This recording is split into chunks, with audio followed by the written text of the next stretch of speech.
whatnot real quick? Yeah, let's open some more packs. Just start grabbing stuff off the shelf. Starting this at $1, we 30 got seconds. you guys, $1. All right, so there's 2. Okay, this is it. So you can close the other. We're live. Oh, hey, friends, we are live. Let us know if you can hear us. Let us know in the chat so that we know that we can be heard. Welcome, everybody. Welcome on in. Come on in. Yes, there. See, look at this. Look at this, everybody. It's beautiful. We are so happy to have you here. We just finished the player meeting. Welcome to the stream. Welcome to Southside Gaming's 15K's charity event featuring Peter Raimundo and lots of other people. We're going to have some fantastic gameplay. I'm just so excited to see where the meta is. Hint, it's a lot of what you might think there is, but we'll figure that out. We'll go through this as we go through this day. But everybody wants to know, who are we? Who's speaking to them? No, they don't need to know that. They know who we are. Whose Skinner. voice is speaking? They know who we are. Well, this just look at that. Just to briefly give you some insight. My name is Gabe. Hi, everybody. Illogic's here, and I got my partner with me. Oh, I thought you were going to say it. I'm going to say You're going to do some work here. We're paying you for a reason, folks. What's going on, everybody? Mike Skinner here, aka First to 20, and I'm happy to be joining my balded brethren, Gabe, the one and only, as we bring you some amazing Lorcana broadcasting today and an amazing event here, a 15K event for charity. So not only an amazing event, but a great cause. So, and we also have some, not surprises, but some celebrity, if you will, guest commentators here with us today. Very, very wonderful Dan from the Forbidden Mountain, as well as Liam from the Illumineers. So incredibly excited to be here with them. And yeah, it's going to be a great day. And as we see here, Hector getting the first table here today, since Hector, he did have a wonderful performance at the recent Charlie's Collectible show. He went ahead and won that event. So we're going to go ahead and see what Hector's doing today as we put him on the first table here to get us started for today. Yeah, and at the moment you're probably noticing some different names. Don't worry, we're kicking in here. We're getting stuff in there. You're watching the stream change and morph and evolve live here. Hector is currently running the list that he actually won with, and the reason why he's on this table in the first place is because Hector, our hero here at Southside Gaming, this man went all the way to Stone Mountain, Georgia. Yeah, he did, and he came back a winner of the CCS of Charlie's Collectible show. Really proud of Hector. And so, of course, we had to put a little bit of pressure on Hector. We said, hey, Hector, guess what, bud? You get to be our first feature game. Absolutely. And for those I've noticed in the chat, I see these beautiful Cusco playmats.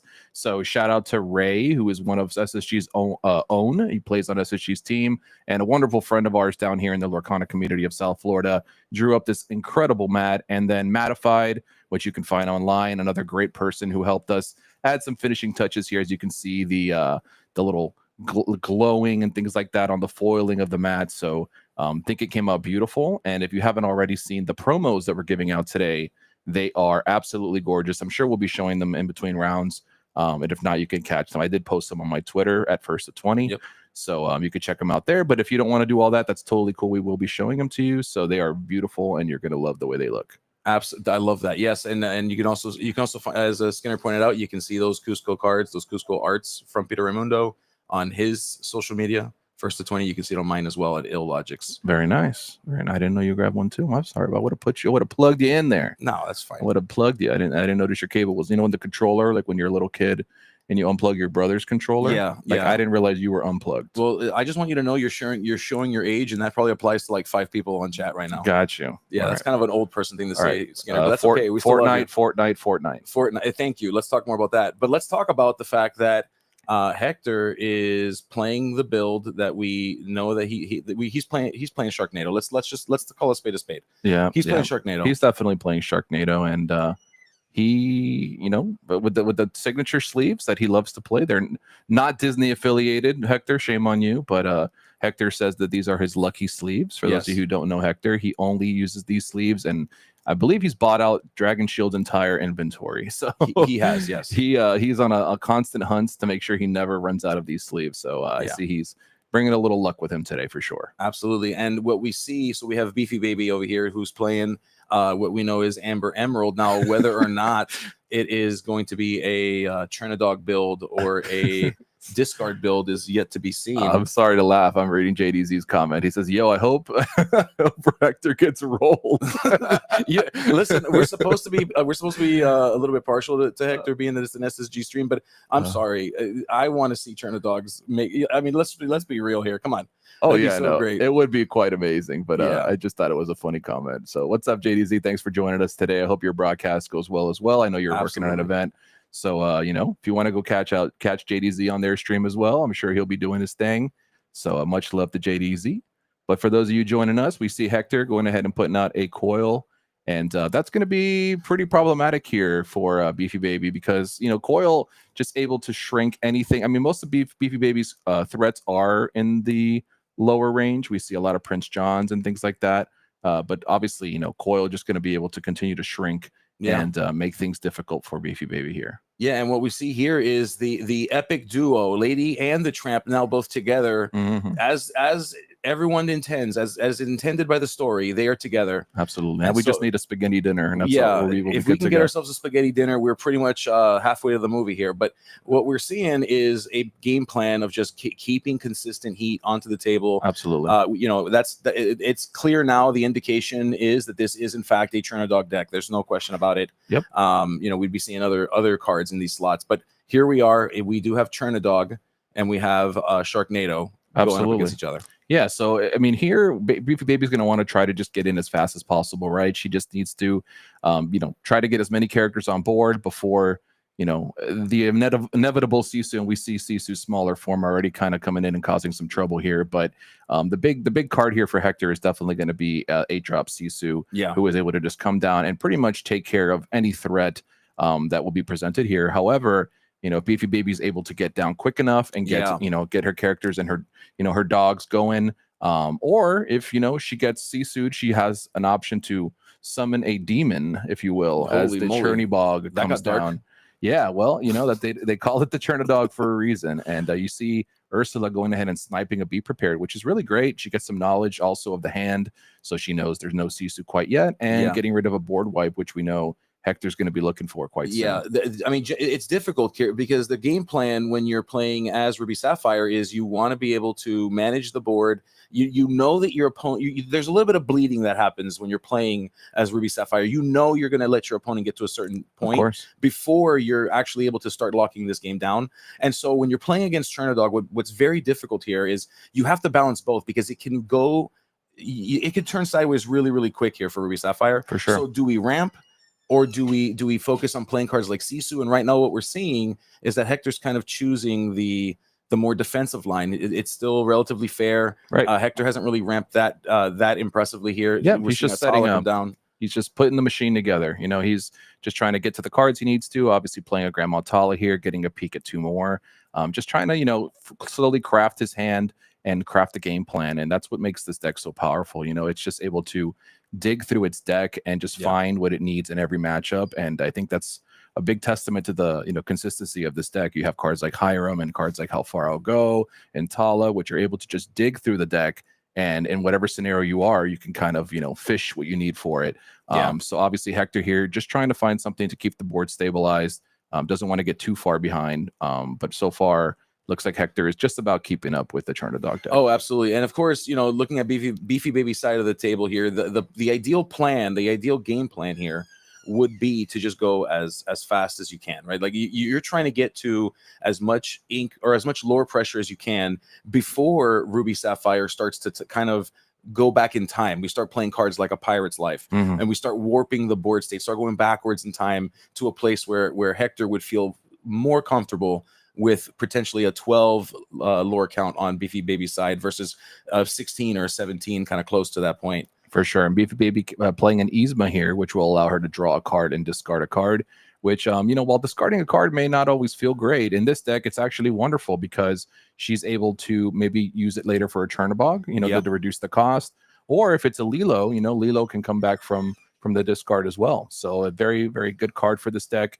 And we see her slam 2 more Merfolks in play. So she's going full, you know, as crazy as she can here. And there is a lot of lore. 2, 4, 6, 5, 6, 7 lore. No, sorry, I can't count. 2, 4, 6, 7, 8, 9 lore. So that would be quite a significant amount of lore next turn if Hector's not able to do some cleaning up here. Yeah, certainly, and that's got to be on the mind of Hector right now. Hector's kind of taking a look at the board state. He's in the tank right now, looking at the options. We do see he has a brawl in hand, but choosing this, seeing how far I'll go, getting himself some more options. Yep. And I believe we saw the namesake of the deck, Skinner. I think we saw it.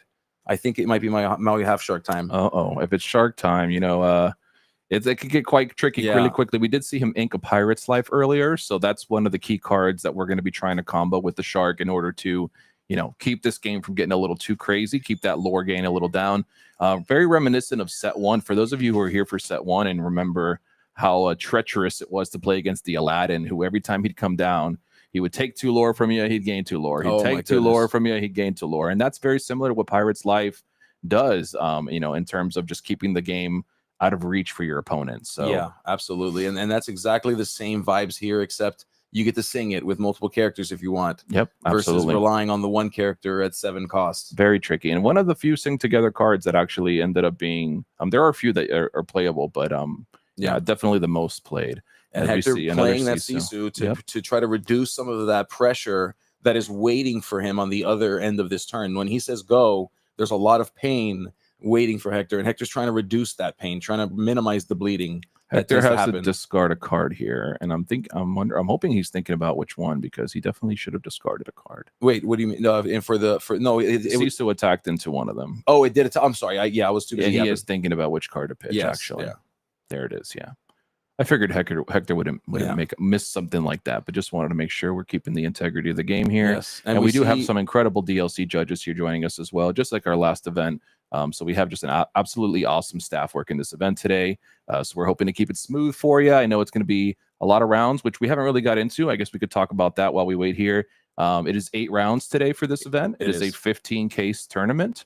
There are bounties, there are giveaways, there are side events. Peter Raimundo is here doing autographs and doing commissions and things like that. Just everything going on here today. So SSG, definitely the place to be. And thank you guys so much for joining us today. Yeah, I actually saw Peter. He was over there, and he was drawing or painting and drawing on a Funko Pop of Stitch. And it was Stitch wearing white fluffy bunny ears. I was like, who commissioned this, and can I pay them to take this from them? Oh my goodness. Yeah. And for those of you who don't know Peter Raimundo, Disney legend, very classic animator, worked on Lilo and Stitch. That's probably his pride and joy. So very happy to have him here today. And wait till you guys see the top 8 cards. I know I keep talking about them, but they are so nice. So you're gonna love to see them. As we do see Beefy Baby goes ahead and turns them sideways. She plays herself the Rapunzel. As she goes up to 11, and unfortunately Hector's ink, we're getting up there. We're starting to get to the kind of scary, treacherous territories here. So I'm sure Beefy Baby just trying to close the door before it gets too late. Absolutely. And Kylie, I see you in the chat. Kylie's asking me to tell Dan from the Forbidden Mountain to do the right thing and commission a super goof. Kylie, I got your back. Do the right thing. Don't mess that up.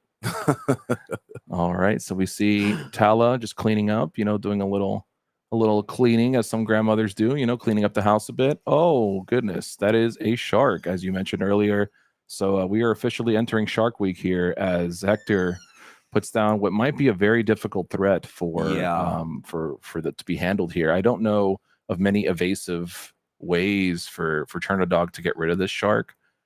This is one of the weaknesses of the deck, in my opinion. If you're not able to get there fast enough, we really don't have a great answer. I mean, obviously Beefy Baby could be playing something that I don't know. Correct. But based on what I've seen from some of the other Chernodog lists, the evasives can be quite problematic if they stick. Yeah. Generally speaking, on average, the right thing to do here is just to apply so much pressure in reverse to force Hector into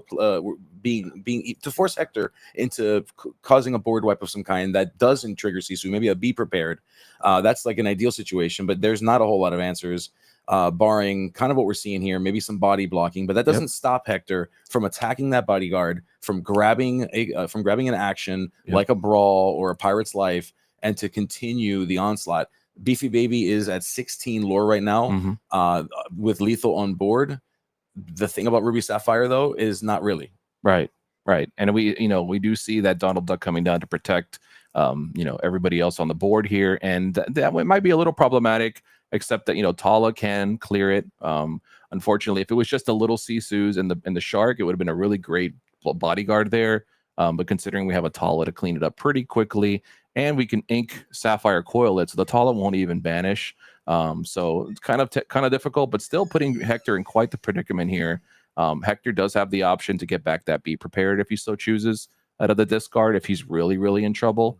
I'm sure he would rather not have to do that and lose his shark, but it's something that he may have to consider here because 16 is very close to 20. Yeah, and 20 is exactly what it is. No, more than that. I'm sorry, but 20 is within striking distance. We are on what they call a 1-turn clock here. But he has a lot of options. He has, yes, absolutely. Yeah. That's, and I believe that both players are fully aware that that's the case. Absolutely. He doesn't have that Pirate's Life in the discard. I'm sure he was wishing he did because that would really help him in this situation. Kind of pull back a little bit on the lore. He does have Vision of the Future though, so he could go get it if he needed to. Is it Visions in his hand? I see how far I'll go in the discard. Oh, but he has Visions in his hand. You saw the future. You had the vision in your brain. Future. The glasses are strong, my friend. I can see. I totally missed that. Yeah. So he definitely does have the vision. I'm so sorry about that. I was looking at the discard, not in his hand. So we do see a big Sisu, and that is definitely going to be tempting. He's flicking between the Medusa and the Sisu. Yeah, he just brought another card to the front. The difficulty here, of course, being that if he doesn't get the Sisu now, the Sisu has to go under the deck, and will he see another one in time? And so that's important here. Of course, definitely something to consider. Not only are you picking a card, but you're essentially choosing what cards you're probably not going to see again. Yeah, which is something that needs to be considered for sure. And I'm pretty sure he picked the big Sisu. He did a little bit of flicking around, so I didn't quite see, but he is cleaning up the board here as we see. Yep. Shark will go ahead and eat up the Rapunzel, so she will go to the discard, and he will go ahead and get back a card, rather a action from his discard pile, which will he will be able to use and gain a lore. So the machine slowly oiling up here, as we see. I'm sure we're going to see a lot of this deck today, and just a well-crafted machine, if you will. Once it sets up and everything the cogs start to turn, everything starts to move, it's pretty hard to stop the machine. So Hector getting pretty close to turning this machine on. Absolutely. And grabbing something that will allow him to dig some more, choosing to do that, which will net Hector another lore because of that Maui half shark, and looking for more answers, digging for more answers as he continues to move forward here.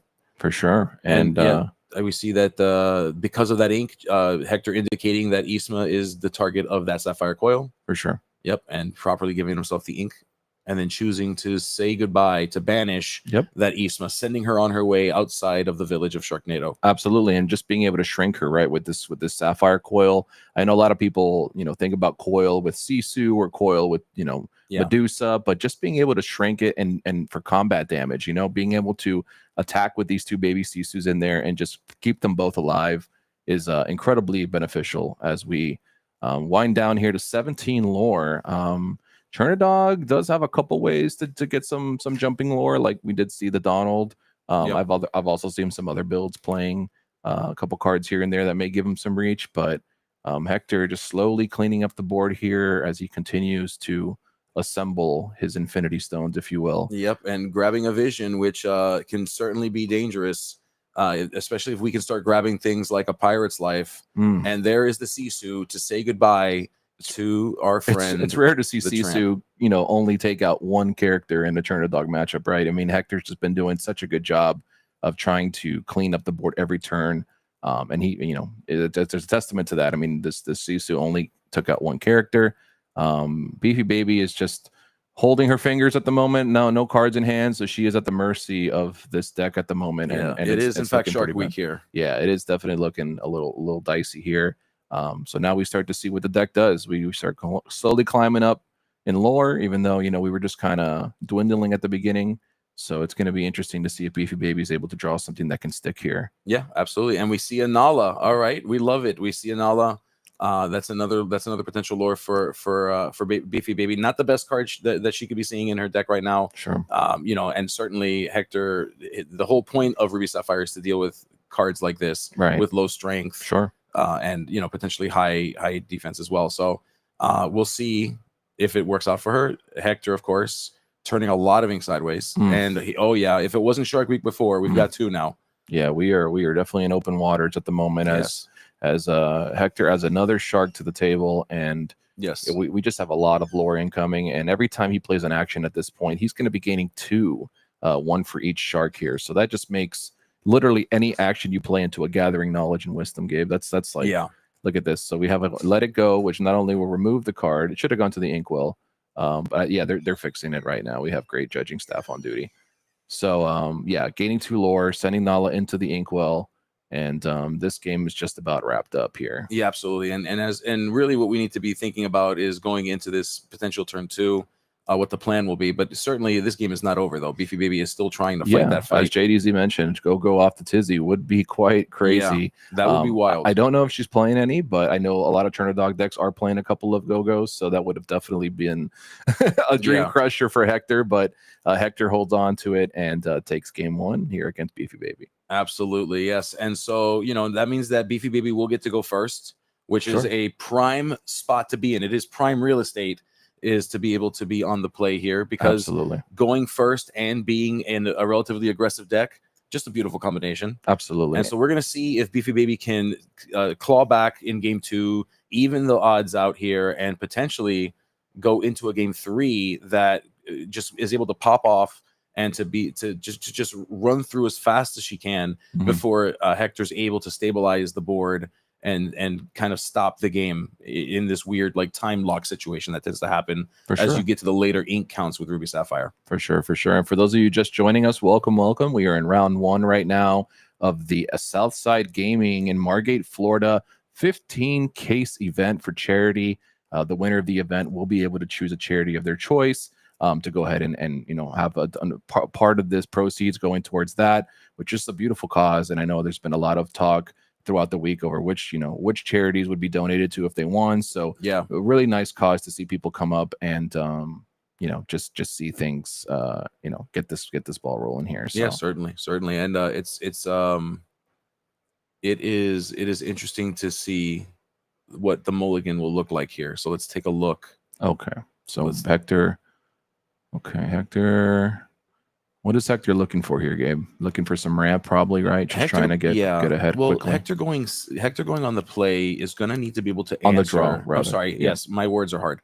On the draw, Hector needs to stop the potential speed run that Beefy Baby is going to be on. So you got to be looking for things like Sisu, right, to set you up for a relatively cost-effective big Sisu. Right. The ramp would be nice, but I don't know if you can afford to prioritize it. I think it depends on how well of a start that Beefy Baby is able to get. Sure. Yeah, she's looking to hit the ground running, right? As many 1-drops as possible.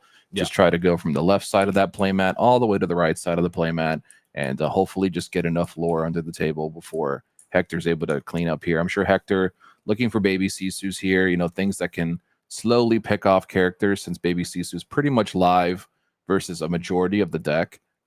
Just being able to pick off these characters with 1 power is going to be very, very beneficial for Hector. And we'll see if Beefy Baby is able to grant JDZ his wish and blow out Hector here for at least 1 round. So we will see how it goes as both players finish up their mulligans here, and let's get it started. Yeah, absolutely. And so we see a similar start as Beefy Baby had from the last game. Yeah, Lady, I like Lady here. She is a potentially 2 lore threat here if we see Tramp on turn 2 again. And it's just the way you want to start. Obviously, Cursed Merfolk was a very huge powerhouse for a long time in the format. Is still pretty good, and she is playing both. But having a 1/2 rather than instead of an 0/1 that can quest for 2 is definitely very, very beneficial. Oh yeah, and we see Hector making a pretty interesting choice in inking the Sapphire Coil to play that popsicle. I guess deciding either that he's got more than it's clear it is because there was more than 1 of those in the deck, right? And Coil, obviously he has multiple here, but I don't think Coil is such a huge card in this matchup, particularly just because the deck's kind of already coiling itself, right? The deck, every character is very low power. Obviously, like we mentioned earlier, it can be good for combat, if there's any kind of damage that you want to prevent. But as far as targeting things with Sisu, there's not much help needed there. So and I see the chat, everybody's cheering on for Baby here, as absolutely. I think we all are, guys. We would love to see it, but Hector is not gonna he's not gonna let her age intimidate him. He's gonna he's gonna play his best. And there's a lot of stake here, so we understand that. Absolutely. Yeah. So Hector's locked in as well. He is, and you know what? I just to speak kind of on a personal note here. So Hector has a daughter, and he's actually spoken to me about like his desire, like as she grows up. She's still pretty young. He's excited for the prospect of being able to teach her how to play Lorcana one day, and that's amazing. Yeah, so like I have to imagine, like knowing Hector as well as I do, I have to imagine he's kind of seeing some of that here too, and he's got to be really proud to see like just someone so young. Who doesn't? Yeah, who doesn't love it? It's such a heartwarming thing to see, people of all age playing this game. We tend to see a lot of adults, Disney adults and stuff like that, TCG pros, all that stuff in the game. So whenever we see somebody who's up and coming, I remember when I started playing, I was just a kid myself. So definitely the future of TCG is here. So that's amazing to see. Yeah, and Hector, of course, we're seeing a bit of that ramp package coming through. So Hector realizing that the speed is not on Beefy Baby's side here, right? And because the speed is not on her side, he can afford to ramp now. For sure. He's so choosing to do that. All right, so Hector going ahead and inking a Visions here. He does get another ink this turn due to sale. So deciding what card he feels comfortable inking, he chooses the Maui. And we're going to spend 3 on a Brawl. So we're going to try to just keep this lore from getting too out of control here as we decide on whether or not, he's going to take out the Merfolk just to have to prevent himself from discarding a card later. That might be kind of, something that's awkward. So just to get rid of it, takes 2 lore off the board here and passes it back over to Baby. Yeah, certainly. And of course, Baby is not trying to have a repeat of last game. We do see the escape artist Lilo in play now, followed by a Cursed Merfolk. This is Beefy Baby's going to be feeling a little bit better. Sure. Starting to see that board presence. Hector has still not put a character down, doesn't not have a little Sisu to shift on top of right now. Right. So it's at least 2 turns before Hector will be able to do that. So can we get 7 lore over the next 2 turns? Can we, if she's able to get 14 lore by turning these 5 characters sideways with little to no impediment? I've seen it. Then this might be a good game for Beefy Baby. For sure. Lilo should be exerted. Was she played from the discard? She might have been. No, it was played from hand. It was played from hand. If it's played from hand, she should be. Yeah, that's what I thought. It was played from hand. Yeah. I thought so. All right. So, I know somebody also mentioned no daisies yet. That's a little unfortunate to see. Not something that, you're looking at as a positive when you're playing aggro. You definitely want to be seeing daisies. She is pretty much the key to a lot of these matchups is just being able to get so much lore in with her effects. But no, unfortunately, no daisy yet. Yeah, absolutely. I mean, it's okay. We see Rapunzel coming down, more characters with 2 lore. Sure. Unfortunately, not able to get that draw effect off of Rapunzel. Yep. Can be kind of tricky in this matchup for her to get use out of that, since Hector's not really going to leave anything ready to, exerted to be attacked. And even when he does, they are quite powerful. So it really doesn't leave a lot of damage, unfortunately. Correct. And Hector is in a position now where he may be forced into a be prepared if he's got it. We're going into turn 7 or ink 7, I should say, for Hector. That is not the range for Sisu. Right. And so Hector has to decide, do I let her go one more round with this board? Yeah, he's thinking about it here. And, if Hector does decide just to hold off and attack with Medusa, he's in danger of this Rapunzel just attacking into his Medusa. And then potentially second Rapunzel could draw a ton of cards. Yep. Hector valuing the Sharknado, putting a lot of value on the Maui Half Shark, deciding to play that. I mean, it is a very high value card. If you could start playing those actions, even if you could sing an action with Madame Medusa, that could potentially help remove some characters. Doesn't look that way. Hector does look like choosing to target. He's just going to keep taking the 2 lore off. Anything with 2 lore needs to just go. Absolutely. Yeah. And so patience, I think, is the key here for sure, Gabe. I mean, you see your opponent get to 10. It's very, an amateur, not amateur rather, but somebody who's newer to the deck might start to get a little weary because, 10 lore seems like a lot. But every good red blue player I've seen has been just able to slow it down, know that it's not over till they're at 20. And, even I've seen games where they go to 19 and then red blue just winds it back. But we see Baby go all the way up to 15. So she is getting we know there's a be prepared in Hector's hand. So he will be able to kind of reset the board here. However, it's going to still be quite an uphill battle for Hector here to stop Baby from getting that last 5 lore. Yeah, it certainly is. And I mean, it's such a scary thing to do. You got the half shark now. I mean, the half shark is wanting you to do this. Mhm. Half shark is just so excited for you to quest with your characters, choosing to target the Rapunzel, getting rid of another two lore quester, Of course. bringing back the brawl, which will then create more answers for Hector. This Yeah. is Recycling yeah, Brawl is very, very strong in this it is. matchup, and it's going to continue to chip and give him lore here as he decides on whether or not he's going to. Yeah, so he's not even worried about the beat prep here. Like I said, he's playing the patience game. He thinks he still has enough time here to, stay alive and just keep picking off these threats here. Yeah, certainly. I mean, now Hector hasn't done all that he can do to Beefy Baby's board here. Beefy Baby No. is still We know that Brawl's definitely going to find a within target striking here. range. It will, Yeah. it will, but still, I mean, even if we take out, there you go. Okay, so we take out the Maybe Brawl the Lady. Brawl the Lady. Okay, so exactly. we're still able to get to 17 if we decide to quest. If we're Beefy Baby, For sure. we have to, of course, think about what's in Hector's discard, because questing is effectively giving Hector a free board wipe without having to waste the be prepared. Yep. Because the Brawl is sitting right there just staring at Hector. Yep. So Beefy Baby gets it back, and she's going to get to go to 18 here, and Yep. it gets a little dicey if Donald comes down here. I mean, she could even double Donald. I don't think does she have the ink for it? No, she doesn't. I was going to say a double Donald would do it here, but we are going to see another Merfolk come down. Right? Okay, that's a good threat. We see Cloud Kicker in the hand, who just doesn't have a target, unfortunately. But we want to play it down. Beefy obviously not knowing that there's a be prepared imminent. Yeah. But at this point, you just got to have it, right? You're at 17. Yeah. Although, I mean, there's another camp here. So currently, Beefy Baby, had she not quested, she would have had five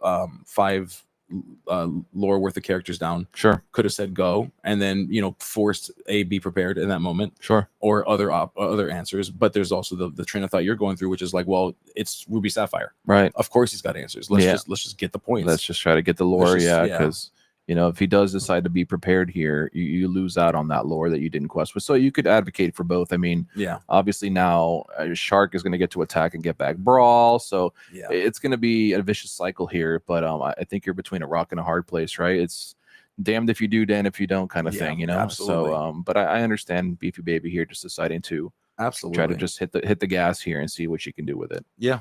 I mean, you've got 4 characters down. Even if Hector brings back the Brawl, is able to take out the Curse Merfolk with that, and then target with his 2 characters the other 2 that are tapped currently. I mean, it's a rougher spot to be in, but for sure. Yeah. So Baby now, at the mercy of whether or not Hector can deal with this here, and Hector deep in the tank here, because as good as Red Blue is, when your opponent's at 17, you have to address it. And we know Hector's had multiple turns here to be prep. I'm assuming he didn't want to forfeit the Shark. He wanted to just keep it around as long as possible. But it's getting to a point now where it's going to get a little dicey. He will be able to clean up most of the board here, if not all of it. But 17 is just such a close number. If he kills, or excuse me, banishes 3 of these characters here, she can still top deck a Donald and get into 18. So it's or to 19, excuse me. So it's gonna be a tight race here as Hector tries to put the turn together here. I think he's figured it out. So, all right, we're going to go into the Ursula. So we're going to go ahead and get an action back. Yep. And so we see more options. Hector providing more options here. Yep. He's reaching in. Let's see. He decides to go with the Sail. Interesting. He wants to draw some more cards here. Yeah. And then let's see if he chooses to. Oh, he's using it as ink. Okay. I see. Maybe he's worried about his inks. He doesn't want to ink the cards he has in his hand. I like that. Yeah, which, I mean, why would you? You've got the gas in your hands. You keep the gas. Absolutely. Great heads up play from Hector. Some people might have looked for something different there as he takes out. Okay, interesting. While he didn't choose the Merfolk, does he have the Sisu? Yeah, he does have the Sisu. Yeah, yep, I knew absolutely. Hector. So he just takes. Don't you ever question the final boss again, okay? Hector. Sometimes I wonder about that guy. So no, Hector is the final boss here at SSG. We call him the final boss. Yeah, you call him the final boss. Well, you call him the final boss too. You better call him that, or he'll come after you. No, Hector, great friend of ours. Yeah, and, absolutely. Obviously we were rooting for Baby here for obvious reasons, but Hector, obviously an incredible player. So he does put the pieces together here, manages to clean up, and now comes to the point where he's in the driver's seat right now. He's just kind of makes sure every turn that he has the way to deal with something, and he should be able to quickly quest up the ladder here and get to 20. So Baby's going to need to draw some something good here. Yeah, and Maybe there's a lot of hope here for the old Chernabog. Okay. We do see Lilo come from the discard pile. We see questing with that lady. Lilo's tough though, because although she is adding 2 lore to the table, she just keeps presenting shark food. This shark's going to keep coming in, keep picking up brawl, and it's essentially just giving more and more ways for Hector to remove other characters in play. So as much as Lilo seems like a great idea, because of her lore threat, it is kind of a double-edged sword here against this shark. It is, yeah. I mean, that's one of the biggest things about that half shark. Just giving that shark the food to it's such a detriment. Like, it just puts you back so far. And we're seeing Hector slowly picking away at that board state of hers. Yeah, it's going to be tough. Like I said, Lilo is going to keep being shark food here, and we saw him choose instead to go for the lady. I'm guessing he has the answer for Lilo already, or he's going to just attack into it. Yep. So, all right, and Hector taking a look into the future here as he. Well, that was a quick pick. I didn't see what it was, but there wasn't much thought there. So much it must have been maybe a giant Sisu or something to close out the game a little faster. We shall see. All right, so all right, and Baby down to an empty board yet again. We get a nice good look at those beautiful new play mats, since Hector's covering it all up at the moment with a bunch of stuff. And there comes the Pirate's Life, and it's going to start to get real unfortunate, or real unfortunate, unfortunately. Yeah. So it's going to be tough. The Pirate's Life, pretty much once that lock starts, it's incredibly hard for any aggro deck to slip through that. I mean, like the philosophy here, Ruby Sapphire is simple. You bleed for a long time until you stabilize the board, and it's very, very clear at this point. Hector is stabilized. I mean, absolutely. The machine is running. The machine, it's not just running. It's a million miles away at this point. Back in the day, back in my Lorcana day, you could discard an action, right? And it was, we're safe. But no, we're living in a world now full of sharks that are just able to grab this card over and over and over, and it just makes it impossible for your opponent to claw out. It is a half shark world, and we're just living in it. That's it, essentially. Absolutely. As we had 2 Sapphire Coils just why not? I don't foresee them being incredibly useful here, but and funny, we haven't seen a Hiram. Have you noticed that? I have noticed that in both games. Yeah, in fact. We haven't seen a single Hiram. Hector down to 1 card in hand. Thankfully, he's been able to find everything he needs here pretty efficiently. But just Hector, interesting not to see Hiram drawn in any of these games. Yeah, I mean, Hector's been utilizing just the digging, and there's the hand extension. Good sportsmanship from Hector. Absolutely. And Baby, we love to see it. And congratulations to Hector on scooping up a quick game 1 here. We do have another table going on right now with Jack, aka Ghosty, who is actually the innovator behind this China Dog list. And I don't know if we're going to cut over to him in a moment. He's on a separate table. I guess the powers that be will let us know here whether or not we can get over there and check it out. Absolutely. Yeah, it'd be interesting to see. So from one China Dog deck to the other, and as we know, Jack has that dog in him. Absolutely. And when we're putting together these matchups today, guys, we're trying to add as much variety as we can. I think we all know as the day progresses that our matchups are going to slim down to maybe just a couple colors. So, we want to go ahead and start the broadcast nice, give you guys some variety today, and show you guys some cool decks before we inevitably get to the nitty gritty, if you will. Right. I will gritty for you on camera if it gets to it, if we need to. I would love to see that. Hopefully we could sneak that in later into our broadcast. Absolutely. You got it. I appreciate it. So we're in between while we wait here. Again, thank you guys, those of you who are just joining us, to the 15 case event here at Southside Gaming in Margate, Florida. Yeah. I'm one of your commentators for the day, Mike Skinner, and I'm joined by the beautiful Gabe. I don't know your last name, Gabe. I'm like Cher. It's just Gabe. No, I'm kidding. It's just Gabe. Okay, that's very nice. Yeah. I don't know. I don't want to expose your government name here, but I Yeah. felt weird saying Mike Skinner and then just Gabe.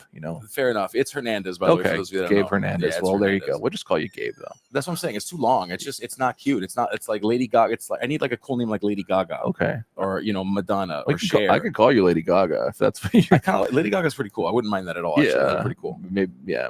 Oh, because you're Baba Yaga, so maybe call you Lady Gaga. We've rebranded since then. I'm more like Prince then, because I'm like the artist formerly known as Baba Yaga, currently known as Illogics. Yeah, I've gone through a few name changes here. Well, if this is your first time here, get ready for some very unhinged commentary from Gabe and I, which slowly goes off the rails as the day progresses. But so far, we're caffeinated and ready to go. Absolutely. And we definitely have some amazing guests joining us today in the booth. We have Liam from the Illuminateers in the house, as well as Dan from the Forbidden Mountains. So a lot of familiar faces and voices that you'll get to hear today on the broadcast. So really, really happy for them to join us. They're always welcome here, and we love them very much. And for those of you hanging out in the chat, I see a lot of familiar faces, some new faces. So welcome. And welcome to an SSG coverage. Hope you guys enjoy your time here today as we kind of, I guess we're waiting for round 2. I guess we're not maybe round. I know Chernadog does go pretty quick, so it's possible that Jack did already finish his match, and that's why we haven't cut over to that table. Absolutely. But yeah, so I believe we are. Oh, there you go. So Hector. A little bit of facts about Hector. So he did win the CCS 13K very recently. So congratulations to Hector. Very wonderful achievement there. He's made top cut in tons of SSG events, top 16 in Dallas. So he was national qualified, and he did go to nationals. Yep. And top 64 in the Toronto DLC. So a lot of things to be proud of here for Hector. He's a great friend of ours here, and he's making his name very well known in the Lorcana community as he continues to just perform well everywhere he goes. Absolutely, and again, we're very proud of Hector as a result of his victory over at the Charlie's Collectible Show. Just a very heartfelt.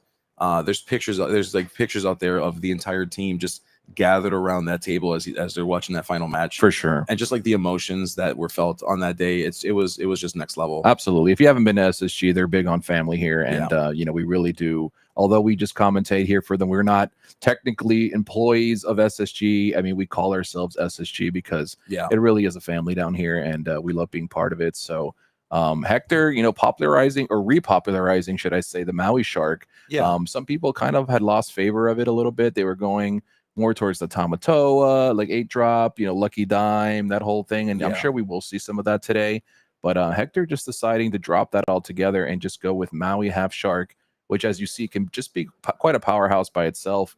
I know DKP popularized the list very similar to this as well with Maui Sharks. And Hector just feeling that it's the better option here as he continues to bring it out and perform well. Yeah, absolutely. And it's funny that you mentioned that, because it's like a resurgence, but it's not, because to your point, the version that we had prior to DKP's version was one that really blended those ideas, like the items, the shark, the Lucky Dime. Some people said, well, you know what? I don't need Lucky Dime. I'm going to put in a McDuck Manor. Sure. And so there was like this weird amalgamation of this like shark deck. So thinking that was the best deck in format last set.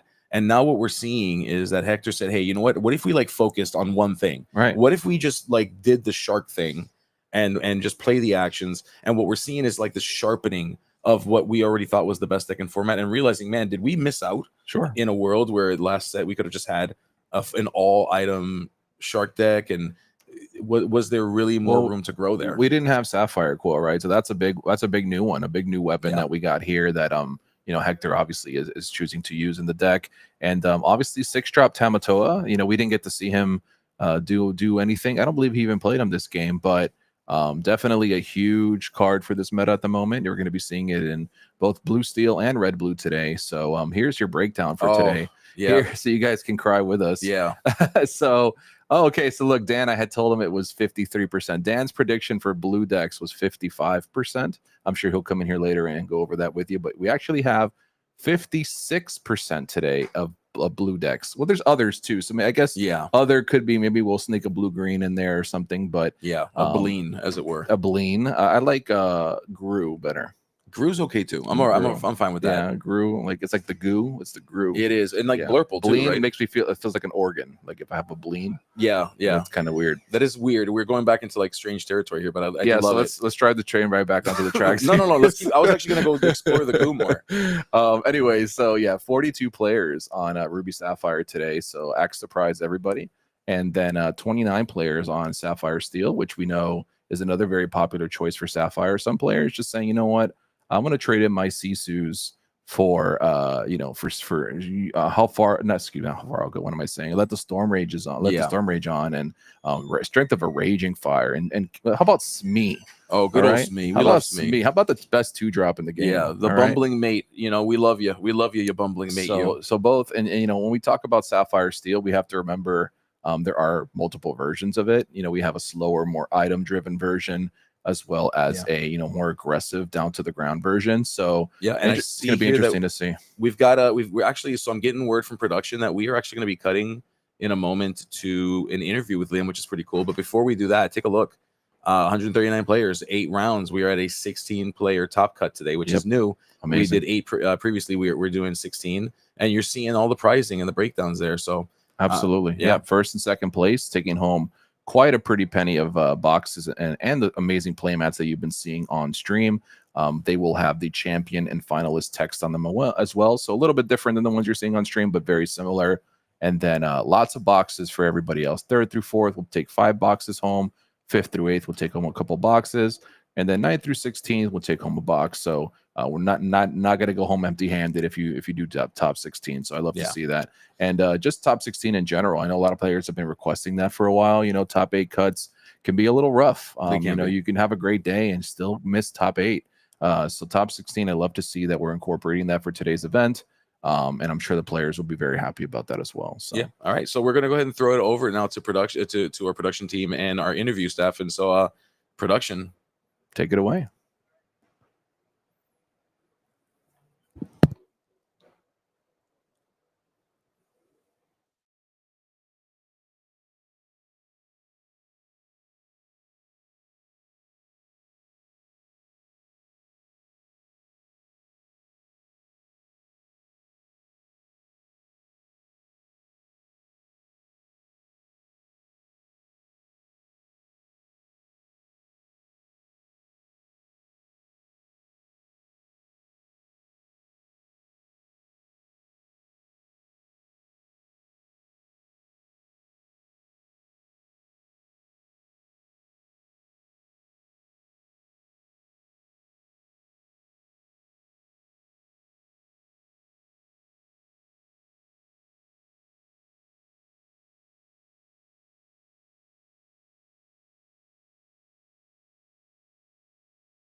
right?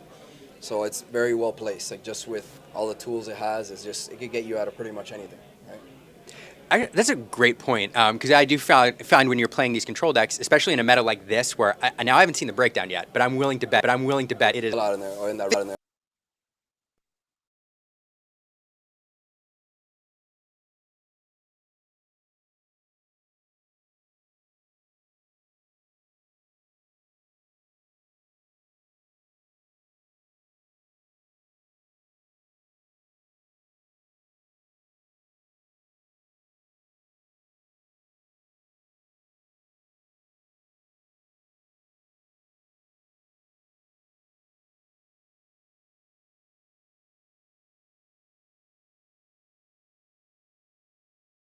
For a card that sticks you to a six, like just it's insane. Like a late game, even if you're not, playing crazy amount of items like blue steel, it's just late game draw 2, right? Like just for 6 draw 2, and it's a threat now, so it gives the deck more draw power. So even we didn't get many tools, but just cards are enough to push the deck above a lot of the other decks. Yeah, well said. Well, thanks so much for taking the time to talk to me. Good luck in the rest of the rounds. And if you're watching, definitely follow Hector if you can. He's one of the players that's always in the mix in the tournament scenes and taking big events like Charlie's 13K, and maybe this event here. So stay tuned, and thanks again. Good luck, Hector.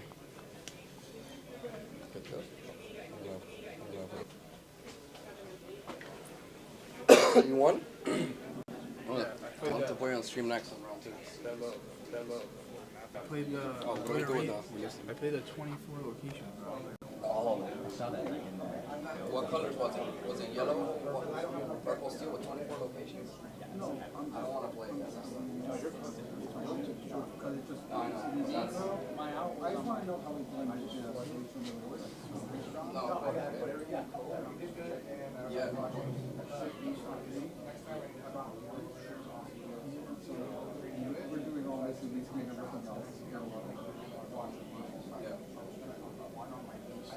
Oh, to get the damage. No, but that's not. Just obliterate the location, bro. Because I didn't care about card drop that.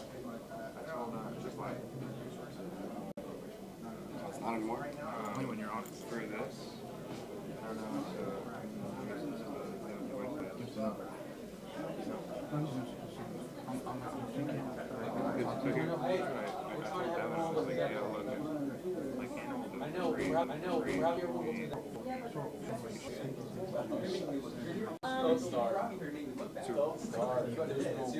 Contractor rate?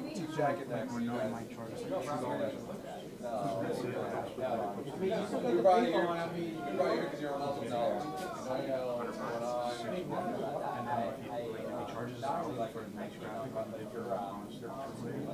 That's what I think. What I was going to say is that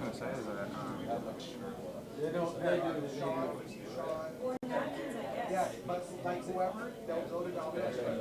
That's what most things, right? Because we're not critically analytical players. We like to, we play game and stuff. We're pretty good, but like we're not focused on hyper fixating on plays and stuff like that. We like just having a fun time. Talking to chat a lot. Analytical players are in the chat doing the job for us. Like for example, like when they was Jeeves and these guys, like those guys were straight and they were like, I think this is a better play here. Like they're very hyper analytical about every turn.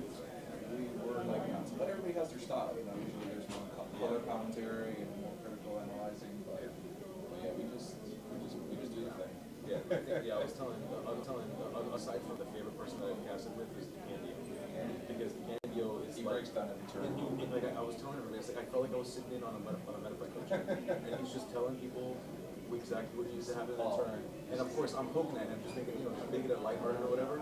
And he's so good at playing with me and saying, okay, Gabe, now shut up and let's talk about the match again. There's a lot of great voices on turn. Yeah. I know everybody's like a lot of people are doing commentary. Guys, I need to fix OBS. I need a lot of great additions. JDC's been killing it. You guys go, you and somebody else, you guys go and just talk like shut OBS down. Sorry. Yeah. Okay. And then I'll push you guys on the next screen. Okay. Cool. Yeah, it's gonna be interesting next one. However you want to do. Do you want me to just Whoever. Just for now, and then I'll bring you in for the next round. Okay. It's just a banter.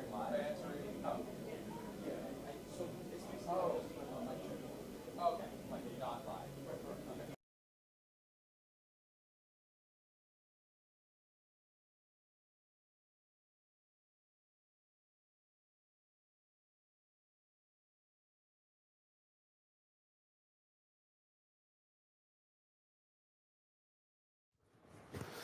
Hello there out there in the ether. Welcome back. We are getting I'm here relaxing. I didn't know you were going to hit me with the look at me. I'm glad I'm well dressed. Oh, actually not as well dressed as this guy. I mean, it's the same. Listen, it's a jacket, okay? Nobody told me. All right, guys, let's focus in here, guys. Nobody told me. Don't let Gabe hear me. Nobody told me they were wearing jackets. Okay, Liam shows up always wearing jackets. He's just, he's just style, and he's just pure style. Right. And then this guy right here, Yay! this guy just shows up in a jacket and a blazer, doesn't say anything to me. You think my co-host would communicate with me and say, "Hey, I'm gonna wear a jacket. Maybe you want to wear a jacket." So here I am in a t-shirt, right? And this guy's got the DLC, look over here. So, I just want you guys to know I am underdressed. I'm sorry. And I'll help you out. I got you. Here. No, I definitely don't fit in your jacket. I'm a little bigger than you, Bubba. No. I'm just gonna take it off. Oh, you're gonna take it off. Oh, I see. I thought you were gonna lend me your jacket or do like the romantic don't. thing where you like put it over my shoulders and like keep me warm. Yeah, well, here, if you sure. Thanks, dude. It's getting a little nippy back here. Here you go. This is for you, man. I love you. So for those of you joining us, welcome. This is part of your cast for the day. I am Mike Skinner, aka First to 20 online, and this is Gabe Hernandez, aka Illogics online. Yep. And we will be part of your narration for today's event. We are part of your world. We got to mix in all the Disney lyrics. I like it. I like you. it. Okay, good catch. Yeah. So we just saw that first round. We just saw the interview with Hector. Some great insight from there as well. Absolutely. I mean, we saw the breakdown. I did notice that some of the people that are in the chat are asking. They want to know like what's deeper into like that. It was like close to 20% of the other, and we're working on those numbers. So I just want to let you all know that we're working on getting those numbers. We want, part of the production is getting some numbers that we're getting literally moments before we're coming live. Right. So a little bit of like how the sausage is made, like a little bit of the inside track for everyone. Sure. Just to let you know, we're getting that data for you. We wanted to make sure that you at least knew what the top level part of the meta was, and we'll kind of drill down. I actually have no idea how a sausage is made, by the way. You don't. It's pretty gross. In fact, it's I've heard nasty. I've heard if I ever saw, I probably would not eat a sausage. That's what it said. Yeah, that's often what it said. Time to ban popsicle. Well, we could have that conversation, I'm sure, at length. What's your stance, Gabe? Without getting too on your soapbox here. What do you think? Are we team ban? Are we team keep things the way they are? Are we team Hiram ban? Are we team Narada? Where we at? What I would say is this particular set and the set that we're in, this format that we're in, is going to be one of the fastest formats to turn. Sure. So if we're talking one of the shortest formats that we've had. Agreed. Yeah, I mean, it is significant. Well, I won't say significantly shorter, but Jafar, Raider Jafar is right around the corner. So, like, I mean, I know we were all calling for bird bans not that long ago. We were saying Diablo needs to go. There's no way this game will exist with Diablo. And although he is still quite the powerful card, obviously we see that he's no longer as problematic as he once was. Correct. So I'm curious to see if next set will perhaps bring more powerful tools to other archetypes, and they're therefore like kind of balancing out the super OP stuff with other OP stuff. Too early for rotation. I'm not on board for rotation quite yet. I think the game personally should at least get to a second year before we start talking about getting rid of sets. But I don't know. We haven't heard any official thing from Ravensburger whether or not it's going to be just a ban list and an errata list, kind of similar to Yu-Gi-Oh. And just to bring up some other card games that do different formats. Yu-Gi-Oh, I know they do a ban list every so often, and then you can play with any card, just not with the ones that are banned. And then we have other card games like Magic the Gathering or Pokemon, where they'll just you play in blocks, right? So only certain sets are allowed in that block. And then they have other formats where you can play with the older cards. But then, for those of people who are just getting into the game, I think that's a great thing. You have to remember, a lot of us didn't start in set one, right? So, making people get these set one cards, it can be quite difficult. Like, you ever try to buy a Rapunzel? I mean, it's not cheap. No, it's not. So I think we could see a place in the future where we have multiple formats, maybe like an Eternal format, which is like anything goes, and then maybe a block format, where it's just the last 3 sets, and that way it makes people, easier to get into the game. It's not such a big barrier where you need to go back and buy staples from the first 2 sets. So I think there's a lot of stuff that can be said about whether rotation is good or bad. I know some people hate the idea of losing their cards that they've spent all this money on, and I totally understand that sentiment. Absolutely. But I think there's a place where both groups can be happy, and I hope that's where Ravensburger lands. But we'll see. I hope so too. I mean, I think rotation is an interesting conversation. The only thing I really want to add to this is I don't know if for those of you since we're talking about other games here and it's good to get a comparison. I think One Piece is a good example of this. So if any of you play One Piece, I don't, but I've been following the news on it. From day one, from the first set, they had a code on all their cards, and then 3 sets in on that 4th set, that number, it was a number 1, and it went to a number 2, and it was indicative to the fans without directly saying like, hey, by the way, this is rotation. That's block the block, 1. right? And then they finally announced it, and they're saying, well, we won't be doing that rotation for another year and a half. So there was like a soft warning, and then there was like an official release on that.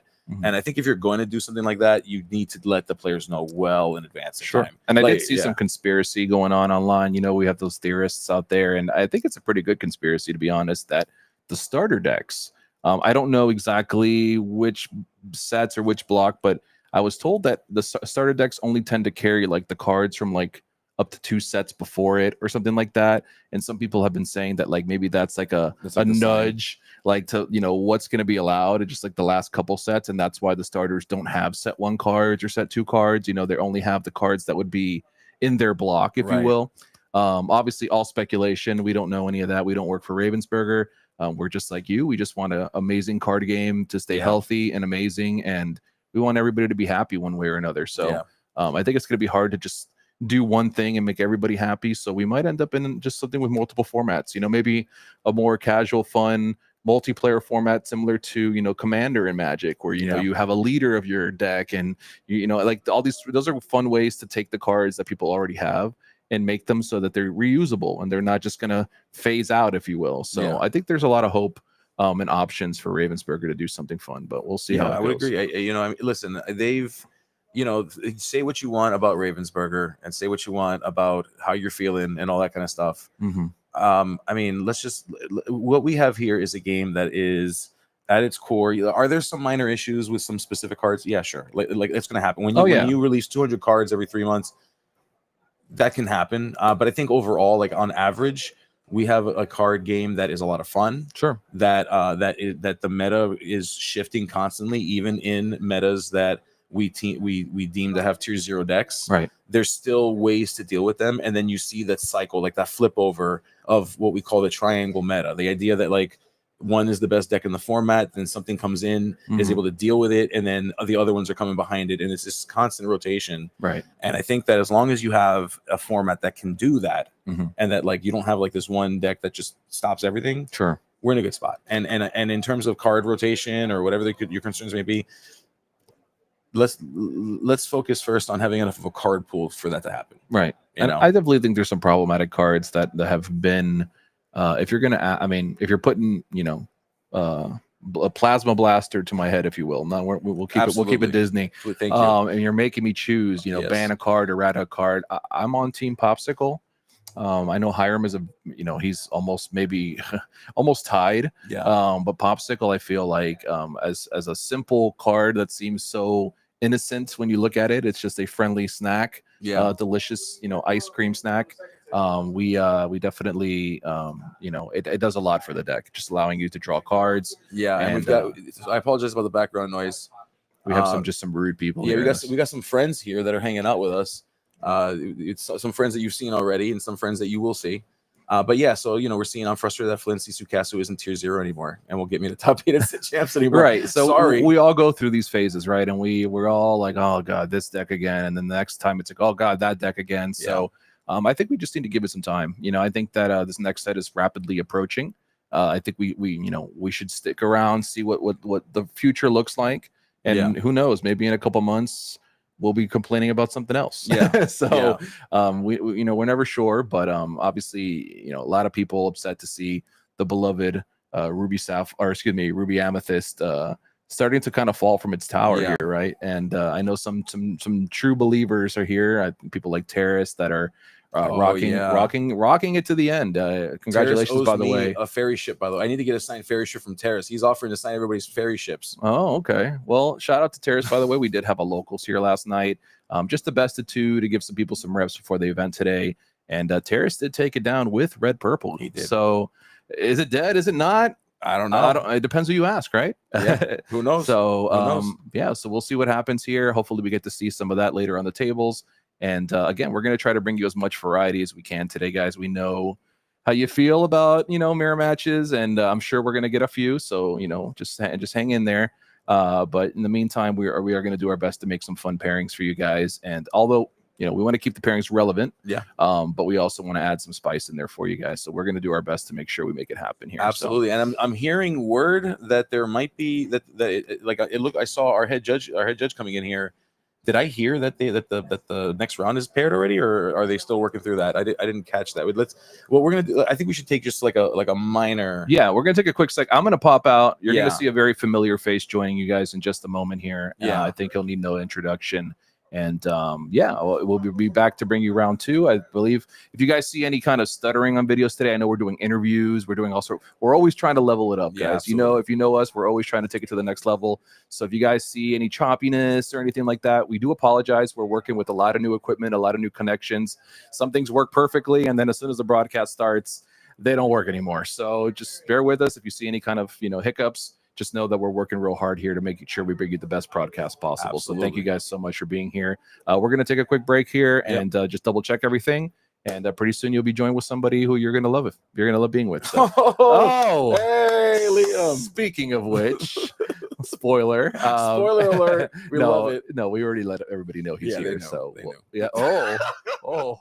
He should have Oh, he should have worn the troll costume from his video. Oh my gosh. That would have really made my day. That's probably my favorite reveal ever done. Yes. If you guys haven't seen it, check out the Illuminateers. Incredible content. We got obviously no introduction needed. Can you, Liam? Can you squeeze that costume into your carry-on with your other clothes? Or I've never tried. He's never tried. I feel like you should. I feel like we got to try it. He's never tried, but never say never. So we'll take a quick break. We'll be back in just a sec, and thanks for hanging out with us.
All right, and welcome back. So we are jumping right in to round 2. We're getting these things going, and I've got a new friend with me, and well, new, but you've seen him already. Talk to us a little bit about who you are, bud. Why, hello. My name is Liam. I'm my wife and I create content under the Illumiteers. We go to the occasional Lorcana event, so I don't know. You may have seen us around, but I'm super excited to be here at SSG for the first time. Like, I can't tell you how excited I am. Well, we're excited to have you. We love everything that you do, and just the energy that you bring to the game, the passion that you bring to everything about the game. So I'm very, very excited to talk about this game with you, though.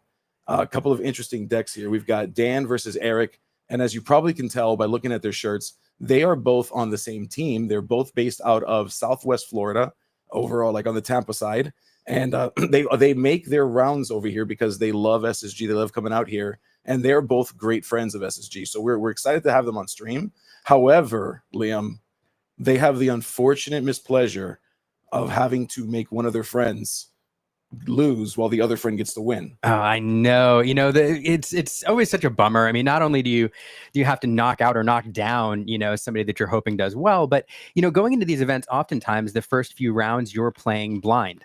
You don't know the other player, you don't know their deck. But in this scenario, there's a high likelihood that each one of these players knows, at the very least, the colors the other is playing. At worst case, their entire deck list, but they also know their tendencies, how they play, perhaps their cues. Yep. So these players knowing each other this well, this will be a lot different matchup than we usually see in round 2 of these big events. Yeah, normally they're testing they're testing with each other to prepare for other people, and now it's like, wow, we're back at the testing tables, and here we see Diablo coming down. So we know that Eric is on that Emerald Steel deck, and this is indicative of that discard style deck, as we see that the hand has been revealed. Yeah, this is a fascinating matchup. I'm willing to bet, you know, coming in here into the Sapphire heavy meta, both of these players tech their decks to play into a control style meta. So Ruby Sapphire, Sapphire Steel is what they're expecting to play. And now both of them are going against each other instead. And so it'll be interesting to see how they navigate this. And a fairy ship coming down over on Dan's side. Oh my goodness. A fairy ship in Amethyst Steel? A fairy ship in Amethyst Steel. Fairy ship is a kind of a fun card. I mean, these 1/4 locations, and then we see Hidden Cove there on the other side. These 1/4 locations, you know, popped up in Inklands where we first saw versions of these, and they weren't super popular at the time. They appeared in some of the starter decks, but then recently they've kind of made a comeback. And Fairy Ship is a card that I'd never seen played until a few weeks ago, but now it seems to be rising in popularity. Yeah, and can we please take note of Dan's hand? Like, looking at that hand cam, that's not the only location in this deck. So many. Look at that. Kind of wild. Yeah, Hook Forceful Duelist now to the Inkwell. Let's see if we continue this location ramp. Oh, we my do. Goodness. Okay. We do. With the Seven Dwarves mine. Liam, who needs characters? Not Dan, apparently. Well, we'll see if it works out. Yeah, so this could be a challenge because these steel decks, these green steel decks, there's plenty of little tech characters. There's cards like Diablo, and sometimes Prince John sneaks in there, and others that do effecty things. But the trade-off is there's not a lot of strength. I say that, and then one of the best statted turn 2 characters comes down on turn 3. It's me, 3/3. Putting him in that Hidden Cove will allow him to last a little bit longer, and that'll do some work clearing out locations. It will, and we all love a Bumbling Mate, don't we? Bumbling Mate is such a great 2-drop. We love him. We love you, Mr. Smee. One of the best cards in the game, 100%. And a little understated. I don't know if people realized when he first was revealed, but he has some staying power in the meta. Oh yeah, and it's interesting to note because I'll tell you, at least from a case study perspective, when I first saw that card, I have to admit, I'm like, this is okay, and then it was used against me, and I'm like, oh no, this is bad. Oh no, this is bad. But he doesn't have any. It doesn't matter. He still gets multiple quests out of him. Yep. Okay, so we see Dan is thinking through and deciding, kind of what we call this as being in the tank here, kind of seeing the play lines, trying to be able to look into the future for each of the cards in the hand and to decide which one is going to put me in the best position going into the next turn.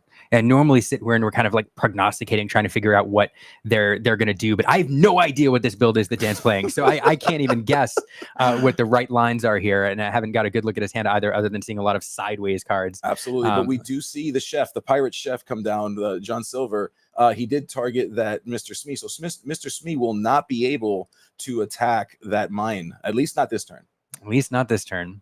And that's effective. I mean, if all indications are Dan is hoping to get a lot of locations on the board and get them to stick and just overwhelm the opponent with all that willpower that they have to remove. So being able to prevent Smee from challenging in there is a pretty big deal. Oh, absolutely. I mean, we do see. Okay. Interesting. So the cool thing about steel decks is they do a lot of things that stop each other from doing stuff. So Dan told Eric, "Hey, I don't want this guy to challenge," and then Eric said, "Fine, cool. Well, then you're not going to play actions. I don't want you to play actions." Yeah. So let's see though. Then you can't do this. Yeah, which could be impactful. I mean, because at this point, trying to get some of these characters off the board with some of the steel-based removal is something that Dan may want to do, and so that Pete could make a difference here.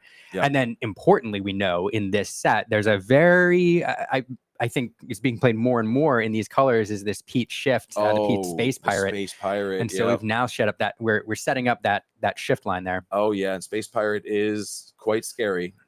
We don't see him yet, but we do see another bumbling mate. Okay, and the decision is being made by Dan to start plucking away, just dealing damage to characters, using that mind to its effect, and then saying, hey, you know what? I'm gonna go ahead and I'm gonna let my John Silver be banished if you banish your Mr. Smee. If plucking away was a bird-based pun, I appreciate it. It absolutely was. I can't let that go. That's too good. It absolutely was. All right, so we do see Eric now thinking through. Let's see. I haven't got a good look at his hands. Let's see which way we go here. Yes. Yeah. Okay. So it's it says a Storm Rage on with 2 damage on that Smee. Draw a card. All right, and then Pete. Yeah, Pete is slowly plugging away, saying, "Hey, there you go." Yep, and we deal with problems. That's right, because Pete is in fact a 4 strength character right now. So that was exactly what he needed in order to get rid of that hidden cove doing so much work. Yeah, you see, that's what I get for in the beginning talking all that bad stuff about hidden cove. Boy, oh boy, did I learn. Yeah, protecting that Diablo right now, and let's see. I mean, locations are great in certain scenarios. Unfortunately, I mean they're kind of passive. You throw them out there, you hope your opponent can't respond. So, depending on how many we have in this deck, there might not be a lot of options to be aggressive with the board here. And of note, I mean, the other thing that locations kind of do that is oftentimes unspoken is it forces your opponent to do things that they wouldn't otherwise do, which can potentially set you up for a better late game. So because Eric is forced to play characters that can deal with locations better, might he have potentially not played something that can shift later on? Might he not have played something that he didn't want to see go away later because he needs to just deal with the problems that are on board? So there's always a bit of a question, like how important is the distraction piece of this? Yeah, that's well said. So there are a few lines I can think of that are good here. We do have a library in hand, so it's not. And we have a library in the Inkwell. Yeah, there you go. So we could have moved over there. It's 8 lores or willpower is a lot to deal with, and then you get a card off the Smee potentially. But you also have the Fox in these colors, and so if you're looking to clear up that hidden cove, which I think Dan would love to do, you can challenge in with the Smee and then bounce it with the Fox, which would be a fantastic play here. And I think that might be what he has. We do see that there is a dock in hand as well. No, it's the John Silver. There's John Silver. There's the dock choosing to discard the chef John Silver and drawing 2 fresh cards. Another location we see in hand. Yeah, and that John Silver, I mean, I'm not surprised to see him in this deck with all the locations that we've seen. That John Silver can get out of control very quickly. Yeah, we'd love to have something on board right now with him, but John Silver on his own right now is an innocuous kind of 3/3/1 lore. But with what Dan has in his deck, he could drop 2, maybe even 3 locations in a turn, and all of a sudden that John Silver is we're talking resist 2 crazy plus 2 resist lore. I mean, that's not what you want to see, especially playing with a steel deck. Steel is so good at just taking pot shots at characters, but the more resist that's built up on the character, the less those cards matter, and that could present a big problem, which is exactly why Eric is immediately putting damage onto that John Silver. He knows that for every turn that passes, that thing is going to get scarier and scarier, and we don't want that. No, and another note, he is a captain, so he did protect the Smee there, forcing the challenge to get that Smee off the board there. So great play there, doing a lot of work. And now we're going to get an Ursula Deceiver, taking a look at the hand. There are, surprise, 2 locations, no songs. So we saw a Fairy Ship and then I think another 7 Dwarves Mine. That 7 Dwarves Mine, though, particularly impactful right now with a Knight on the board. So we'll see if that does work there. But we're going to get rid of one of them here. We are, yes, absolutely. And we see, so All right. Oh, okay. What are we? We're turning some stuff sideways. We're drawing. All right, Dan. Let's see what you can do. We see the giant cobra is in Dan's hand. That is a nice, an awesome card from set 7 from Arcasia's Island. But opting to play the location, you've got the John Silver on the board. You need to respect that, and you need to make Eric respect that. And so we do that easily with putting down the mine. We also have a knight on the board, and that knight, his name is Doc, will be able to potentially deal 2 damage to something and see if we can make some headway here.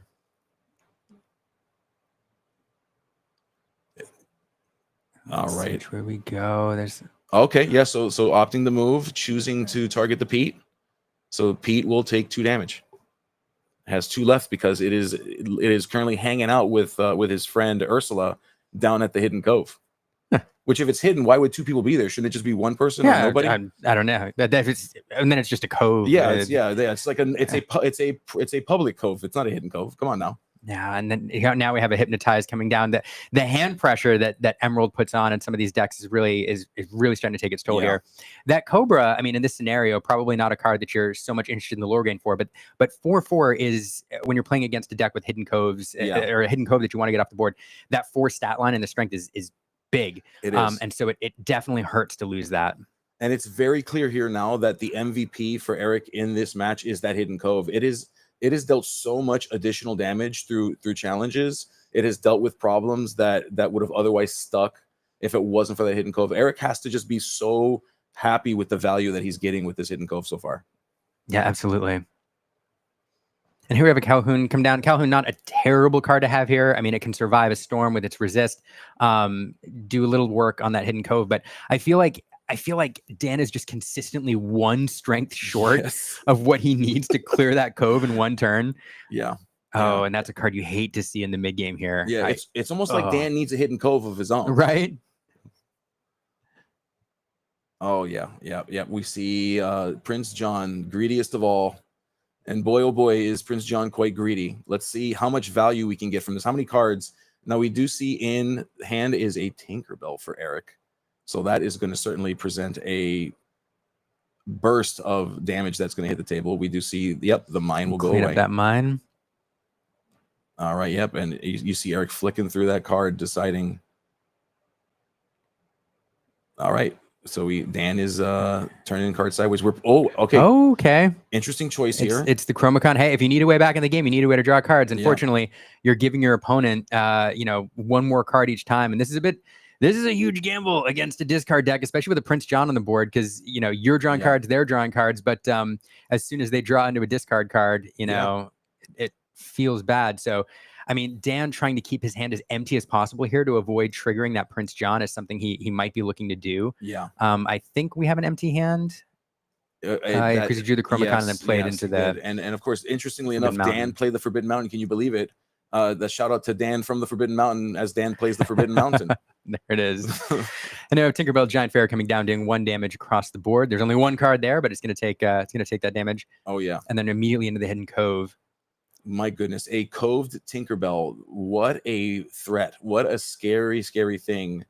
This Hidden Cove just working overtime. We see Eric saying, hey, you know what? Prince John is Prince John is beefy too.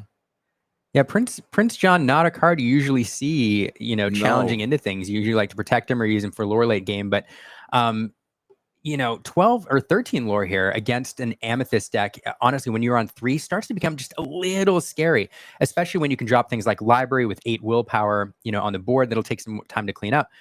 You start to draw into goat bounce range, and we know Dan's running the Cobras as well. So here's another location on the board, another Forbidden Mountain. That's 12. Well, we have 5 damage on that one. There's currently I'm squinting. There is 5 damage on that one. But it's going to take there's only 1 willpower left, but it takes 1 character dedicated to that location to clean it up. Yeah. And then you have another 6 willpower there to clean up. So every lore here starts to matter, especially when you're playing with giant cobras or goats and things like that. And we're seeing the location. So as we've seen, Dan's playing we've seen at least 3 to 4 different locations either enter the board or into the inkwell or into the discard. So we know that this is kind of the thing. We've got 2 locations Can that be enough? Can this carry Dan to that 20, to the magic world of 20 lore? And we're going to see, as again, just plucking through, we've got Tinkerbell coming in, waving her little wand, saying, "No, we will push you a little bit further to banishment, you Forbidden Mountain, you."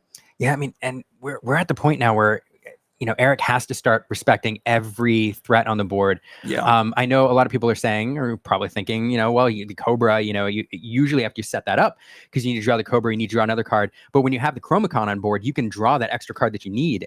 So we're just a couple Cobras here from really threatening game. Yeah. And you think about the reach that Amethyst has. We know that the Cobra is in the deck. How many more are we going to find to get us closer to that number? Dan is, I'm remiss to say that Dan is like fully in the driver's seat. It still feels like both players are trying to like establish control of the board, but Dan's got to be feeling just a little bit more confident right now, given where he's at with his lore count. That Chromicon, I agree with you, and that Chromicon looms really large here. When you're the beatdown and you're trying to drive the lore total, being able to drop 2 threats every single turn is huge, and especially against a discard deck which has cards in it dedicated to discard. If Dan is emptying his hand every turn, those discard cards are essentially useless. The Hypnotize gets you a card, but that's 3 ink to draw a card. So yeah. But Beast Tragic Hero definitely can swing things here. That's a big play here. More cards to Eric's hand is going to give Eric the ability to start finding the ways out of the hole that he finds himself in at the moment. Yeah, somebody once said rule number 1 of TCGs is more cards is better. And Beast, a card around since set 2. Right. Finding his way back into the meta. He's been in and out of the meta. He's always around, as evidenced by his price. But we're seeing him a bit more now. We are. It's interesting. Like I feel like the prevalence of Beast, it's like an opposite to the prevalence of Ruby. So like if Ruby's prevalent in the meta, like Beast tends to kind of fade into the background, and then when Ruby's like not necessarily there, it seems to be like, okay, well, I guess I can poke my head around again and not have to worry about these meta Medusas and stuff. Yeah, no, I will highlight sequence here. Sequencing here mattered because John Silver had resist 1 there. Because of that location on the board, we cleaned up that location after, so sitting with 1 damage instead of 2. So just it's important to sequence things properly when Prince John's on the board. So we'll see if that extra damage matters. But now we have a library on board. So again, John Silver at resist 1 with another lore. That Calhoun is going to come in. Interesting. Clear up the Tinkerbell. That Ursula is a threat you want to get off the board, but again, sitting in the cove has that extra willpower. But cleaning up a Tinkerbell with a Calhoun and getting that 2 lore off of it seems really good. Okay. And that's a lot. That's 14 willpower. Giving that Calhoun a target really. Yeah, I mean, I think that was the right choice, but definitely looms large here. Calhoun. I was going to question a little bit because there was the option to move that Calhoun to the library and then to do the challenge that it did to then get it to draw a card. But I mean, what was drawn there was needed, and that filled that spot nicely with that ink that he had left. So that might have been, this might have been a very fortunate turn of events. I don't know if there is much else that can be done here that can stop what's about to happen. We've got a John Silver with 2 resist with 2 lore. We've got 2 locations, as you noted, of in the teens of willpower. So we do see the Forbidden Mountain being sent away by that Space Pirate Pete. But and worst case scenario, Dan now has 2 cards on his turn to draw into one of those Cobras to kind of finish things off. So that may have been in that storm will definitely do 1 damage because of that that resist 1. So should be sitting with 2 damage counters on it. But resist is such a tricky thing to remember sometimes, especially when characters gain it and lose it because of the locations and you're moving fast. So understand how people can forget about that. Certainly, and it's interesting to know. But to your point, it's important to know these things, and because that might have cost that could cost Dan the game if he's not careful. That's true. That is game on board if John Silver is still there. All right, we do see another library come down and a ferry ship. The card of the hour, ferry ship. Oh dear, back over, and that is just a lot to clean up. Yeah, can we do it? I mean, let's find out if if Eric can piece together the puzzle to prevent that one more lore that will give Dan game 1, and then give Eric the ability to be on the draw on the play rather going into game 2. Yeah, so much willpower to clean up, but so many cards in Eric's hand. That beast doing work, getting extra cards. We have, Deceiver of all there that can Yeah. sing something. Oh, I'm trying to. I mean, but what do you use I to? mean, if you have Zeus, then Zeus could help And here. that's as Zeus, you kind of need it. I think Zeus is going to be big if he can have maybe more than one of those as well. It's hard to tell. I can't see. I do see a Mr. Smee at the front of Eric's hand, but I don't see much else. But there is, as you pointed out, quite a few cards. So we do see the thinking about it. I believe he was thinking about maybe singing with Ursula, the Deceiver of All, but opting instead to attack with the beast, or challenge with the beast rather, into the library. And I'll talk about something here too. Like, let's say hypothetically, Eric knows he doesn't have what he needs to clean it up. There is something worth when you're a competitive player thinking through the lines and trying to, maybe the line this turn is not necessarily, I know I can't win this game, but I'm going to see if I can maximize my damage so that if I end up at a scenario where I could potentially clean things up, I'm used to thinking things through. So exactly, playing things out like this is always a good mental exercise in order to improve your play. Yeah, I mean, you're about to go through potentially two more of these games. I think the more, to your point, the more you practice it, you'll get to replay that coming up now. So we do see that the game did go to Dan there. So congratulations to Dan for taking game one. We're about to jump in here. So I always like to ask this question, Liam. I want you to pretend like you're Eric. Okay. You get to be on the play now. What are you looking for to try to get a strong start, to try to claw back and get game two for yourself? I mean, so we talked a little bit about it last game, but you need to get your highest statted characters on the board as early as possible. So you're gonna mulligan hard, I think, or alter your hand very, very aggressively to try to find a Smee on turn 2 would be huge. Hidden Cove, even early game, we saw how big that was. That'll give you a little bit of extra strength, give yourself some sticking power. And then, of course, if you can get a Diablo shift on the board early, because here's the thing that I noticed about Dan's deck. We saw a ton of locations. I don't know how many there are, but if you 4 of a lot of the ones that we've seen, there is a lot. You got to give something up. And I suspect that one of the things that may have been given up is a lot of the removal that we see in Steel. Yeah. So without that damage-based removal and without, other evasive characters, that Diablo looms really large. And if you can get a Diablo shift on board on turn 2, being on the play, you're setting yourself up for the long game and just giving yourself all of the answers. So I think if it's me right now, knowing what I know about these players' decks, I think those are two things I'm thinking about. One is trying to get well-statted characters on the board early with that Smee. You don't want to be doing things like playing Prince John on turn 3, where you're giving up those stats. A Hidden Cove is also something that would be good. But really, I wonder how many answers, besides Seven Dwarves Mine, but again, Seven Dwarves Mine, to set up that 2 damage, you need to get the dock on board, you need to get the mine on board, you need to have the ink. So I think getting a Diablo online early game here would be very strong. I would, yeah. I think you're right. I think you're spot on. I would be in the same frame of mind. And as we see on screen, I love these kind of, for those of you that maybe not as familiar with the game, just to get a little bit of an insight as to what each of the decks are doing. So we saw on the last slide, we had Diablo as a focus, Prince John. And when it comes to Dan's deck, Dan is operating with a Mines deck, and it's using cards like Dock to utilize it. It's also feeding into Dan's strategy, which is to superpower his John Silver. So why not use a card that not only superpowers John Silver, but hey, maybe I can deal some additional damage with it. And if I can use these docks to great effect, I get to move it into the mine, and that could help to alleviate, you pointed out, some of those removal spells, or the removal cards rather, those actions that really help to get rid of a board presence. Maybe we don't need as many of them because we have Seven Dwarves Mine. Maybe we can live in a world where we can be okay with that as an option. Another interesting point here is, as we're right underway here, getting that Bayou on the board right away. One other thing I'll note is, part of the plan for most green steel decks, unless you're playing some aggressive pirates, and there's that Smee on turn 2, like we talked about, didn't see the Diablo on turn 1. But one of the things you're trying to do is apply hand pressure. Looking at Dan's deck, especially with the Chromicon, one of the things that indicates to me is like this deck is looking to just drop a ton of high willpower things on the board with those locations. And so when you're playing a deck that's planning on dumping its hand at some point in the game and just sitting on no cards, so you can play cards like Dock, so we can use the Chromicon and just flood the board, like your strategy doesn't necessarily work.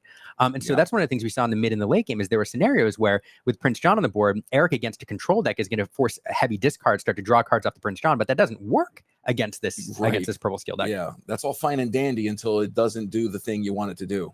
And here we're seeing, I think, the game plan in action where we already have 10 lore or 10 willpower on the board. Yeah. That is going to force a response from Eric or just accumulate passive lore every turn. Absolutely, yeah. And I mean, we're seeing some. This is what we have a second There it bumbling is. mate. Okay.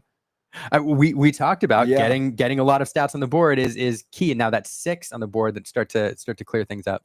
Yeah, and Aeromeister, hey, thanks for hanging out with us. Yes, PS locations. That's what me and Liam have been saying. So we love to see it. Yeah, I have an admission to make. I kind of asked for this deck because Oh. I wanted to see it in action on the screen. I knew it. I had a feeling. Yeah, I saw you out there whispering. I had a feeling.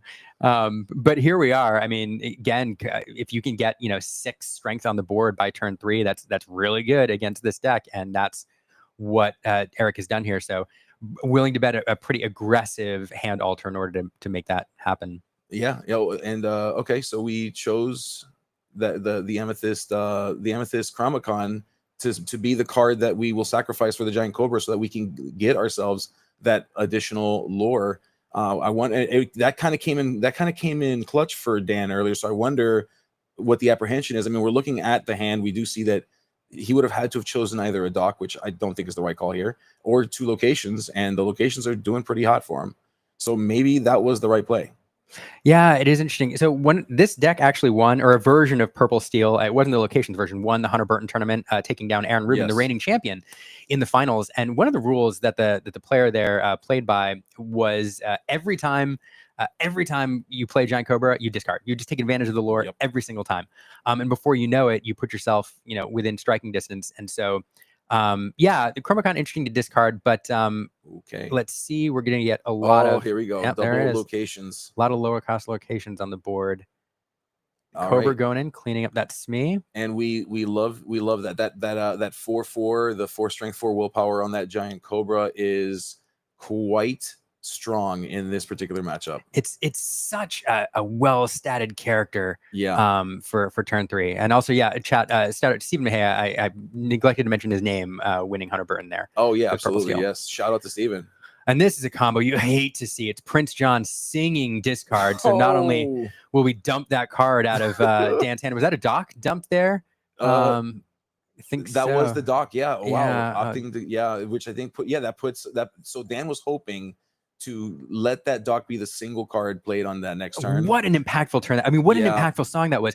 That not only is that a knight on the board, which then we can immediately move over and deal 2 damage to something, which would be that Diablo, most likely. Yes. But instead, and get 2 cards off of it. So that's getting a character on the board, that's dealing 2 damage. That's then, but Eric gets to draw a card off of it, and Dan's entire turn is shut down. 100%. That was an impactful play. Yeah, I believe, I'm looking into the future here, Liam, but I believe that when they look back at this match, they're going to find that this turn right here was the beginning. Books, yeah, yes. in the ancient texts, this was the beginning of the end for Dan in this one. Let's see if the ancient texts are correct, and we'll see if we can find a way out. So here we've cleaned up the SME instead of so Prince John's always a tempting target when he's exerted because he has ward. He sits there, he counts his gold, and he draws you cards and kind of nasty. And usually when it's exerted, you're like, I'm gonna take this out. But opting instead for the SME here, getting that high strength off the board, leaving the wimpy 1 strength Prince John, even though he has 2 lore. Now we've dumped a ton of locations on the board, and that's the game plan here. Just put all the willpower out and Dan's saying, I'm going to keep my hand empty. I got nothing here. Right, we just saw him indicate your sudden chills do nothing, sir. Notice the illusion of my disappearing hand. And instead, I'm just going to sit here with these locations and collect lore every turn. All right, and exactly that. We start that turn, ready, set, draw. But before we draw, we got two lore, and we were saying, hey, I might try to get 1 more next turn too if I can help it. Yeah, it's like I see your 4 strength over there, and I counter with my 18 willpower. Yeah. It's a lot. So at this point, what I'd be doing if I was in their shoes is I'd be doing the math and figuring out, okay, how many turns do you win before how many turns that I starts the clock. There's Pete. So we're talking about no strength on the board. Here's Space Pirate Pete. Well, locations are going to suddenly start to float off of the face of the earth here. Yeah, so I'd be remiss if I didn't shout out Lorcana bro Aaron Rubin with it's Pirate Pete. He says every time he sees it played. Well, you know what? At least you get some warm fuzzies before this thing comes in and starts just waylaying these locations. Well, Eric needed to get a high stated character on the board. He needs more strength on the board, however that happens. So that's good. And speaking of high stated character, here we have the Cobra. Of course, nothing to discard here. So we're just going to get that on the board. I think in some scenarios against some decks, you perhaps save it. But here, you do not want to keep anything in hand with Prince John on the board. So playing that out there. And and not only that, but that Cobra puts Eric in a position, because prior to that Cobra coming down, oh, never mind. Oh, there it goes. All that talking. Oh, that is all that talking for nothing. And so we went ahead and we used. We don't talk about Bruno, and we also don't talk about a giant Cobra as it goes to the discard pile. And not only that, that should net him another card off the Prince John. I didn't see if we got that draw. But I missed that as well. But we do see more locations just being challenged into.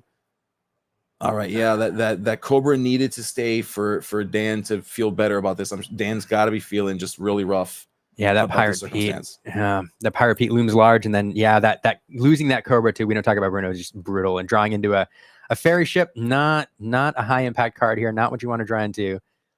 Yeah, certainly. I mean, this is a very, very strong board presence. Now we're looking at the lore count. We've got 12 on Dan's side. As we say all the time here at SSG, the scoreboard is not the only thing you got to look at to determine where you are in this game. And if you're looking at that board state, you look at those six characters, and the inability to play actions next turn for Dan. Dan cannot be feeling too good. Oh, goodness. Yep. We see Eric is saying, before we begin our descent to 20, before we make like Skinner and be the first to 20, what we're going to do instead is we're going to make sure that your locations do not give any issue. And so that's what's happening right now. No, Laura. I see some debate in the chat about we don't talk about Bruno and how it targets the vanish ability. This is a big discussion, and I do believe that the right ruling is what Ermeister's saying. I believe you resolve the card and then the banish happens. So because as you're the active player, yada yada, there's a whole bunch of bag stuff there. Absolutely. But in that case, so it would go back to hand and discard, enabling you to draw a card off the Prince John. And then after the resolution of we don't talk about Bruno, then it would check for the vanish, but the card is no longer on the board for that to happen. Right. Somebody ping googly if I might be wrong, but I think that's what I'm going with for now. Get googly in here, folks. Bring them in. But yeah, and just look at that wide board, and again another Nottingham here. Just low impact cards. There's. Let's talk about the decision to play Nottingham as a character. Standing. It's in bodyguard. Yeah, there you go. It's bodyguarding. Yes, is what it is. The cheese stands alone here. But just so many. I mean, this is rough. Yeah, we're seeing essentially so we're choosing our lowest questing characters with the highest amount of strength to take out the locations, while turning the characters with the highest amount of lore. And look at that, we're already tied up at 12. I think at this point, I think we just wrap it up. I mean, you want to save some of that time. The timer is an enemy in this game sometimes as well. And it looks like Dan is making the right choice here, saying, look, there's just no way. I'm going to go ahead and cut my losses. I get to be on the play next turn. Good luck to you, as my 15,000 locations will hit the table and I win next turn. So many locations. As I look back on that match, I think a couple things come to mind. One is I'm willing to bet there was a very aggressive hand alter for those Snees, as we talked about. Getting those 6 strength on the board early is very good. Yeah. And then the other thing that comes to mind, that turn where we got Pirate Pete down, followed next turn by the we don't talk about Bruno to get that Cobra off the board. Yeah. And what about that dock that was just plucked out of Dan's hand? Okay, yeah, that's right. Yeah, I almost forgot the history book turn. I will never forget that. I will go to sleep tonight and have nightmares about that turn.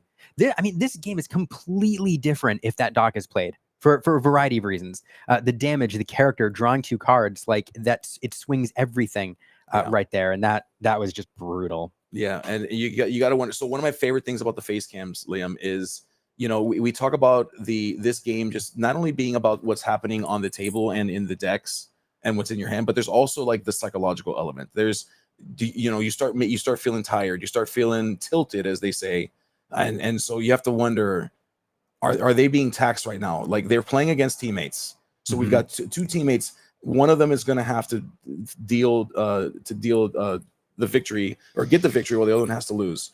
You've got that game where that turn for Dan, I think, could have potentially affected his mindset. So, like, going into this game 3, they need to shake it off, and they both need to play the best that they can play. Yeah, game 3s are always so fun because you've seen what each other deck, what each other's deck can do. You've learned the play styles and everything else, and now game 3, you always feel like, all right, this is it. I know what I need to know. Yeah. Let's do it. Perhaps your game plan shifts a little bit from game 2.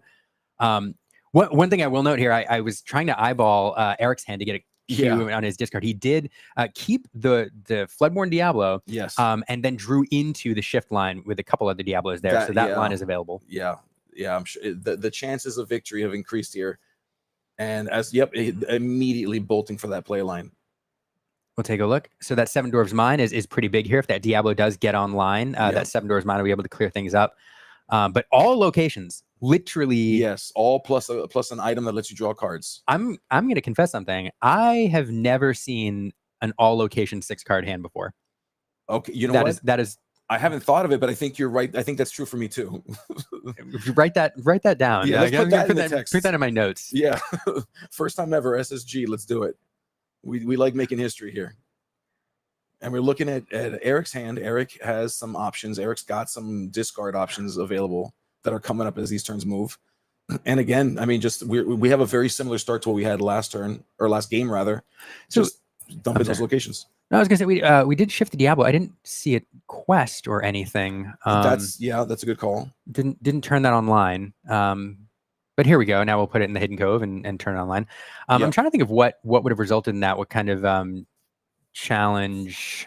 No, I can't think of anything. I mean, unless you're worried. No, I don't think there's anything that comes up that has rush in either side of that. That honestly could just potentially be that those nerves that I was telling you about, that stress, like how that game went, because Eric did claw that game at that moment, I believe, and I think that there might be some adrenaline there too. So I think that's always like the unspoken thing here that we always forget. Like, these are human beings, and they have to deal with the emotions and the being under the spotlight.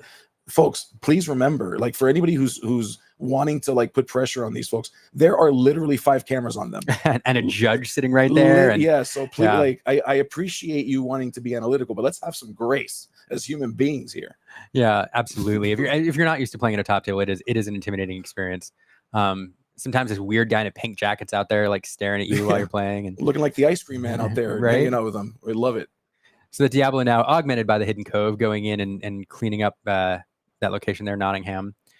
Back over, we're going to get a little bit more passive lore. Cobra into the Inkwell, followed by 2 locations. My goodness. There they all are. Okay. A nice little cube, just to keep things interesting. And also a variety here. No doubles. Look at Eric's face says it. Eric's like, oh my goodness, I better figure something out here. Eric's like laughing about it. Eric's realizing like, hey, look, I got to have an answer because this is going to get 14, real dicey. And 20. I hate to break it to you, but characters that deal 1 or 2 strength in challenges is a very, very difficult way to deal with what's on the board.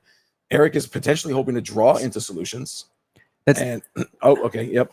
24 willpower to deal with. That 24 willpower.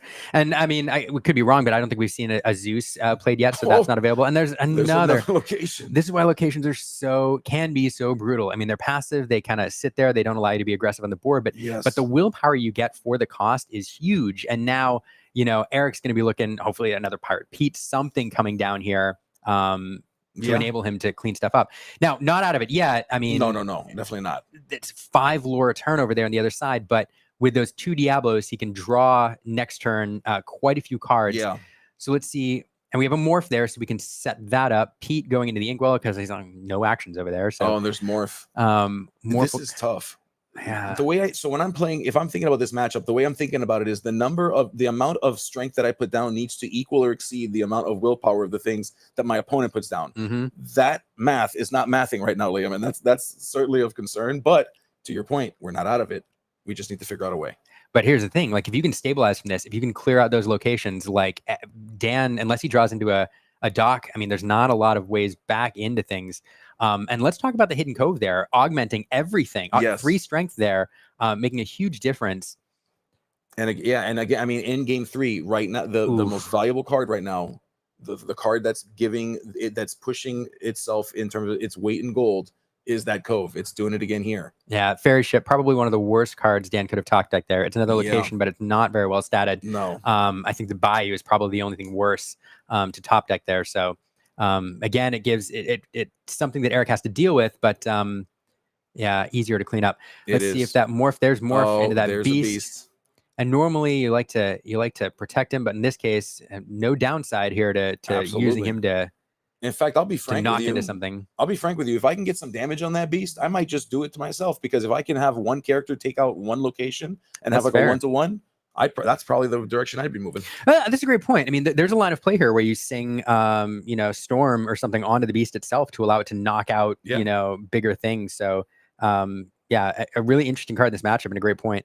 And then the Hidden Cove looms here large too, because that allows the beast with its 3 strength to one-shot the fairy ship, where otherwise you'd have to devote 2 characters to it. So, Hidden Cove, a hidden gem, since it came out. I would say the worst kept secret in secrets. Okay, like in the history of secrets, it's not that hidden, guys. It's very public, and there's 4 characters hanging out at this thing. So that's funny. It isn't new, this meta. We've seen it around for a while, but when it first came out, I think nobody paid too much attention to it, and then it's just been around. For it was like part of the branding.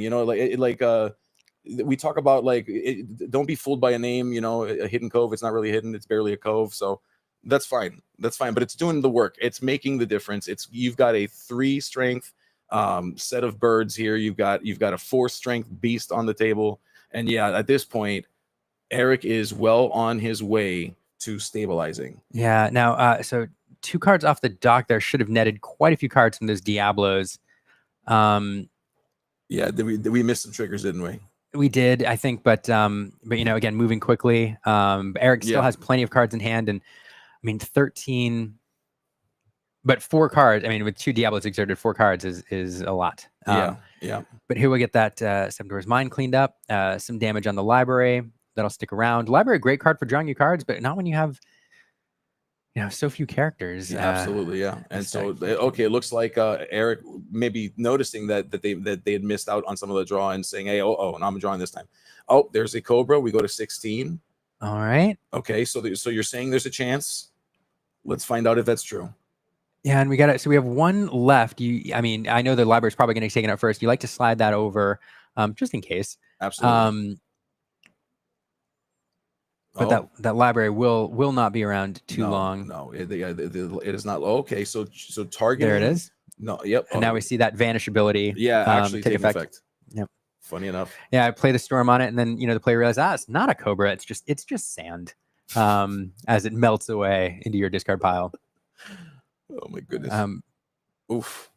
But again, so it's an interesting note here. We talked about how that library would probably be around in short order, but not putting it in there, what that allows Eric to do, because one of the rules in your turn as you sequence is you always want to draw cards first, and you want to get perfect information before you start making choices about what to do with your resources. And so not putting that in the library means that Eric can use the Storm Rage on first, draw a card, get perfect information before he chooses to use what he's going to use to exert and challenge in. So just another note there on sequencing. Yeah, it's so important. That's the difference between the good players and the great players is affording themselves that additional information to make better choices from over the course of an entire turn. Speaking of making better choices, there are so many choices in Eric's hand right now. Yeah. And again, here's the I want to make another note about top tables. It's so much pressure on top tables. And having people staring at you and being on stream, especially if we're not used to it. But these missed triggers and stuff, they're happening all over the place. At every event, out there in the room right now, they're happening everywhere. The only reason, and some people, they don't even realize, they don't even know. We just have, the advantage when we're watching, from our chill little booth here, watching these players, on camera in that high stress situation, that we get to see them. So absolutely. And with that, we see that Eric has secured this final game. Yeah. Oh, sorry. We're back at you're getting this.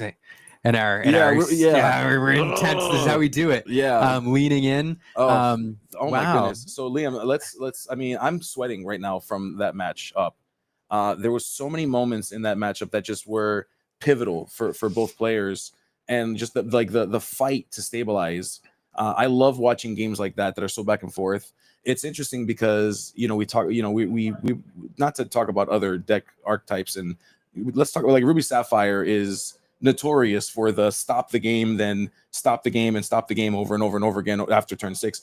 But what I love about games like this and watching games like this is it's always just one moment away. We're always just a moment away from victory on either side until there's just finally a breakaway. And even then you're like, yeah, but really, is it? Yeah. Are we really?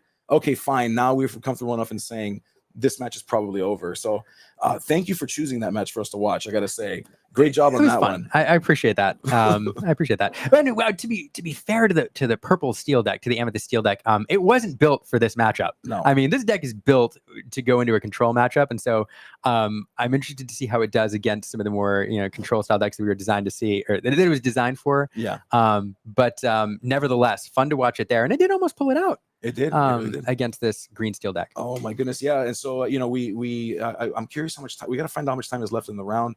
Production, let me know in the chat if you get a chance. I'd love to know if we've got an interview coming, because like I said, we've been ramping up what we're doing here at SSG. Some great stuff happening here. Just as a reminder to all of you, if you're not here, 15 case tournament, proceeds going to charity. I was posting online. I was curious how many different charities we can shout out. I saw some on autism awareness. I saw some conversations around protecting the carnivores in Africa, which was really cool. Just like so many great charities that are being shouted out here, and so many people out there that want to make just a betterment in this world. And on top of that, they get to play Lorcana.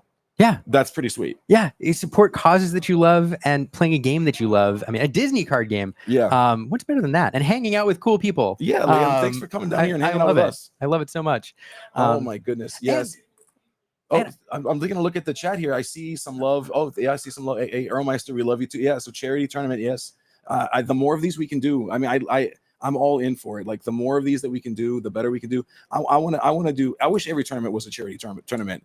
And as we get out there, we're going to try to find out more of these charities that these people are fighting for, so that way you all can hear like what really matters to the community. Because ultimately, at the end of the day, what matters the most in this game are the people that play it and the things that they care about. So what we're going to do now is we are going to take just a short break. We will be back in moments. We're going to find out if there's an interview waiting for you or not. So don't go away. I'm talking like minutes, like not even minutes. So just hang tight for us. I can talk forever if I need to. Like, yeah, we can.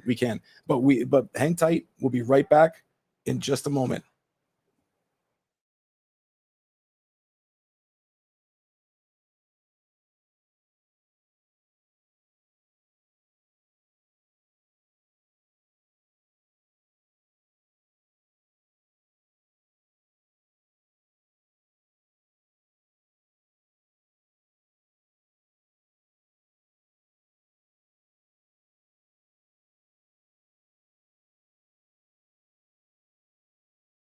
We are back, and we have our round 2 winner, Eric here, representing Team Only Lore. I have to first ask, where are you guys from? Are you close to the area? Do you guys do the SSG tournaments? Yeah, so Team Only Lure, we are actually representing the other coast.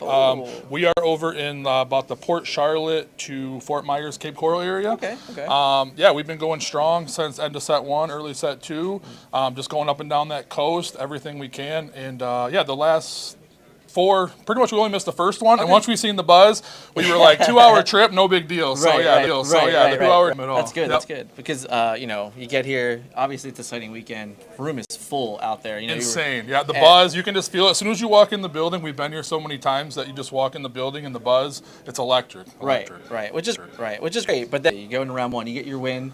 You go into round 2, you look at your pairing, you're like, man, like I got to go against Dan. Yeah, I did have a team casualty here. You guys seen on stream, and we do a lot of obviously play testing, but haven't seen that deck, and I had an idea locations were coming, and they were hot and heavy. Yeah. So steel, green steel, having to turn the corner and finally be able to quest. I had to do a little more battling than I wanted, but yeah, we're turned out right. good. And then like we talk about that, if you the meta brain came out, and you guys are both in the other category. So you're in the small little percentage category. Underdog. So we get lucky, right? We get on stream, we get a match that no one's going to see, so it's nice to get that in there. Yeah. But that matchup is not, that's not the deck that you were preparing for today. No, not at all. No. Like I said, I had some whisperings. That's what he was using, and some spice adding the Tinkerbell shift, focusing on bigger characters. It definitely was a huge advantage, and Yeah, it was a good match. I do love that. It's nice because it's one of those, like, you come in, obviously, you never want to play against a teammate No. early. You guys wouldn't much rather be IDing into the top cut For later. sure, absolutely. But it's nice to, hey, you get the matchup in, you get to play a game with your friend, Yep. you get out of the room, you get a little comfort, and you get to, one of you at the end of the day. I always look at it this way. If it's early, it's fine. You know that someone is moving on For and sure. being better positioned. So. Absolutely, yep. But what is it about Emerald Discard that you are drawn to in the current metagame? Emerald Discard, I had a little bit early on phase and then kind of stepped away. Definitely with set 7 with the Shift Pirate Pete, Right. being able to have that resist 1, also help his buddy Shmi out, and then stopping your opponent from singing. I mean, here it didn't matter. I just wanted the big bodies. Game 3, had a hard time drawing bodies, but Emerald Steel, being able to, from him, I knew going into game 2 and 3, if I could get him to discard even a card, knowing every card he would play is such low curve. Right. But idea, try to attack the tier 0 red-blue, and try to get a little bit of discard from him with my Diablos drawing their popsicles, you name it. So yeah, that's the idea going into it. Just trying to be the underdog and That's good. have fun with it. Is Tink like you're like That was your a spice. your favorite, like just like, hey, this is me. That was my throwback to Decandio back Big Tink into Steel Song. Your goal is to try to get the ping damage with the Tinkerbells, making Storm Rage on more relevant with a double sing. So that's kind of where I'm at with it, with the Big Tink, and then being able to help disperse that damage to make it more relevant. Okay. Yeah. That's good. So rest of the day, wishing you hopefully the best of luck. Appreciate it. Yeah, hats hopefully off we here see to the you crew. again in Yeah, top awesome. 16. Awesome, yeah. Make a good run. I'm sure Emerald Steel fans will be really excited about it and really Absolutely. hoping for it. So thank you guys so much again. Very welcome. Congratulations on the win. Thank you so much, Dan. Yeah. And good luck the rest of the way. Thank you so much. Thank you. Well, guys, we are here, and I think I'm going to be sending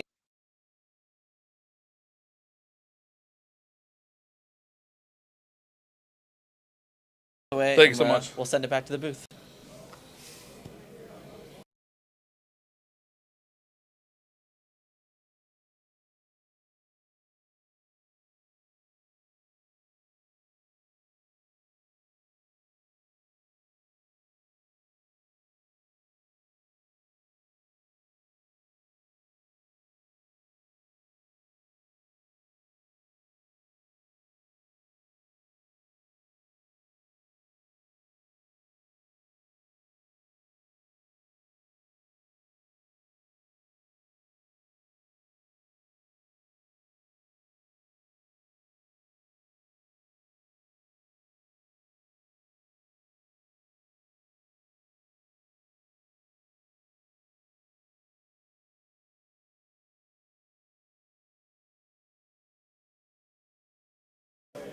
All right, so we are actually back with Dan from Team Only Lore. Yeah. I just heard the story of the team. You guys drive up 2 hours away. Yep. But you decided to come today. We got 140 plus players out there, big room, and you brought some spice. So what is it about this Amethyst Steel locations deck that you truly enjoy? It's not blue, and it does well against the blue-red matchups, and sometimes into the blue-steel. It all depends. So that's good. So it's one of those where I honestly, every single turn in that matchup, you were just like, willpower. Yeah. What I love most about the deck is that it kind of represents that stat in Disney Lorcana that a lot of people don't talk about, which is just pure health, pure willpower, pure stats. And you really did a deck like Emerald Steel without that Cove game 2. You were able to get there. You were able to just kind of keep him off, and all of his strength characters were low. They could not keep up with what you were doing. Yeah. Is that kind of your plan in that matchup? In that matchup, I think it's kind of like my worst one because I also had to play the green steel discard in match 1. Okay. So I knew a little bit more of what I was going to go, and then when they get that hidden Cove out, that helps them a lot. Right. Yeah, it's huge. Honestly, for me, that was like the difference in all 3 games. So yeah. Like I said, yeah. So like I said, going against that, that's not really me coming here today. It was just more of like being the anti-blue. Sure.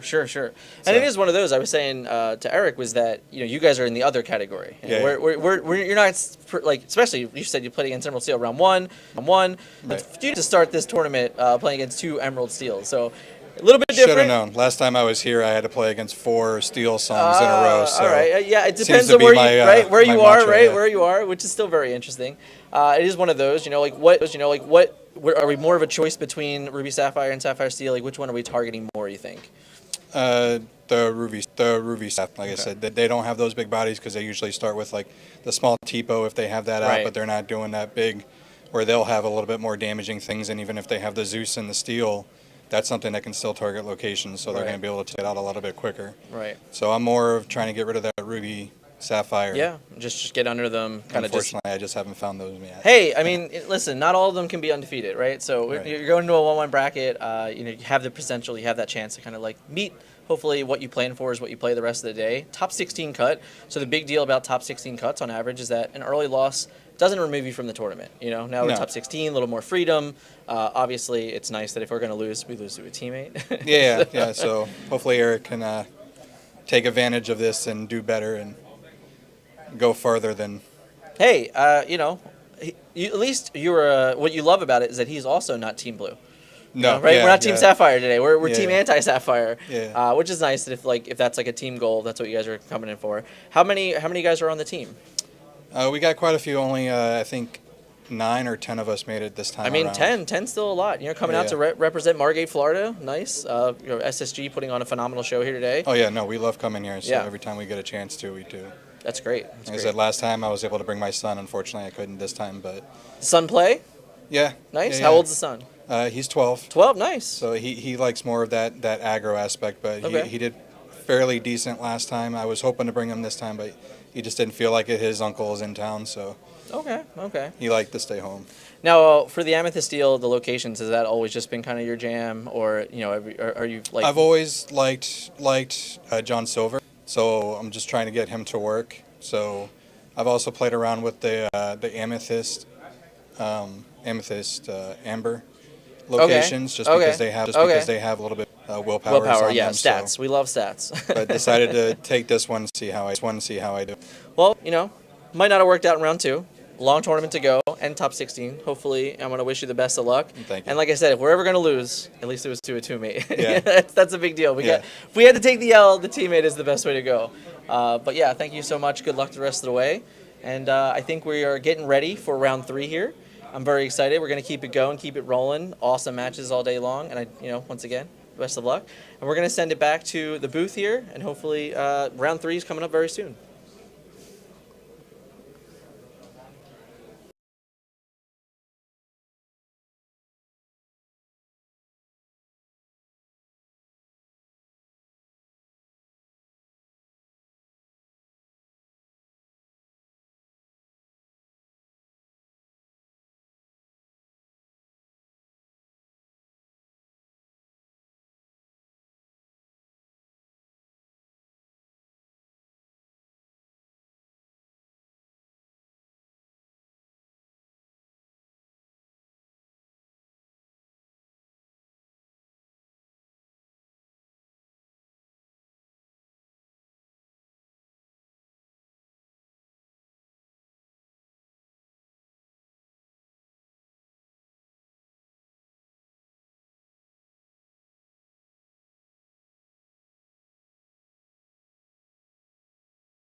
Hello. Welcome back, everybody. What's going on? Can you hear me? No. I can't hear you. Oh, Are you we- can't hear me either. No, That's right. But am I not supposed to? In this headset? You're not supposed to. Yeah. Do Oh, you so want we to switched swap? headsets. Do you want to swap? No. So that you I'm can good. hear me. Nope. If not, you might have to do one of these where you, Nope. a little peaky. I'm good. So I'm what's good. up, Liam? I'm here. What's I'm up, here. guys? Did you have a good time last round? I had an amazing time last round. Good. I'm not gonna lie. I love being here at SSG. I love this charity event. A lot of great players out there, and I love getting to broadcast with the two of you. Thank you. I Gabe am is not gonna lie. quite the professional. Well, I don't know. I'm not gonna lie. I came down. I was watching the first round off on the side behind the camera. You all, on stream couldn't see me there, and I was like, these guys are good. Oh, come on. Your chemistry, everything else. So like, I'm just excited to get to be in the booth with you. Well, we're excited to be here with you. There's a reason why we wanted you to be here, and I've admired your commentary for quite a long time. I love your ability to not only be analytical, but also like really cater to the Disney lovers and the knowing all that kind of stuff. So you were able to tread on both sides of the fence, and I really admire that about your commentary. So it's a pleasure to be here with you, and yeah, I hope you're having a good time here with us. I'm having an amazing time, Awesome. and the one thing I should say too, it's always a great day when you get to watch top tier Lorcana, Of course, being played. Absolutely, and we keep bringing the spice here, guys, as we run into another green steel matchup, but this time against a Sapphire Steel deck. Mike Arcello, both these guys, very well known here down in South Florida. Kylie, is the manager rather of Southside Gaming, and Mike, a very avid Sapphire Steel player. He's been playing it since I've met him. So this is his time now. We're living in his world, if you will. Yeah, my time is here. Yeah, I did it first. Now everybody's playing blue steel, but yeah, we see the players just figuring out who's going to be starting us off here, and it should be a really good match. Both these players very experienced, very good players, and I'm excited to see. What do you think? Who do you think has the edge here when it comes to Sapphire Steel versus Emerald Steel? Oh, geez, I don't know. I think I'm going to put this at a toss up because here's what I think. Sure. I think that Sapphire Steel is one of the top two decks in the meta. I mean, sure. I think Ruby Sapphire is probably the best one, but Sure. one of the top two decks and very, very strong. Of course, I don't know if we're seeing the item variant here, Right. or the mid range aggro variant, Yeah. and that makes a huge difference. But I don't think you bring green steel into this event if you're not planning on running into this matchup. Sure. And so Kylie, I'm sure, has thought this through, and I think it's probably 50-50 based on, and it's not just deck choice. It's knowing these players, it's knowing their knowledge of the meta, Of course. and how they're gonna, adjust going into kind of this, what they expect to see. Absolutely. But then also, well, yeah, I'm gonna. But if I had to give the edge to somebody, Mhm. I'm actually gonna give it to Green Steel. Okay, I like that. Okay. If would- I had to. I would teeter in the opposite direction. I think Green Steel is a very high rolly deck. If they're able to, put all the pieces together, shift in, do the whole, all the tricks. I think it could be kind of difficult if he's able to discard Mike's hand at a rate that he's not able to stabilize. However, Mike having access to things like Bell into Storm Rage on, I think it's going to be quite problematic for Diablo if he's not able to get it into the Cove in time. I could see that kind of being a little bit of a hurdle for Kylie that he's going to have to overcome. But I'm sure, like you said, he knows that. He's definitely chosen this deck for a reason. I think there's a lot of reason to play Green Steel right now. I know a lot of people are choosing to go with the Sapphire decks, but I think that there's definitely some tricks to be had from the Emerald Steel side.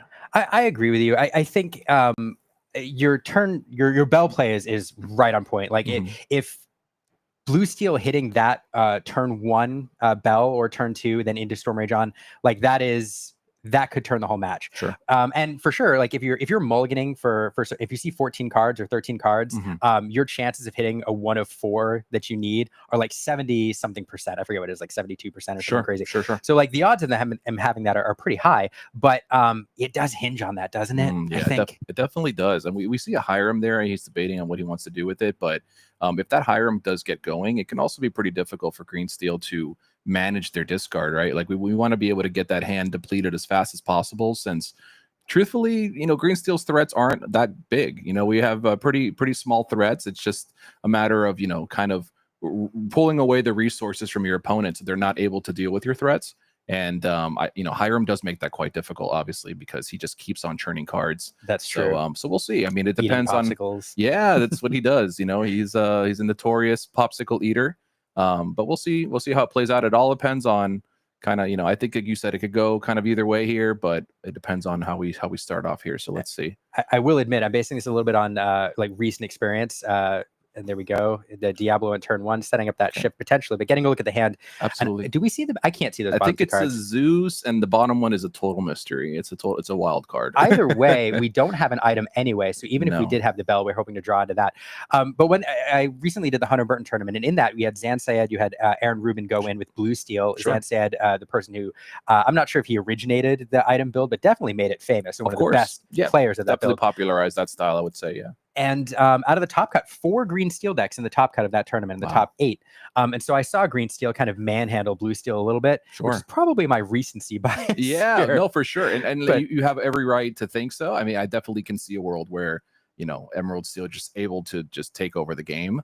But when I think about Storm Rage on, I'm just thinking, how am I going to protect this Diablo? Yeah, How am I going to keep this Diablo alive? But Kylie is playing, very traditional old school green steel with, hidden coves and things like that. And he actually showed me a funny card that I hope we get to see this game. I'm not going to spoil the surprise here, but Kylie running a copy of a card that you all may remember very well. Let's just say that. So interesting. Yeah, we'll see how it goes. Makes an appearance. You gotta punch me when it happens. I'll let you know. You'll know. Trust me. So Diablo can be down to turn 1, getting a look at Mike's hand, and then Kylie knowing he's got a target there for that beautiful D23 Ursula coming down on turn 2. Yeah. Kylie picking that Zeus. He's got to bling everything out. This is Kylie. If it's not foil, it's not going in the deck. That's the way Kylie operates. So we're going to see a lot of shine coming from his side of the board. Speaking of shiny, a Tamatoa there going into Mike's Inkwell to play a Smee on turn 2. Yep. And Kylie just choosing not to, not to quest obviously with the Diablo since the hook is looming. Not able to get his shift line off, so I'm sure he's a little disappointed about that. But we have Pete here who will stop any actions. So if we're gonna, attempt to rage on or storm or anything like, or excuse me, raging fire. I always get them confused because they're both raging fire and raging storm. That's right. I do the same thing. They're both raging cards. But we see, we continue. We're both playing Pete's back and forth here, and first to get on the board is Mike as he sends that Smee sideways, and no damage thanks to the captain. So very nice effect here. And now we pass it over to Kylie, who will have an opportunity to maybe trade in this Pete. What do you think? I'm thinking maybe the 1 lore for the 2 lore is a fair trade. I think so too. Pete has obviously done his job, except, one of the things that makes Floodborne, to step back a minute, one of the things in this game that makes Floodborne really good, or even better than what their card does, is when they have a really good shift target that's played. And so when anybody sees a Floodborne version of a card that they run come out in their colors, it's very, very exciting. In this set, we got Space Pirate Pete, which is available to shift for 4.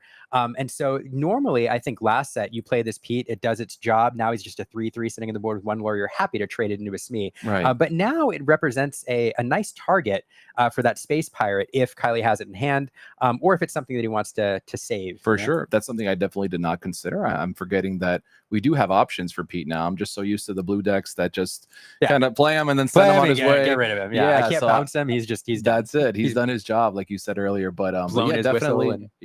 So definitely some opportunity here for bigger Pete to come down and cause some trouble here, and not allowing your opponent to sing songs could be relevant here.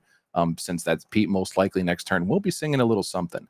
So let's see how Kylie decides to approach this as he plays a Prince John.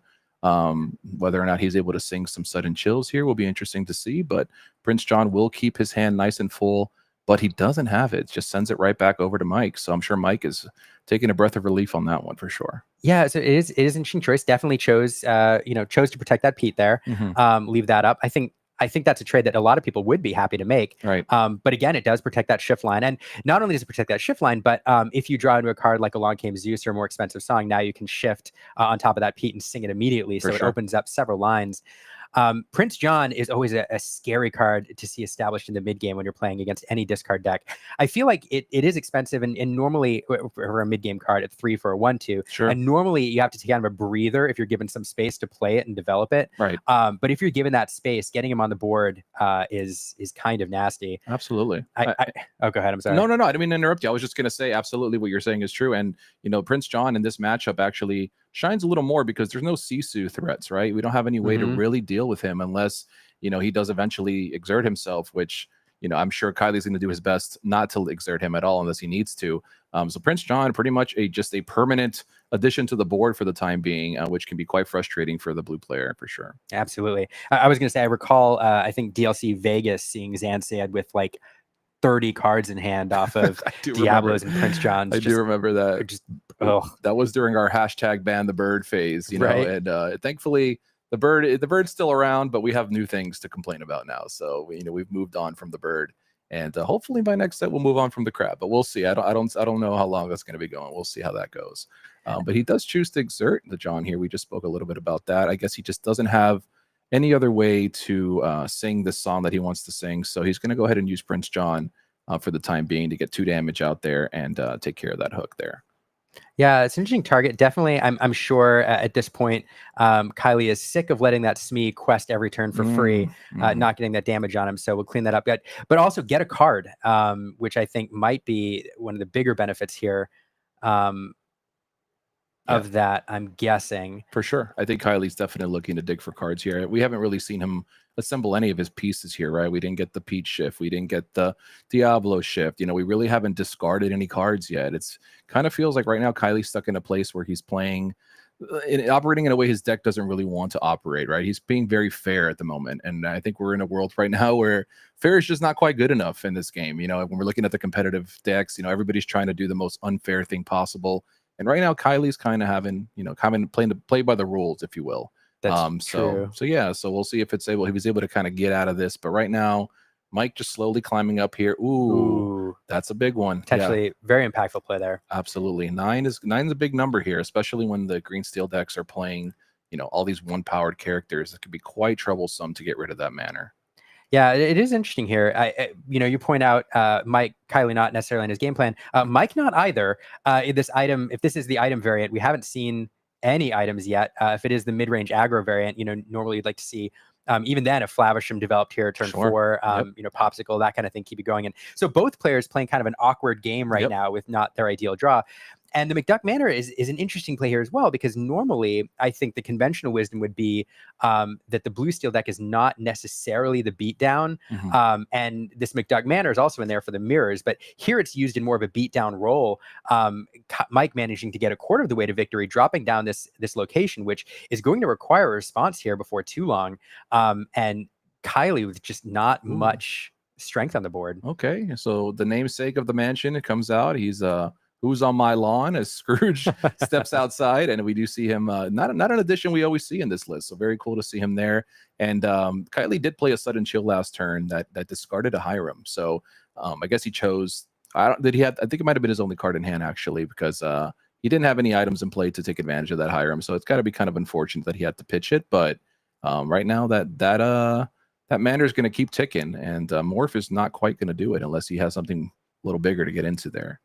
And we will go all the way up to 15. That is a big number here. Yeah, and that 5/5 Scrooge is going to be quite the problem here. Yeah, a really fun card, Scrooge, to see worked in and popping into the meta. Just no real ability. It's a vanilla card, but well statted at 4. Absolutely. We've been seeing Bianca's as well, making a lot of play. And I just think that a 5/5 stat at a turn on 4 ink is just, it's a big threat.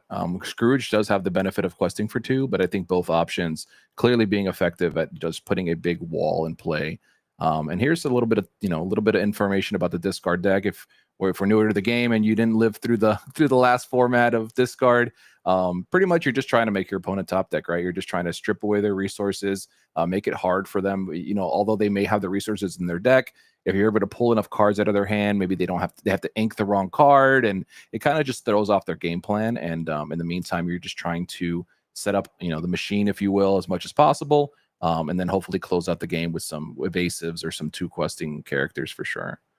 And yeah, so we're gonna get into game 2 now. So we will have Kylie on the play this time, and we will see if Kylie's able to have a little bit of a more high rolly start here. He really, like we mentioned, both players kind of playing not their optimal strategies, but Mike able to get that location in play, which is just such a powerhouse against this deck. So I'm sure Kylie's going to be hoping he can maybe get a little more going this time, get that draw engine going, and we'll see if he's able to do so.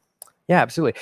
Talking about storylines here, you mentioned before the start, there's a bounty, something about a bounty going on here. Can Absolutely. you tell me about that? Let me not forget. Thank you for reminding me, Liam. So actually, there is a bounty. So every round, the way we're doing this, we have 2 dedicated bounties in the room, which would be Hector and Ghosty, which are very successful players in the room. And then we have like random bounties every round rather, that we pick people from the staff. And Kylie is actually the bounty for this round. So if Mike's able to, he already got game 1, so he's already guaranteed a trove.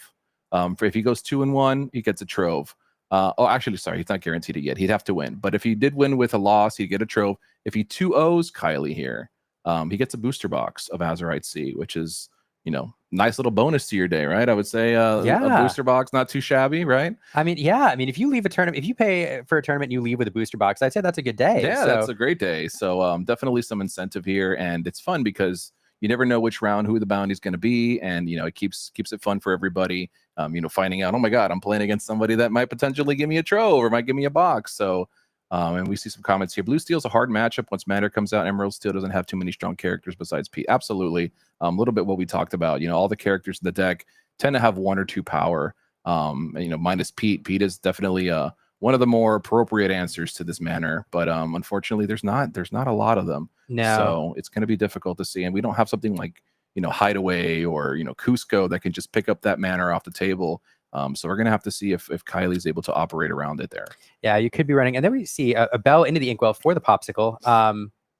And then another bell. I was going to be like, the reason you ink a bell is if you have another bell. The illustrious bell pop bell combo. Yes, absolutely. So putting a 3/3 in play on turn 1, obviously incredibly powerful.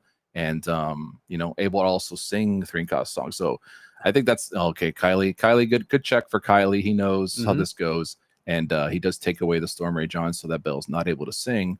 Because in my opinion, that's probably her strongest part. Like, she is a 3/3, which is quite ridiculous, but being able to sing those songs, I think is what really enables her and her power for sure. Huge. And I will say, this does completely change the game plan too for Kylie. I mean, normally, you want to develop that Diablo in turn 1, but oftentimes against this matchup with Belle now, it's the same way as when Cinderella was around in Steel Song. Like, you just don't present that turn 1 target. Yep. So it's very possible that Kylie had it and either altered it away or just chose not to present that threat. And rewarded for it here, able to pick that song without Belle singing it, drawing Mike another card. For sure. Yeah, we definitely don't want to give value to that Storm, and a lot of players opting to either skip their turn 1 or play a turn 1 that has 4 toughness or something that's able to withstand Storm Rage on. But we do see the Magic Broom, which is actually a really interesting inclusion here because it is able to check that Diablo. It is a 2/3 that does gain evasive on your turn.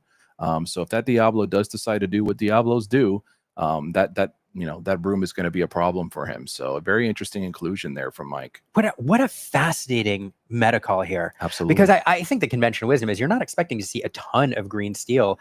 Even the purple steel, the amethyst, the amethyst emerald discard decks, there's just not a ton of them around right now. So in a world of sapphire steel and ruby sapphire, to include that card and then to have it pay off potentially right here is really fascinating. Yep, definitely a nod, I think, too. I mean, obviously it doubles as a green steel threat, but we have seen a little bit of rise, not so much at this event, surprisingly, but I know the emerald amethyst discard bird deck has been growing and looming in its presence. So maybe he just did a little check there, said, hey, just in case I run into some Diablos today, let me include this as a 2-drop. And honestly, besides me, there aren't a great amount of blue steel 2-drops. I was playing the deck for a while as well, and when you really look at them, it's quite limited, to be honest. So I think that the broom is still a decent threat. Doesn't bump anything. Yeah, it's really. A 2/3. It survives a lot of little chip damage, and it occasionally stops a Diablo from questing, which is amazing. Yeah,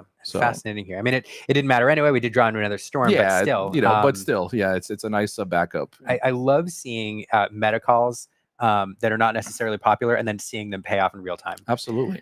What's unique about this game is, there's games that have sideboards where you have to play, you're able to bring in these tech cards, after game 1 or after game 2.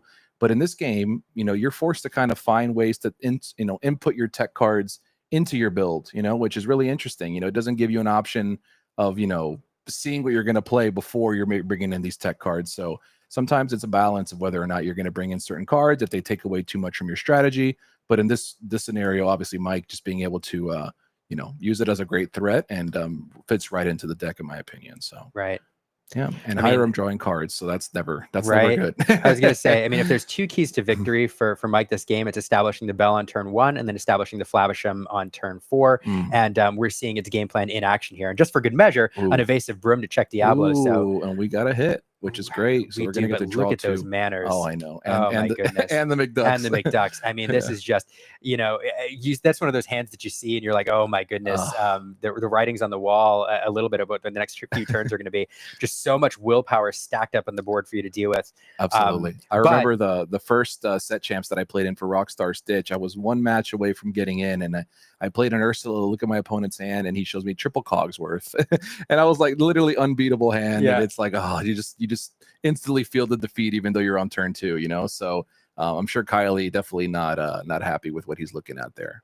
Now, if there's one thing that's going to get you back in, though, it's trying to apply hand pressure. There's no items there, so Flavisham, unless you draw into it, is not going to be able to keep eating things. Sure. So the one way Kylie's going to get back into it is by, I think, going wide a little bit, drawing into some answers. And when you have 2 Prince Johns on the board, a Hypnotize or a Sudden Chill becomes great. Just draw a bunch of cards, which is always good. And I think we just need to get into the deck a little further, find ourselves a Pete that we could start maybe getting some value out of him, as we see Hiram just getting to sing a Zeus, which is an Ursula. just calling down a thunderbolt here as he and then we get some more lore in, and we do add that Scrooge to the board. Interesting that he chose to ink the Manor last turn. I guess maybe he's just kind of stuck on ink since he has another Scrooge in play with Manor. But yeah, he does still have that Manor in place, or rather in his hands, so that's going to be trouble. Well, so that's a good point. I mean, he probably wants to keep those Manors, but drew into the Zeus. We know he didn't have it, which is uninkable. And so now you're sitting with the 2 Scrooges, the Manors. If you want to continue to develop, you have to drop a Manor in there. Sure. And forced to get rid of some of these cards I think that he'd like to play. But certainly some of the end game cards, some of the top end cards in this deck, including the Tamatoas, both of them, if you're running them, require you to keep building that inkwell. For sure. Yeah, I played a little bit of this kind of deck, and sometimes I'll kind of sit around at 4, since a lot of the deck does operate at 4 minus Sans Tamatoa, so sometimes I'll choose to maybe skip ink for the turn and just try to stick around that 4. But Mike here deciding that just in case he does hit that Tamatoa, he wants to make sure that he's an appropriate ink count. So just pushing it up, and I think that's a good decision. I mean, he still has another Manor in hand, potential Scrooge coming up, and he does have a Scrooge he was able to develop. So just a lot of threats right now for Kylie, as he sits at 0 lore still, but does develop a Beast who has been kind of seeing a little bit of a comeback. I've been noticing. I think without Medusa in the meta as much, no more red purple, I think Beast is something that is kind of been making a return. I think he's an incredibly strong card. Obviously, for a long time, he was a staple card. He was like incredibly powerful. I hate him so much. Yeah, he was like really, really good. So obviously, there's a lot more songs that can deal damage to him and kind of turn off his effect. However, he doesn't just get clean sweep by a Sisu, which is nice. So he does present a threat that can potentially draw you cards without being able to be dealt with. So yeah, I think it's really interesting to see him making his way back into these lists. Well, and I like him too, because he's typically used for card draw. That's where you usually like to use him. But as somebody pointed out earlier, these green steel decks don't have a lot of high strength characters in them. Absolutely. And so even if he gets shut down and you get a little bit of damage on him, now he's a great engine to wreck some baby Tamatoas or Flavisham or Manors. Yeah, he's a great threat for a Manor. He is fantastic at destroying Manors. I've seen the film. Yeah, the West Wing is the indication. That is funny. But here, Mike going a bit wide, dropping a couple characters on the board, and now just a lot of threats there, a lot to deal with. Famous quote from a different card game is "Math is for blockers." So we're just going to turn sideways and let Kylie figure out the rest. Kylie definitely has his hands full here. Just so many threats, right? We have Smeet and Scrooge just waiting in the wings here.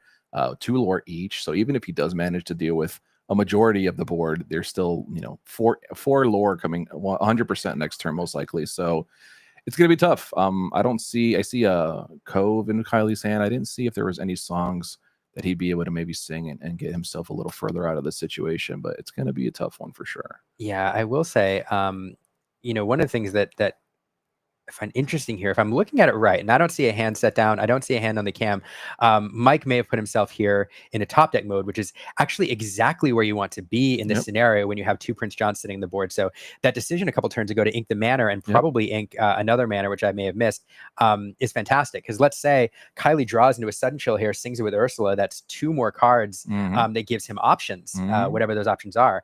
And so smartly, Mike making sure that there's no fodder for those Prince Johns. Sure. Yeah, and this is one of the weaknesses of the Emerald Steel deck, in my opinion. You know, you're able to clean your opponent's hand out, but if they're able to develop a big board before you're able to rip away their resources, it can be quite problematic dealing with the board, right? So now, as you mentioned, you know, Mike doesn't have any cards in his hand, but still clearly in an incredible position here to close out this game. So it's going to be quite the task for Kylie to, you know, maneuver this and get this board cleaned up.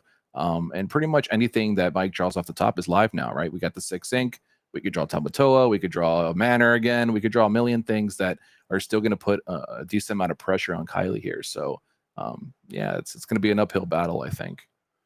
And I do see Bruno in his. Oh, is it Bruno or is that another Diablo? I think it's 2 Diablos. 2 Diablos. And a Prince John, just not Oof. Not anything you really need. That's unfortunately. Tough. Yeah, that is tough. All uninkable, and none of them are going to really help in the predicament here. I mean, John, not the best at combat here. I mean, he could try to throw some punches here at this Hiram, but I just don't see a way for him to really do much else here, unfortunately. So yeah, it's just a tough string of draws. I mean, if we remember back, I mean, I think a very good opening hand usually if the bell's not in play, but the bell coming down and then drawing into another storm didn't let him establish the Diablo, and then in the mid game here drawing into 3 Prince Johns.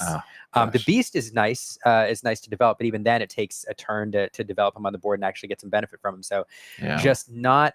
And then, of course, the Prince Johns without any discards. So just Kylie hitting a string of cards that are doing him, no good here in the mid game. For sure. And a rough spot to be sure. Yeah, Kylie's doing one of those things that I know I even do sometimes where you know it's the writing's on the wall almost, and you're just staring at your hand and just hoping maybe they'll change. Like maybe if I riffle them enough, there'll be a new card that I can use. But unfortunately, I don't think any of these cards are gonna dig Kylie out of this position here. But Kylie's just thinking it through, making sure he's not gonna miss anything.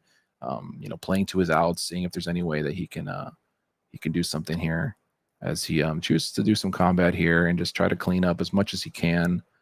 Does get rid of that one Scrooge, so there's only one more Scrooge. But unfortunately, he did have to give up a lot of his board here. We did manage to get the beast into the cove, so he will stick around, but with 1 HP is going to be kind of tough. And that will buy another turn. Yeah, I definitely will. But we may not have another turn. So we have 1, 2, 3, 4, 5, 6, 7 in play. That's going to put him up to 18, which is quite close. All right, John jumping into the cove as well.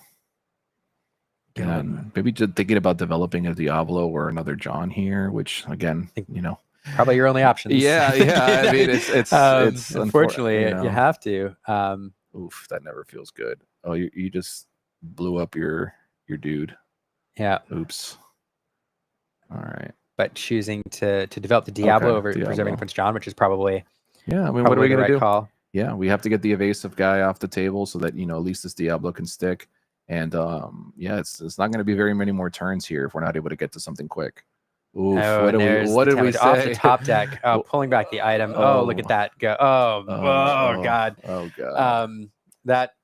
That feels bad. There's the Fortisphere coming down, playing the Popsicle. We're going to see the engine go, drawing a card here. Then Hiram Flavisham probably going to quest, eat the Popsicle, draw 2 cards. There it is. I mean, if you're asking for a top deck, I mean that's the one you need. That's a big one. I mean, Popsicle would have been nice, but Tamato will do a extra. I'll do you one better. I'll do you one better. That's probably the best possible draw you can see, especially when you're sitting there with the appropriate amount of ink to just go ahead and play it right off the top.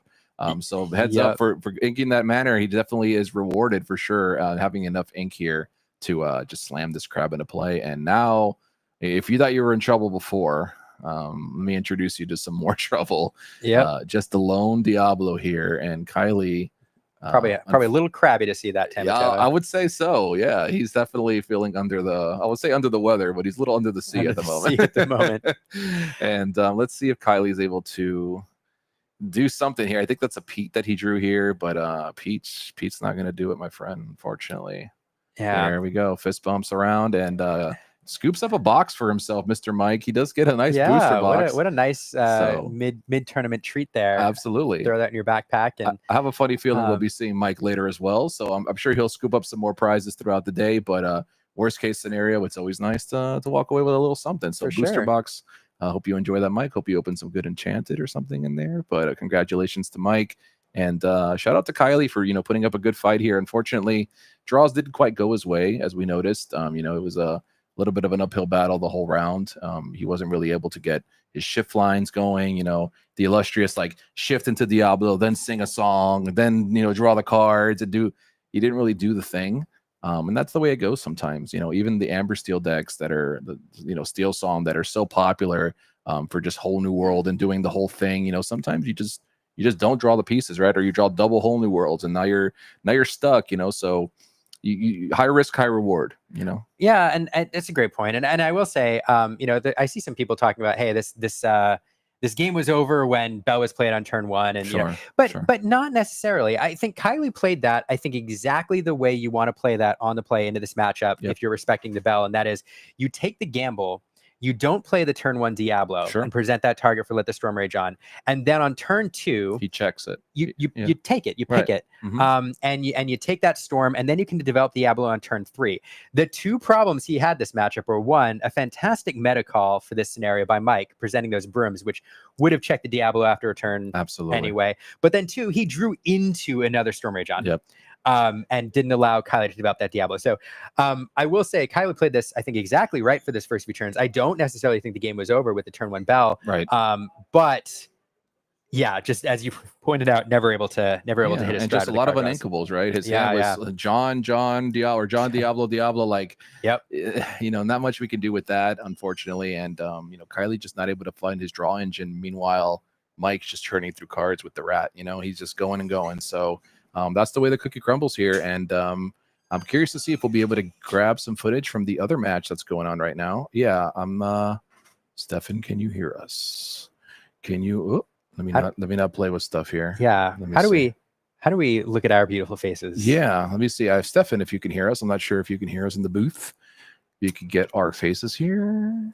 Oh, what did I do here? Did I hit the one. Oh, wait, did I hit do the one? thing? Oh, we're almost the one. We're almost Hey! Hi, Oh everyone. my, that was hard. That was hard. This is not an easy job. There's a reason why Stefan does tech that stuff. I do the talking stuff. Yeah, right. I'm good at this stuff. We're good at this talking. stuff. I'm not even good at that. I'm good at talking and looking at the camera. There's buttons and things here, but gosh, what a fun match. I mean, some fun stuff on the line. There's some different decks. It wasn't we did see it was a Sapphire Steel deck, but we got to see a Green Steel deck. I don't mind seeing one of the two monsters, but I just the mirror match. I know the inevitable is gonna come. We'll see it, but we just try to minimize it as much as possible, especially early in these rounds where we do have a lot of variety. And I hope we continue to. I agree. I hope one of these decks breaks through. I would love to see something new and exciting taken to the top here, but. We did see the numbers earlier on the percentages and stuff. So, when you do the math, there's only so many fun decks we can. I won't say fun decks because some people might have a great time playing. Some people might, but fun for the audience, if you will. But yeah, I think so far I've been looking around the room. Obviously a lot of Sapphire out there, but I've seen some Ink Geyser stuff going on out there. Yeah. I know. I remember when that card was previewed, we had people threatening to quit the game. Oh my God, Ink Geyser, what are you doing? Everything. What are you doing? Land my Inkwell destruction. What are you doing? But I do hear some people out there are trying to Inkwell their way into a top 8 today. So I want to see it. Yeah, I'll tell you what. I mean, so there's been some very good players. Mo Shamblin's a Worlds qualifier, and he's been determined to make Ink Geyser work. Hey, and I hope has he a does. very spicy deck within it. So it can. If Mo Shamblin says it's good. Who am I to argue? I've tried it. I've actually tried the build that he put out there, but it's sometimes the pilot, if it's from his brain, I can't make the same decisions that he's making. And sometimes I'll draw a card and I'm like, well, what I would love to see him operate it and just see the way he plays through it, because definitely an interesting deck. But I hope that when I saw the card and we got the new Shift Baymax and like the Hero Hamada, like all these cards look very powerful, but I just feel like we haven't had the right shell to really put up a fight against these Ruby Sapphire decks. So I'm hoping eventually that those decks do rise up a bit. Maybe just a little more support. I think they just need a little more draw power. I feel like you're kind of forced into the Hiram again, but then now you have to run items, and then it starts to kind of eat away at the strategy, right? Like you're having to play this package in order to draw cards. I would love to see a different way. Maybe give Emerald. I know we have Diablos and stuff like that, but again, that forces you to play a bunch of actions, right? So like all your options to draw cards require other parts to that package, and it kind of pulls away. But I would love to see if somebody's able to find like a nice blend, that does have that draw power, but also executes their strategy in a different way. So interesting to see. I think there's a lot left to be discovered for that color pairing, to be honest. And I just think it hasn't been quite cracked yet, but we'll see. We'll see. I agree with you. Yeah. I think, the right couple cards come along and all of a sudden it's there. Yeah. We have some creative minds out there, so you never know. We might see it eventually. So and you see that occasionally too. There are decks that are on the fringes, and then one card comes along and cracks the deck, and then it's good. That's it. Diggy Diggy Hole is an example with Brandon DeCandio. There's like one card that came out in that set, one or two, and he's like, all right, that's the last piece. Boom. Yep. Go. There it is. And there it went. Yeah, absolutely. And I did see some Diggy Hole kind of variants. I've seen Dwarven Mine in a couple different, whether it's Amethyst Steel or Amber Steel. There are people that are. I even saw, some Sapphire Steel with Diggy Hole, which I thought is really interesting. Fascinating. Yeah, it's still playing the core of the deck, but you play Happy, which does check Diablo as well, which is a great addition. And then you have Doc, who's been just an all-star in general. A lot of Kiwi lists adopting him as well. So just giving you a way to kind of shoot things without having to draw the songs. You can just kind of move things into the mine, deal some damage while still turning sideways and sticking to your strategy. So I would love to see, as we speak of all these cool decks, I would love to see a couple of them. So hopefully we continue to move along here and do see some of those cool decks in there. So all right. With that, I'm getting the word that we have an interview. All right, cool. Which I love getting to hear from players after these games. Absolutely. So we're going to cut over there. This was fun. Absolutely. It will continue to be fun. Yes. And, thanks for joining us again, Liam. It's always a pleasure. And we'll get you over to that interview in just a moment. So enjoy. We are back. We are here with Mike, our winner of the round 3 feature match against Kylie, winning 2-0 there we go. on Sapphire Steel. Now I'm going to give you an opportunity here because I saw some interesting cards in the list, right? We have Brooms, which is pretty cool, pretty spicy. I think it's almost great in that particular matchup. Yeah. But going into today, what did you like about your deck and your choice? Yeah, I noticed there was a lot of this purple-green birds flying around. Sure. Kind of replaced Calhoun in my list. Okay. With Broom, it's inkable. An inkable, yeah. My uninkable count is like 8 now. So oh, wow. Yeah, and that's you love to hear that. six of them are removal, so they're singable, and the other 2 are Scrooge. So I think it's really good into that and into purple-green. So kind of just represented the threat on board, and then of course I found the storm anyway, or the storm. Anyway, yeah, so. you just had the answer. You're like, you don't even get the draw card. I mean, I drew really well in removal and right. Kind of curved out really well. Those locations, I had to ink them a couple times in that last game, but they're super good in that matchup. Yes, I agree. I think it's just better in that cage in the last game to empty my hand and develop a bigger board. Right. I think it was more of a process of the game because, let's say he's stuck in Ursula 3. Yeah. Maybe you go the other route. You're like, okay, well, he can't sing and get rid of my locations. Yeah, that's why I also Zeused the other Ursula, because I was like, Yep. I don't want you to discard if you draw another Ursula with drawn, But yeah, I think it was, I kind of like that matchup. It's not terrible for my version of the deck. I've played 2 other matchups today, and they were both blue steel mirrors. So okay. I was kind of happy to not play that. Yeah. So, still, honest, but for a room that's very heavy on Ruby Sapphire, dodging 3 rounds of it is quite interesting. I'd say my biggest fear is the Turn a Dog deck. Okay. Jack's deck, let's say, Ghosty's deck. Just because of the X4 bodies, right? Those are tough. Those are tough to deal with. I got the Scrooges in there. I got some other removal. So a Scrooge McDuck's one of my favorite cards. Oh yeah, him and his house. It's they're both great. But what I love about the Scrooge is that turn, that stats. Like he has all the stats you want. Yeah, there's a new Scrooge, but I feel like there is a new Scrooge, but like you said, like with Volt Count, you're like, hey, I can easily fit this one in. Where we've seen other decks kind of put that one in just because maybe they were a little bit higher on songs, a little bit higher on removal. But you're like, no, I just have this 5/5 that has 2 lore. He's great. I'm still a believer in Artabax's list where we're running Grandma Tala over Scrooge too, just because I feel like a lot of times with Scrooge when you try that build, you're whiffing or you're hitting the things you don't want to hit, like your removal is getting sent to the bottom, whereas Grandma says you're gonna hit. Like I saw in the first game, I It- saw 2 removal spells yeah. off of her, right? So It just gives you as a player more choice. Yeah, yeah. So it helps you in like and then she's saying Zeus, so Right, yeah, they both do that. Yeah, right? yeah, yeah, they, yeah. they both do a very good impersonation Yeah, of that's true. singing Zeus. But I do like, it is just like you said, sometimes Scrooge isn't what you want. It's not like you're playing a level of items that you're always hitting. And then you have to kind of build around it too, right? Right. So it's nice that Grandma is, hey, she is what she is. She's Yeah. got some stats. She has the right lines to sing the songs we care, and she lets us navigate every matchup different Yep, nice. 100%. So for you, what are you hoping for today? Like, are we looking to, like you said, churn of dogs, right? Yeah. So is there any other thing that you're like, man, I just don't want to really sit across from that? I mean, I don't have as much experience into this new green-purple Okay. discard bird Okay. deck, but that's And why I'm running the. we got the brooms. I mean, I have all the removal and the brooms, so Sure. hopefully that goes well. I feel like it'll probably be similar to this matchup, so that's, Okay. if this is a good indication of anything. Yeah, that's a good sign. it's very interesting. I think that what you had seen on Kylie's side of there was you just had pure willpower in play. Yeah, yeah. And that Yeah. deck without an early cove, without the right characters, Right. just it just kind of falls behind. Yeah, yeah. And then like for you particularly, the idea that you were able to just go character base. Yeah. Because now they can't just like keep guys in play, scale up with against locations. They can do that, but against characters, That was the they're other running reason out and running out. That was the other reason I Zeus the Ursula too in that game. It was one less strength character if you want to decide to strength my Right. Scrooge in that case, right? Right, You yeah. could argue like develop the manner instead, right? Just Yeah. because it's harder to remove, but I think the 5/5 body was just too good. You know? So, Sapphire Steel is kind of one of those conversations in the metagame right now. Like, are we, a tempo aggro deck? Are we like a control deck? Are we an item deck? What about this list are you most drawn to? Well, Sapphire Steel is the only color combination I've actually played. in Okay, Lorcana, ever. So, Just like, this is it. Like, this is my life. So for it to be a good deck is sick. Okay, sure. I played Kiwi last set, Okay, actually, towards the end of last set.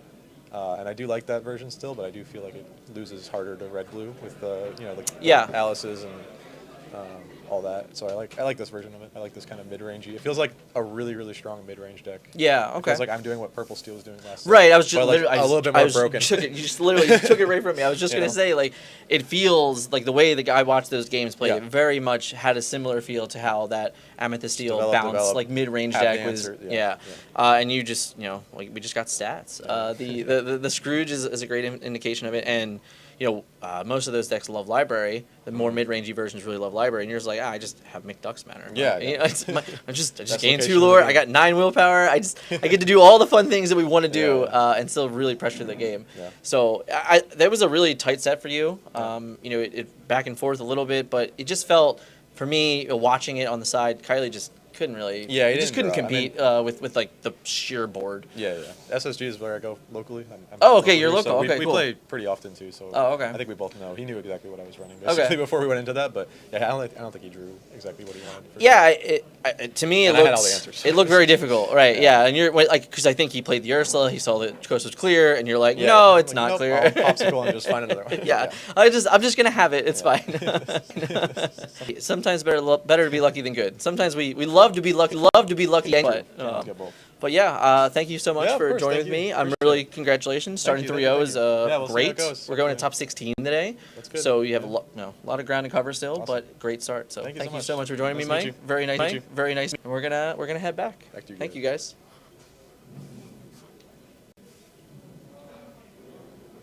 Are we off or are we still on? It looks like they're wrapping. Okay. That's right. Okay. Okay, yeah, we're not.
Yeah, he said stay out there. You're blacked out. Oh, we're no longer. And I believe we are back. You've never been so excited to see yourself. I've never. There's not a mirror here at SSG, so whenever I get on camera and I get to see myself, I love it.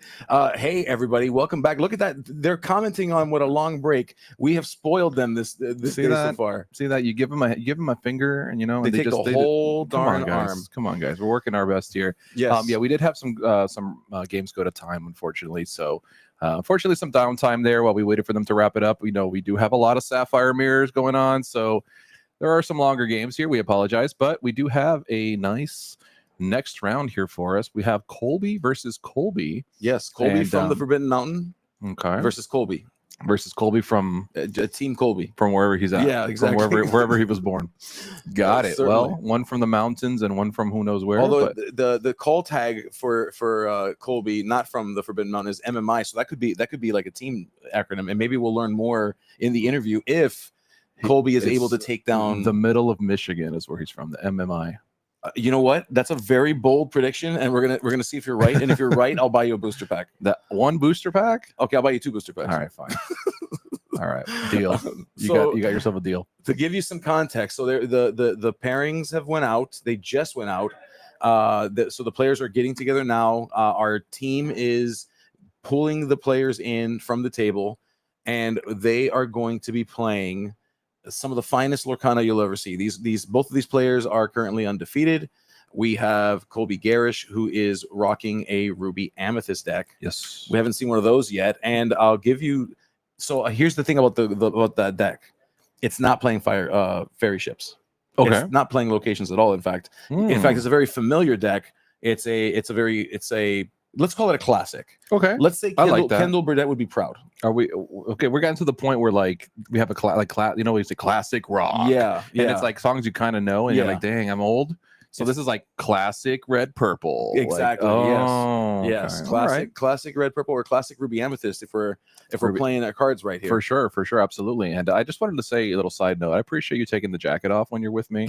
I know you and Liam. You know, I'm like the Adam Sandler of the casting here. I just come in like a t-shirt and shorts. Yeah.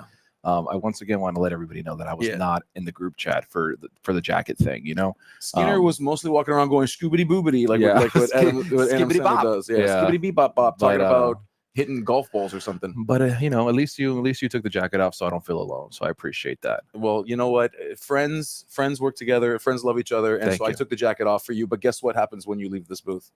It goes right back on. Of course, because you're in the presence of greatness, and right now you're just right next to me. You're okay. Thanks, you're bro. right. I appreciate still love you, but you're good. But I did hear a little bit through the grapevine. There is a amber. I always have to think because my brain always wants to say yellow and stuff. Like that's just the way my brain's programmed. Me too. I have to think of like what gemstone am I thinking of? Amber amethyst. We did it, folks. We did it. So amber amethyst. There's a 2-0 amber amethyst list floating out there, and I'm hoping that they scoop up another win because if they do, maybe we can catch them next round. I would love to see a undefeated amber amethyst deck. Yes, I'm guessing it's just hyper aggro, but I don't know for sure. There's also an emerald amethyst deck that is doing pretty well, actually. Okay. And so we were debating using that one for this round. We're hoping that they do well because we want to show it to you. And Liam, I'm going to tell on you, Liam. I'm sorry. Liam's like, green purple is my favorite color pairing. I love emerald amethyst more than anything that in the world except for my family and my kids. Aaron, I got your back. I told him you better watch out what he says on stream for sure. And and so he wants to hopefully be the one to cast that one, talk to you all about the greatness in there because he's got some great insights there. I hope so. However, wow, look at that shirt. What a nice shirt by Colby. This is going to be really easy because I can't mess this up. It's Colby and Colby. There's no way I'm going to forget. We need to figure out. So maybe we say K Olby and C Olby. No, let's just call him Colby. I think Colby. I think Colby. Well, you all are gonna have to use your context clues to figure out who all we're talking about. Just hopefully you know the cards as we say them. For sure. But Colby on the left, he is rocking a really cool shirt. I really like that. I love these cool Disney shirts. And Colby on the right from the Forbidden Mountain. I like that. Colby on the left and Colby on the right. Colby on the left and Colby on the right. So there you go. And looks like they've already resolved their altars here, and we will start us off with a Yeah. Ooh, red, as we discussed, the Ruby Amethyst, the Classico, as you will. Yeah, and I mean the Maleficent Dragon. That's about as classic as you get when it comes to Ruby Amethyst. Interesting to see him playing that in this list. We have seen Dragon Resurgence in the blue-red decks, but red purple. That's okay. All right, this is real class. We playing Aladdin's and and what's it called? What was the? Oh my god, I can't believe that. This Pocket Watch. I'm sorry. Oh yeah, that's right. Yeah, or Ursula's Cauldron. Even. Yeah. Great cards. Are we playing those cards in this deck? If Colby on the right is playing Pocket Watches and Ursula's Cauldrons and stuff, I mean, I'll buy you 2 booster packs. If he is. Look at that. See, there you go. All right, so we got to figure out if Colby on the left is from Michigan or not. But it has to be the middle of Michigan. If he says he's from like outer Michigan, it doesn't count. Okay. Well, because it's not OMI, it's MMI. Whatever. We got to ask what MMI stands for. But in the meantime, we're going to be battling it out here, and I'm curious who you feel has the edge here. I know, obviously the big baddie in the room is the Ruby Sapphire deck, but Colby, obviously has to know that's what he's going to be expecting to see today, and opting to play Ruby Amethyst. So maybe there's something he knows that we don't. I'm not sure. I'm going to see if there's any, sneaky cards here that make the matchup a little better. I mean, here's the thing, though. I mean, I feel like thinking about this matchup, like traditionally, if you think about this as like from a historical standpoint, Ruby Amethyst likes getting paired up into Ruby Sapphire. It's not necessarily, I wouldn't say it's favored, but it does pretty darn good, I think. I mean, at least that's my experience of it. It's able to continue to maintain tempo. It's able to play characters to the board early on. It's able to rack on points early into the game, and then going into the late game, what it tells Ruby Sapphire is, okay, cool, you can remove things. Well, good job. I can remove things too. Right. And I think, as long as we're not going into a 8-drop Tamatoa infinite item lucky dime build where, red purple has a really hard time manipulating with items, dealing with the items. I think that we might be okay. Like if we're everybody's leaning into sharks and stuff, I think that puts red purple in an okay position. Obviously, still incredibly strong to play against sharks and such, but just being able to. Super goof! We love to see that. So we did see Colby on the left ink a Pirate's Life, which is tough. Pirate's Life is such a powerful card for a Ruby Sapphire. To ink that thing, that's got to tell Colby on the right over here, like, hey. If you're inking that, you are probably starved for some ink, and I might be able to take advantage of that if I can get my hands and around no. I mean, it is a pretty late drop. It's kind of a card you want to be closing out with, and I'm sure he's got multiple copies of that in the deck. You see Aeromeister up here. What's up, Aeromeister? Good to see you. What's up, Aeromeister? And love to see Ruby Amethyst still trying. I agree. I think we're all happy to see a believer of the OG. And I look at just, I don't want to reveal the list quite yet, but we're looking at the list, and you were definitely right. There are some definitely some classic rock. There's one right there in the Inkwell, as we see the OG 3-drop Maleficent, who used to be a staple in every purple deck. We're even seeing Cusco, the 2-drop Cusco, Wanted Llama. I mean, it looks like we're just drawing infinite cards, which is what this deck's always try to do, right? But really interesting emissions here are the bounce package. There's so I mean, we're not going to reveal the sauce, but we are a little bit. The bounce package is missing. We don't have. We'll tell you that. We'll just say no snakes, no foxes. Guys. I'd love to. I'm curious how.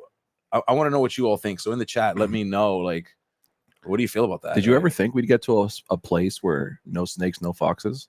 I mean, no snakes, maybe, right? No snakes possible. Well, here's the thing. We lived in a world where you had to have both, and then suddenly we lived in a world where, fox is fine. Right. So, I mean, really, are we that far away from all of them being? Well, rabbits are gone, too. So, what are we going to do? They've just getting rid of everything. So I never thought we would be in a position where those cards just felt so incredible when they came out and so powerful. And we pretty much agreed that it was just going to be the identity of Amethyst forever. But no, Colby looking to just go more linear here, just playing a bunch of cards that draw cards, and just kind of grinding out, getting the lore in. Everything replaces itself, and I think it's an interesting approach here. I definitely think it's gonna be an interesting matchup here for him. Absolutely. We see Friends on the other side coming down. A classic card, just a staple in every set it's been in. We're seeing some other staples in Colby on the right's hand. We see Be Prepared there. So certainly building a pool of plays and options that will give them some outs. And we are just seeing it kind of go to town here. And notice that the Ruby Sapphire Colby, no characters still on the table. We got, you know, although we did see that super goof come down a little bit ago. Yep, didn't last very long. It didn't last very long. It kind of came in, it got its lore, and it went away. It decided it was time to go. Yep. Back to its. And what Wake said is correct. It's kind of what I was touching on earlier. You know, even if one deck draws 60 cards, you know, if they have dime, it's over. But yeah, it's going to be curious to see. Maybe you know, well, see, because a lot of decks are leaning off the dime and playing the shark stuff. So it's going to be interesting to see if he is on dime or not. I don't want to give any secrets away, but if he's not, it could be a tough time for sure. Yeah, it certainly can be.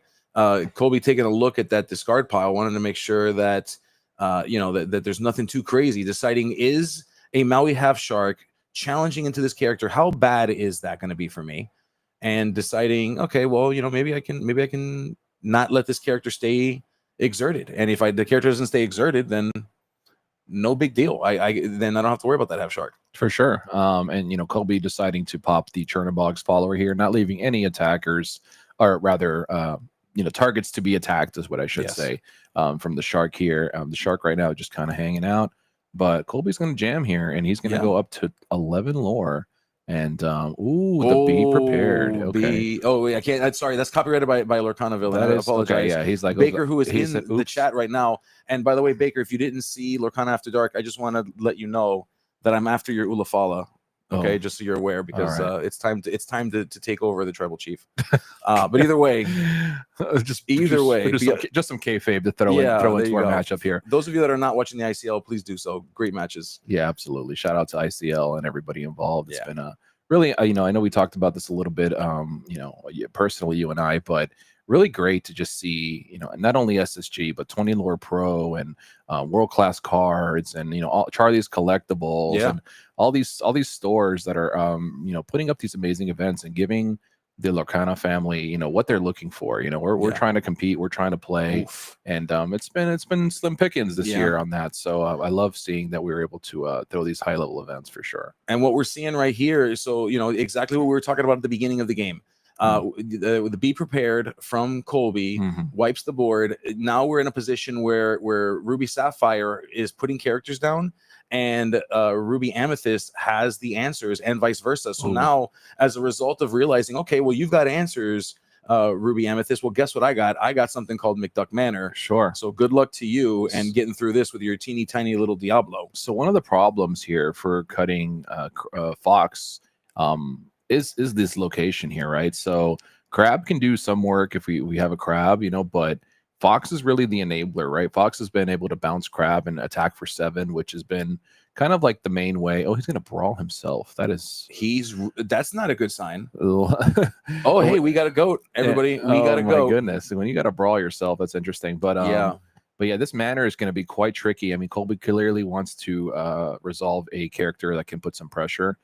Puts down this goat, which will attack for 4. So that is definitely, you know, we're getting there. Oh no! But we're just as we were getting there, we got a little further away. Yeah, we're on Disney Cribs right now with McDuck Manors. We see Colby kind of looking away in disgust here for a moment, because that's definitely not something you want to be looking at. Double Manor is 18 worth of defense that needs to be handled here, or else we're just going to keep ticking the clock up here. It is, and interestingly, we see the goat. The goat signals to the Ruby Sapphire player that there should be, I use the term should loosely, there should be bounce. Right. There should be Madam Mims, because why would you play a goat it's still if too not lore. if not to bounce it? But absolutely. It's still 2 lore. 2 lore is 2 lore. And attacks for 4. It's really, you know, it's still good. And the thing with the manners here, right? Even though, you know, Colby, Maui, okay, even though, I'll say blue Colby, blue Colby and purple Colby. So even though Colby on the left, even though he is, you know, at a very or much lower lore total, you see that Colby on the right just has to address it. He can't just keep questing. He had to go ahead and send in that go to attack. Excuse me, I got a little tongue tied there. Yeah, he couldn't just quest out and continue up the ladder here. He has to respect these locations, and as you can see, the locations are not respecting him, because it is 12 lore that has been accumulated, and suddenly we're creeping up on a victory here. If these these mansions aren't taken care of very soon. Yeah, absolutely. And we see Colby over here playing just a very profound card in this deck.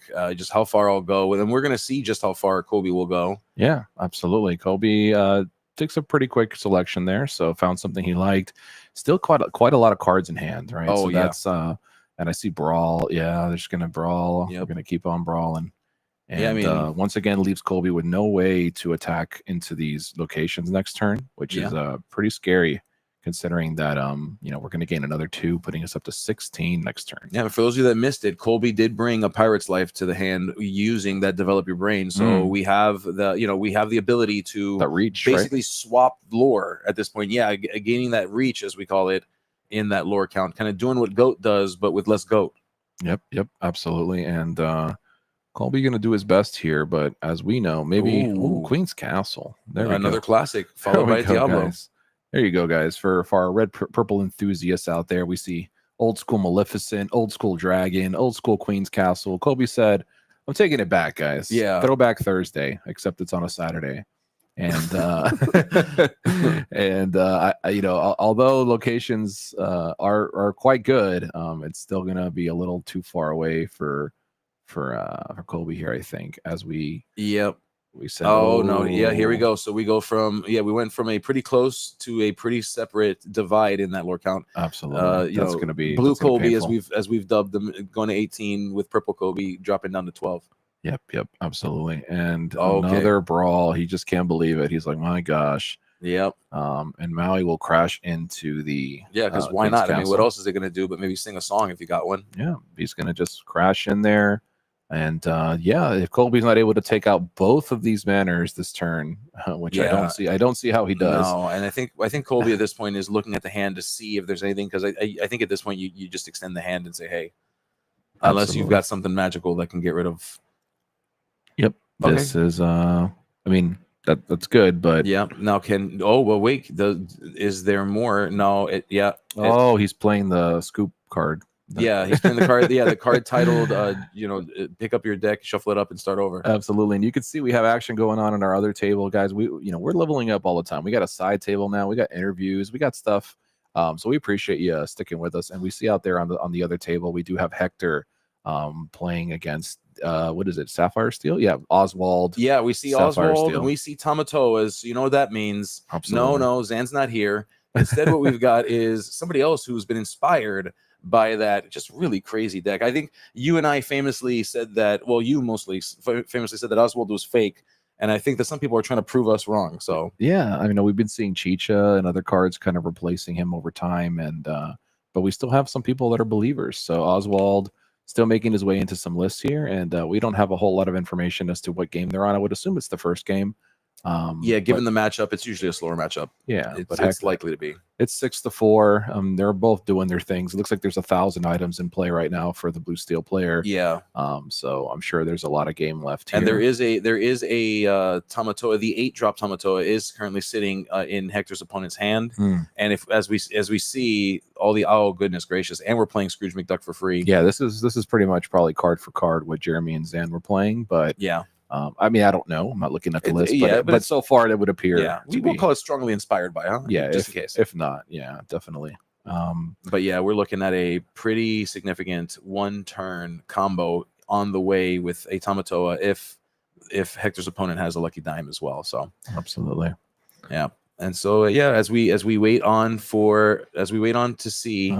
We're gonna go back post the mulligan. There we go. Yeah, all right. We're still finishing up the mulligan or the altar rather over on our main table's side here, and just take a look at those mats, Skinner. I mean, those mats are so cool. Absolutely, yeah. We have one of our locals, one of our very own, Mr. Ray, incredibly talented. He did the South Florida Lorcana Network logo.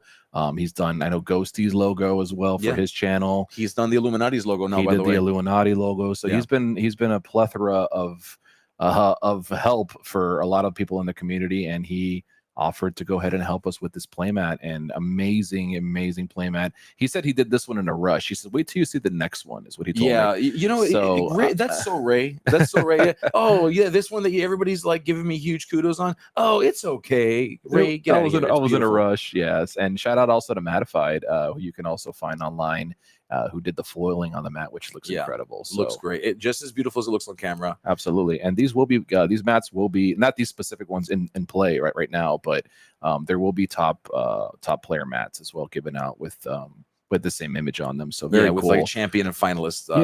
So prints a on cool little token for your visit today, and something really cool to keep.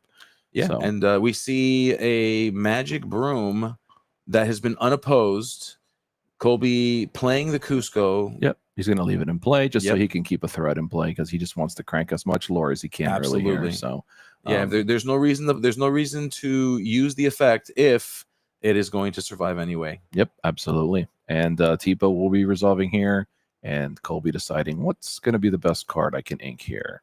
I see Pirate's Life there. I see him. I think it was a Let It Go he chose there, but I couldn't quite see. Yeah, and you're absolutely right about that.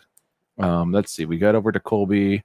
Guess SSG will have to bring me out so you can make the challenge 20. Oh my goodness, he's gonna challenge me, dude. He you know what it is? He thinks I'm you because you're bald. I think he's confused. That's okay. That's okay, he thinks Baker. I'm you. I think so, right? Because I think he thinks you're the one that made the challenge. Wow, nobody even knows me anymore. It's just everybody just thinks I'm you. You've just taken over. And people think that you're in the Illuminati and everything. It's crazy stuff. Yeah, I think I need to grow like a different, like maybe shave my face or something, so people stop confusing us. That way. Please do. Because you're making all these call outs, and then I'm the one getting beat up. Yeah, by, you know what? by Baker. If I knew that this whole time, I'd be picking on people. You'd be sick of You me. call Baker out, and he gives me the hands. I'm not. You know not what? Sure. Yeah, I'm okay with that. Baker, come get him. It's just so you know, Baker. Well, I'm Team Baker, guys. All right, so there you go. Just chill out, man. Please don't beat me up, dude. All right. So as we see. A little bit of a freeze here, at least on our end. Sorry about that, guys. Yeah. Let us know in the chat if it's frozen for you all. I'm curious. Are you able to see it? Is the gameplay moving, or is it frozen for you all? Oh, never mind. It's back. It's back. We're back, and we see a Maui plus a Tipo is going to take out that location. All right, there you go. All right, well, those of you that are saying, yeah, there you go. It's moving again. Awesome. Sorry, guys. We are working on the fly. We have a lot of new stuff going on. We have a second stream table. We have an interview area. Yeah. We're just always adding things. So shout out to our production, the main guy, Mr. Stefan. He is working incredibly hard. So if you do see any stutters and stuff, we're sorry. We're working on it, guys. We're always trying to improve here. So hope you guys are okay with that. And Colby already up to 6 lore, which is a great start. Yeah. We do see, unfortunately, Blue Colby, as you will, getting up to 6 ink already, which is kind of dangerous. We could already be prep next turn if we so choose, or, do a bunch of different stuff. We could sing How Far I'll Go next turn. We have a bunch of things that can sing. So it's going to be tricky here to see if Colby can, properly put some pressure on him here. Absolutely. And okay, we see that that Sisu, as lovingly known as Hand Sisu, able to come in, able to deal with the Grand Matala and still survive. Yeah, 4 toughness is good. That's I think we're living in a metagame right now. 4 toughness is the 4 is the magic number. Yeah, that is the magic number. So 4 is really good. And we see library coming down. Last game there was a hideaway to instantly answer it, but let's see if Colby's able to stick it this time as he quests with the Cusco, Mr. Llama. And we'll go up to 7 lore, and we will ink ourselves a Diablo, use the ink to move in our Sisu, and now we are presenting 2 potential draws here, right? Yep. If he takes out the Cusco, we're drawing 2. If he takes out the Sisu, we're drawing 1. And we just have to hope he doesn't have the hideaway, right? It doesn't look like he does. Correct. Now we do see what looks like. Let's see here. Yeah, purple Kobe, blue Kobe. We're trying our best to differentiate them. Yeah, I'm sorry, they're loving it. They're loving they're loving the fact that we're doing that. Okay, we'll keep doing that. Sorry, it's just a little confusing for us as well. So sorry if it's confusing for you guys. Yeah, purple Kobe. Doing his. How many cards does he have in hand? Doesn't look like.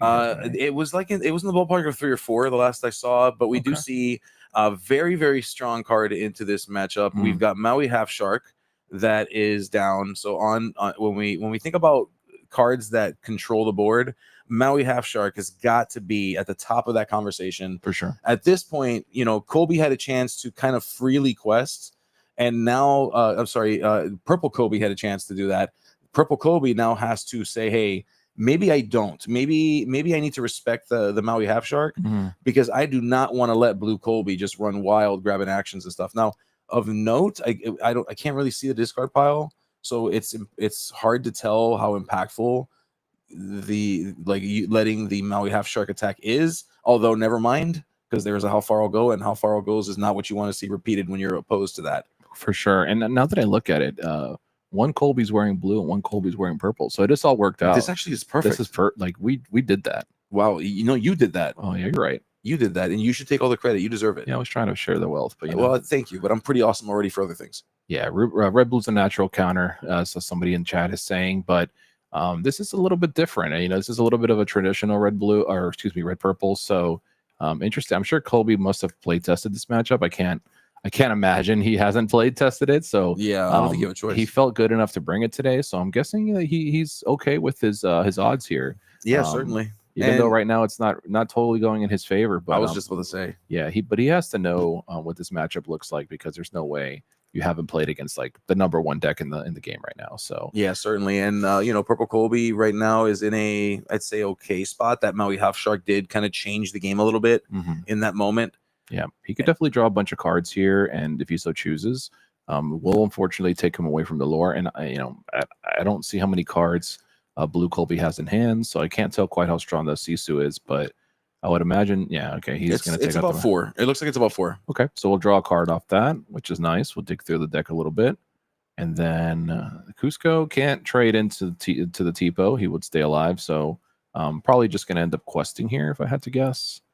We don't have any foxes or tricks here that we can use, so certainly. I mean, we do. Okay, so okay, we see. Crab okay. Crab is the trick. I take that back. Crab will, yeah. So we'll be able to clean up this Tipo here and still present a card that needs to be addressed. Yeah. Possibly drawing some more cards, but yeah, there goes Tipo. And unfortunately, there is 1 damage on that library, and Maui Shark does hit for 7. It does hit for 7. So for whatever reason. So I don't see that library sticking around much longer here. But although, I mean, if you think about it, the Purple Kobe is deciding to offer up multiple potential sacrifices to the Half Shark. For sure. So Blue Kobe has to decide, like, okay, I can either grab. Oh, there's a Pirate's Life that might change things. That card. Now this card is in play. That means that the Maui Half Shark is able to cycle this thing back, and we could, in theory, get Purple Kobe all the way back down to 0. Right. Now, interestingly, Blue Kobe has decided that the library is a bigger problem. Okay. And so is opting to delay dealing with characters and delaying getting back a Pirate's Life. Yeah, so he could have gotten back a card there, but obviously we want to stop the draw engine, right? We don't want him drawing any excessive amounts of cards. So you also have the Pirate's Life, which can now be returned to the hand if you so choose. Oh, but okay, we lost him. Sorry, I was a little delayed on that. But yeah, we have a clear board, so we're back to square one here, and it's going to be up to both players to. Okay, well, there you go. I was gonna say, I think the blue players' options for slamming things off the top is a little stronger. They are a little, and I mean a little by as in a lot. So, correct. So yeah, you definitely gonna have to find. I mean, we do know that Colby's playing 9-drop Maleficent Dragon, which is a bomb here that could potentially deal with Tamatoa. But it's gonna be true. This crab is not easy to deal with, and if you start slamming in free items, it's definitely gonna be a bad time for Colby here. Yeah, I mean, bad time is an understatement, for certainly. Sure. So we'll pass it back over to Blue Colby here as he sails away. Let's sail that Azurite Sea and draws an extra card here. I see a big Sisu in hand, which would clean up this board pretty nicely. Yeah. So yeah, it's rare to see a board that Sisu doesn't clean up pretty nicely, unfortunately. So yeah, he will quest in with the crab. No items to slam in. So what did we do with? Oh, okay. I guess he got nothing back when he played it. Okay, I was gonna say what do we do with the popsicles, but I guess he didn't have any popsicles. Yeah. That was my missed on that. Okay, so So you just a crab, just a crab. No, we're not doing items. We're just jamming a 4 or 5. Yeah, hey, crabs are cool. We do like Tamatoa. He is shiny and he is happy as a clam. Yeah, well, he's not happy anymore. As No. Maui crashes in and gives him a nice warm hug, and then this Maleficent will cross the line there for another lore. And, okay. And 2 Diablos joining the board. So lots of card draws. We can see Colby just playing every card that says draw a card in his deck. And we're just going across here and trying to just build up enough threats. But be prepared. We'll put a stop to that. Oof. Now, here's the thing, though. And thankfully, Colby was able to get down those Diablos. Just being able to present cards that punish your opponent for playing cards like Be Prepared always feels so good. Yeah, Colby, you could see digging and digging. Yeah, and I digging. mean, Colby is off to the races when it comes to card draw. And we see the library come down. Yep. Can we start taking advantage of the fact that that Blue Colby does not have characters down to deal with these problems just yet? And can Purple Colby take charge of this game again? Sure. I mean, Purple Colby's in a good spot here. I mean, definitely last game, he was drawing a bunch of cards, but his opponent had developed just quite the board. And in this situation, the board is blank. This is an opportune time for Colby to resolve this library and a couple of threats here. And obviously, you can see that they are going to continue. Yeah, George, Ruby Amethyst. It is. I don't want to say alive. That's maybe too crazy of a word, but it is. It is real. It's real. It's. I don't know about real either. I don't know. It's alive. It's real. It's on stream. It's on the stream. It's on stream. It's here. It's here. And I hope we could say more after this game, but right now we're not quite sure. But right now it looks like he's in a good spot as we see Colby kind of grinding his gears here of how he's going to approach this. And one of the most powerful cards, in my opinion, in the blue-red deck is for Visions of the Future. Oh, it just allows you to just pick and choose things that are in your deck and find the right tool for the scenario, which I think is just incredibly powerful. We already have things like Tala and How Far I'll Go that get to peak, but 5 cards is just so many cards. So yeah, it's less than 6 and more than 4. That's what I've heard. But that's allegedly. Allegedly. And as we see, the ordering, of course, could matter. It might not, but it could. And the card that was brought back, let's see if we catch it. Is that a lucky? No. It is a develop your brain. I was like, it looks like a dime, but he's not playing dime, so we might have to call a judge. But it is a develop your brain. So we're gonna get to see another 2 cards. We've looked at the top 7 guys. Yeah. For three ink. It's pretty good. It's pretty good. I mean, I would say so. And we do see that hideaway having an effect here. Yep. And Blue Colby being quite the sportsman and saying, hey, actually that goes in your inkwell. That goes to not in your discard. Yep. And both players with a lot of ink here. I mean, I'm surprised to see Purple Colby with actually more ink in play than Blue Colby, which that's kind of a rare sight. But that's probably why he's playing Maleficent Dragons. Maybe he found some of these games just going longer since we are playing against a lot of control decks, and just thinking that Dragon is a top heavy card that can maybe go above. It's so hard to go below these decks now underneath them. So I guess he's just trying to go over them with these dragons to see if he can close games out, which I think is a great strategy. I think it's a good idea. It's a great strategy. I mean, but let's be real, that's always been the strength of Ruby Amethyst, though. There's not a moment for it. There's not like a time of the game that's good for it. It was strong in the early, like it protected itself in the early game. It was able to be fast-ish, maybe not, let's not call it aggro, but still respectable in that speed department. Sure. It can go into that mid game and start drawing things, and then going into that late game to start removing things. I mean, it's, I think that I think a lot of what the vibes. Oh, there you go. Nice. There is the card we're talking about. There's a Maleficent Dragon and Super Goof. Colby's getting quite close to 20 here. I mean, the Manor is definitely a card, but it is. Now that we have a 7-power dragon in play, not looking as scary as it once was. Absolutely. Ooh, be prepared. And look at Colby's face. He's not loving that. No, yeah. Purple Colby sent Super Goof to the Fortress of Solitude, and so Blue Colby said, okay, well, I'm going to send your friends there too. Oh, there we go. So he clears it up pretty quickly. So that's good to see that Colby was able to, but clearly disappointed that his opponent found another Be Prepared. If he had Sisu, it would not have been quite as powerful, but losing his dragon and everything to the Be Prepared is really tough. It is very tough, yeah. So Popsicle will dig us in for another card. No Hiram yet. Interestingly, interestingly, we have not seen a Hiram. to come in here and do what Hirams do. But deck's still operating pretty good as we see Colby thinking about what else. He still has quite a few cards in his hand, considering that he hasn't had a Hiram. So yeah, absolutely. So let's see if he's able to find something here that will present some pressure for for purple Colby, excuse me. As we send 6 in. There's a shark. That's a half shark. That's a big one. Shark can be the beginning of a lot of issues here if we start getting back actions. So if we start recurring those pirates' lives, correct, Colby's going to get kind of pulled away from that 20 lore. He wouldn't be getting first to 20, would he? Ha ha ha ha. I'm hilarious. Okay, thanks, Gabe. So let's see here. We're gonna crash in for another 1 lore. So we're at 15. We're at the 75-yard line right now. We just need 25 more yards. Yeah, we're so close. And Colby's scratching his brow here, saying, "Oh God, how am I gonna push out 5 more lore here?" And here we go. Another look into the future, which is double shark. Okay, yeah, brawl. I'm pretty sure double shark, brawl, hideaway. Ooh. That isn't. Oh, he doesn't take the hideaway. I think he takes the shark. Yeah, I mean, that card has so much. Yeah, much power into this. You don't want to. Yeah, you don't want to ignore the Queen's Castle, but I mean, shark is. You just don't want to send shark to the bottom of the deck, right? And it looks like Colby has another Be Prepared in hand, which is going to be pretty heartbreaking here if he is able to clear that. That manor. Ooh, manor will tick up for 2. That's pretty good. We're gonna go to 18 here, and goat is a thing.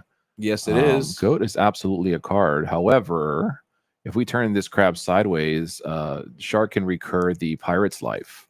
So yeah, it's there it is, Maleficent Dragon. That's why we play dragons. Yep.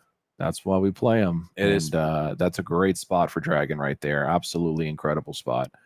We definitely were worried about that shark crashing in and recurring some songs here, but we will clean that up with dragon. And now it's real tough for Colby here, blue Colby here, as we have an item, we have a location in play, we have characters in play, we have a dragon in play. Yeah, dragon, what the is right. Colby playing Maleficent Dragons. If you guys haven't been paying attention, this list is a throwback. We are playing all sorts of old stuff, which is really cool to see. So here are the undefeated players right to round 3 right now. We have 6 Ruby Sapphire players. So that's to be expected when more than half the room is Ruby Sapphire, and then we have 4 players on Blue Steel, right? So that's pretty much to be expected. Green Purple, we have 2 players undefeated on Green Purple. I'm happy to hear that. Yeah, for those of you who don't know, Gabe and I are we're team Green Purple. Absolutely. Yeah, we're both Green Purple players at heart. Sometimes it's hard to play those colors, but at heart, if we're able to play those colors, those are our favorite colors. So good to see 2 people out of the 3 people that were playing the event are undefeated. That's amazing to see. And then we have Purple Steel. We have 1 person, Will, representing that Purple Steel, undefeated. And then we have 1 of each on the Chernadog colors, so Emerald and Amber. And then, like we mentioned earlier, the sorry, my brain doesn't do it. The Amber Amethyst, Alex, and then we have Colby, who we're watching right now, who's undefeated on Red Purple. So these are undefeated so far, guys. So there is a little bit of variety in there. So maybe there's something to look forward to later today. Correct. Hopefully, it's not not as doom and gloom as some of you may think it will be. We have a lot of opportunity here for some fun stuff to watch today. So hopefully we get to see some of those awesome cool decks. And for those of you that missed out on the opening percentages, Ruby Sapphire was just barely under 30. It was like 33% of the room. Yeah, I believe it was 56% blue without Ruby Sapphire and Ruby Steel. Yeah, if you took or Amethyst Steel. Yeah, exactly. Or no, what am I saying? If you took Ruby Sapphire and you took Sapphire Steel and you combine those together, it was more than half the room. Oh my goodness, the gemstones is always going to be a thing in my brain. I've been playing this game since its inception, and my brain just doesn't do the gemstones. I don't do horoscopes and stuff, so my gemstones aren't very good. I understand. But you'll get the hang of it. Thanks, man. Appreciate you. Yeah. So thinking about the numbers, you've got 6 of the top of the people that are undefeated still representing Ruby Sapphire is pretty much on point with the numbers. Like that's what you'd expect to see in terms of a translation rate, like moving up. We'll see where that pans out when it comes to Top Cup. We are doing a top 16. Caster said every wrong color. Yeah, I literally, my brain just doesn't connect the right gems to the right colors. So yeah, listen, and thanks Stefan for highlighting that comment. Thanks. I appreciate it. Yeah, Stefan just needs to let us know. We love that. Yeah, it was only game 2, guys. So we're going to a game 3 here. So that's good to see. Colby may stay. Well, I mean, I think Colby's going to win personally. I mean, Colby is. I think Colby is going first. No, you didn't get the joke. You didn't get the joke. No, but I'm still right. Oh, you're right. Colby is going first. Colby's going first. Yeah, Colby is going first. And Colby's still going second, too. Give me some credit here. Okay, it's not late enough in the day for this. That's game. what I was going to say. I've still got my. We usually get delusional a little later in the tournament. Yeah, it's usually in Top Cut is when that happens. But let's just say we're having a great time here, guys. And I hope you guys are having a great time. Thanks so much for everybody joining us. If you're just tuning in, we are at the 15 case event here for Southside Gaming. A lot on the line here today, and it is a charity event. So wonderful to know. Do you know the details, Gabe? I know I'm being a bad employee here by not knowing, but I know the first place gets to choose a charity. Correct. I know SSG gets to choose a charity. Yes. Is there I thought there was a third. Yes. Peter Raimundo. Peter Raimundo gets to choose a charity. Amazing. That is so cool. Yeah, I knew it was 3. I just couldn't remember what the third was. So battling it out for a good cause here today, guys. So thank you guys for joining us, not only in chat, but those who came in from all over to play with us here today. So love seeing everybody in the room. Got to walk around and mingle today, and that was cool. Everybody's so happy to be here, and we're happy to have you guys. So thanks for hanging with us as Colby goes ahead and starts with a sail the Azurite Sea. So he's going to ramp up a little early here, and it's going to be interesting to see if Purple Colby can kind of grind out the game as he did last time.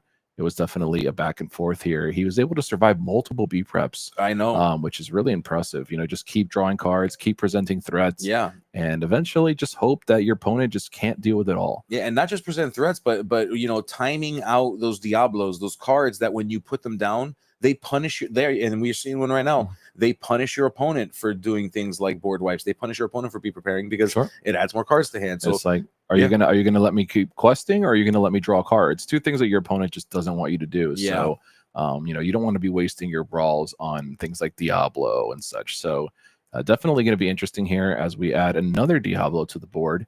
And now we have 2 questers. Interesting to see he didn't quest with. Oh no, he had just played it. I'm sorry. I was thinking one Diablo had been in play already. So yeah, he didn't quest because he actually couldn't. That would have been a judge call. There's a question asked of Purple Colby's deck if there is fairy ships. Of note, the thing that makes this deck notable is that it is not running fairy ships. It doesn't look like what Ruby Amethyst looks like today. It looks like Queen's Castle and Libraries. Yeah, he's playing a very OG location style with dragons and Maleficent 3-drops that draw cards and all sorts of just like throwbacks. But we're in game 3, so I don't mind saying a little more. But yeah, Colby also not playing foxes or snakes. Yeah, just playing goats and crabs. So I mean, really interesting decisions here from Colby to put this list together. And I think it's really, I think all the red purple enthusiasts have been trying to find what's the best build to make this work. Terrace is trying to push the locations like fairy ship, and Colby going with the more traditional, and everybody's just trying different stuff. Yeah. I know our friend Ray's doing the location. He's trying Jim Hawkins and all sorts of stuff. Zeke obviously just spiked with an amazing event with red purple as well. So it's still, guys, it still has a pulse. Yeah, absolutely. It's still lingering. So. And look, if Sapphire Steel can have 5 different variations, wheel, no wheel, Oswald, items, Kiwi. Listen, we can have 2 Ruby Amethyst. We can have the fairy ship Ruby Amethyst, and we can have classic Ruby Amethyst. Sure. I'm surprised we don't have a burn Ruby Amethyst that's a little more effective. I know people have tried it with gathering knowledge and wisdom and things like that, and unfortunately hasn't quite been enough. Yeah. But I did expect that to be pretty powerful. Ooh, okay. A Super Goof is singing How Far I'll Go. Okay. It's not very often you see a Super Goof sing, but he is a 4-cost, which is a nice, clean singer for How Far I'll Go, which I do like. So and Colby, unless he draws a crab or plays a crab here, not really going to be able to deal with this goof. So the goof, exerting pretty safely, somewhat safely. But that evasive is just definitely going to be a problem here for Blue Colby if he's not able to draw a brawl and get rid of it pretty quickly. Yeah. So, but lots of cards in hands for both players. So there's a problem. So that is a McDuck Manor, and it will add 9 toughness to the board. That, if not answered, will be very problematic here. It will continue to tick up 2 lore every turn. And we do know Colby plays, crabs, although he's not playing foxes. So kind of something you have to give up. You have to kind of be weaker to locations here by giving up fox. Yeah, you do. Yeah. But crab's still an incredibly good card. I mean, every It is so good. time I play a crab, I feel amazing inside. It is such a good card. Yeah, crabs just makes combat so fun. Your opponent never knows when you're gonna just do something crazy. So I really love that card. Does every crab in this game is every crab in this game just so good? Somebody at Ravensburger really enjoys crabs. Somebody loves crabs because they have the best abilities. Or maybe they just like going to the beach because we have Maui sharks, we got crabs, we got all these oceanic creatures that are just incredibly powerful in this game. So someone's a marine biologist and surfing characters. Mini Surfer was a very powerful card for a long time. Stitch Surfer. So I think we're onto something here. We need a beach set. They're probably a very powerful set. Yeah, I think so. And Goofy, Super Goof, is getting to do the thing that Super Goof does so well, which is to attack things and to gain lore, to challenge things. And for that, oh no, okay, so we see be prep with a location in play is a bad news yes. bears, because as we know, Colby doesn't play anything with rush that's going to be able to just quickly come down and deal with this. So he's for sure at least getting 2 more lore out of this location, which it's going to quickly become a problem. Colby developing a goat and a Cusco here, which is the goat definitely able to punch stuff pretty hard here, which is nice for power. And I think they're just figuring out the lore totals here. Yeah, they are writing it down. They're just making sure that the numbers reflect what is written down. Colby didn't have the right total on there. Oh, okay, we're good to go. Alrighty. All right, so pass it back over to Red Blue here, and Red Blue. Oh, excuse me, Red Blue. I was making sure we're on the right side here. And another be prepared. So Colby will pick up a card and a lore for that. Interesting decision here. I mean, we're going back to back be prepareds. He's just trying to keep as much, make this location get as much value as possible right now, and just hoping that Colby just runs out of ways to deal with it. He knows that goat is a pretty powerful option, as opposed to, as you see, Genie, who only has 2 attacks. So I think he just decides that I'd rather just deal with Cusco's and. Okay, there's a crab. So crab is good. Yeah. So we're gonna get another 2 lore. So 10 lore now. Yeah, McDuck Manor should be ticking over. There you go. Okay, we got that. So we're at 10-6 right now. It's currently sitting with 8.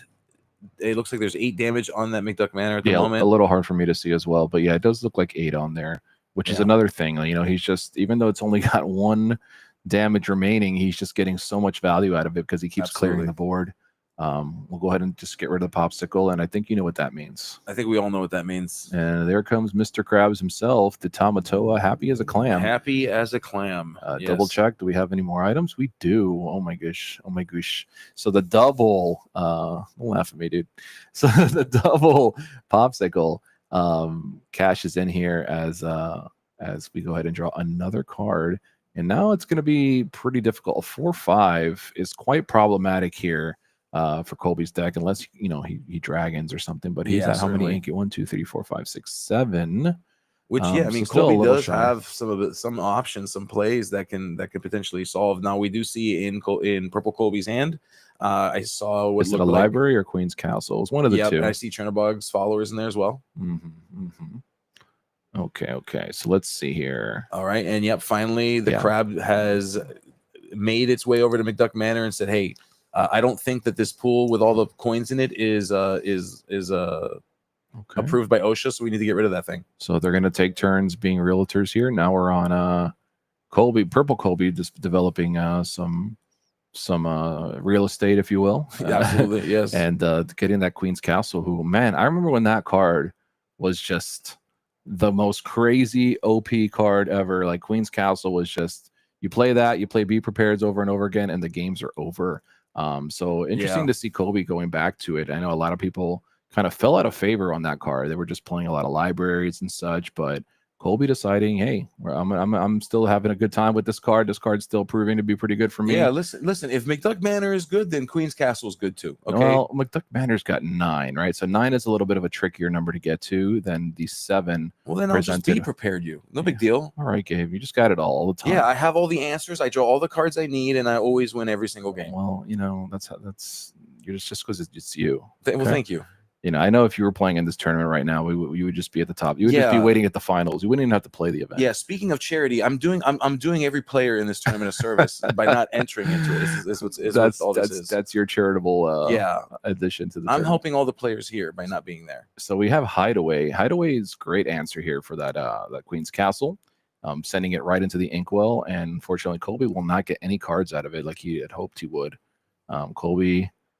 A lot of ink here, so we know Dragon is a card, and I'm sure he I see it in his hand.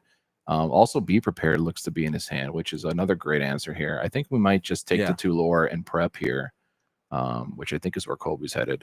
Yeah, it's exactly there you go. Yep, certainly. Yeah, so we'll go ahead and clean up on the board here and clean up on aisle. Well, I don't know. Gabe is God's favorite. Oh, thank you. Thank you so kindly. And we will take a look here at another card. It looks like a Pirate's Life was drawn here, which is good. But we definitely want to develop some characters or locations here.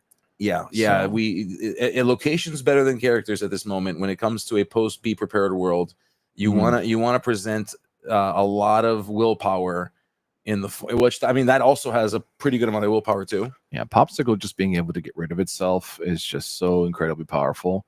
Fortisphere does require you to spend an ink, but just being able to just say, okay, these popsicles are melted, and then just get them right back. Oh, and there's another look, Maleficent Dragon paying for itself in dividends. Absolutely. Tamatoa not able to quest to get put down free items is kind of a big deal. Sure. And so can Blue Colby deal with Purple Colby's Red Maleficent Dragon? I do see a lot of threats such as Maui Shark and stuff in hand, and there is one in the table. Speaking of which, so although it won't deal directly with the dragon right now, if that dragon does decide to quest, he can definitely check it, and he does seem to have another. I believe he has another shark in hand. So unfortunately, Purple Colby not quite out of the woods yet. No, and the lore total very close, so it's going to be a very tight race here. Hopefully, Blue Colby's not able to start chaining together these Pirates' Lives, because that's going to be pretty bad for Purple Colby. Yeah, we do see Pirates' Life sitting in Blue Colby's hand. Pirates' Life, it's generally presenting a scenario that just warps the game in such a crazy way. So you got to wonder if Purple Colby is considering that in these next few plays as we move from turn to turn. Yep. And it looks like that's the case, because if you're looking at someone's discard pile when there's a Maui half shark out, what you're basically saying is, do I take the chance or do I not take the chance? Yeah, and seeing so many cards in the discard pile here is not something you want to see. Just so many options here, right? It's like you have to play around so many different lines. What card could he grab back, and how could it affect the game? It's just, yet again, if looking at the top 5 cards wasn't enough, and you get to look at 10 cards in your discard pile and make a selection. So there's just so many ways to pick and choose your strategy while you're playing this deck, which I think is part of the reason why it's so incredibly powerful. Just because you could just find the answer all the time. And it's going to be tricky here. As Colby did go ahead and turn sideways, he's trying to just get the lore while he can, but I'm sure he knows it's inevitable that the shark is going to cash in for a cash in the briefcase, if you will. Absolutely, yes, and grab himself back in action. Although Colby doesn't know there's another shark coming. Where there's one shark, there are definitely another. Yes, it is Shark Week after all, and this is Sharknado. Here you go. Okay. Pirate's Life. Yeah, Colby gives him a little nod here, saying, "Yep, I know how this goes." Yeah. And now we're gonna get probably a little trade in here. Yep. And Colby gains 3 off that Pirate's Life, which is so brutal because of the it is so rough. It is so rough. Yep, he found it there. He did realize it as well. Yeah. So he will go up to 15, bringing Purple Colby down to 10, which is so rough. And Purple Colby is reading Maui Half. He's like, what does this card do? Seems pretty good. And then we'll ink a brawl. McDuck Manor is locked down at a point when there is no characters on the board is not good. It's just every threat is just so powerful. every turn. Colby's done an incredible job of removing everything from the board, but it's just everything is such a huge threat. You know, over everything and needs to be over and answered. over and over. It's just so relentless, and just the power of blue red here is just being shown. Like there's just so many ways for it to win. Yeah, and I think that at this point, Purple Colby sees the writing on the wall. I mean, you know, at this point, it kind of accepting where we're going here, knowing, and looking at the cards, and ultimately, Colby falls victim to Shark Week as Red Blue picks it up, and Colby taking its first loss so far in the event. So still a lot of games to play. We are cutting the top 16 today, so definitely worth playing it out, and I'm sure we'll be seeing one of these two Colbys later on in the day. But great match overall. You know, game 3, so very close. And like I said, I love seeing that Colby went ahead and you know, decided to say, hey, I'm gonna bring something a little not non-traditional for the event today. I always love seeing people take a chance, and so far it's paid off for Colby, but a little bit of a bad break here. But could have went either way, to be honest. It was a pretty close game, game 3, but eventually, you know, that machine I spoke about earlier just gets fired up, and it's tough to come back from it. So it does. And of note, so we're getting a note from production, just on a side note, in terms of decks that are left in the tournament, decks that have a chance of making it in. We just got word that the last Steel Song deck is currently out of viability for reaching top 16. Yeah, womp womp. So I don't know if there's top 16. I think it just means I don't think he means top 16. I think he means there's none undefeated. He posted that a little earlier. Oh, so, did he? Oh, then I totally Gabe, misled you, and I apologize for that. Gabe's just giving out misinformation. I'll just take everything back. Hey, it's us. So we are getting ready for another round here pretty soon as we wrap up on round number 3. Yeah. Round 3? No, 4? We are currently on. Yes, we're currently on round. We're on round 4. We are on 4, which actually is a big deal. So like, let's even though we just saw Colby Garish, who is a member of the Forbidden Mountain. We just saw him lose with Ruby Amethyst. It is important to note it is his first loss of the day. Yep. So, you know, when we say that Ruby Amethyst still has a place in this meta, just because we have one loss does not mean we're out of this. In fact, I would go out there, and Colby's probably thinking like, okay, what do I got to do to make sure that I go into this next round prepared for it? But I mean, to say that Ruby Amethyst is dead or that Colby Garish doesn't have a shot at this is insane. No, like I said, I think this is going to continue to play well. I mean, it was very close. There was no blowout by any means. I mean, obviously at the end there, it was just relentless. There was just so many sharks and so many things happening. But I think that Colby Garish put up a great fight and showed that there is some life left, and just bringing a very non-traditional deck. And I just love to see, you know, him deciding to be creative and just go with what used to be good and see if we could still do it, you know? Yeah, absolutely. So it's kind of like Mike Tyson or like, you know, one of these old, you know, Muhammad Ali style, like they still got it, you know, can they still do it? And so far it looks like Red Purple might. So we'll see how it goes, but unfortunately, we'll give one more to the Red Blue as they continue to chalk up their wins today. And I'm looking forward to the next round and seeing if maybe we get something a little spicy, right? I did see some lists that are undefeated that are not in the blue category, so it's possible we'll get some of that for you guys. And having a great time with you so far, Gabe. Appreciate it. The pleasure's all mine, of course. What I'm hoping that we see in the next round, I want to see, and this is for the benefit of my new best friend Liam. I want to see some Amethyst Emerald. Yeah, you're not Liam. Everybody always replaces me for Liam. Okay, do you blame me? No, I don't. Okay, well, then there you go, because you totally replaced me for him too. You're right. So you're right. I want to see some Emerald Amethyst. I'm kind of hoping that we get to see some spicy Diablos, 16 Diablo targets. That's our jam right there. Yeah. I'm a big fan. I'm hoping one of those Emerald Amethyst decks, you know, stayed undefeated this round. Even though a next one wouldn't be terrible to watch, but if they are undefeated, definitely I would love to see that. Wait, which one? I know Liam is also a Emerald Amethyst enjoyer. Yes, because he's also been on that for a long time. He used to love the temple decks just like us. So yeah, we all kind of have that in common. So I'm sure we'd all love to see Emerald Amethyst pull through today. Well, you know what else is undefeated? Interestingly enough, and we haven't given that enough love either. Amber Amethyst. Amber there Amethyst. is an undefeated Amber Amethyst So deck out there. far, so far, to Hey, our knowledge. What do you? That person's going to watch the stream. They're Yeah. going to think that you said something bad about them. Nothing. And no, we are excited because we love to see We do a diversified meta. Gabe, I think you're misinterpreting. No, what I'm I want to saying blame you for things, and I want to make you look bad for stuff. So leave me alone. Let me live in my beautiful world. here. Listen here, Gabe. Yes, sir. All right, everything's gonna be fine. I'm sure that deck won this round. All right, so no shots fired. But we'll find out. Actually, can you pull up melee? Can you do something productive here instead of just talking all the time?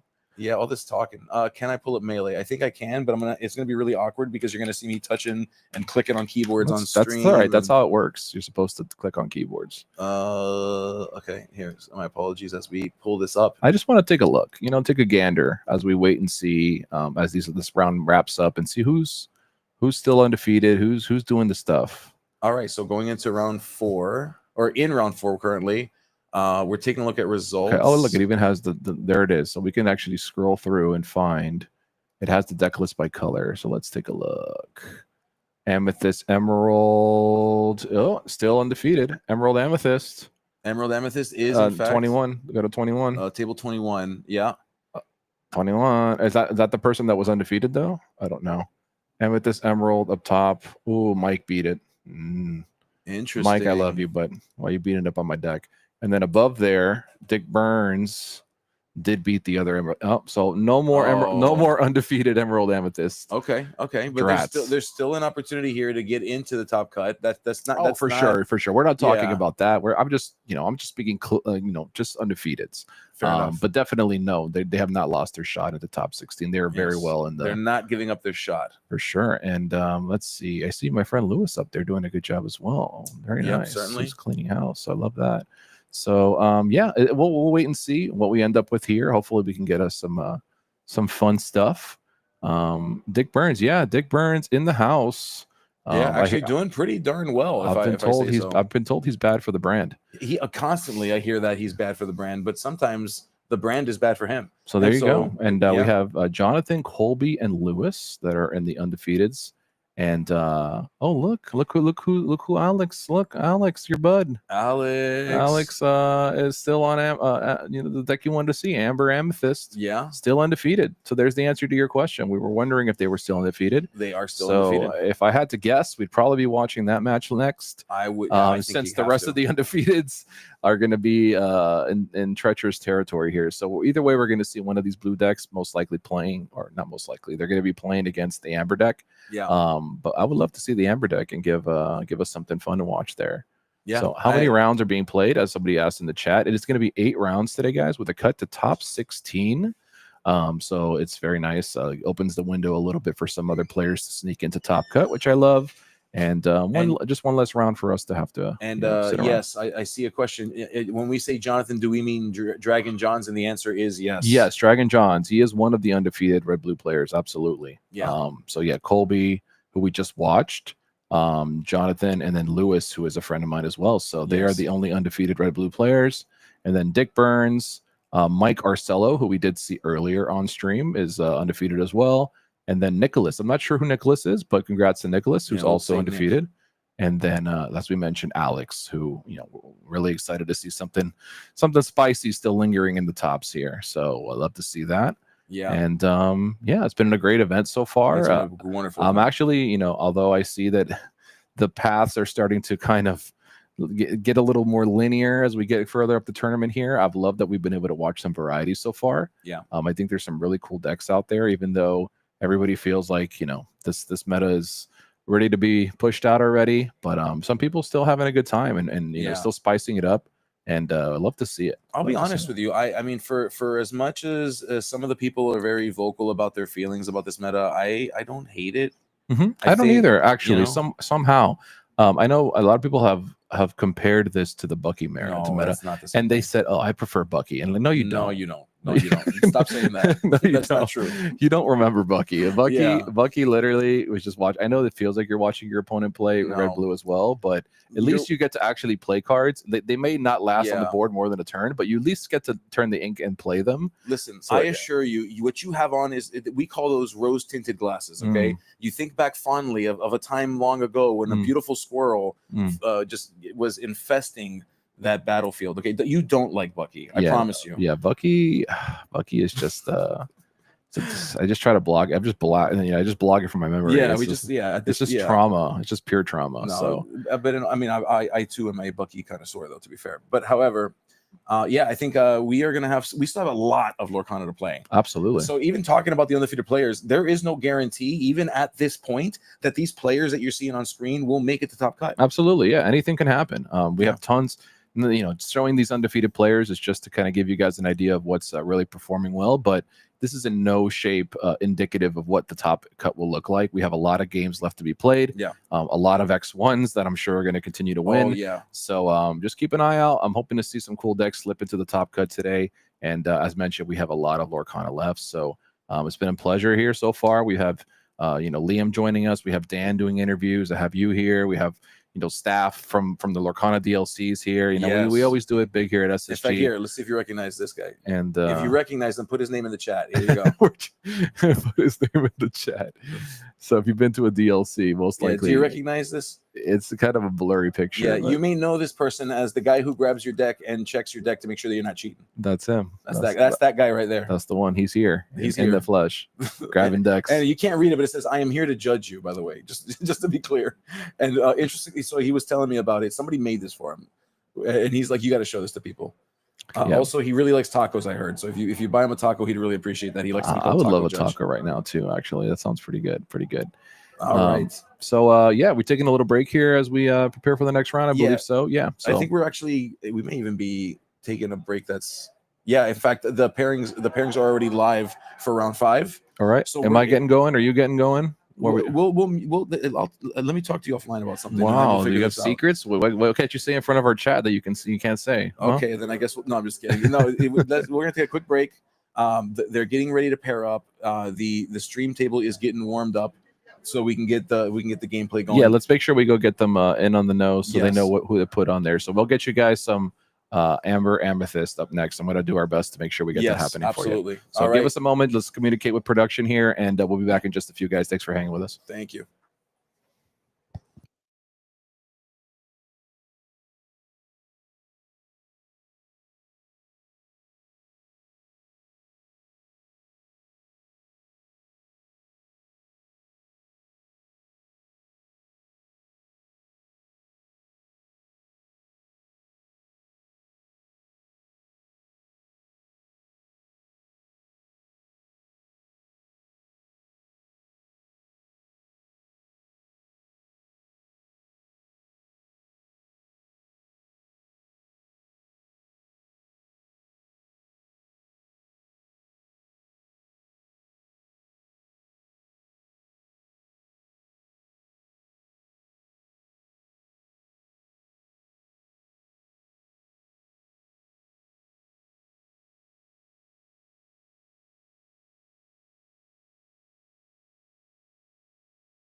Hello there. I can hear you. I have the master. Do you want the master? Nope. We're good. All right. I'll be the master.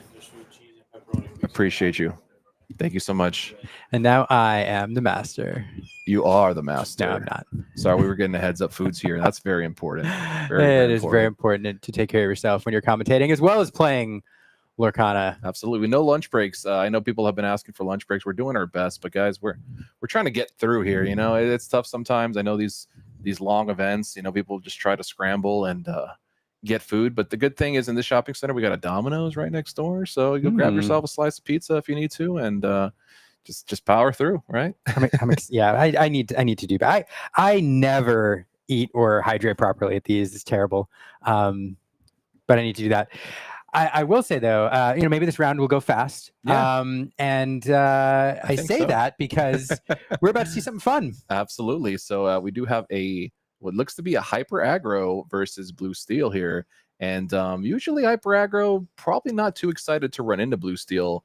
Usually that would think that'd be a bad matchup. However, we are undefeated. So clearly we've been doing something right. I know. I mean, you don't bring it into this unless you're expecting to run into a handful of Sapphire Steel decks and Ruby Sapphire. But Alex, so far, undefeated. And as we get off to the races here, Lilo on one side, Popsicle on the other, exactly what you expect these decks to do. I will highlight Alex, very experienced player. If my stats are right, has played in every North American challenge. I'm looking at, and finally got 15th place in Seattle at the very last one, getting in the top cut and qualifying for Continentals. So, and he qualified with Amber Steel, and I'm not sure which version, but it's very possible it was that hyper aggro version. And so aggression seems to be something that Alex leans towards. Absolutely. And for those of you who don't understand how hard Liam works, he has a spreadsheet for every player that's played in the DLC, and he has all of their results and their decks and everything about them. So shout out for Liam being incredibly well prepared and professional and coming today to bring us all this knowledge that Gabe and I would never know. So thank you, Liam, for being incredible and having all these resources. I will say shout out to Caroline, aka Lorcana Bell, and Brandon B Scared 24 for doing the legwork on this and me benefiting that's from where there. It's coming from. Okay, so you're just reaping the rewards here. But I am. But we're a team. But no, they did a lot of the hard work here. Awesome. And well, it's good to see you guys put that together. Very useful. As you see a Lilo and a Piglet coming down. So I'm sure Nicholas right now saying, if he didn't know what he was playing against before, he sure does now. And he's going to have to pick up the paces quick here as a Tipo and a Bell come down. Bell is really going to put a lot of work in here because she's able to check all these characters, which is a big reason why aggro has been kind of, I don't want to say falling off, but hasn't been as popular. But Simba, oh my goodness, we are flashing back. Simba on right. 2-drop Simba. Remember when that guy was everywhere? Yep. Lilo turn 1, Simba turn 2. That was the play. And now, my gosh, here we are again. That Simba's going to bodyguard those higher lore characters there, forcing the Bell to run into him instead. I feel like I'm back in set 1 even with Maleficent there on the board as well. 3, 4, 5, 6, 7 lore coming. Even if he deals with Simba, he would have to kill this. Banish the Simba, and then Tipo can pick off the Lilo, which would still leave us with 5 lore next turn if he plays a character, which can't imagine he wouldn't. So it's going to be a quick race here, and hopefully Nicholas can find some songs here to try to maybe Storm Rage on or something. But the problem is if he uses this Bell to sing songs, that Simba is just going to hang out. So he does take out. He just go ahead and hard cast. Okay, yeah. So cleaning there up. we go. Clean that up. Yeah, that's the turn. And you're right. Drawing into that removal there is key. Yeah. Even leaving that Piglet up for one more turn where you can drop another character, get another 3 lore off of it is huge. Yep. That was a key play there. That was an ideal turn for sure. Yeah, that's the best possible turn you can hope for there is to take care of 3 of those characters. But Simba's back, and we're gonna just keep playing these 1 ink threats that quest for 2. Looks like Alex just drew them all. Apparently he just had all of them in his opening hand. And he still have cards left in his hand to play. So really cool to see this deck kind of making a return. I'm sure Alex getting a lot of breaks in between his rounds where he can just go stretch and drink some water, use the bathroom. So think about life choices. Yeah, when you're picking your decks for these events, guys, you got to take some things into consideration, right? Do you want to have a bathroom break or nah? Right. So we see Hiram Flaversham come down as he starts the machine here and starts to draw cards. And Alex just waiting to have his turn back so he can just turn cards sideways again. So let's see if Nick's able to put some pieces together here and continue to clean up the board as well as he did last time. Yeah, right on schedule. There comes the Flavisham. And yeah, I mean, fortunately for Nicholas, he has a lot of the pieces he needs. That Bell, able to take 2 characters out on its own, and then the Tipo cleaning up that Maleficent, left with the lowly Lilo on the board. Say that 10 times fast. And we'll see if he can dump a few more things out there to provide those threats. But the Sapphire Steel deck doing everything it wants here. I will note, not off to its ideal start in this matchup. I mean, a first turn Bell into Hyper Aggro is key. It didn't hit that, so waited a little bit, but still able to prevent that pressure. Yeah, Blue Steel just able to kind of stabilize a bit here, and now Alex has to make some decisions because you can see in his face he wasn't hoping, he wasn't anticipating all his board being cleaned up so quickly. As he adds a goat, which will gain him a lore, and Lilo would add 2 more, so up to 12, potentially 13 if this goat is banished for whatever reason or bounced. So pretty close up there. We have 7 more lore to 8 more lore potentially to go as Nick gets passed back, and it's going to be interesting to see if he's able to put some pieces together here. Do we have another item for Hiram? I'm curious to see. We're going to spend 2. What are we thinking here? Are we doing okay, another Tipo? We're going to ink again. And okay, Zeus so coming down, the lightning smiting bolt. the goat. Yep, goat smitten, and we will also take out we'll take out the Lilo as well. So I mean, Nick doing an incredible job here of cleaning the board every turn. Unfortunately, the lore's still ticking. That's true. Yeah, Alex going to continue to slam threats, and this Diablo able to replace itself even after it quests is going to be very crucial for Nick to find more cards to close the game out. Absolutely. I will say, Alex, there comes a point in these hyper aggro decks where your opponent gains control of the board sometimes and it feels like you run out of gas. But the thing about hyper aggro now is there's a lot of cards as the Diablo is taking care of replacing itself, as you pointed out before. There are a lot of cards that give you reach that you could run. Not only the goats, but you have White Roses, which can come down. And we don't know what build he has here if he's running some of the other stuff. But Donald Duck Bodyguard gives a lore to a character in play. You also have Gathering Knowledge and Wisdom. And so when you get up to 13, 14, 15 lore, it does become very dangerous. And your opponent has to think about closing things out quickly. Fortunately, for Nicholas, Sapphire Steel doesn't have that Pirate Slave, which can knock your opponent back down if they're racing. So at some point, Nicholas has to think about not just controlling the board, but closing this out because, Alex will be a few cards away from winning. But yeah, but look at this right here. If we draw another character here, we can protect Piglet yet again, and Piglet should be questing for 3 if we draw a character off the top here. So that is huge. Yeah, I mean, even though he's been having his board cleaned every turn, I mean, imagine if Nick didn't have all the perfect answers. I mean, this game would already be over. So Nick, I mean, absolutely, having a great strategy to keep Alex at bay here, but looks like he's starting to slow down a bit and try to figure out what's the best way he can handle this. Okay, so another Zeus. That's a big one. That's huge. That's huge. Drawing into that removal. Yeah, that Piglet was going to be very, very crucial. So we see another card being drawn. Ew, he makes a little face, a little ugly face about it. I guess he's not too happy with it. Oh, yep, not the ideal draw here. I would not be happy with it either.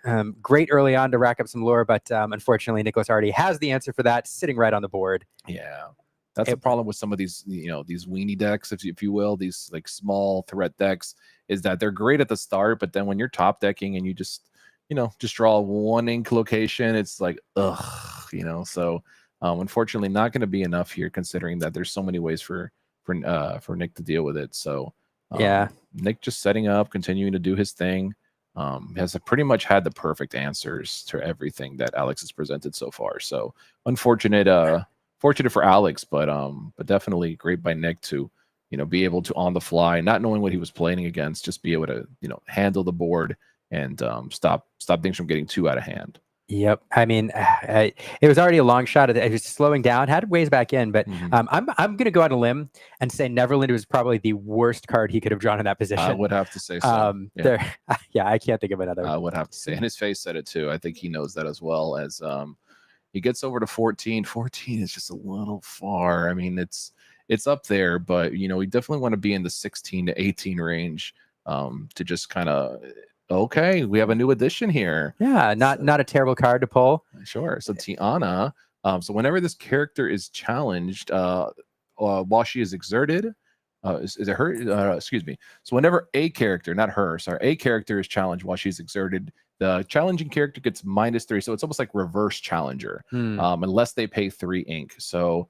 Tiana is quite problematic if your opponent doesn't have a million ink, which unfortunately it looks like Nick does have quite a lot of ink. There's so much ink. It is a well of ink over there.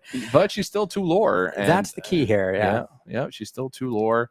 And had we had a wide board of threats, maybe she'd be much better option right now. But when she's by herself, oof.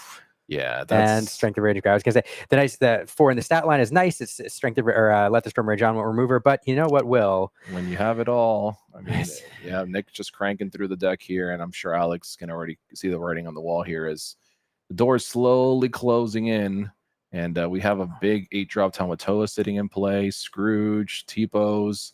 We've got a little bit of everything, and yeah, we know these decks don't really play removal, so it's going to be pretty much that board is not going to go away, and I think it just might be a little bit too much here. But let's see if Alex is able to, hit a string of gatherings off the top, or I'm not even sure what would save him here. But it's definitely going to be tight for him. I mean, I'm willing to bet there is a perfect line that exists to put a little bit of pressure on. The question is, can Nicholas make this a 1-turn game this turn? I'm willing to bet Alex has a thin way back in if he's able to quest for the broom, draw a card off of it, or play a character, draw a card off of it, play another character, and then perhaps draw into a knowledge and wisdom or something the following turn. Sure. But the key for Nicholas here is, can he get enough lore to put Alex in response mode this turn? And I think he will, especially with that Tamatoa there. Yeah, and that'll pretty much close things down. It's going to be rough. Yeah, 11 is just a little too crazy, and we haven't even quested with the whole mob yet. So, oh my god, just another song. And that removal will shut the door. Yeah, when you're chaining songs like that, especially when you playing against Steel Song or any song deck, when your opponent's just able to answer every the aerial as well. So yeah, when they're able to just answer every turn with a song, just feels like they're playing the game and you're not. I mean, it's just really unfortunate. So we'll send it back over to Alex, who will probably offer the hand here if I had to guess, but he still wants to see as much of the deck as he can. It's another important thing you got to think about. Even though the game is clearly pretty over, you just play it out, let your opponent maybe there's some cards you didn't get to see that will help you in your following matchup. Any kind of knowledge you can get would be wonderful. So he will play a blue, which blue is a fantastic card for various scenarios in this game. Amazing card, but not right now. Not right now. Yep. So that was over quick, but not in the way I thought. It looks like the blue steel deck was the one who did some quick work there. As we see, he's playing the items list here, and just for those who have not seen, somehow the items decks, obviously using cards like Tamatoa, the 6-drop and the 8-drop to just generate an incredible amount of items as resources, and then using those items to play cards for free, such as Scrooge and Bell, and then eventually, recur them with Tamatoa and then use Hiram. So just using the items as a synergy to kind of oil the machine that is this deck, and then eventually closing it out with a big Tamatoa Lucky Dime if needed. We didn't see the Lucky Dime this time around. Wasn't something that came up, but definitely didn't need it. Yeah, we didn't need it. In the slower matchups, it's great, right? Because you just get to shut them down in 1 turn here. But when you're playing against hyper aggro, they're not going to be dealing with your threats, right? They're only going to be presenting their own. And if you're able to clear those up, it's very likely your threats will just sit there. So not a lot of reason to need to find the dime, but it is absolutely an incredible card for the matchups where you are able to amass an incredible amount of items and then boom, shut it down, or get it into play for free. With that's with an Oswald. It's a great deck. Zansiad refers to this as a combo deck because that's really what you're doing is looking to string together several pieces, and I like to think of it as an engine builder as well, where as you indicated at the end of the game, you've got all these key pieces working together, this machine running, and it feels so bad to play against too. I'm not gonna lie. You said it, not me. Yeah. One thing I'll highlight here too is the power of Tipo.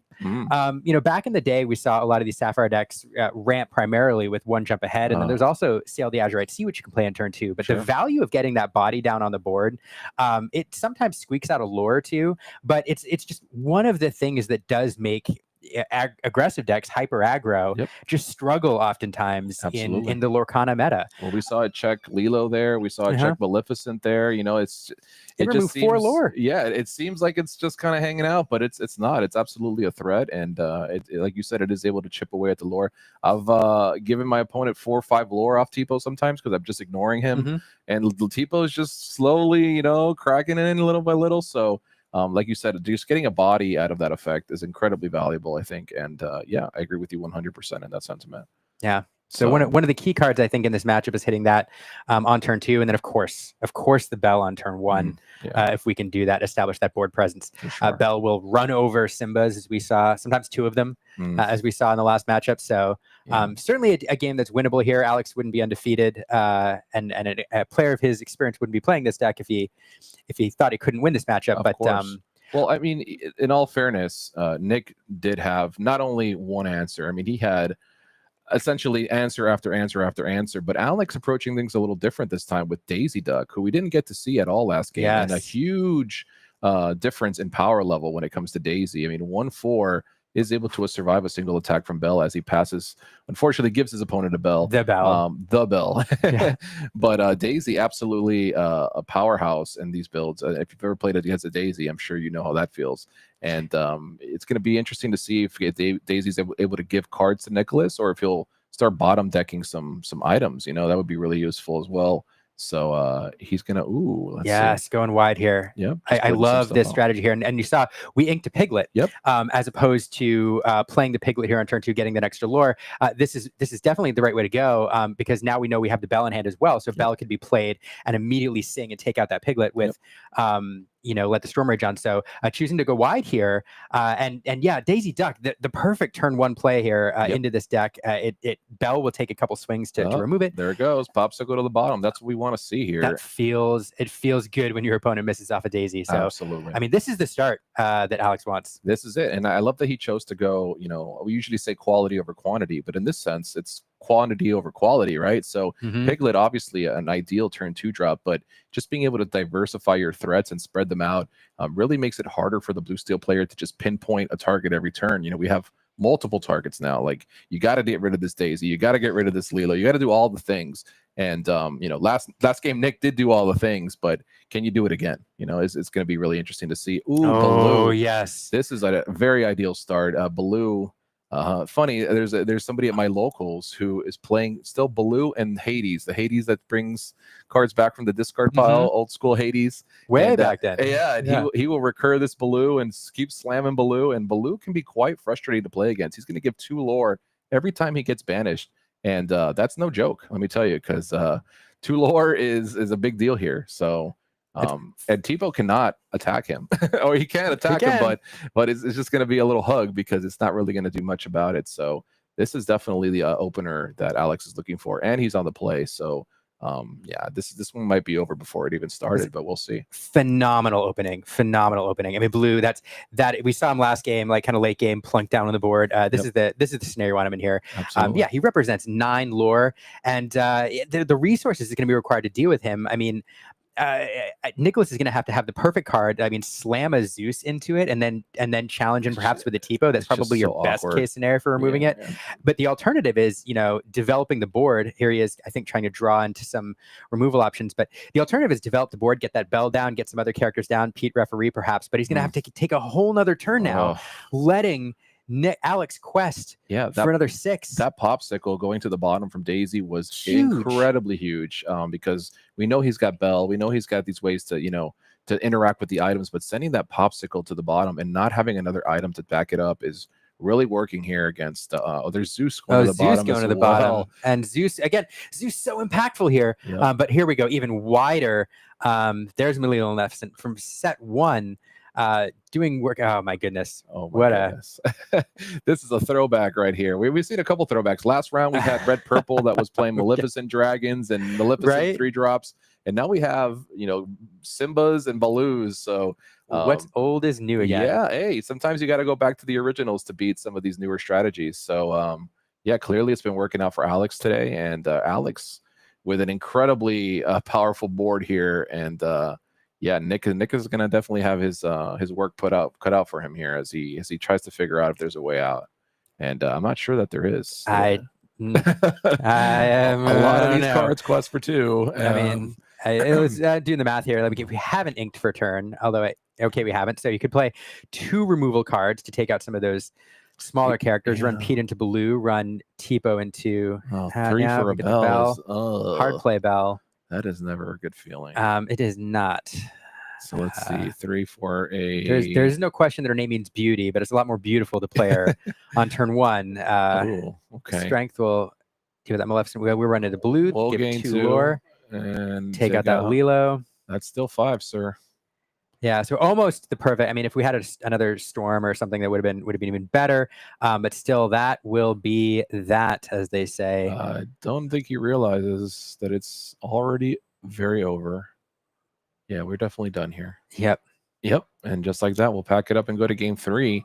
And unfortunately for Alex, he will not be on the play for the last game. I'm sure he was wishing he was going first in game 3 because that's a great feeling. But the die roll, so crucial. So when you're playing important, aggro decks.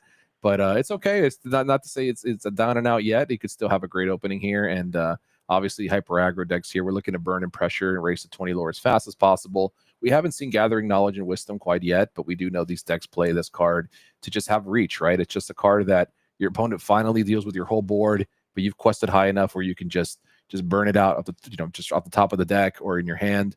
So a very, very powerful card here, allowing us to just gain 2 lore, essentially giving us the benefit of a goat for just 2 ink, just a in and out and getting that ink right away, getting that lore right away rather. So, and then Daisy, obviously, how good was Daisy there? That's supposed to be a drawback on her, and we saw no drawback in that game. I mean, she was just bottom decking cards that were incredibly crucial in the matchup. And yeah, I think we can all agree Daisy is, if not the most powerful 1-drop in the game, definitely among them. Yeah, I mean, it's a not a literal die roll; it's a metaphorical die roll. You play her, and there's a scenario where you said we pointed out that it did send critical cards to the bottom of the deck, but it may have sent non-critical cards down and opened it up. So yeah, it's a gamble when you play her, but but when she's that 4, what really sets her apart, not only is it 2 lore on turn 1, but that 4 in the willpower line, like that one difference between 3 and 4 is huge. It gets around Bell, and yeah, hitting that on turn 1 or hitting 2 or 3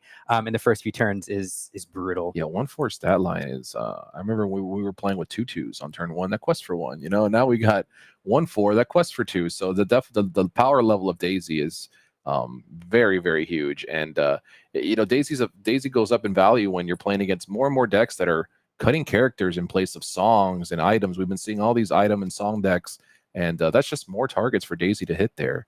And Liam, I see you taking a close look. What are we peeking at? We're looking at some hands here. I'm trying to see. Yeah, I mean, Daisy, of course, obviously better on the play than the draw, but we do have the Daisy duck in the initial draw here. I still think it's solid. I mean, obviously, it's way better on the play, but I think it's still 4 power that needs to be addressed. Absolutely. So we see him keeping that. I couldn't see quite what the other cards were. I think we kept the Neverland as well. Okay, I can see that, which being is very interesting. useful. That's the only other card of.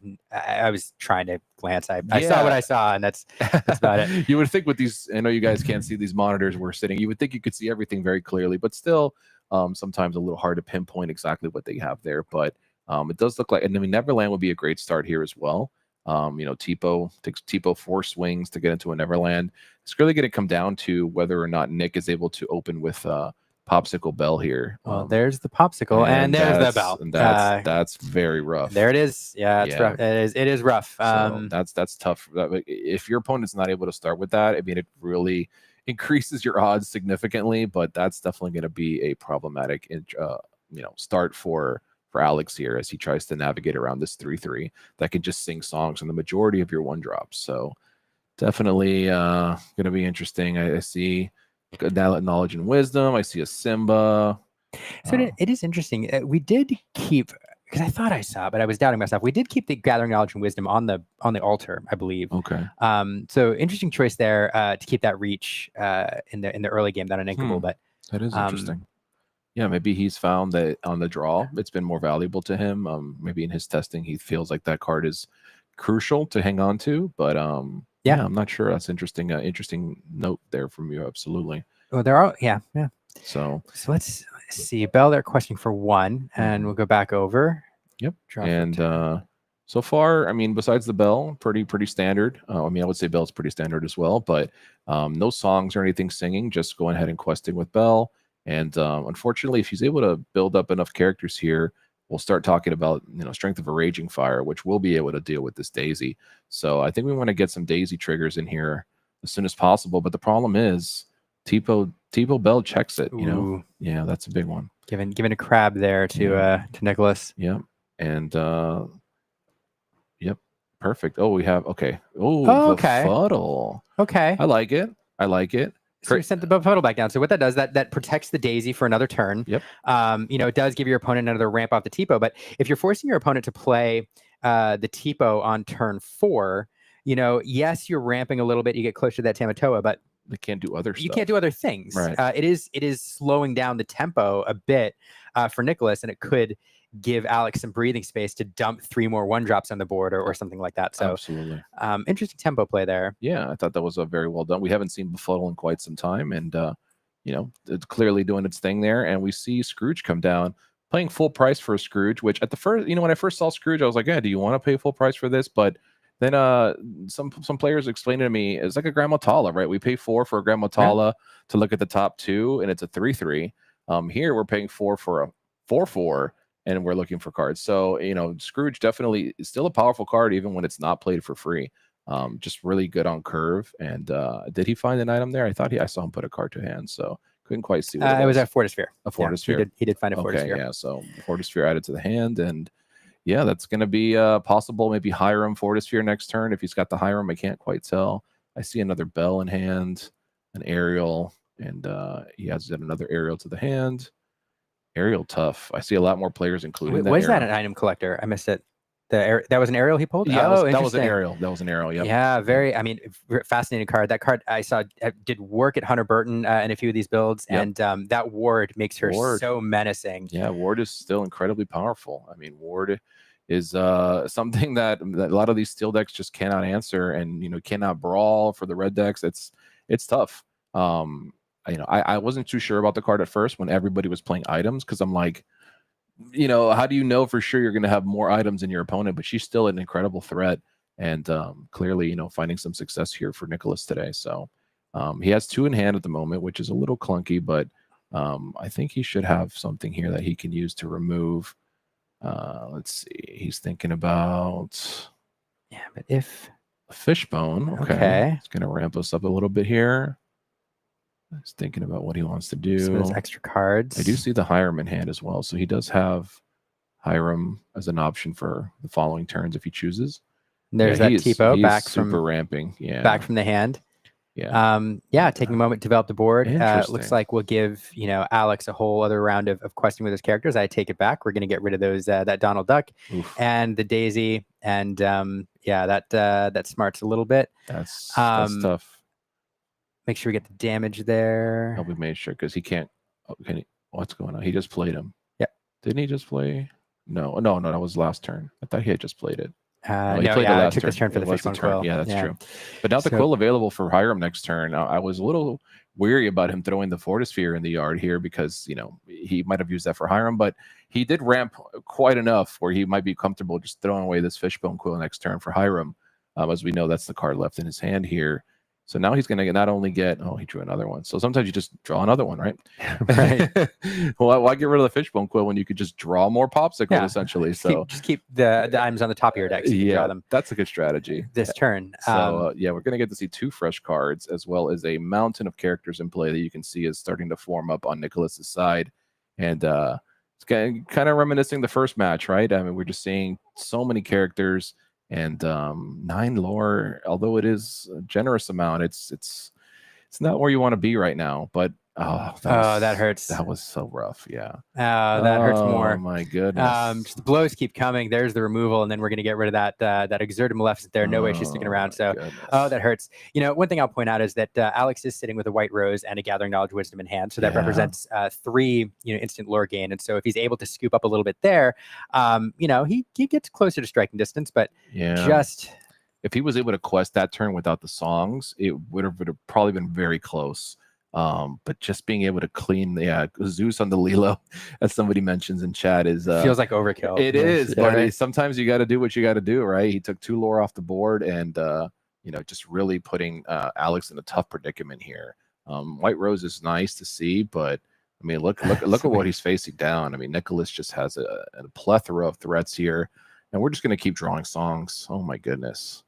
Yeah, this is very reminiscent of the first game where Nicholas just has all the songs, all the items, all the characters, and most likely going to get all the lore as well, because he's ticking up and turning cards sideways very quickly as Alex is operating, I think, off the top of his deck here, which is oh no, he does have some cards in hand. Okay, put him off to the side.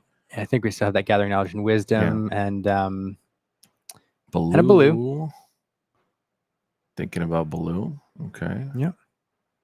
Yeah, Baloo does represent 2 lore, even if they don't attack into him. Something that I've learned the hard way is sometimes Baloo run him into something. He'll just come give you a hug himself. Hug. Yeah, he just come in and throw himself at you. So something to think about here. But even if it puts him up to 12, I just don't think it's enough. I think he's just a little too far away. At this point of the game, you definitely want to be at 15, 16, feeling like you're almost there. But 10 is just, it's tough. It's tough. So let's see if it's not a bad place to be if your opponent doesn't have 6 characters on board. True. Fair. That's Fair.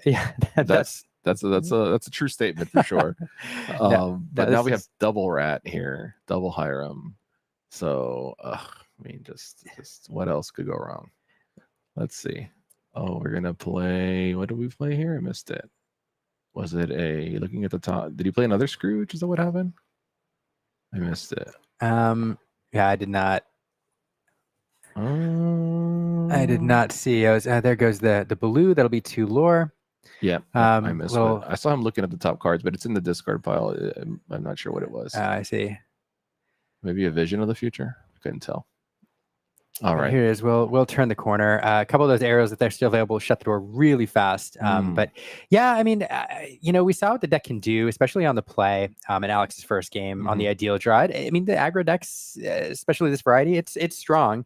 It is a little high rolly, but on Nicholas's side in this game, being on the draw, and then he executed his game plan to perfection with the turn 1 bell, then having the TPO, being able to get the Flavisham on the board in the mid game, and then had the removal options he needed. So 2 Gathering Knowledge and Wisdom. And let's go back to that turn where he had the 2 songs to remove. That was such a big turn. Such a big turn. I mean, if he's not able to deal with everything in that turn, we're talking 17, 18, maybe even 19 lore. That would have been game here. I think because the Piglet and the Maleficent, you drop the White Rose, you quest for 4. The White Rose actually gives you 1 more. So having that removal just. But that's what Sapphire does, though. It Flavisham gobbles popsicles. You look just into the future and lets you get to the cards you need to get to. And that's going to be definitely unfortunate for Alex here, as Nick ticks up to 13, 12. I saw him hit the button, but it didn't quite go through. I'm not sure if he's at 12 or 13 here. Yeah, and even so, another turn here I don't think is going to. Deck is fine. So close. Somebody in chat, deck is fine. Nothing wrong with this deck at all. All right. So as you can see, Alex's side is a beautiful Cusco playmat, and Nicholas's side is a lot of characters. As we clock it all the way up to 18. And unless Alex draws double gathering off 1 card. There's just nothing that's going to do it. But that is tough. That is tough. Yeah. But man, taking that to 3 games, that was fun to watch. I'm glad that we got to see Alex do what he wanted to do on game 2. And I enjoyed that quite a bit. Right. But yeah, just it's tough against blue steel with most decks, but especially an aggro deck when they're on their ideal draw. Like I don't know. I mean, we saw how power this die roll was a huge factor here as well, right? Like I think if if Alex is going first in game 3, this might be a totally different deck. But I mean, Nick, I didn't get to see the altar complete, but I mean, he definitely found exactly what he needed. I mean, it was like he knew exactly what he was looking for. He's like, all right, I need the bell on 1, I need the TPO on 2. And I need a lot of ways to sing these songs, and that's what he was able to do. And that's, you know, we go back again to that. I know we've spoken about it a couple times, but that turn where he was able to double sing, it's just backbreaking. You know, it's just not able to get that Piglet. Piglet never in any of the games got to turn sideways, which is 3 lore. I mean, we went all the way up to 16. That would have been, just the Piglet alone is 19. You know, so also, you know, we didn't get to see it, but peeking at his list, he's playing cards like Honey Lemon, which also gives you another little punch of lore. You know, so there's so many ways for him to just reach, but you just gotta get close. You gotta get within that 15 range where you can just kind of burst. But unfortunately, Alex never able to quite get there. A little off. Just almost a little off. Just a little off, man. But that's how it goes. You know, that's what these Sapphire Steel decks are meant to do. They're just there to ramp up as fast as possible and then just sing songs to where they get to build the board and you don't. So, I mean, can't say that Nick's deck didn't do what it was intended to do. And props to Nick for piloting beautifully, especially that game 1. I'm not sure if he knew what he was playing against, but he was able to maneuver it very, very clean. Sometimes you sit down from your opponent, you're expecting red-blue, right? You're like, all right, let's start doing, and then all of a sudden it's like daisy, daisy, daisy, and you're like, whoa. Wait a second. Yeah. So Nick able to really think on the fly there and handled that game 1 very cleanly. Without the turn 1 bell. That's a great point. Yeah, without turn 1 bell. So navigating that. So he did absolutely. I can't take anything away. I know people like to say, "Oh, he played the blue deck." Yeah, he did. But he played incredibly well. And I think it's more to it than just he played a good deck. I think that he was definitely put in a lot of positions where it could have been rough for him, and he managed to maneuver his way out. So I thought it was very good set to watch. And you know, I'm sure Alex will still continue to do well. X and 1, by no means a bad score. I mean, he'll be moving on, and hopefully we see him again in top 16. Maybe he can get his revenge. But yeah, we love getting to see him operate this deck, and I think it's cool that he has some cool inclusions like Tiana that we got to see, even though she didn't get to do her thing, but I still think that it's cool that we're trying new cards and trying newer strategies as well. So yeah, it was a pleasure to watch that match for sure. I agree. And for those who missed it at the beginning, one thing we'll point out, I know sometimes at set champs and some of these bigger tournaments, the pure hyper aggro players, we think of them as players who are newer and are trying to like find a clean script, an easy script where you tell the player, hey, just go in, turn things sideways, and you win the game. Sure. Alex, though, is remind everybody, is a nationals, a U.S. continental, or sorry, North American continental qualifier. Sure. And you know, if what I see in the chat is true, and if what my records are true, favors these kind of aggressive builds. So this is a very carefully crafted deck with this meta in mind. Yep. And we got to see probably one of the best aggro players in the country. Yep. Pilot that deck into a deck that he knew he would face. Of course. So it was great exhibition. When you're choosing aggro, I mean, you're kind of telling yourself already, I'm gonna do what I got to do, and if they have it, they have it, right? And sometimes they have it, you know. And Nick had it, so you know, what can you do? We saw multiple times, even with Nick drawing so well, there were still opportunities for Alex to win. I mean, it was still opportunities for him to draw the right combination of cards, which is pretty scary, you know, when all these things are happening and you could still get there. But unfortunately, you know, it just didn't fall in his favor. And like I said, I think die roll was a huge leaning towards Nick on that. You know, getting to go bell turn 1 is just super unfortunate. If he misses that bell there, right? If he just skips it, I think it's a different game. I mean, it's a totally different game. If he's not able, if he just goes popsicle pass, I mean, I think it's a totally different game. So totally agree with you. You know, Bell is that's a reason why she's so powerful. You know, she does so much, and 3/3 is just such a stat line, you know. I agree. I almost wonder, this is just my conspiracy theory, I almost wonder if like aggro was so good in playtesting, it was just running over all the control decks that they're like, we need to give him something. Let's give him a turn 1 3/3. Why not just a 2/3? We could have gotten a 2/3, right? A 2/3 that it still would have been insane, right? You play this free 2/3 on turn 1, but a 3/3? Yeah, well, at the 3, here's the thing. It's a 3/3 that sings for 3. Like the 3 cost, the ability to on turn 2 sing your removal cards. The board presence is one thing. The ability to sing, like, that's what really pushes it over the top too. But then it makes it even more unfortunate because now your 3/3s that you can't even. Okay, so Belle turns sideways, she sings a song, right? And now you want to swing your 3/3 in, but you got to trade. You can't just take the Bell out and continue on your way. You know, Belle's going to get a character first, and she's going to get a song, and then take a character with her. So yeah, 3/3 stat line, I think it's just quite absurd in my opinion. But yeah, you saw what she did there, and that's what she's meant to do. Yeah, and she did it flawlessly. So what can we say? So. Well, those are our thoughts on the game. I'm getting word that we have an interview, so you can hear from one of the players what they thought of this matchup. Absolutely. Should we pitch it over there? Yeah, I believe we're going to send it over so we can chat with Nick and see what he thought about the matchup. So take it away, guys, whenever you're ready.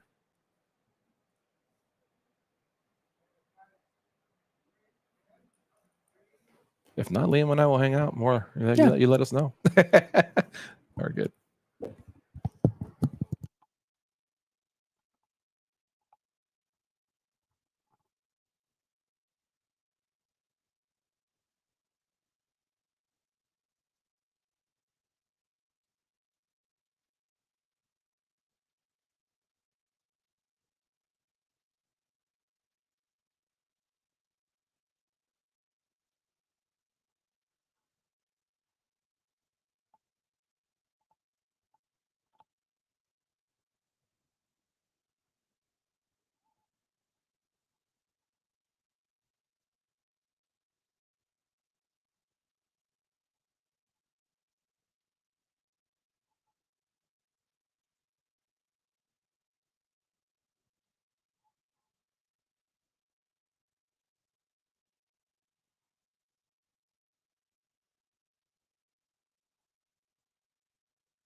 Start better. That's what I love to say. We Yeah. can't start better. Can't start better than But job's not done. We gotta get to the finish line. Mhm. Good news is top 16 today. Yeah. So we're not like it's crazy. We're allowed to drop a game if we have to. We're not gonna be like, oh no, the house is falling. So, what are we hoping for in these last 3 rounds? What are we trying to dodge? Is there something that Man, you're trying to dodge? I want to play red purple all day, but there's not a lot of those anymore. Man, people bring it back. That's my easy matchup. But I don't know. I feel pretty confident in most decks. The aggro decks can get underneath me, and sometimes like Amber Steel on the draw can be kind of tough sometimes. Okay. Especially if they're like able to put a bunch of singers into play and clear my board, and I can't fight for the board as well. So that could be a tough one too. But Yeah. I'll keep playing the mirror. I know the mirror really well. Yeah. And I keep playing blue red. I'm happy with that. So. I think that there is a lot of creativity out there in the list. Probably maybe not the first 50, but the last 10. Yeah. Is there anything that you're playing today that you're like man, my implement on this list? Sure. So I wouldn't say that because I've seen other people play, but I'm playing. I choose to play Ariel. Okay. And the treasure Collector, yeah. And that card has been just great against all the Sisu decks. Their be prepared are so low. Yeah. You can still set up Ariel Pete to like close a game out. And in that matchup against Blue Red, I really like just like putting a bunch of dorks on the board, Right. getting some incremental lore to get to 10, and then Ariel Pete them out the game. Yeah, you just win. You're like, Yep. here's 9, go. Yeah, and so- you're like, oh. It's a checkmate play. Yeah. And the ironic thing is you can even just get to 9. Yeah. Because the Pete represents it too. You're like, all right, well, Yeah. you have it? No, okay. And people are starting to play Cusco more. The Pete also like really protects from the hideaway when Yeah, when you play well, hideaway. yeah, because like that is your 9, so Mhm. you're already representing next turn. I just play my dime and Yep. win. So you there's just not enough answers in the game to Yeah. get away with it. So yeah, I agree. I think Treasure Collector right now, especially in the last couple weekends, Ruby Sapphire being more and more successful, that Ariel feels like a good position again. Yeah, and I have most people usually just play the 4 Tamatoas. Right. And I have 3 Tamatoas, 2 Treasure Collectors. Okay. So I have an 8 extra. the show shiny. Yep. Okay. Yep. And I have an extra dime target, which I think is super relevant sometimes. Okay. Yeah. Yeah. So 3 times. No, well, extra dime target. So, Yeah. like Sorry. a high impact card. I thought you meant like just had like. No, the- yeah, no, just 2 dimes. Good, yeah, good. God, that card's That's a brick awesome. sometimes. So yeah, but yeah, it's been great.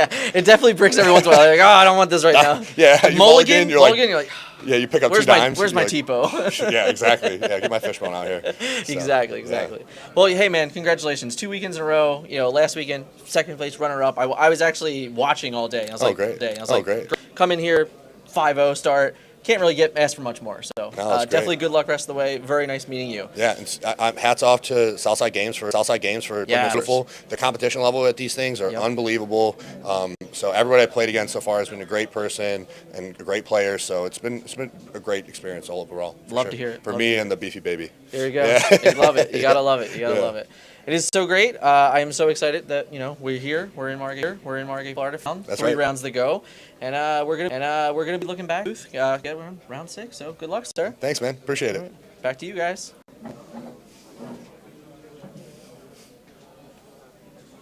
Maybe. I'm not even sure. Yeah. Yeah. You Yeah. ate your pizza? No. Oh, you're here for the pizza. Oh. It's true. It's true. We're all here for the pizza. That's good. Are we here? We're just vibing, guys. Yeah. It's fine. We're still on It's stream. I hope you guys are killing it today. Yeah. I hope you guys are killing it. If you haven't yet, hit the like button. That's right. Hit those hearts. That's right. We're good. All right. Cool. Good deal. Thank you guys so much. I wasn't invited. Because you didn't go 5-0. Because we weren't even set up yet. That's why. We weren't set up yet. Good interview, bro. Thank you. Thank you. I'll put this on charger. Thank you very much. Hey, Very nice meeting you. My pleasure, man. Very nice meeting you. Yeah, thanks for putting out all the cool content. Of course. Cool content. Of course. I try.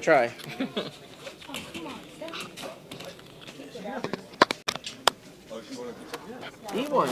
Get there.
long as he's aware.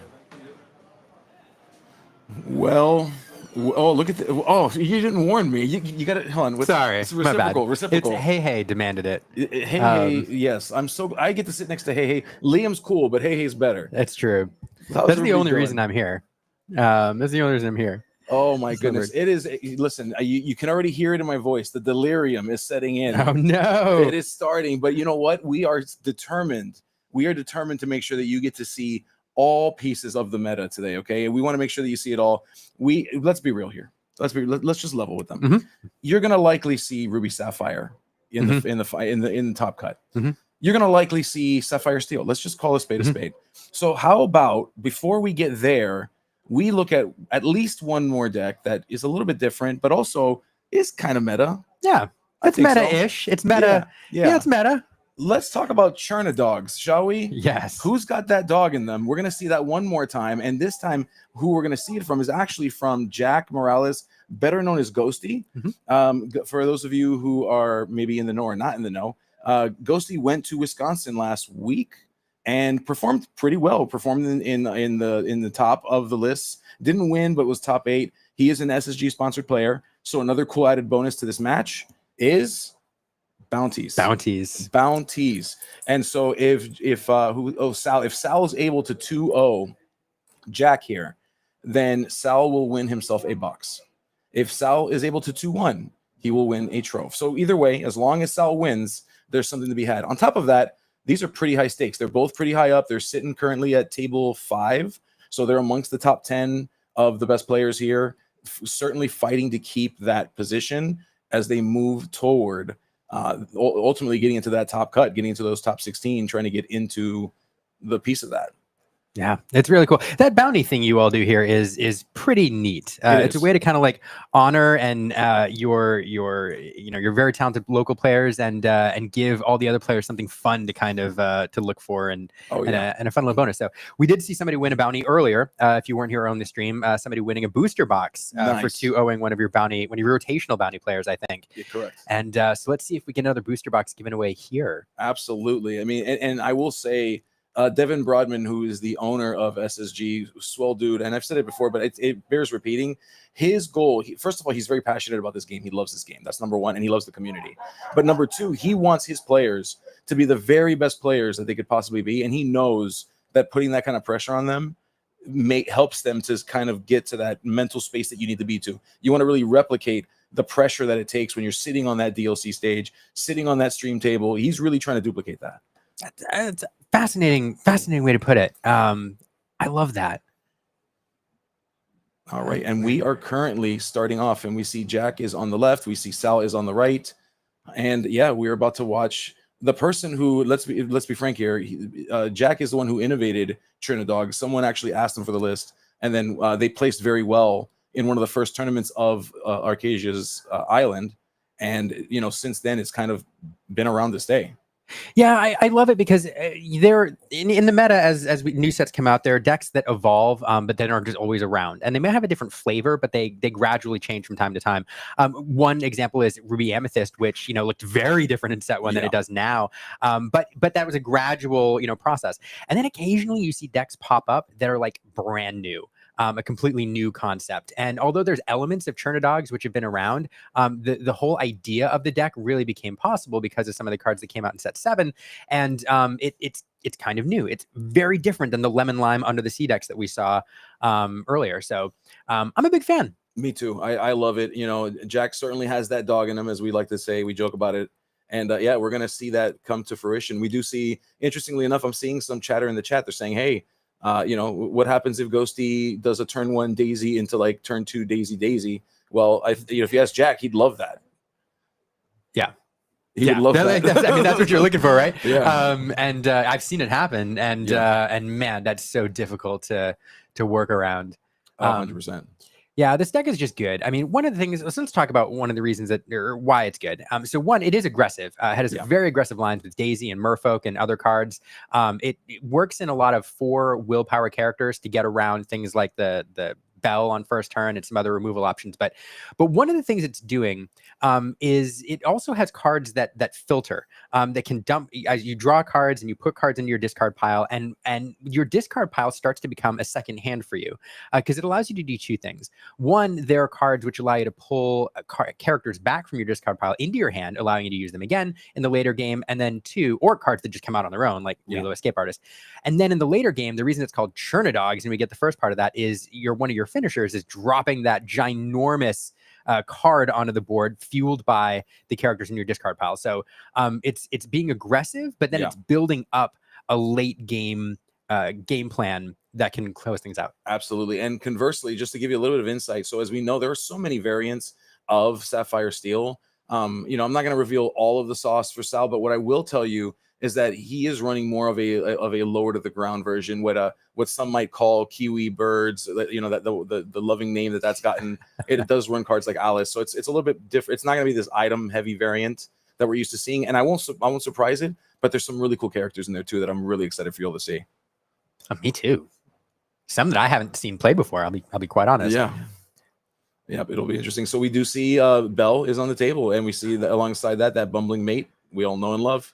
Yeah, I mean, you don't love him if you're Jack right now. No. I mean, one of the keys to victory for Sal to prevent Jack from running away with the game in the early game here is to get a big board presence out, and getting a 3/3 on turn 1, a 3/3 on turn 2, and a 3/3 on turn 3 with and a 3. Oh my goodness. That's turn 3, and we have my gosh, 12 strength on the board. My goodness. We call that aggro's worst nightmare. Yeah, this is which side is playing aggro here? I don't even know right now. There we have the escape artist. So Jack doing probably what he wants to do and going wide a bit here. We do have 7 lore on the board represented here now, but gosh, choosing not to quest and put any of his characters at risk here.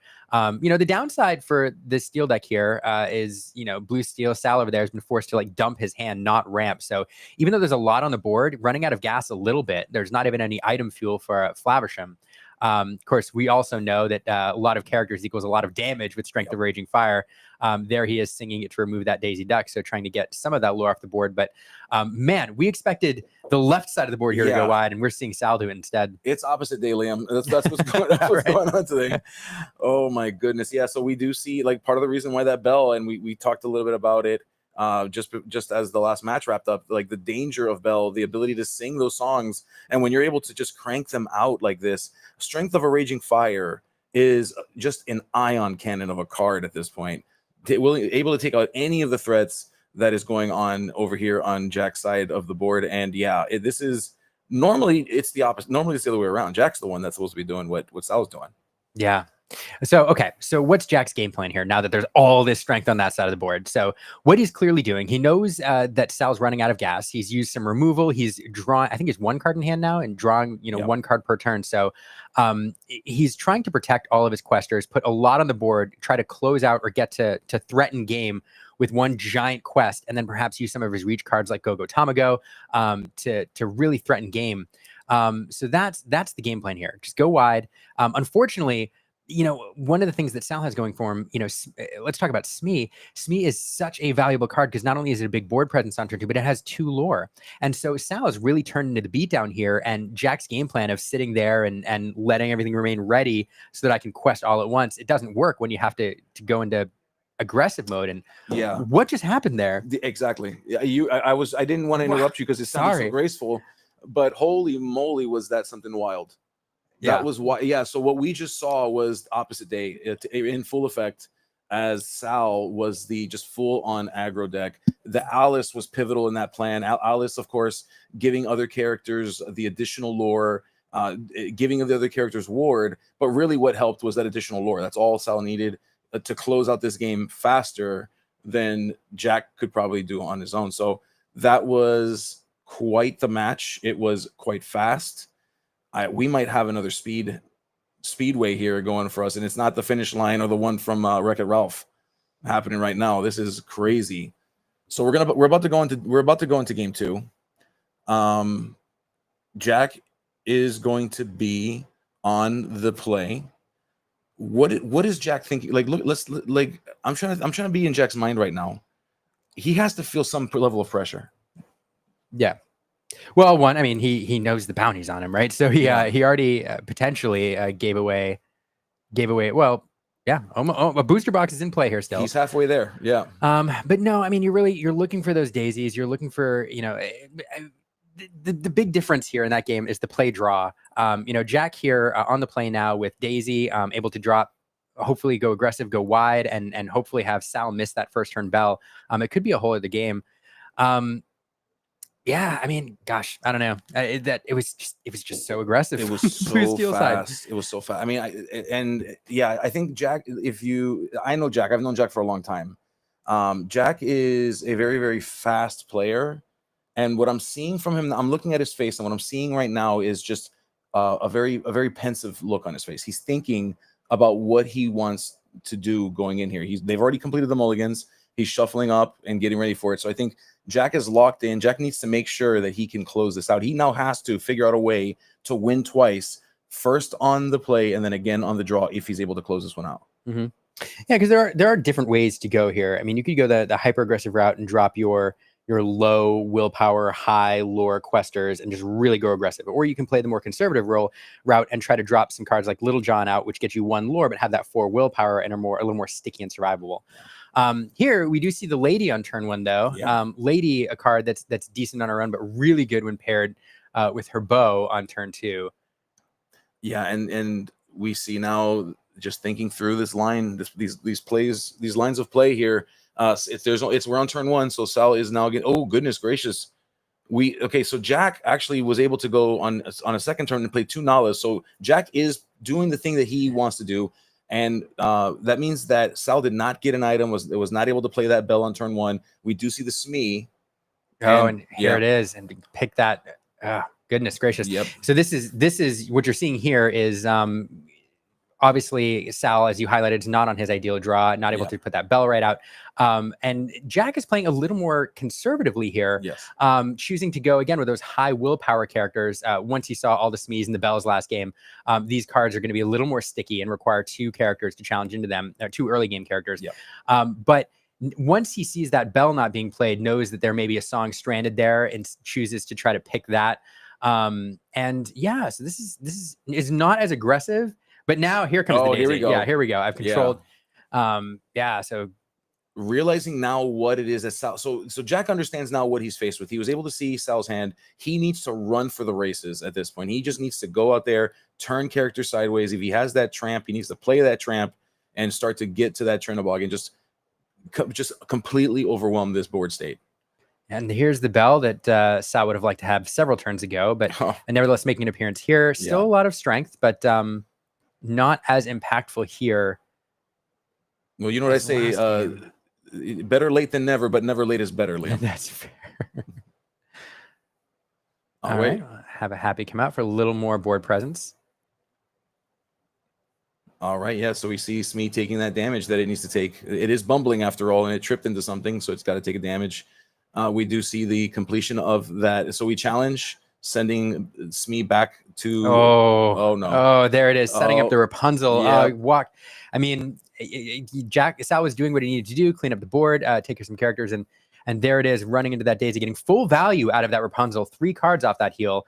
It pairs so nicely with Daisy Duck, doesn't it? It really does. Yeah, it absolutely. That is such a good combo, and it's hard to work around. I mean, what are you supposed to do? Not deal with Daisy? You got to deal with it. You got to figure something out. And just using Rapunzel so masterfully there. Oh, interesting card. We see that's Wendy Darling that just hit the table. Wendy Darling is a 3 strength, 1 willpower character. It's got ward and it has support with 2 lore to quest with. Support is an ability. It's been around all the way since set 1. And it's an ability that people realize is there. It's not used terribly often, but when you talk to a lot of Lorcana players, they will tell you, a lot of really good Lorcana players, they'll tell you support is a fantastic ability on especially on the right card with a high lore quest or card with ward like Wendy Darling. So yeah, let's see what happens with it here. Out of Cricky coming down. Oh, okay. Cricky so strong. Cricky turns these little tiny characters, these 0 in Nala's cases and 1 strength characters, just turns them into some very, very dangerous threats. Nala able to take out Bell and survive. which is a big deal. You generally you don't if you're the Sapphire Steel player, you're not necessarily wanting to waste time or to waste play actions to deal with them. And so Jack is saying, cool, don't worry about it. I'll take care of that for you. At this point, developed a pretty wide board state here. Not a lot of wide removal around these days, other than, be prepared. Nobody's running grab your swords. Tinkerbell's run sparingly. Yep. So once this board state builds up at this point, Sal's going to have to either devote resources to singing a bunch of songs, or they were developing a Cogsworth on the board. Fantastic card. Everybody hates to play against it, giving everything ward or giving everything resist. Yeah. But at this point of the game, I mean, it's not a lot of strength. It isn't a lot of strength. The characters that Jack is playing aren't really, with the exception of having played that Cricky, they're not really there to challenge. And Jack's also not really playing those songs or those actions at the same rate, say, as Sal is, in terms of getting some damage done. And it looks like that might have been, that was it. Was that? Yeah, that was it. Yeah, that might have been it. So as we mentioned earlier, as Liam so eloquently put it, the goal here, of course, is to play Chernobog, the first half of the namesake of the deck, a strong character with 10 cost, except the cool thing here with the power of evil, for each character card that is in your discard, you pay 1 less to play this character. So while it has a written cost of 10, you rarely play it for 10. And even more, Chernodog, let's go ahead and let's talk about that second half. Woof, woof, everybody, is that we play Tramp. And for every character that you have in play, you get to pay 1 less to play that Tramp. You get to draw a card for every character that's in play, every other character that's in play. And then you discard an equal number of cards. And so the goal here, of course, is to dump as many characters into your discard pile while keeping Chernobog, and then playing that Chernobog for free after having played Tramp for extremely discounted. And now you have these great lore questing, heavy presence in terms of questing, and you've got a 9/9 just monster of a character. Yeah, it's great description of the deck. One of the problems that aggro decks often run into, especially in Lorcana, is that they don't have a second act. Oftentimes that second act becomes like trying to draw into goats frantically and closing the game out that way, or seeking knowledge and wisdom, and it's not very fun. But what makes this deck fun is it can be very aggressive. And it's designed to be in the early game, but then Chernobog gives it a second act, as well as some other cards which pop out of the discard pile. So that's what I really enjoy about watching this is, even if it kind of burns out in the mid game and the opponent gains control of the board, there's a way for this deck to turn things around and come back and win. Yeah, and I've heard so many players share a sentiment that I'm about to share, and that's like a lot of players may say, you know what I love about decks that are fast like this is either I'm going to win fast or I'm going to lose fast. And while it seems like a joke to say that, you have to remember these players are going through 7-8 rounds of Swiss, depending on what size tournament we're at. They're going through multiple rounds of Top Cut. It is a very taxing thing to do. And so the more opportunity that you give yourself to rest in between these matches, that can go a very, very long way for you in terms of being successful in tournament in any kind of competitive play. No, it's well said. Definitely part of the game. But here we have Sal opening up with his ideal turn 1, playing an item, then eating it immediately, play the bell. We have another bell on turn 2. So not the ideal opening, a Smee or a ramp card instead would have been better, but for sure getting 2 3/3s out on turn 3 is fantastic into this matchup. And on the play, it's gonna be a lot to overcome here. We do see the Ursula Deceiver come down. We are gonna pick a song. Strength of Raging Fire is there. That feels good. But then it's back over to Sal. Yeah, and we did see a Pluto and an Alice, and what we do see drawn for Sal on this turn was a Fortisphere as well. So, the options to either ink, there you go. So Alice comes down. Alice was very, very critical for Sal in game 1, won the game for him. Sal's hoping to do that again. Yeah. And Alice, fantastic card on her own, but when you pair it with a card like Pluto, that's really brutal. Oh my goodness! Look, and here's this deck is called Chernodogs, dog being part of the name, and here they come, Lady and Tramp in a very specific order. Tramp getting a little bit cheaper if Lady is in play. So 3 dogs now on the board, and Jack is going wide. There's no need to ask who let the dogs out. It was clearly Jack. It was clearly Jack. Jack. All right, we do see we're currently in the 4th ink turn, and Pluto deciding to put that in bodyguard mode. So we're looking to protect what he's about to do, which likely will be a questing with Alice to give Bell an additional lore to quest with, to go up to 7 total lore for now for this turn and for this game so far. Yeah, this is a card that I've seen. Pluto and Alice are cards that I've seen paired together quite a bit. And Alice, so good. She has 2 parts of her ability. I mean, the one gives the extra lore, and you can use it in this case for getting Bell a little bit more lore. She can be a little bit more aggressive. Or in a pinch, if you're playing a control deck, you can instead choose to give your Pluto ward. And now not only is it a 5/5 bodyguard, but your opponent can't ping it with anything to get rid of its extra strength or remove it a different way. You have to run something into it. So I love this combination, and Alice here is going to do some work. Oh, it's here. It's here, folks. It's here. Tramp has come down. We're going to draw some cards. We're going to discard some cards. Jack is hoping to see Chernobog. Jack is hoping to see, there you go. You see Jack is with the speed, putting characters into the discard pile. That thing that we showed you earlier, Jack is doing the thing, Liam. I'm really excited to see it. I mean, we're seeing, we showed those cards up front for a reason, and here it is. I am willing to bet this deck is, if it's not all characters, it's pretty darn close. So we can see that everything in that discard pile is likely to make Chernobog a little bit cheaper.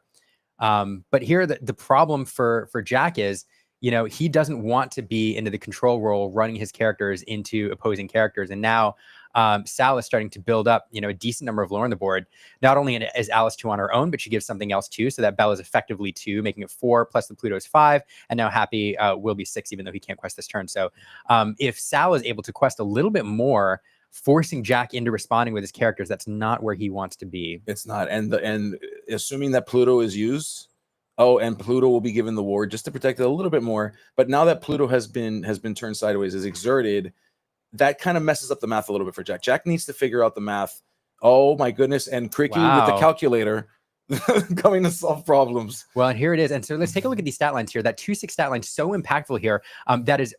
So Pluto does get extra strength, giving him 5 when he's not damaged, but that Tramp able to take out that Pluto cleanly with 5 damage counters on it. So what an impactful stat line, what an impactful turn. Yes, that Cricky was so important for that Cricky made the entire difference for Jack. Jack is now in a position of power. That changed the whole game there, because at this point Sal is thinking everything's fairly protected. I've got ward on my Pluto. It's a 5/5. Jack's gonna have to run 2 characters into it. There's no removal in this deck, so to speak of. And that Cricky coming down and just doing with the Tramp on the board, like that combo has to be there. Tramp the turn before, then the Cricky on turn 5. Fantastic. Jack, fantastic play. Jack's such a good player. I will tell you, one of his superpowers is being able to tell what happens 3-4 turns into the future and how things need to be. He's just so good at that. For anybody who ever plays him, you'll definitely see that. And we see now that Jack has had a great turn controlling the board, Jack knows that there needs to come a time where we just turn the jets on and start moving. And so we're seeing Lilo come down. We're seeing Cricky, who's got a lot of lore themselves, just moving forward and now putting Sal in the position that you need to deal with me and not the other way around. Jack clearly switching roles here from the control role into the beatdown role. And starting to push the lore totals, now forcing Sal to respond. If you haven't read that article, great article from back in the day on the beatdown, definitely look it up. Yes. I like to mention it. I would talk more about it, but I'm enthralled by what's going on here right now. Both. Now, I have to take a look. I think Jack is top decking, yes? Yes. Okay. Yes. Yeah. At this point, yes. Oh, okay. Yep. Cogsworth coming down. We won't even bother to put damage counters on Cogsworth because we're immediately gonna heal him with the popsicle. Yeah, absolutely. And this Cogsworth does mess with the math. We talk about math. We talked about Cricky bringing the calculator. Well, Cogsworth is the division button on that calculator. So Cogsworth makes challenging math very, very interesting. Now Jack is thinking, okay, well, how do I maneuver around this resist? How can I use the least number of characters to deal with the most number of problems? The goal of any trading card game, Disney Lorcana no exception, is you want to make efficient trades. You want to be able to say, my character survived and yours didn't. I got one more card and you don't. And so now that's harder for Jack going into this turn, specifically because of that tragic grandfather clock. Yeah, absolutely. Resist. Resist. The number of times that I've run things into other characters forgetting they have resist or doing the math wrong, it's terrible. They shouldn't let me near Lorcana cards. What I will say, though, is that my opponents are generally empathetic when I do that. Most of the things are like, no, you can't take it back. But resist, there's something about resist that all players unite on, and they say, it's all right. That's true. Take It's this all right. one I back. understand. I understand. I've been there before. I've done it too. Here, Pluto comes out in bodyguard position. Yep. Yeah, which again, it creates more awkward math for Jack. You've got the resist, you've got a bodyguard character now you have to work through. So that is making this difficult. Jack had a very powerful turn, but Sal is here to turn that around. And we're going to see if he's able to. Yeah, and just so much math going on here right now. Yeah. So let's talk about reach cards. So we're at the point, we're at 15, and there's a scenario here where Sal gets control of most of the board. We see him start to clear things up here, get rid of that Cricky. Yep. But there's, and that's important for a big reason here. Absolutely. But there's certain reach cards in Jack's deck which allow him to close things out on the right draw. One of them is Go-Go Tamago. And I see we're indicating here what's going on with this damage on Bianca. I don't know what happened. Was there a popsicle in play that I missed? What's that? Where? How did Bianca not take? Because the resist. Yep. The resist. Yeah. Okay. So that silly clock. What removed the Cricky though? He attacked it with. Oh, what did he attack it with? He did attack. I thought it was. There must have been a popsicle that I missed because I thought he did attack it with the Bianca, which would have been 3 damage counters. And the reason I'm harping on damage counters here so much and wanting to keep track of them is, Go-Go is one of the ways that Jack is looking to close out this game. Yeah. So with the right top deck that represents instant lore, so one of the dangers that Sal has to think about here is he's got some very high willpower characters on his side of the board, able to stack up, 4 damage counters in some scenarios. So you have to start thinking about characters on Jack's side of the board as representing lore, not just on their lore value, but also based on their strength. Luckily for Sal in the scenario, though, not a lot of high strength characters on the board. So not something he has to think about. But yeah, and I'll tell you, so I had a conversation with Jack, and one of the changes that he made to his deck recently, he had 2 Go-Go Tamagos in his deck. He went to 3. And the reason he told me was because he wanted to see it more. I'm willing to bet that's exactly how he's feeling right now. Where is that 3rd Go-Go? I put 3 of you in here for a reason. Where are you? Or send that Lilo escape artist back to the discard pile. I'm willing to bet she may escape again next turn. Yeah. And doing some cleanup duty here. Interesting. Yeah, and Sal has officially put himself back in control of this game. 5, 6. So we're not a game yet next turn, but keep an eye on those. There's a Rapunzel. Okay. Not a terrible card to have here because it has some high willpower. But here's the thing to think about. That Go-Go with those 2 damage counters there represents 2 lore. And so a top deck of Go-Go with that Rapunzel sticking around wins the game. There's also, if that Rapunzel sticks around, and it won't, so it won't even matter. No. Oh, goodness gracious. That is tough. That is tough. I'd love to know if that was the Go-Go. We're not going to see. It doesn't look like it. It's a Kit Cloud Kicker and another Tramp. Oh goodness gracious, that is tough. Yeah, I thought he turned the corner there for a moment. Oh man, and just the removal option and steal there, like that is tough. Yeah, that was really, really rough. Wow. I mean, just to see like the turn, each of them had just very, very powerful turns. Just the swing in tempo over normally what you see in this game is a gradual shift in tempo, 1 turn at a time, 1 card at a time. Jack had that turn with that Cricky and completely changed the dynamic of the game. And then conversely, we had Sal just a few turns later said, "No, just kidding. I'm going to go ahead and scoop that tempo right back to me." Wow, that was such a fun game to watch. I loved it. I'm glad that we watched that one. I mean, I want to talk to Jack afterwards. I'm curious what he would say about if he needs 4 Go-Go's, maybe. Yeah, right. So close. I mean, that game was within reach for Jack. And let's talk about that Cricky turn. Yeah. This was a really interesting game to watch because as we pointed out in the beginning, normally we think of these aggro decks, or especially these more aggressive decks, as wanting to be super aggressive and to build a lore lead and then close it out with your reach cards in the late game. Yeah. In this version, we talked about earlier about the 2 phases where 1, you're trying to gather lore, and then 2, you're going into pulling things from your discard pile and using Chernobog to kind of close things out. But in this scenario, instead, Jack goes with a lot of his 4 willpower characters, which are put in here for a very specific reason. And we saw them do some very specific things. In this game, they actually didn't need to survive a ton of bells because I don't think we saw the early bell opening just the same way we did in game 1. In the game 1. Yeah. There's a little bit, but that wasn't the biggest value. One was these 4 willpower questers are perfect targets for Rapunzel. The Nala specifically did that. Yeah. For him. When your opponent is dropping a lot of 3/3s on the board, like Sapphire Steel is wont to do, those Rapunzels become incredibly valuable. And when you have a full willpower character that you can swing into them, you get maximum value out of those Rapunzels and you propel yourself into the mid game.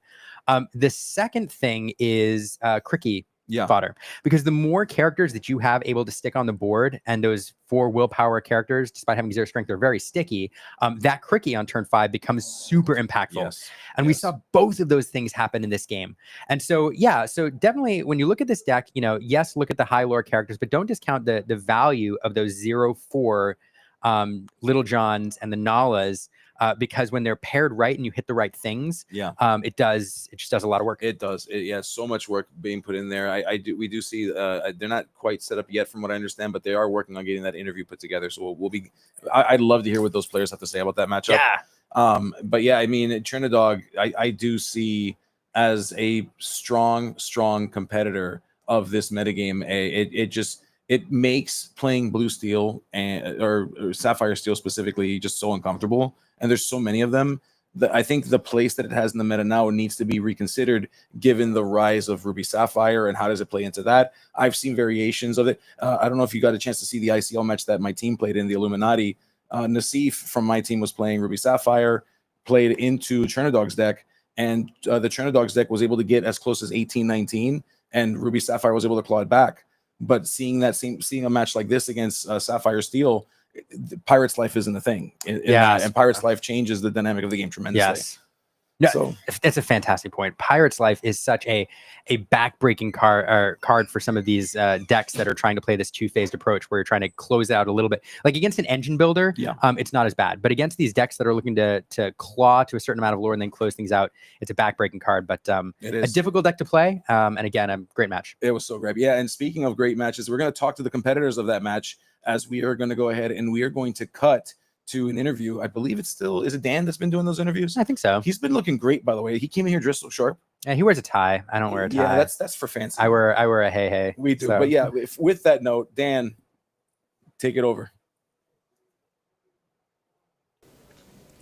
We get weird if right. Let's go. All right, we are back. Round 6 in the books. Was that going to X1?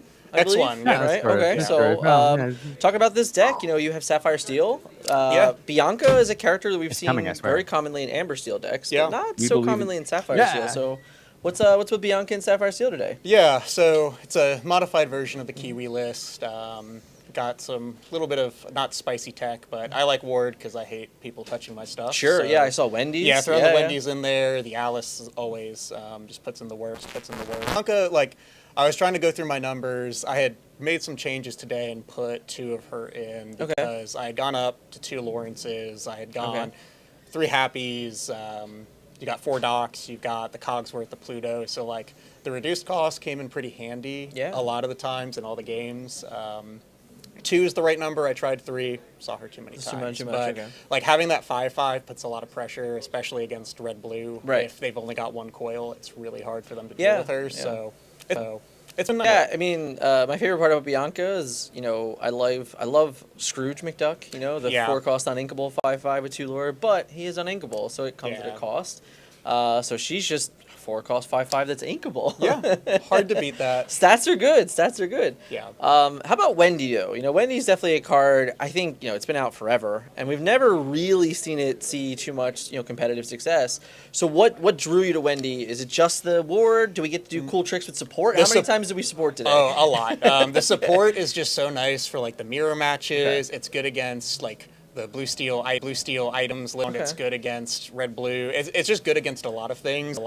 Since you're Happy, you're Mulan, even Calhoun then swings for 6. So just I take out locations, I take out big bodies, I get rid of a big Maui with that. So it's I've down to 2. I want to go up to a 3rd. I think after today. Just because. Listen, we're in it, right? We're in the nitty gritty of it. 6 rounds in, we're like, no, I wish I had the 3rd today. Yeah. I wish I committed. I think it's really interesting because it's a card, obviously we're not on the items version, but we Yeah. see Last Cannons kind of coming in.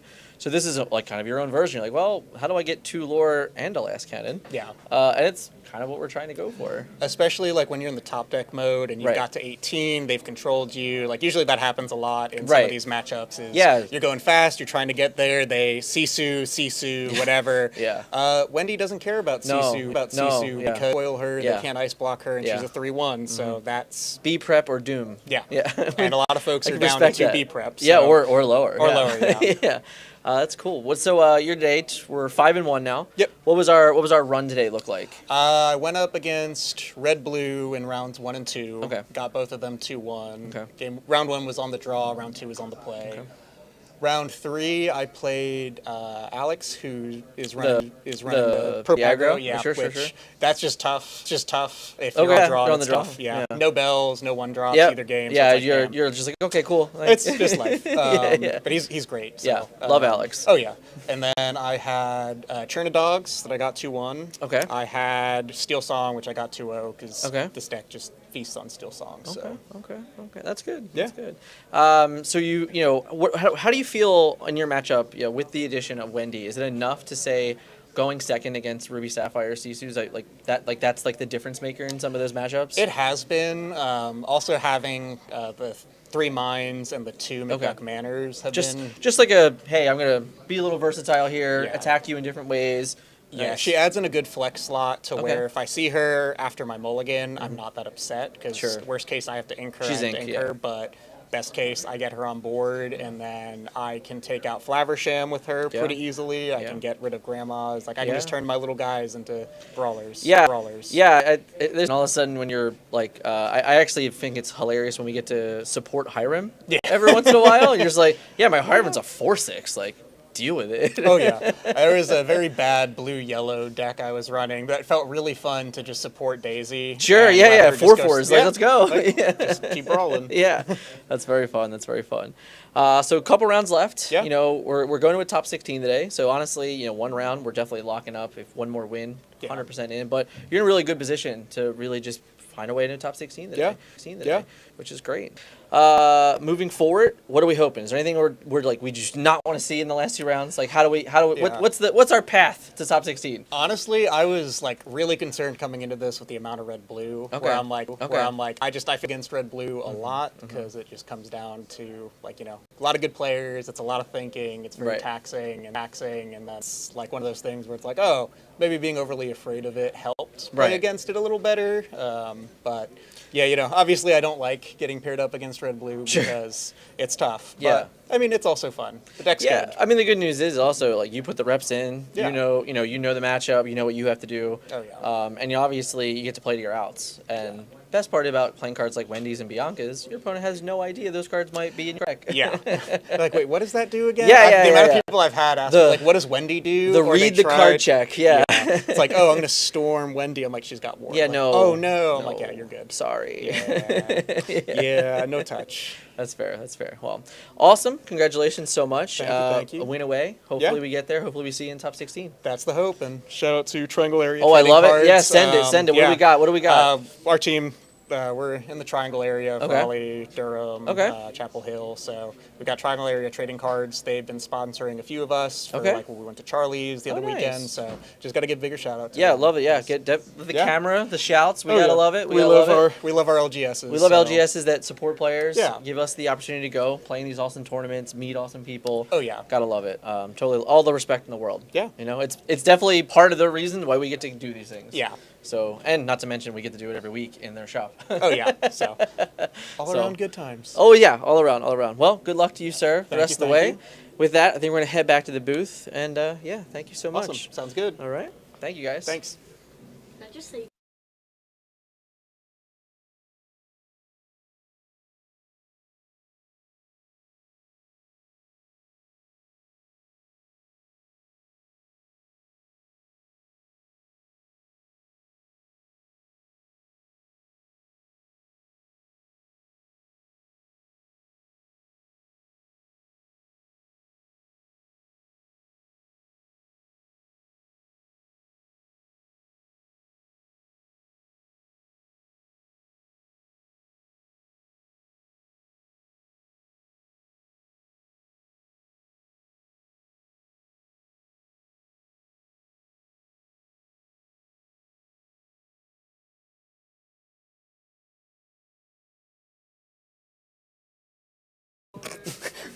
in incredibly fashion, we're in Jack speed. In between interviews, because what would we do without Jack and the wonderful turn dog showing that we have the last several, honestly, probably since set 7. Every time I see you on camera, you are getting the barks in the chat. All right, they love it. I love this deck, and I think people just like to see a deck that isn't Sapphire right now. You know, Absolutely. anytime there's a non-Sapphire deck in the pairing, they're like, oh, okay, cool, cool. Yeah, we got a match that isn't another red-blue or blue-steel mirror. Very fair.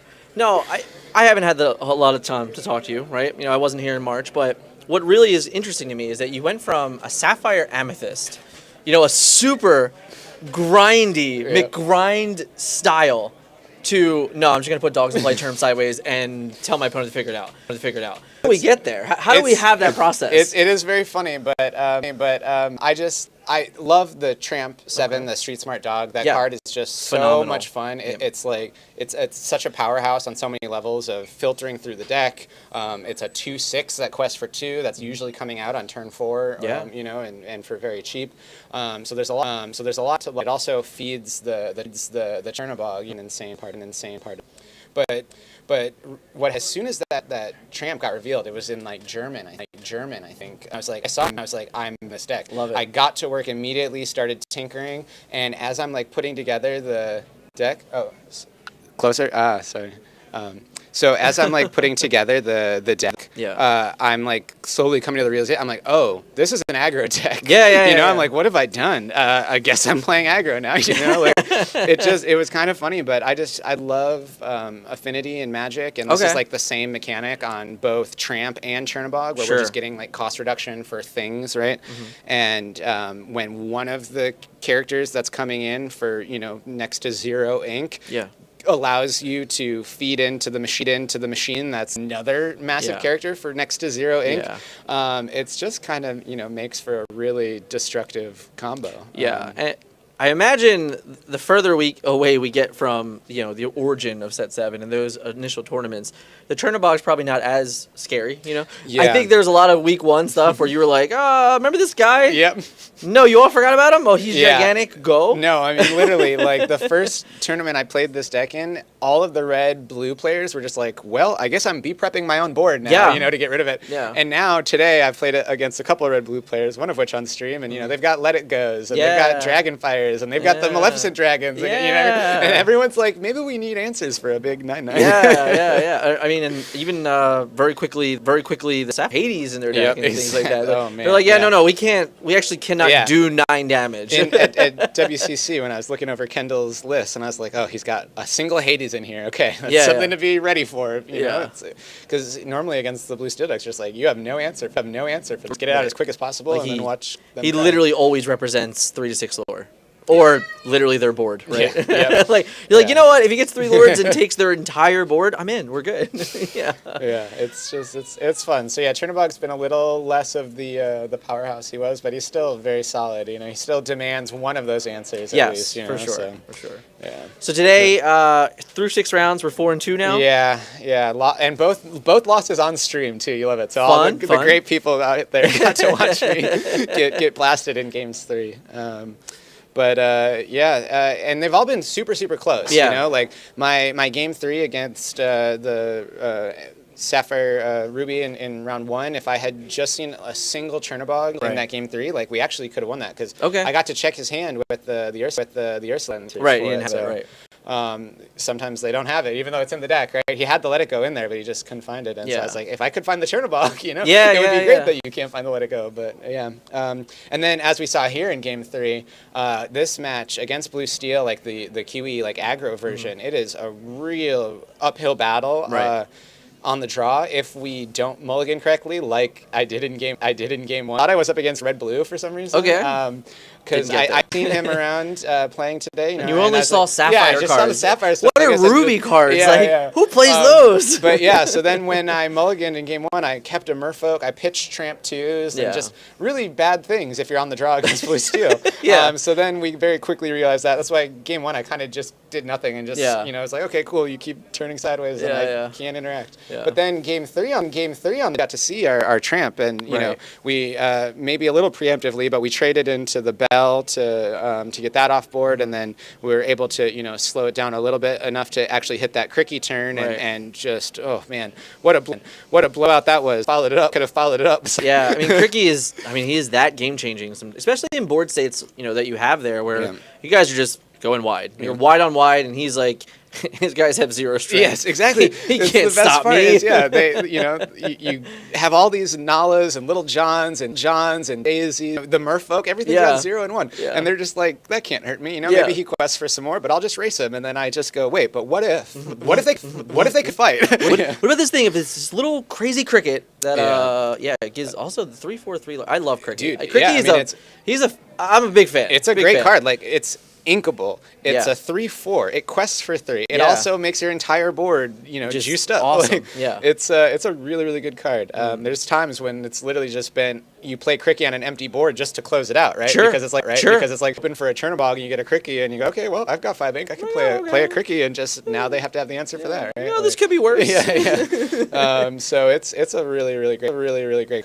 It wasn't in some of my initial iterations until I ended up cutting the 5-cost lady. Yeah. Because that clunkiness of the uninkable 5 cost was just a little too much for the deck, I think. Sometimes power is better than synergy, right? And like even though she's synergistic and she can do some cool things, she was uninkable. Yeah, exactly. If she's stuck in your hand, not great. It would make some awkward games. And the times when you play her is like insane though, right? You get a 4/4 that quests for 2 that draws you 2 cards essentially. Basically, just grab 2 daisies out of the graveyard. It's great. You're like, yes, this is what I wanted. And then when you don't do that, you're like, oh. Yeah, exactly. There's the times when you're just like, oh, I need to ink the thing I want to play because I have a 5-cost uninkable that I can't play or ink. You know?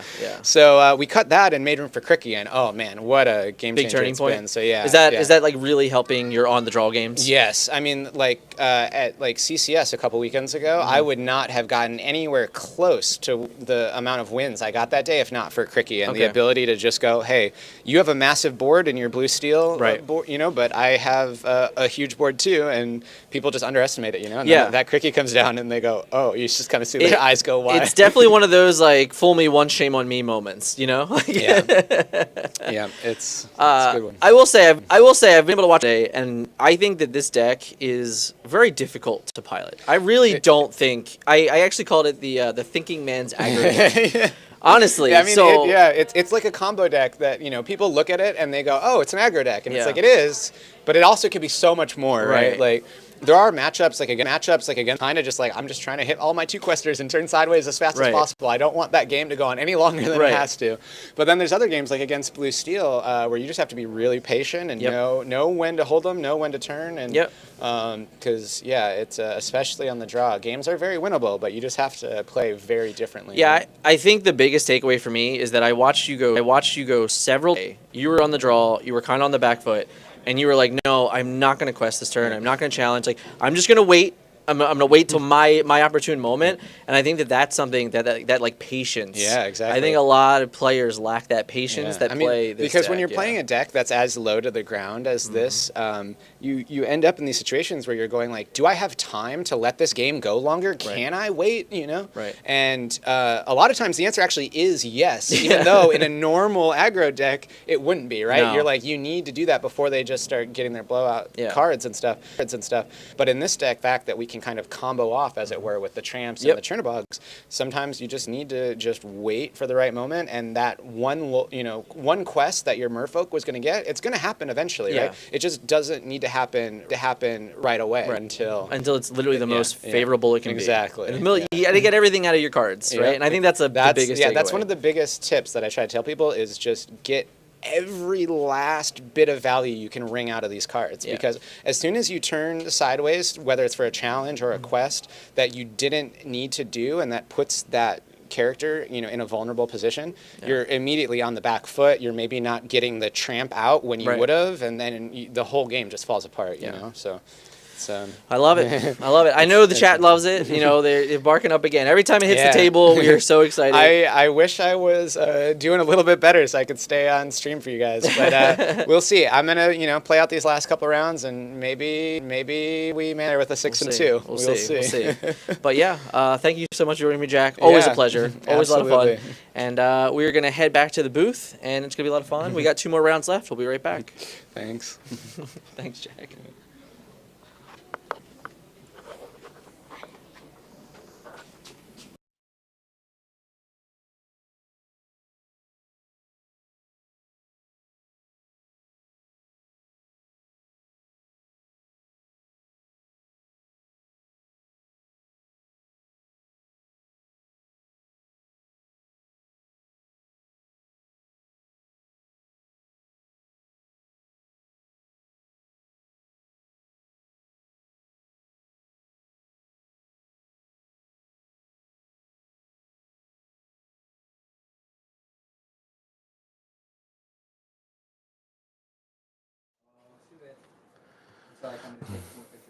Awesome. Hey, so welcome back. Welcome back. Welcome back. Oh, I'm supposed to take my jacket off when I'm with you. I forgot. Sorry. I keep doing wardrobe changes, everybody. Well, you're hosting the Oscars or something. Yeah, I got to change my jacket, take the jacket off.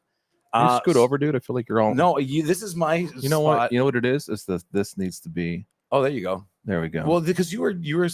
I feel like I'm over here, and like you're all. You know. Yeah, well, get over here. What are you? I know doing? you're all. I took a shower 3 days ago. Please come closer.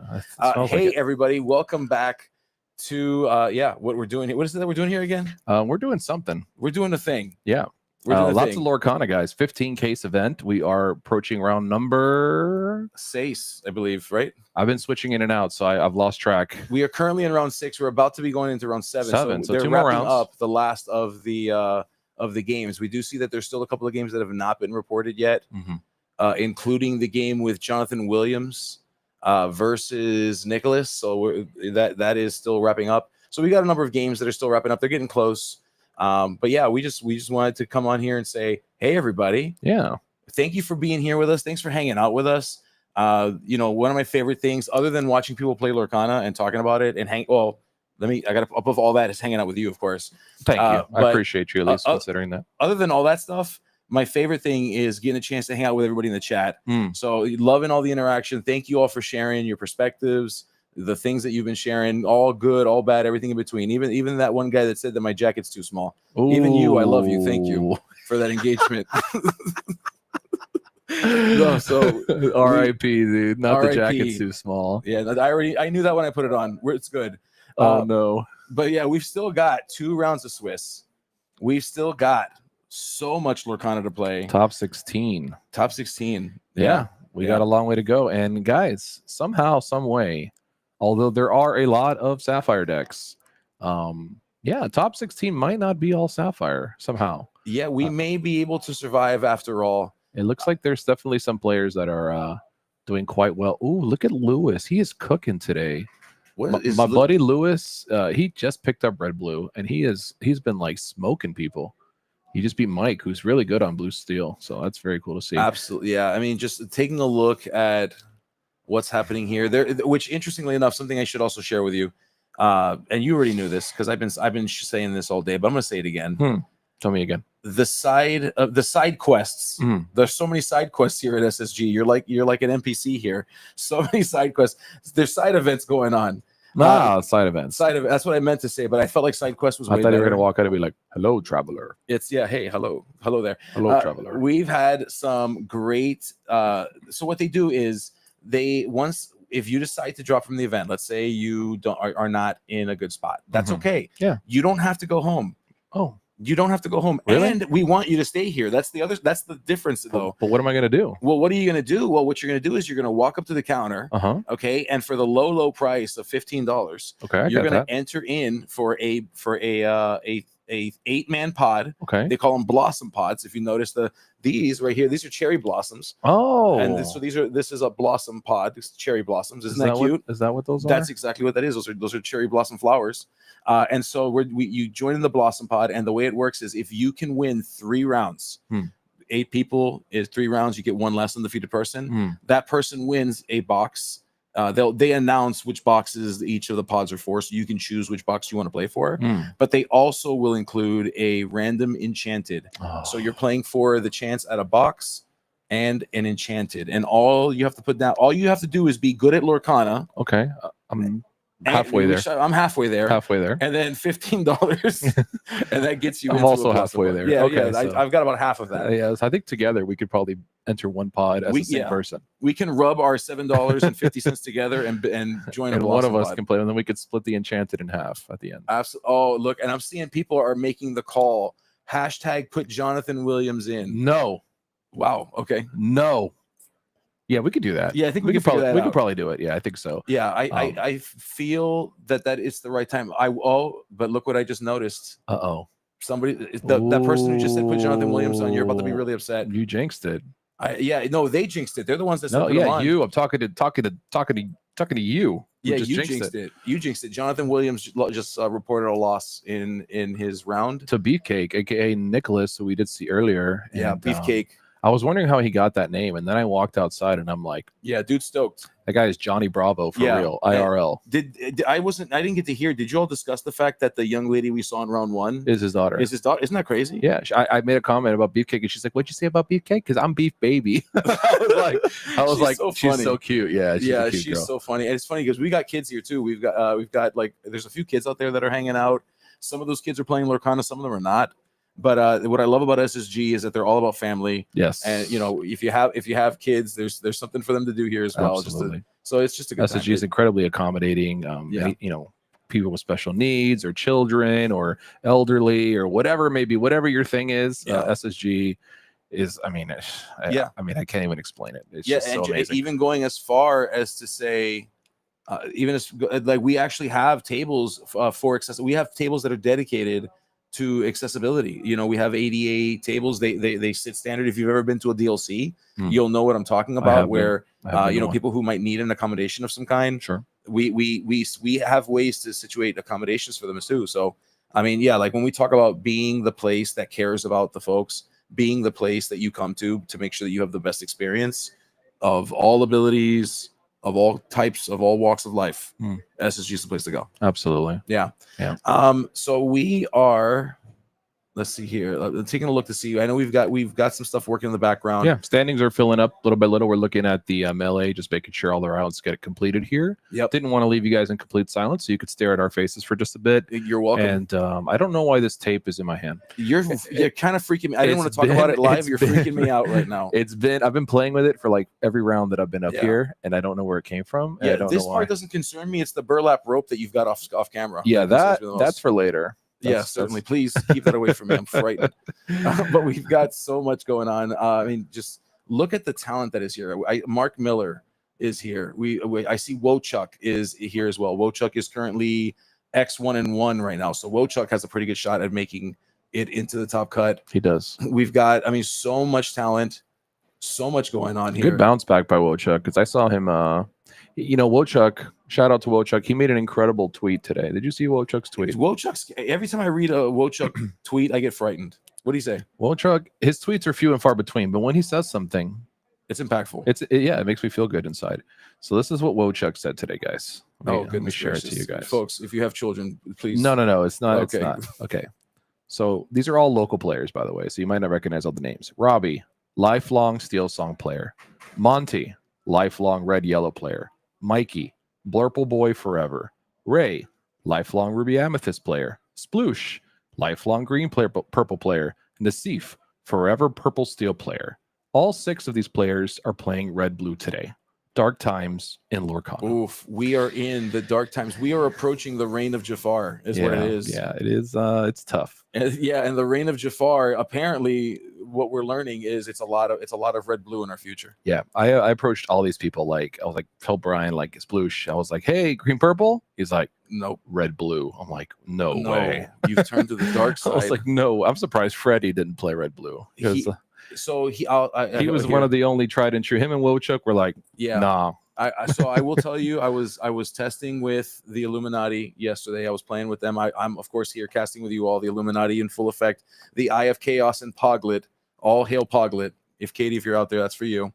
But yeah, so I was testing with Freddie yesterday, and he actually strongly debated coming here with Sapphire Steel. And like at 3:00 in the morning, he sends me a text and he goes, I ain't doing it, brother. I'm sticking with it. I'm sticking with my colors. Sometimes it's best, you know, even though a deck might not be as good, playing a deck that you have reps with is always preferential. I've done a lot of the last minute shotgun deck changes. I've been there, and I always regret it. You know, like even if the deck's better, just play what you know. You know, it just, if you played a bunch of reps and like the deck might not be the best, but guess what? When you're in a tough situation, you're gonna know your outs and you're gonna know the play patterns you need to win more than you will if you just pick up a deck at random. Like you could definitely pick up blue red and just get free wins. That's just how the deck works.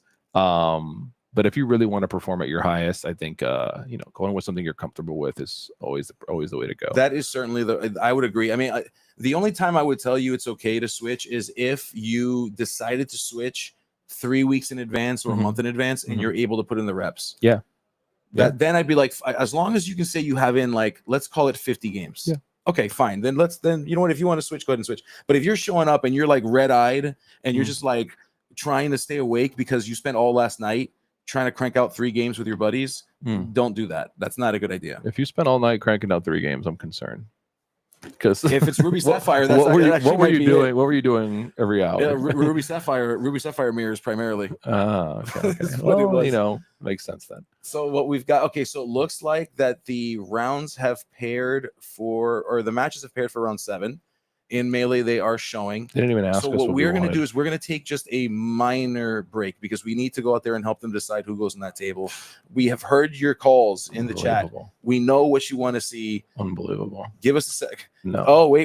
They think they know. Oh, Everybody, boy. round of applause to the production staff. We did it. We did it. And you actually we didn't do it. The chat did it. Hey, Gabe, who did the music for Star Wars?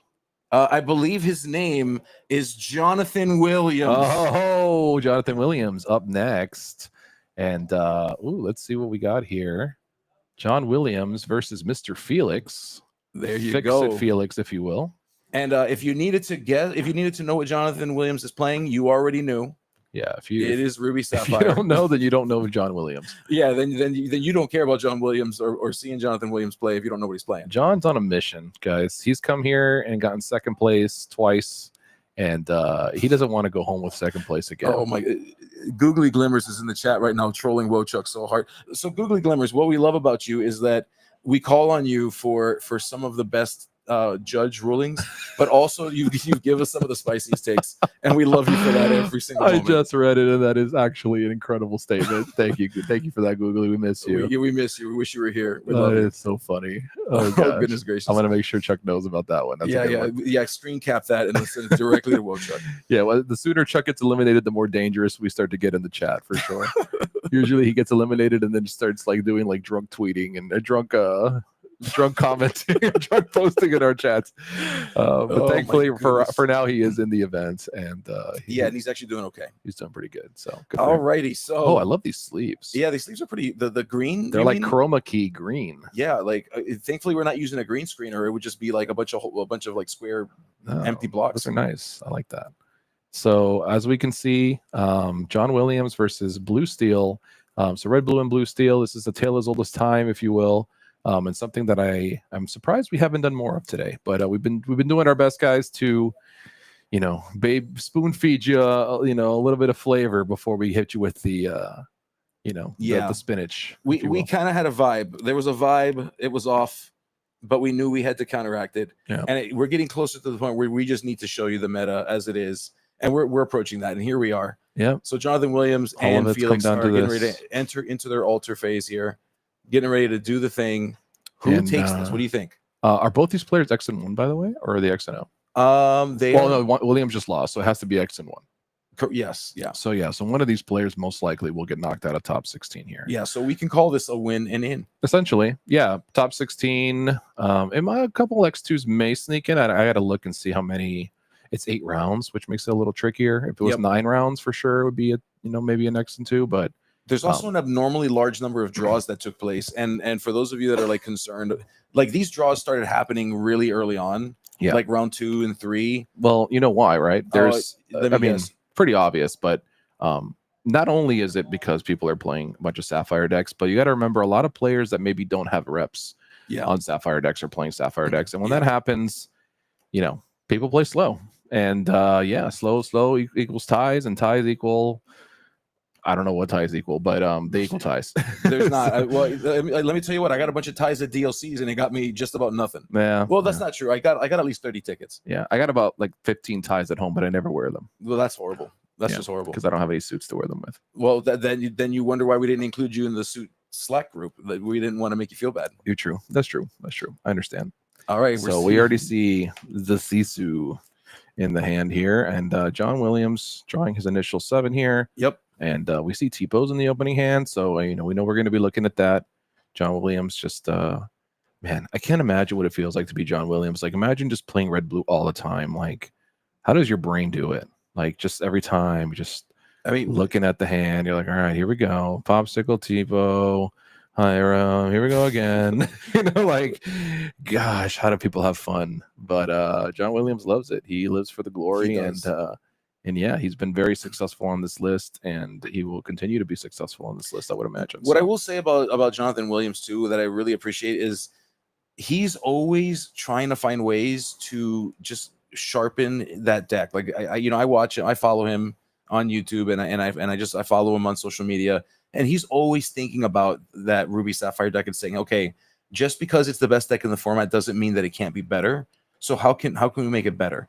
And I would argue that if we had people as passionate about Ruby Sapphire for other colors as Jonathan is about Ruby Sapphire, I think the meta could be different. I do think that there is some level of like groupthink that affects the meta. There's a little bit of like listening to maybe what an influencer might say, or I think that and not only that, but because we are playing primarily paper and there's not really an online client to properly and effectively test through, that does cause the meta to play a little bit more slowly. For sure. And we saw Felix very quickly ink down a Jafar. Yep. Which I don't know if you saw it in your games with Liam, but I have not seen that card played quite yet. And a card that I actually really enjoy. It's essentially what we would call a crab at home. Crab at home. And it is a crab-like effect. It does provide a +2 challenger to a character when you play it, but unlike crab, it is questing for 2. Yep. And it does have 2 willpower instead of the 3. So interesting choice there, and interesting to see if it'll show up in this match at all. But I do like that card a lot. So very cool. All right, choosing the ink, the Great Stone Dragon here. The Great Stone Dragon, a must-have for Dragon John as we ink it down. Yes, and Great Stone Dragon John even. Great Stone Dragon John. All right, we're gonna just pass it back. We're content with inking twice here. And Smee, best 2-drop in the game, will come down and get some free lore here for sure. Yeah, once Felix figures out what he's doing here for his turn. Yep, there you go, up to 2. Yeah, and so this is a pretty common start. It's common, it's average. I would call this an average start. Felix probably likely wanting to see Bell, which interestingly enough, Benja. There's Benja to take care of the popsicle. Yeah, so he said if you have Hiram, you're going to have to wait a little longer. Exactly. Of note, Jonathan at 3 ink going to 4, that was the perfect time to play that Benja. And he does have Hiram in hand. He just drew one. I don't know if he had another, but Benja, that Benja was certainly very well timed. I'm sure that Jonathan Williams, is so angry. He's like, oh yeah, well, I'm gonna brawl this thing. You took my item, I'll take your life. I got you then, Benja. Come at me again and see what happens. Yeah, so Benja didn't stick around for long, but not bad. I mean, he took away a popsicle, and then he took away essentially a turn from John Williams, right? John Williams had to spend his whole turn just brawling that Benja. So I would say Benja got its use there.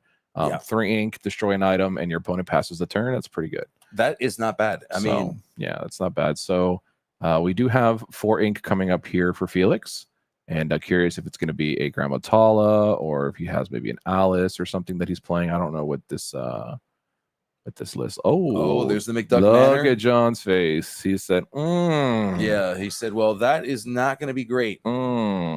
Jonathan Williams saying, couldn't you just play more characters so that I can eventually cease with them? Like, why'd you got to do that McDuck thing? That's the face that says, I don't have a hideaway in my hand. Yeah. That's a no hideaway face. Ooh, and then Hiram having to get inked here. And you can see how beneficial that Benja was, because he just does not have another item. He just doesn't have a way to get value out of that Hiram. I'm sure he does not want to ink that Hiram, but you got to do what you got to do here. And he is able to play Medusa to clean up. And Medusa does give him a 4 attack character that he can use to start smacking into that manner. But 4 is not 9. That is in fact how the math works. You're not wrong. And 2 4s are not 9. So it would take 3 turns of this thing attacking into the manor. So we're talking 4 to 6 more lore. Yep, absolutely. That is wild. Yeah, absolutely. That is not the deck we're looking for, by the way. I see you typing up there. Yeah, no, that's not going to do it, sir. Sorry, we're looking at like 4 different screens right now, guys, so I apologize. But anyways, so Grandma Tala comes down. We'll go ahead and peek at 2 cards here. And looks like we're deciding between a Raging Fire, Strength of a Raging Fire, and a blue card that I can't quite see, maybe. Let's see what he decides on. Raging Fire is good if you're able to amass a pretty wide board here, but right now, not sure how useful it would be. But Felix thinking it through, make sure that he takes his time here. Oh yeah, absolutely. And just of note, I will tell you, as we're getting closer here, it's always interesting to see what are some of the differences in these Sapphire Steel decks. What I'll tell you is that in Felix's deck, outside of what you'd expect from like the song package, there's also a couple of little surprises. Cards like Fire the Cannon, Baboom as well, to deal with little pesky issues too. Yeah, those have been great, especially with the rise in Diablo. That's something that I hate to see. I've been playing a lot of green purple discard, and I hate seeing people playing Babooms and Fire the Cannons. Definitely not on my favorite list, but yeah, definitely a solid card and just good to pick off damage, right? Like you just put 4 damage on something and then pay 1 to finish it off, like a Tomato or something like that. So definitely a lot of merit to these cards. And Baboom hits locations too, right? So Baboom does hit locations as well. That is correct. That's what I'm saying. So you get 2 damage potentially. You could throw on a location as well. So a lot of use cases for these cards. So I think like we're looking here. We were just doing the math on the McDuck Manor and how many times he would need to use that Medusa. Think about the opposite side of that. If you're able to say, well, I got these characters, but I also can do 2 more. Yep. And that's usually the difference here between being able to knock out that McDuck Manor on 3 turns from now versus 2 from now.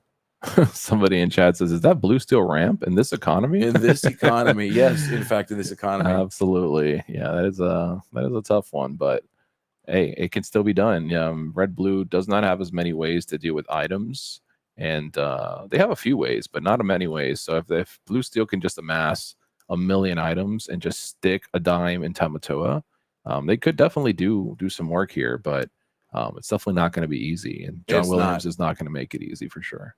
Yeah, and I mean, taking a look, there's 2 Tamatoas, one on the other side of the board, so both of them threatening to play locations for free. Jonathan Williams questing for the 2. Does Jonathan Williams have an item? He does, and it's a Sapphire Coil, and what an item it is. That's a great one. Yep, that is a great item. And Felix knows it is, as he nods his head and says goodbye. Yikes, everybody! So Sisu used to fantastic effect after a coil to drop down the strength of that Tamatoa. Holy moly! Yep, that's a big one. And now you can see John's board, looking totally different than it was a moment ago. A second ago, felt like Felix was in the driver's seat, and we still do have that McDuck Manor in play, but not looking as menacing as it was before. No, now that we have all these characters in play, but Felix up to 11 lore, and it's still trucking along here as hopefully he can get some more people in chat being a little sarcastic. Holy moly, what an incredibly skillful play. Yeah, that was a really powerful play. Yeah. Well, don't blame John. He didn't print the card, so he's just doing what he needs to do to get the W. So I don't blame him. But Felix here just thinking through his thinking through his turn. That's okay. I knew what you meant, even though nobody else did. He's thinking through his turn. He's thinking through his turn here as he goes ahead and adds another McDuck Manor to the board and gets rid of the Medusa. I believe he played a Baboom there. So we were talking about earlier how that can be useful in just picking characters off. So yeah, really good here. We do have, it's just unfortunately not gonna. He won't be able to clear it here, but still, it's not gonna be great. Get some damage on it. Get started on the work. Yeah, it's playing another Sisu. So we are looking at 8 lore on the table between 3 characters. Absolutely, but it's not enchanted, so I think we should just scoop it up to Felix. Yeah, I think Jonathan Williams is going to have to hashtag get good and get an enchanted Sisu. Why does the one enchanted Sisu not have a friend that looks exactly like it? That's not fair. I actually like the foil Sisus a lot. Enchanted Sisu is cool, but foil Sisu is kind of sweet. I like that card. I'm a big fan. Yeah. So a bunch of items in play here for Felix, but items cannot quest. So it's going to be a little bit rough here as there are quite a few threads in here. And we do have cards like Zeus and whatnot, but 3 ink available. That's not good. No. I mean, to say it's not good is an understatement. Now, to your point, there are answers in Felix's deck. So, we've got Lawrence's that can check the Sisus if we can get to those.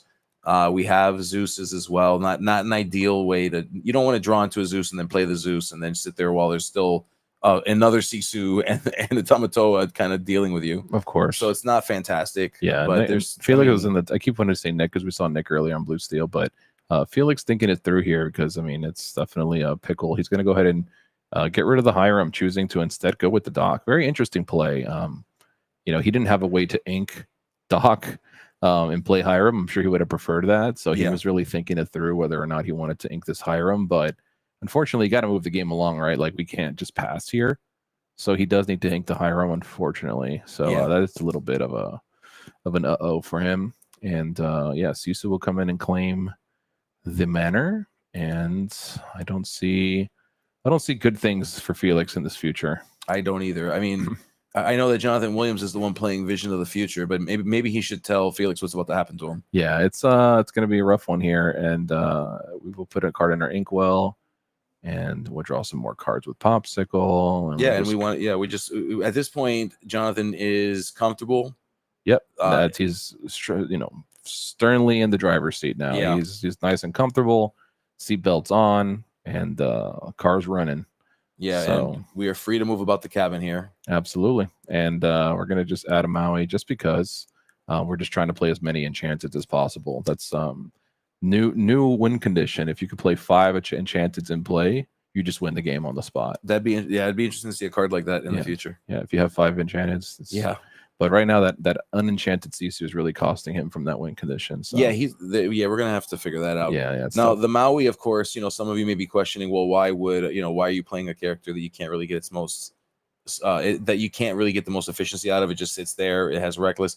Well, you know what it also is? It's also a fantastic singer. Yeah, absolutely. And Jonathan Williams is playing many 5 cost or less songs that could very easily be sung with that Maui to great effect. Yeah, John Williams looks like he only has like 1 card in hand, despite all the popsicles and with shenanigans. But it's just his board presence is just so huge. But the Raging Fire is definitely going to help here as we choose to get rid of the Enchanted. Very smart move here, so he doesn't lose to the 5 Enchanted win condition. And let me not, because I'm gonna confuse some. If there's some new players out there, they're gonna be like, "What? There's a 5 Enchanted win condition." Yeah, you better be careful. Yeah, seriously. Yeah. So let's see. We're up to 7, and I mean, I know people are saying we already know the outcome, but things can happen. But it definitely doesn't look promising for I keep saying Nick, for Felix here. I'm still thinking about Beefcake. Johnny Bravo. He was just a guy. I thought he was gonna crush my head. Okay, so we got Calhoun here, which will present a possible 2 more lore, and just not taking the quest with the Lawrence here. I guess trying to keep it back in case we need to attack the Sisu. Yeah, I think the problem that we have here. They both. But that's the problem. They are both in top deck mode at this point. Both of them are without cards in hand. That's so tricky. The problem though is one of these players is okay with that, and the other one's probably less okay with that. Can you guess which of these 2 players is okay with being in top deck mode? Yeah, I might have just. I mean, I know it's hard to say, but I might have quested with the Lawrence there, just because even though Maui's going to eat it, I mean that Sisu Brawl feels so bad, or Coil Brawl feels so bad. Like you're just not able to even get 2 lore out of it. And, it's really rough. Oh, and there you go. And Felix saying, you know what? We know what's going on. We got to figure out how to play more of this game in a short amount of time. Let's just go ahead and do that. And of course, Felix doing the thing that I'm always apprehensive to do. Felix looking at the next 3 cards just to see what would have come. Every time I do that, I get upset with myself. I don't do that. I hate doing that. I don't believe, and I don't like when my opponent shows me like the next 5 cards they were gonna draw. It's like we didn't get there. So absolutely, yeah. My opponent's like, oh look, if I had drawn 7 more cards, what I would have had. I'm like, yeah, well, if you drew 7 more, you would have. If you had 15 more turns and 13 more cards, you probably would have beat me. You're not wrong. Yeah, it's just not a pet peeve, I won't say, because some people don't. The people are not malicious, but like it's just funny. Yeah, absolutely, yeah. Not a 2-day event. It's 2 days separate events. So today will be just one event. So we are doing a 15 case today, which will be cutting to top 16 after 1 more round. We are around 7 of 8 right now for Swiss. And then we are cutting to top 16, which will all play out tonight. And then tomorrow we have a 3 case event that will be here.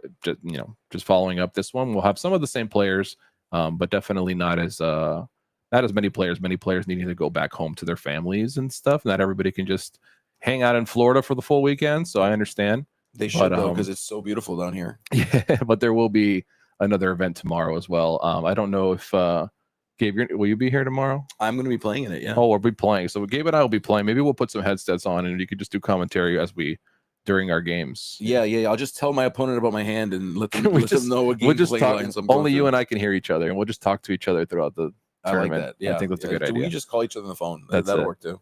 6-7K? No, it's a 3K tomorrow. It's a 3K tomorrow. Yeah, 3K. Oh, 15K. I'm sorry, he's saying 15 case. That's quite big, right? It is. Yeah. It depends on usually a case is about $400. Yeah, give or take. Each case is $4. So multiply 15 times 4, and that's the number of boxes that you're putting in that prize pool. Right. So yeah, usually a case is about $400. So you can do the maths and see the EV on that, but it's a lot of stuff. Yeah. So it's really cool, and it's a charity event. So Peter Raimundo, who is here in the house, which is a very acclaimed Disney animator, he's in here doing signatures and altars on cards and stuff. Looks amazing. He gets to choose a charity. First place gets to choose a charity, and then SSG will also be choosing a charity. So Speaking of which, I can't wait to show everybody. I actually asked for Peter to do a commission for me. Did you? I did. It's going to be really cool. I want to show. I'll tell you guys, because I feel like even explaining it, I think seeing it would still be pretty cool. But as you know, I'm a member of the team Illuminati. So what I asked Peter Raimundo to do was to put all of the characters that he's known for having drawn, so like Mulan and Stitch and Scar, put them all in Illuminati capes and have them around a table. I'm like so excited. Yes, it's gonna be so cool. Is this on a card? No, he's gonna draw. I have him doing it on a paper. Like he's gonna be doing. It's like a commission. I was like, how are you gonna put all of that on a card? But that does on a paper. He's doing it on a paper for me. Yeah, it was awesome. Yep. Oh, you know what we should do too? At some point, we got to show them the prizes, don't we? Got to show them the cards. I'm definitely gonna do that after this round. I'm gonna run and get them. Is this the fuzzy camera? It doesn't matter. We're gonna make it happen. Yeah. Well, as we play an upside down Pete, which I heard Wojciech is a huge fan of upside down. If you ever play against Wojciech, he really loves it when you turn the Pete upside down to indicate that you're not allowed to play in action. That's like his favorite thing. Wojciech, one of my favorite Wojciech tweets was, the girl is a 10 out of 10, but she plays her Pete upside down. Are you gonna call her? Pete Wojciech is something else. Funny. We do see a different state here. Now, of course, as we know about Ruby Sapphire, it is a deck that tends to bleed.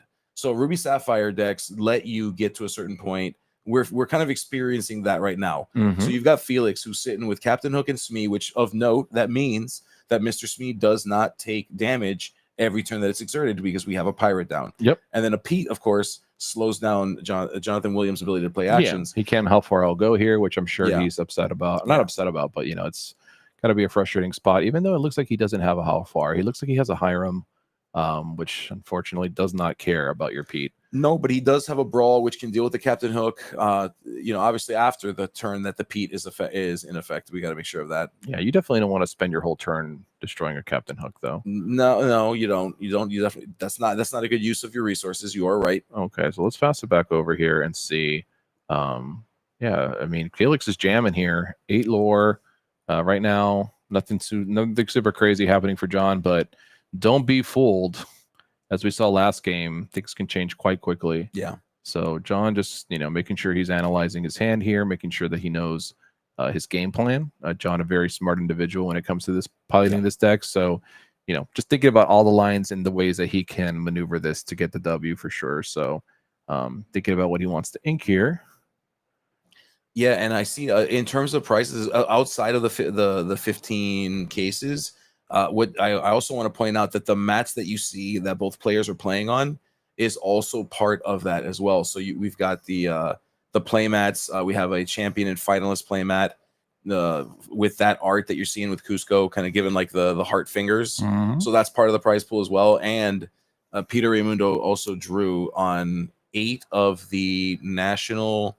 The continental Cusco promos, the non-foils. Yeah, so you'll be seeing those as well. So there's different arts for the different placements. So from 1st to 8, 5, 6, 7, and 8 are getting a special treatment of art.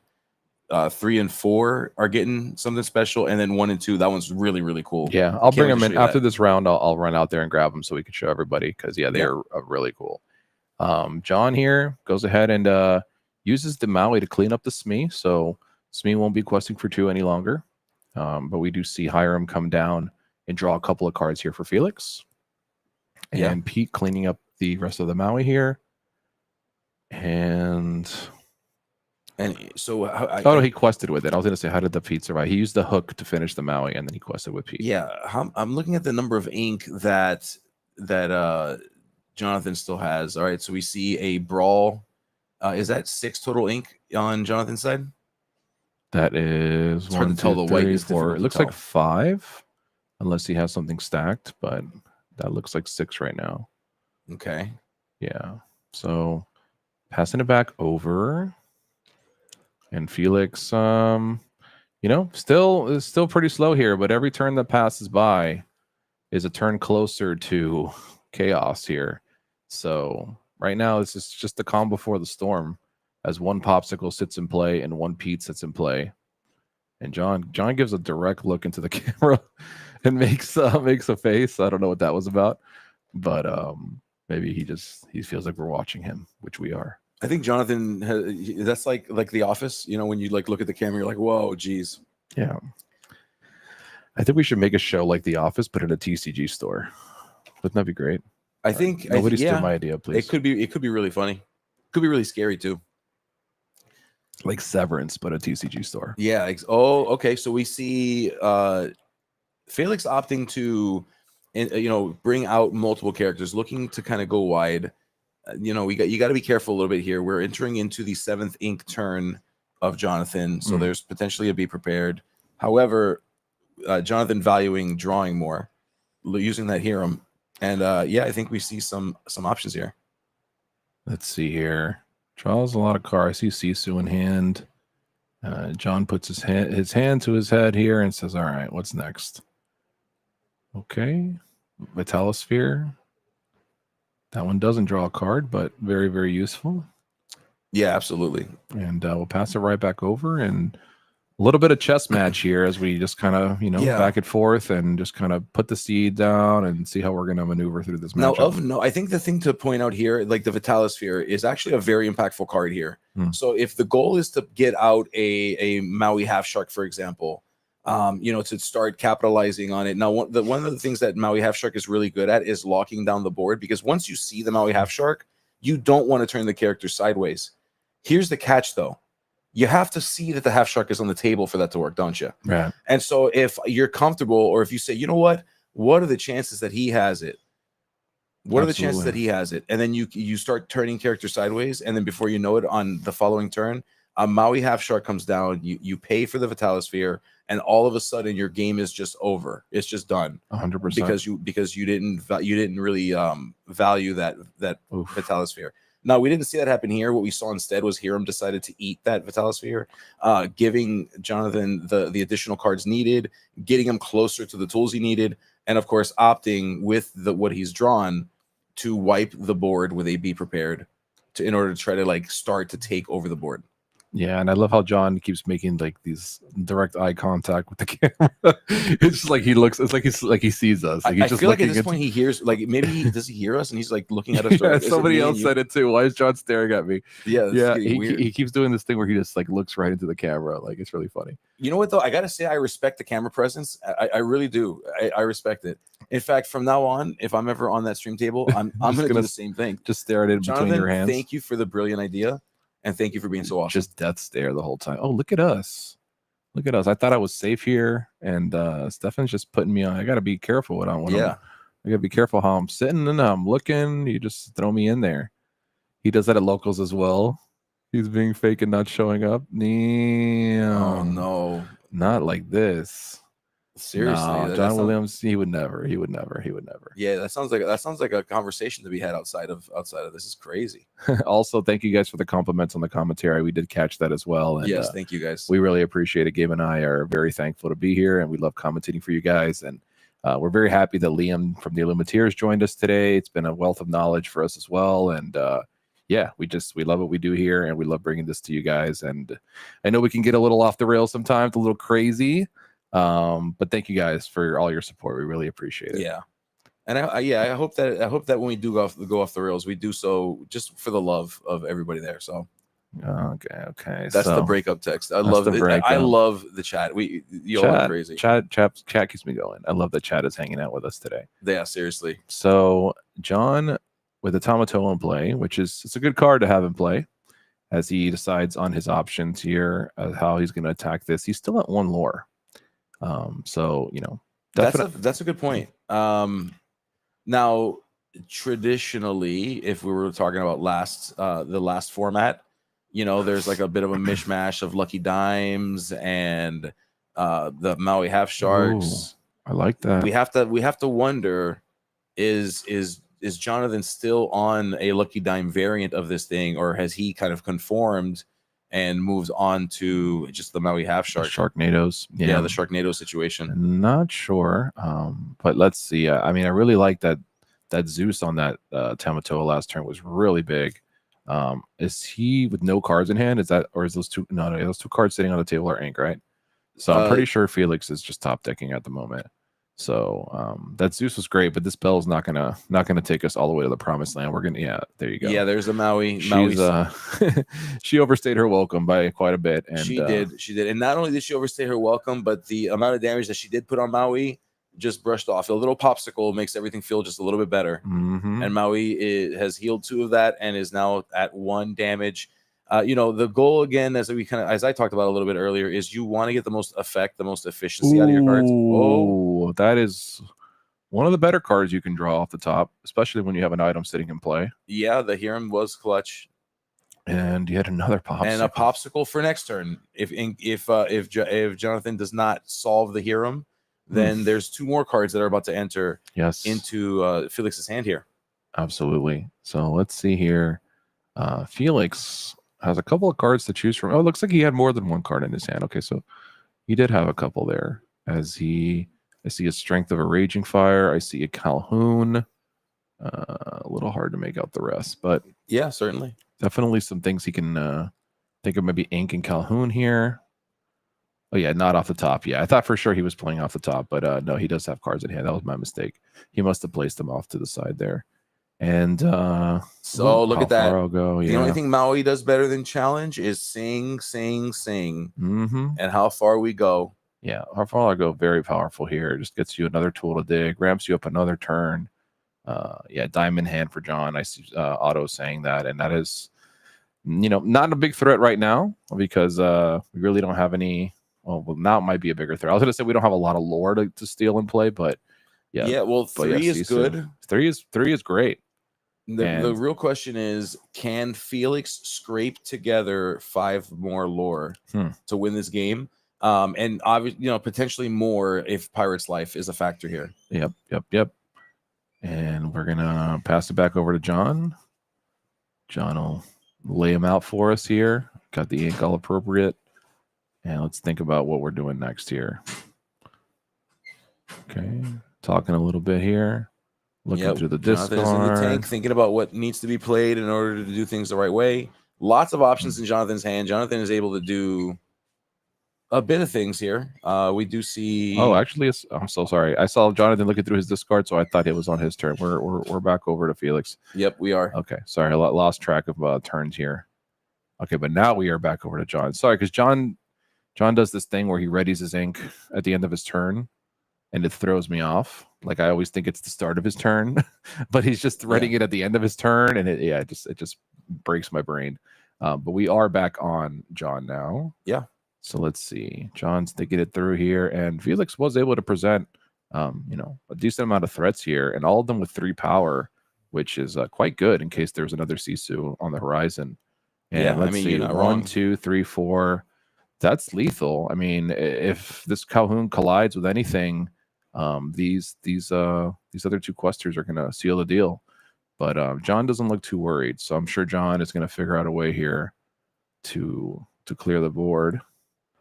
Let's see here. Yeah, and so you know, freeze up a bit. Oh gosh, come on, come back. As they're rounding here, they're kind of rounding that home base. Yep. Just trying to figure it out. We did Tamatoa and we did Medusa, right? Yep. So Medusa cleaned up on the Jafar, and Tamatoa did what Tamatoa does. We see that he holds back on the Sisu. He just doesn't want to give up 2 more lore to that Calhoun for any reason, just in case there's a way to buff it with the other Jafar. And we see I mean, we can get 2 lore, 3 lore here. Go to 18. What are we doing here? Oh, Doc. Let's give some more cards here. What a great card Doc has been, huh? Doc is so good. I mean, you got Doc is a card that just changed. That card, I think, changed the way that Amber Steel is played in a very tremendous way. It did so in the last format. Creating things like Diggy Diggy Hole. Yep. I mean, that the Doc is just so good. And then people took that, and it was like, well, it's not just good here in Amber Steel; it's also good in every other color pairing of Steel. And they've been figuring out ways to use it. I've even seen variations of Sapphire Steel that kind of blends numbers of either card of the Doc and of Hiram. And we're seeing that here as well. Felix, having played Hiram, like also playing Doc. another Sisu's on the way here. Yep, absolutely. Yeah, there certainly is. Yeah, it's just as much as I understand that we needed to quest with the Calhoun here, I almost don't love it because Sisu's gonna quickly clean up on the Benja and the Doc. Yes, it is. And then we're just giving an open swing in here to the Calhoun. So we'll see how it plays out. It's possible John doesn't have a Sisu. I can't tell. I think the card right in front. I see 8-drop Tamatoa. There's that's Dime. Enchanted Sisu in the middle. I think so. It looks like it at least. So production's telling me it is in fact the Sisu. It is a Sisu. So yeah, so that's tough. I believe that the subtitle of that one is Empowered Sibling. Let me know if I'm wrong in the chat. Yeah, it is Empowered. I believe it's Empowered Sibling. Yeah, I get them confused with the subtext with the 3-drop. I know the little one is Daring Visitor. Oh, Daring Visitor is the little one. Is the one drop one. Sorry, guys. Little behind the scenes laugh here, and we're gonna go to 6, 7, 8. Playing a free. Oh, you saw it, Otto. You saw it. Oh, there's the lucky dime, and now we're at 11. Things get weird. How did this happen? How did we get here? This is like one of those things. It's like you're probably wondering how I ended up here with like freeze frame. Yeah, that's what Felix is feeling like right now. You're probably wondering how we ended up in this situation, but you have no idea. Oh God, Felix looked like he was just cruising for so long, and John just like turns it around so quick. Wow, he does. Man. Yep. Just John with the patience. I mean, I think that's like. Just such a look at that. He does the face. You missed it. He did the wide eye, look right into the camera. Think again.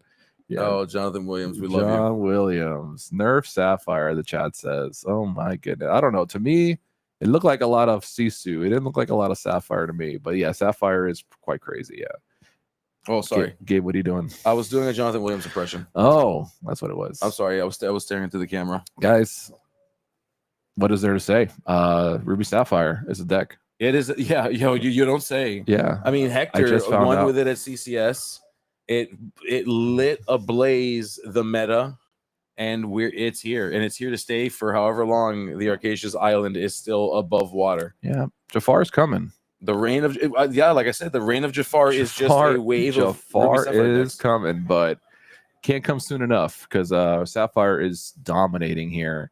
And I mean, that was just a great display from John, just staying focused. And, we saw Felix just kind of cranking up the lore there, and it looked spicy for a second there. I was like, oh, if John didn't have that follow-up Sisu, it might have been blouses for him. But 100%. But they always have the Sisu. Yep, Sisu is they always ever have it. Present. It's ever knowing. It's all knowing. It is here. Yeah, I talked about this a little bit yesterday, but it's like, they're just able to dig. You play a Popsicle, then you quest with Hiram, then you play the How Far I'll Go, then you play the Visions. It's like you've dug through 30 cards of your deck, like you're gonna find what you need, right? Yeah, So I mean, it's just so consistent, and most decks have strategies to win, but then you don't see them sometimes and you lose. Yeah. But like Red Blue's consistency to just find what they need in every scenario, find the B prep, find the Sisu, find the Dime, find the How Far I'll Go, find whatever you need. Look at the top 5 cards of your deck. Look at the top 2 cards of your deck. Look at the top 3 cards of your deck. We're constantly digging. It is a strong combination. There is still it seems as though we're settling, and this could change, of course, because metas change. But it seems as though we're settling in a place where Bell is not the right call for a Ruby Sapphire deck. No, when we see that Bell has been a great card in Blue Steel. Yeah. And I think that's the home it really deserved. Being the fact that we have Fortispheres and popsicles. Yeah, I think absolutely. Bell's just an absolute staple there. And I know a lot of people at the beginning were even John Williams was playing like unconventional tool. Yeah. Play Bell, use the free tool to do this, and that's all cute and all, Right. but clearly not necessary. No. Not necessary. Now, what I will say is like it kind of decide like the decision that Bell is not the right play in order to make that deck more consistent makes it worse into aggro. Yep. With the unless it hard listen, I know they have the daring visitor Sisu. I know they play brawls, okay? I get that. The thing here though is that it takes time for them to build up to that, and they have to decide to do that versus ramp. They have to decide to do that versus other things. And if you can still get under Ruby Sapphire, you can still get under it. It is still possible. Is it more consistent because of its ability to do the things that it does? Sure. It's tough. It's a tough cookie. Just looking over chat here, just trying to see what people are chatting about. But here's what I want to do. So you can read chat all you want, but here's the thing. I'm gonna get the cards. Huh? Oh no. I thought you wanted me to go get the prize cards. I wanted to show the prize You cards. will do that, but here's how you're ready to hear. Are you going to do that? Tell me how I'm going to do We things. are about to throw it over to production, who's going to have an interview. They have an interview set up. Okay. And so what we'll do is we'll have that interview happen, and then we'll be back to show you the Cusco prize cards. Let's do it. All right, so stick around. Don't go anywhere. Production, do the magic. Go talk to John. Send us away. Oh, we're back. We're back at the table.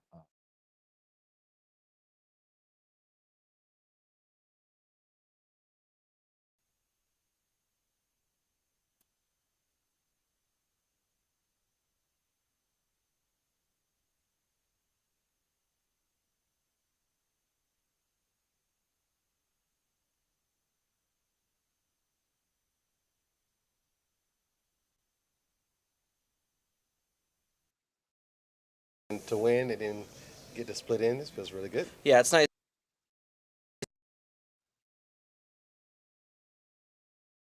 So, you've been playing Ruby Sapphire in almost all of these tournaments, I think. Yeah, I think it's set 4. Okay. Yeah, because set 4, like beginning of set 4, I was playing Blue Steel. Right.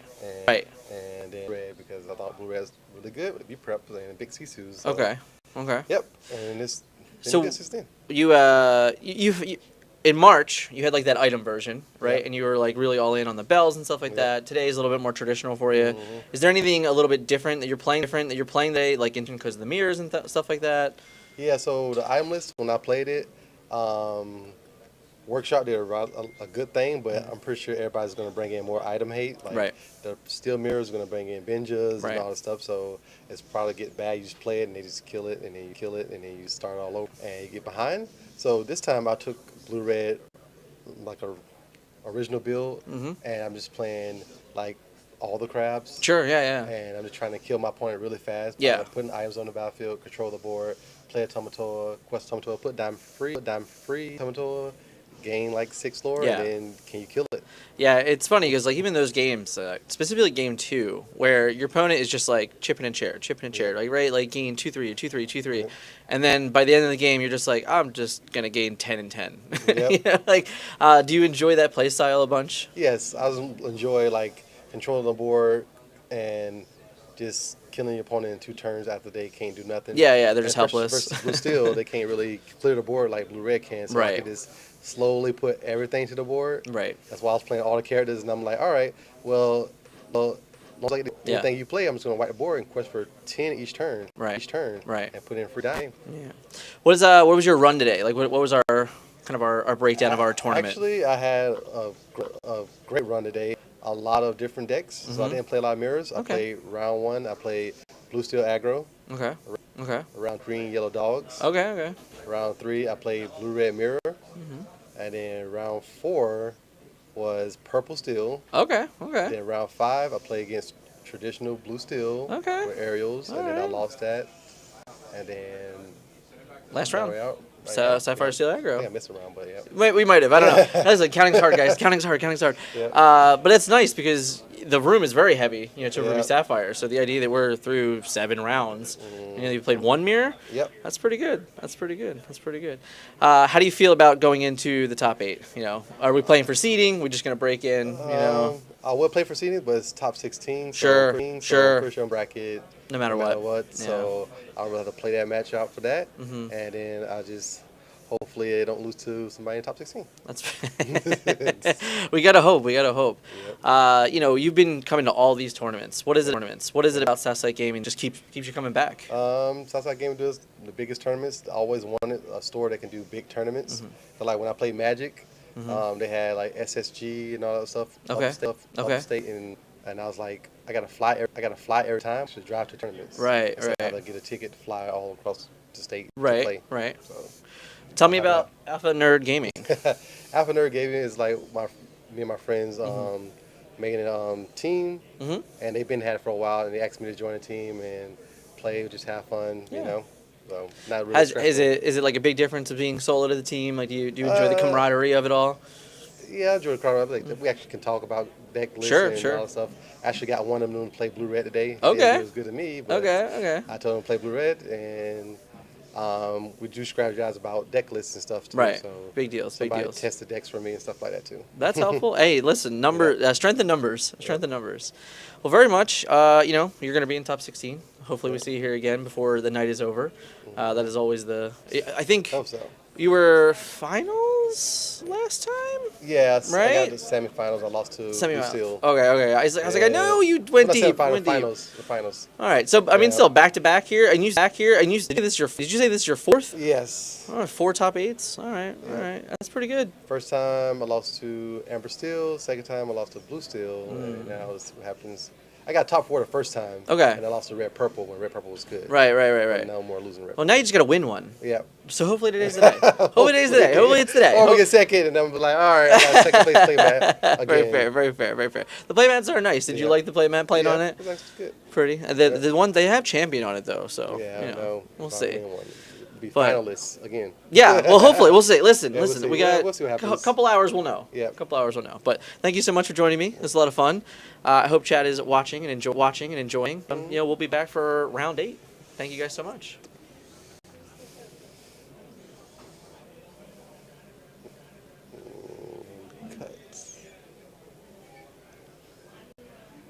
Yeah.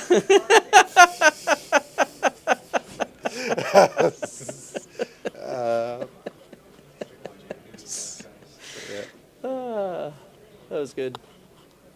Send it back to us.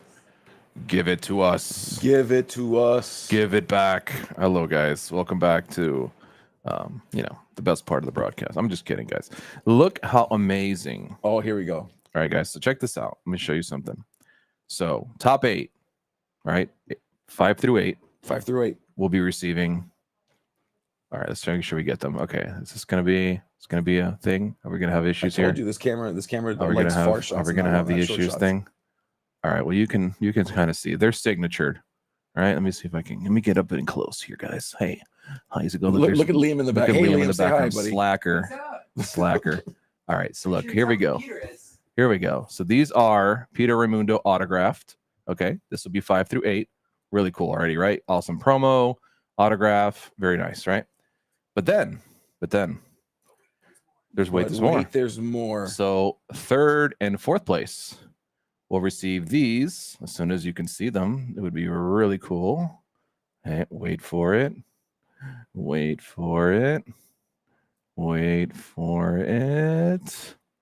Come on, camera. You're way too expensive to not zoom in. Come on. Well, you can kind of see them here. They are llamas drawn from the amazing Peter Raimundo, right, on the card. But wait. So we went signature, we went sketch, right, little sketch. But then the final 2, I'll show you the 2nd place one first, even though I don't know which is first and second. Sorry, but there's a clear better one in my yeah, opinion. there is We'll let them decide. So this is 2nd place, I would imagine, if I'm able to. Man, I really wish I could get the zoom. Oh, you almost got it. Almost got it. Come on, give it to me.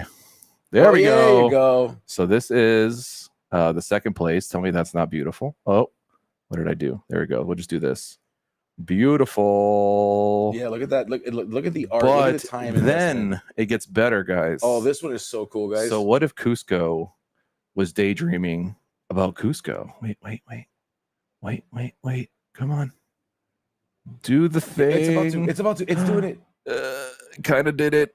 It's doing it. You guys can kind of see. Yeah, it's kind of, you could see it. Yeah, so you've got like Llama Cusco really upset that the he's just dreaming about the days when he was a human. Yeah, there it is. And there just it chilling. is.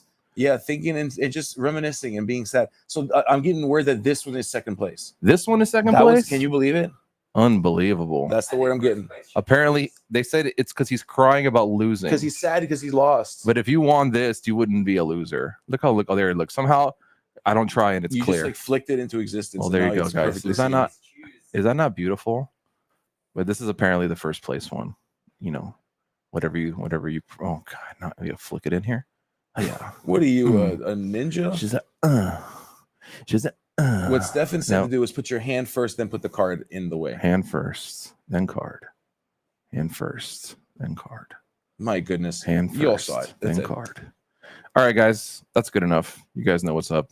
Actually, should we grab them? The people want to see the mat. They're asking to see the mat. No, Matt, they see him on stream. What are you talking about? I know, but they want us to like wiggle it in the light so that you can see the foilies. Wiggle in the light. Yeah, let's well, wiggle you in the could light. go. Yeah, they're saying to put it against your forearm. They want to see all your tattoos. Put it against my forearm. Yeah. Yeah. No, it's No, not working out, guys. Sorry, yeah, it's not working. You have to use your imagination. I think you guys were able to see pretty good of what's going on. So yeah, these are amazing, and thank you to Peter Raimundo. Yeah. For personalizing them for our players today. So you're I taking cannot home. wait to get my commission back. I'm so excited for that to come in. I'm Yeah, gonna frame that thing. he's incredible. He's absolutely incredible. So yeah, those are gonna go in my backpack, and then we won't be able to find them later. So you didn't hear it from me. I do not condone these actions. I am not an accomplice to this. The camera is focusing on your arm. So if I just hide my arms. All right, Gabe, let's try that. All right. You hold it up. I'm going to hide my arms. I don't think. No. No. Hey, maybe if I had. I'm not here. If I just go in slowly, I I'm come not from here. the bottom. I'm not here. Hide me. It's because the problem is it's focusing on their face. So let's get our face out of the thing here. How Move your face many out of the way. how many bald commentators does it take to get a show a camera in card? focus? Yeah. Okay. Get your face out of here. Cover your face. Nobody wants to see your face, Skinner. No. This is, you know what, guys? Just squint your eyes. Yeah, there you go. If you shake your head, you'll see it. Everybody said cover your face. Yeah, just cover everything. Yeah, I don't think they're talking about the card at that point. I think they just want us to cover our I faces. think they just don't want to look at Thanks us a anymore. lot, guys. We love it. For sure. So yeah, we have an amazing round 8 coming up, guys. Looks like round 7 is still wrapping. Let me see. It looks like most of it is done. Okay, we have a couple of non-reports. Yeah, we got 2, 3, 4, 4. 5. It looks like 5 tables have not reported still. Okay. They're working through time and the timing sequence. So yeah, just bear with us. So we're really, really close to it. We're at this point. It's got to be less than a few minutes. Yeah. We're gonna take a short break. Let's do it. You're probably thirsty. I feel like we're out of focus now. Did I screw everything up? Yeah, probably. But you know what? Just call Stefan in here to fix Did I it. We should ruin be it? fine. I feel like you're on the outside now. There you go. And then, all right, guys, just don't tell Stefan. All right. Actually, before we go, there's one thing I want to do. I feel like I haven't done this enough.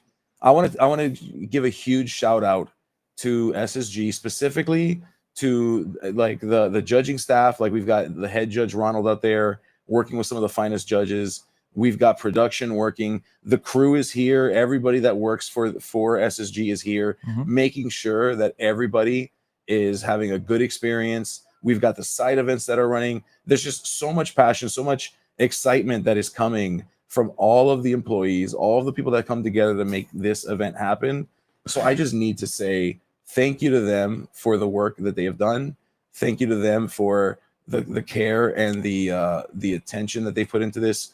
And yeah, I mean, we hope that you're having a good time. We hope that you're enjoying the games, that me and Skinner and Liam are at least somewhat entertaining to help fill some time in your Saturday. And we love you. I just want to say that we love you and we care about you. Absolutely. So thank you all for being here too. Yeah. Without Couldn't have said it you all better, here, Gabe. there is no this. Couldn't have said it better. Yeah, Yeah. definitely. We say this all the time, but it takes a village, and I can't tell you how hardworking the people here at SSG are trying to just elevate every single time. I know, unfortunately, our interviews have been choppy and stuff, guys, and we do apologize about that. This is a brand new thing that we're trying. If you guys have been following our channel, every stream we have a new feature, right? We have a new layout, we have a new background, we have a new camera angle, we have a new something, and you know, we have a Liam. We kidnapped Liam. We have a new Liam. Yeah, Liam's living with us now. Yeah. Sorry, Aaron, but Liam's gonna stay here. So, I mean, we're just trying every time to just elevate it a little bit more. And I know it's, you know, trust me, the perfectionist inside of our hearts gets really frustrated when things don't work the way they're supposed to. But we appreciate you guys sticking through and just not being like, well, this stream sucks, I'm leaving. So yeah, because I know how that is, you know, when something's acting stuttering and stuff. But I can guarantee you, if you stick around next stream, you'll see it's flawless and there's something else that's not working. So little by little, we'll just keep working on it. And yeah, we appreciate it. We've grown very fast. You know, it feels like it's only been a few months. I mean, it's been a very wild ride as we've kind of just blown up in the scene and been able to throw these amazing events. So we couldn't have done it without you guys as well. You know, if nobody was watching us, it'd be hard to do this. So we appreciate you guys for being there, and we appreciate the players for being amazing and coming out and playing in these events. So yeah, all around, the staff, the players, the community. I mean, you're not too bad yourself, Skinner. I'm all right. So do I get a shout out if I follow? No. You get a shout out now. Let's do it. You don't have to follow. We hope you follow us. His name is Put Me In Coach. Put Me In Coach. Yeah, there you go. Shout out to Put Me In Coach. Look at that. We don't even need you to follow. You follow. You definitely should follow. You want to watch more of these games, and we're streaming all the time on this channel, not just these big events. We stream locals even. Yep. So like you could tune in, and there's locals just being streamed out here. Yeah. Some of the highest level locals you'll ever see. So yeah, now that we have everything kind of set up, we're trying our best to just use the channel as much as possible. So while it might not have, you know, fancy commentating and all that kind of stuff, we're always streaming games, always streaming locals. So definitely check us out, man. Definitely hit the follow if you haven't already. You know, as I mentioned before, Gabe and I are not employees of SSG. We're not paid to say nice things about SSG. You know, I could tell you SSG smells like a foot, but they don't. It actually smells really nice. It's actually pretty clean. Yeah. In here, So yeah. Thanks for taking a shower today. This place is great.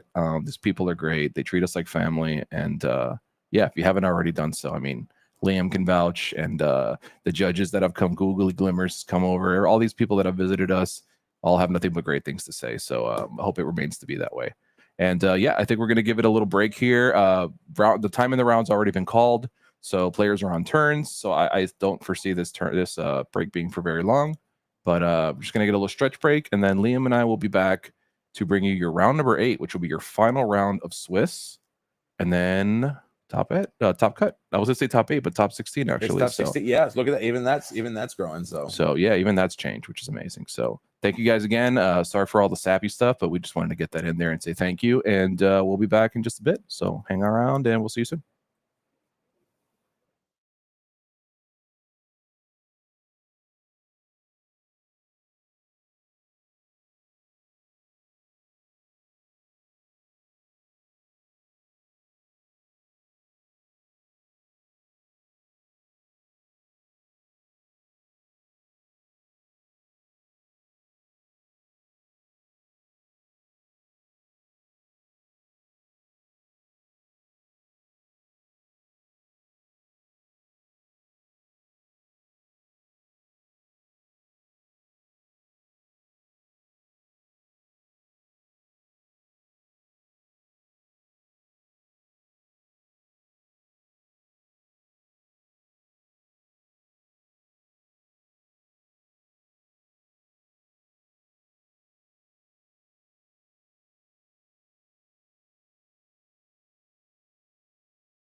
Last time I was but the learner. Now I Microphone am check. the master. Can you hear me now? Amazing. I can hear you. Isn't that amazing? Yes. All right. Hello, everybody. And we will be back in just a sec here as we are waiting for Stefan to send it back over to us. Stefan, if you can hear us, we are ready for you to send it back to us.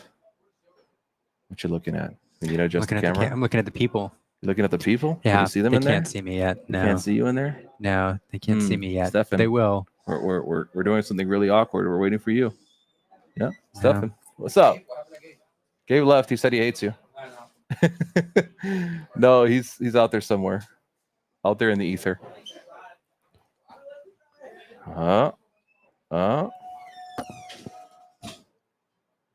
It'll awkwardly come back at some point. How are the people doing out there? I think they're doing great. I wish they could see us. Hello, Stefan, can you hear us? Stefan tells me go back there and start talking, and then he doesn't put us on. What a guy. Well, if you can hear us out there in YouTube and Twitch land, Liam and I are here patiently waiting for our next round. I don't know if you can hear us or not. Can they hear us? If you can hear us, clap once. Or post twice. If you can't hear us, clap twice. I don't hear any. Where's no clapping? We can hear. There it is. All right, clap. There we Look at go. us. There. We figured it There are out. the people. Sorry, All right. guys. Yes, we can hear you. Yes. Oh my yes. goodness. Yeah. Oh, Clap, yeah. clap. Yeah. All right, double clap. This is not what I asked for. Why? Why?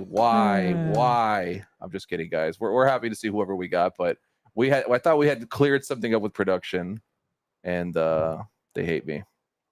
Yeah, so Purple Steel, right? That's all right. Yeah. Hey, I am in love again with anything that isn't watching Sapphire, or it isn't a Sapphire mirror right now. So yeah, this is Liam great. and I were just having a conversation about how happy we were that Green Purple was going to be on stream, and the production team just stripped it away from us. I think they gave us a green purple lore counter and said that's what you asked for, right? That's what you wanted. But it's okay. Mai is here with Purple Steel. It's something a little different that we have not seen yet, and Jose will be rocking the Sapphire Steel. And Mai, I've actually played her at locals. Very, very sweet girl, and very knowledgeable as well, and smart, and plays this deck very well. So excited to see how this goes here. She is on a Purple Steel aggro list with Cobras and stuff, and I'm not sure what kind of Blue Steel list Jose's on, to be honest, but we're going to find out very shortly. Yeah, I'm pretty excited to see it. You know, the Blue Steel could go, as we know, several different ways this meta, so not quite sure there. But the fun thing about the Amethyst Steel is, to me, unless you're running the super weird 24 location build we saw in round 2 on stream, for those of you who have been with us all day, the Purple Steel list almost didn't change at all from last set. Yeah, the Cobras were worked in, and if you look at most of the lists, that's it. Yep. So it's crazy that that was what it was. That's now it's a deck. You know, last set it was almost a deck, and it's like, oh, we got Cobras. All right, we're good. We're a deck now. Let's do it. Yeah. But it's a deck that's performed very well. Again, I think it won the Hunter Burton tournament, being piloted by Stephen Mejia there, and taking down Aaron Rubin, the reigning champion, on Zan's Blue Steel items deck. Absolutely. So it can do very well in this meta if it's piloted right. It can be aggressive, and it has a lot of the removal. It has all the removal that Steel likes. So poor Mai. Right. She looks so nervous. She's such a. I know somebody in chat said very sweet. She's a demon. No, she is. She was farming players last week, and she kept getting bounties, and she would ask every opponent, do I get something for beating you? Do I get something for beating you? She was just funny. She was just farming everybody. There's a little backpack with all exactly with all the boxes. Yeah, it was really funny. So, so I'm really happy to see her on stream, and Jose also a really, really down to earth guy from our locals here. So really great. And Mai's giving us oh no, she is not excited about her role here. No, I mean, play draw is so important for her in this matchup. Yeah, it's huge. I'd really like to be on the play. My SCG SSG hustler. That's what I'm telling you. My fans in the chat here today. Yep. You SSG folks, you all roll deep, I tell you. Yeah, we know our people. We love our people here. So yeah, it's fun. Yeah, it's fun.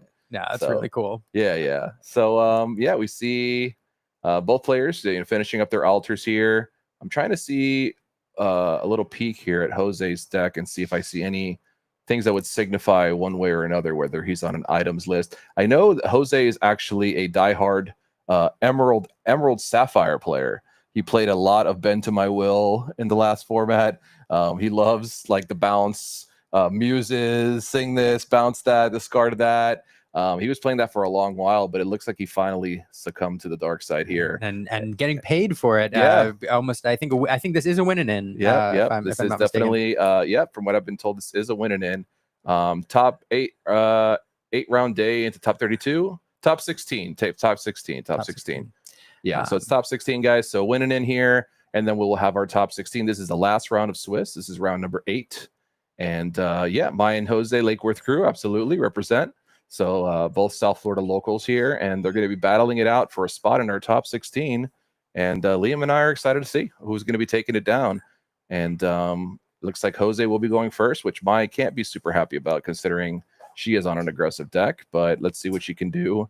Ooh, Jose inked a big Tamatoa, so it looks like he might be on a little more slower traditional dime version, but we will see as the match progresses here. Interestingly too, we did see the bell in hand, and against this deck, you really want to get that against almost any deck. You want to get the bell down on turn 1, For sure. but no item. It seems no turn 1 to get that bell activated. So we will have the Smee on turn 2, but not having an item for that bell smarts a little bit. Yeah, and he has the storm and everything in his hand. So if he had that popsicle, the opening, right? He would have really had the works there. But unfortunately, it looks like that bell might have to hit the Inkwillow.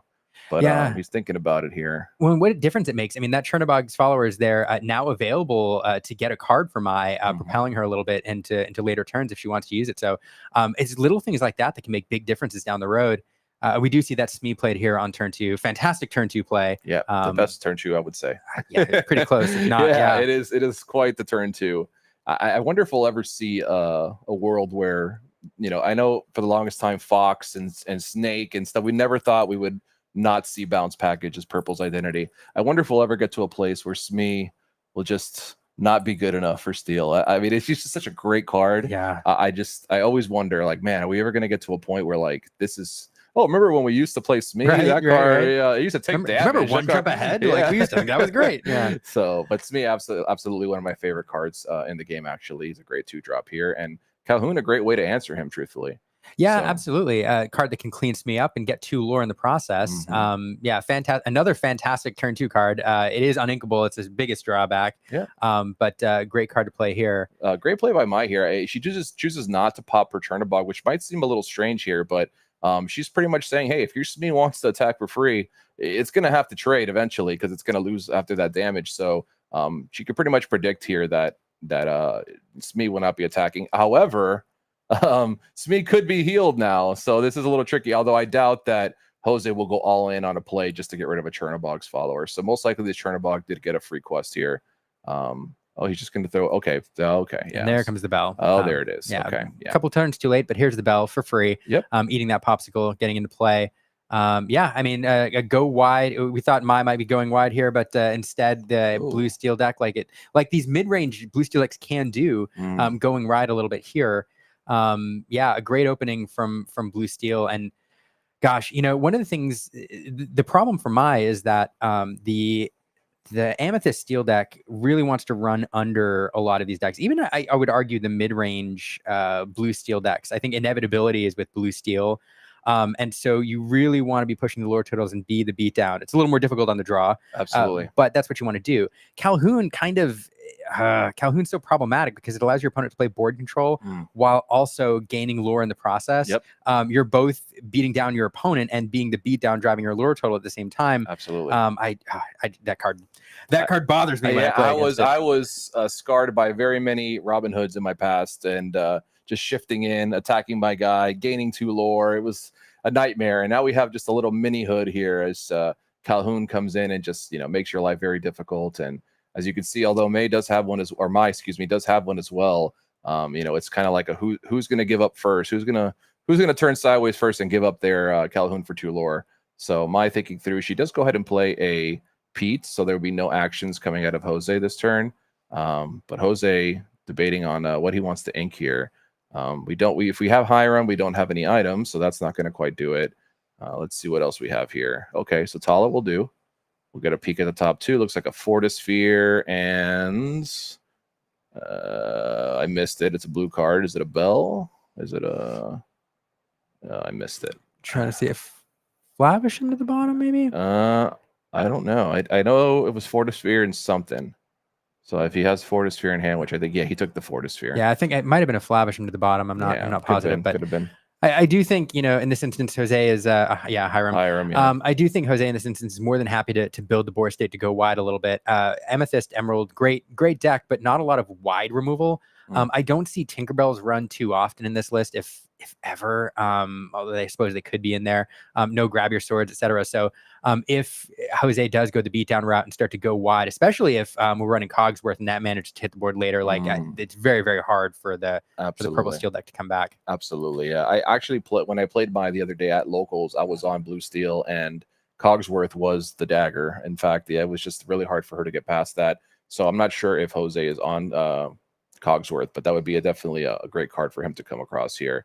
As we play an evasive, which will be nice to kind of dance around this Calhoun here, kind of be able to present a threat that we could continue to quest with. But Jose does have 4 characters in play, which opens the door for Raging Fire. So a lot of things could happen here. It all depends on what the cards have in the future here, but there are definitely a lot of options. Looks like Jose's fiddling around with a Storm Rage on and a Fortisphere. So both ways to draw cards. So we'll see what those cards happen to be.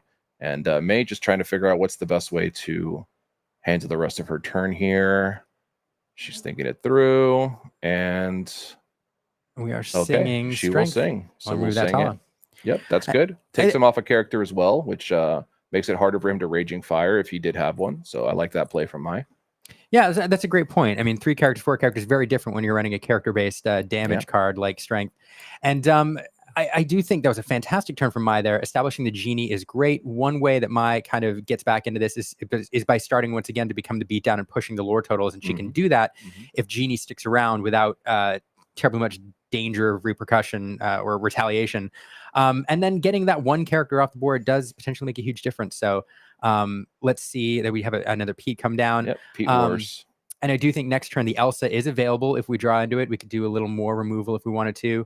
But instead, there's that Strength. You called it, you pointed it out, and it's going to remove that Genie. Yeah, that he drew is into painful. it, which is definitely a heads up play there. Just getting 4 characters in play. It's something that you have to pay attention to now. Not just the lore. It's not just the amount of ink. Now you got to just be careful about the characters in play, because it just opens the door for removal. And although Mai did try to keep it down on the 3, or excuse me, keep it down to 3. Jose able to get up to 4 characters again and just resolve that Raging Fire. So back and forth here, both players battling for the board. You see not a lot of questing happening right at the moment. They're just both trying to establish a board here, who could get it to stick, and then from there we can get on with our questing. So pass it back over to Mai, who's got a handful of cards here, and her ink is getting up there, so I'm sure she'll be able to play at least a couple of threats here. And let's see what she decides. We haven't seen the Giant Cobra quite yet, which has been a great new addition to the deck, and I'm interested to see if that's something that she has in her hands. I am the prophet. And we will, and we will discard the dock there. A little bit of card advantage to gain that 2 lore, push the lore total. And we will play another. That's why. She had triple dock in hand. Oh, that's terrible. But poor Mai. But a great way to clear it up here. I might as well make use of one of them for some lore, and then sure. No, not a terrible turn here. Establishing a 4/4 on the board and against a deck full of 3/3s in the early mid game is great. And one thing I will point out too, let's take a look at the ink here. The ramp deck, the blue deck, is a little bit behind, especially since it's on the play, sitting on 4 ink, sitting with a bit of an uninkable problem there in previous turns, forced to use the Strength to remove stuff and left with a Calhoun and Let the Storm Rage on. So usually at this point in the game, the Sapphire player is pushing their ink total a little bit. We do see the Let the Storm Rage on taking advantage of that vanishing ability and poofing that, which I'm cool with. Snake to the discard pile. A lot of people talk about that vanish, oh, they could target it. Yeah, well, you mean you gave up. There's your song, and that's fine with me. I got in there. I got 2 lore off the top, and it's a 3-cost card. It is a 4/4, but it's a 3-cost card. Yeah, I agree with you. Yeah, I think it's totally worth it. It's going to be unfortunate for Mai here that she had to lose 3 of her docks just to resolve 1 dock. So 1 dock possibly left in the deck, which is not a good thing for sure. But obviously Jose also kind of stifled on his draw here. That turn that he had to choose between a Fortisphere or a Hiram really bit him, because he took the Fortisphere, but now Hiram is just not showing up for the party. So both players just kind of struggling with the draw power here, but still managing to take turns clearing each other's board. But let's see, we have Mai inking a snake. Yeah, I see somebody, Harlan in the chat. What's up, Harlan? Calling out that it's more of an artifact style. Yeah, it is more of a mid-rangey style as opposed to like a Kiwi or like a hyper aggro kind of style. Oh, look at that play here. Fantastic sequence. Yeah. What do you do when you don't have more docks? You just bounce get your that dock existing back, docks. right? I'll just play the same one again. Bounce the ones you already have. So great to see. And again, my very smart player, she knows how to play this deck very well. And she will go ahead and generate 2 more cards for herself, which is a great play. Yeah, just a fantastic sequence there. Questing, playing the snake, establishing the 3/3, and then getting to draw 2 cards. It's very good. Absolutely. Definitely agree. And it'll be Jose's balls in Jose's court here to, it looks like he may be thinking about singing a song here. Let's see what he's got. Okay, so to play the Lawrence first. Okay, Lawrence, definitely a good threat. 4/4 body. Oh, what's going on here? Come back to us. There we go. I can guess what's happening. Okay, so there was another Storm Rage on, and took out the Calhoun. The Storm Rage on Strength of Raging Fire. I'm so sorry. No, we talked about this earlier. The rage, fire, rage on, rage, fire. Yeah, fire and ice. Fire, raging. They're all just elements, raging. Both raging cards. So one of them does take out the Calhoun. But again, the ink total here. I mean, and some of these mid-range decks are more than happy to run a little bit low on ink. But that Benji eating that Fortisphere, that's huge. That doesn't seem like a lot, but that's a lot. No, Fortisphere. If he drops the Hiram off the top, I know it's just dead. It's just a 1/6. I know he really needs that card draw, and what a play here. Yep. Benja worked in for this matchup mostly, for this blue steel matchup. And not only Benja's a fun card. Not only do you get to remove an item, but then it establishes a 2 lore quester, which will come in handy here. Absolutely, and it has a enter the battlefield effect, which means that if you do decide to bounce it with snake or something like that, you can get that value over and over again, which is really great. Doesn't require it to quest. So for whatever reason, if he does establish an item and she draws a snake or a fox, she's able to just replay that Benja and get an instant gratification from that. So very, very good. As we see both players, although they are chipping away at the lore here, still battling over the board here, very much so. Just trying to see who could establish their dominance here as they go back and forth. And this is my favorite kind of games, actually, is combat and not just I'm not a huge fan of the wombo combo stuff, like just ignore your opponent and then just win the game. I like these kind of games where both players are interacting with each other's board, trying to one up who's got the better combat sequences, who's got the better cards.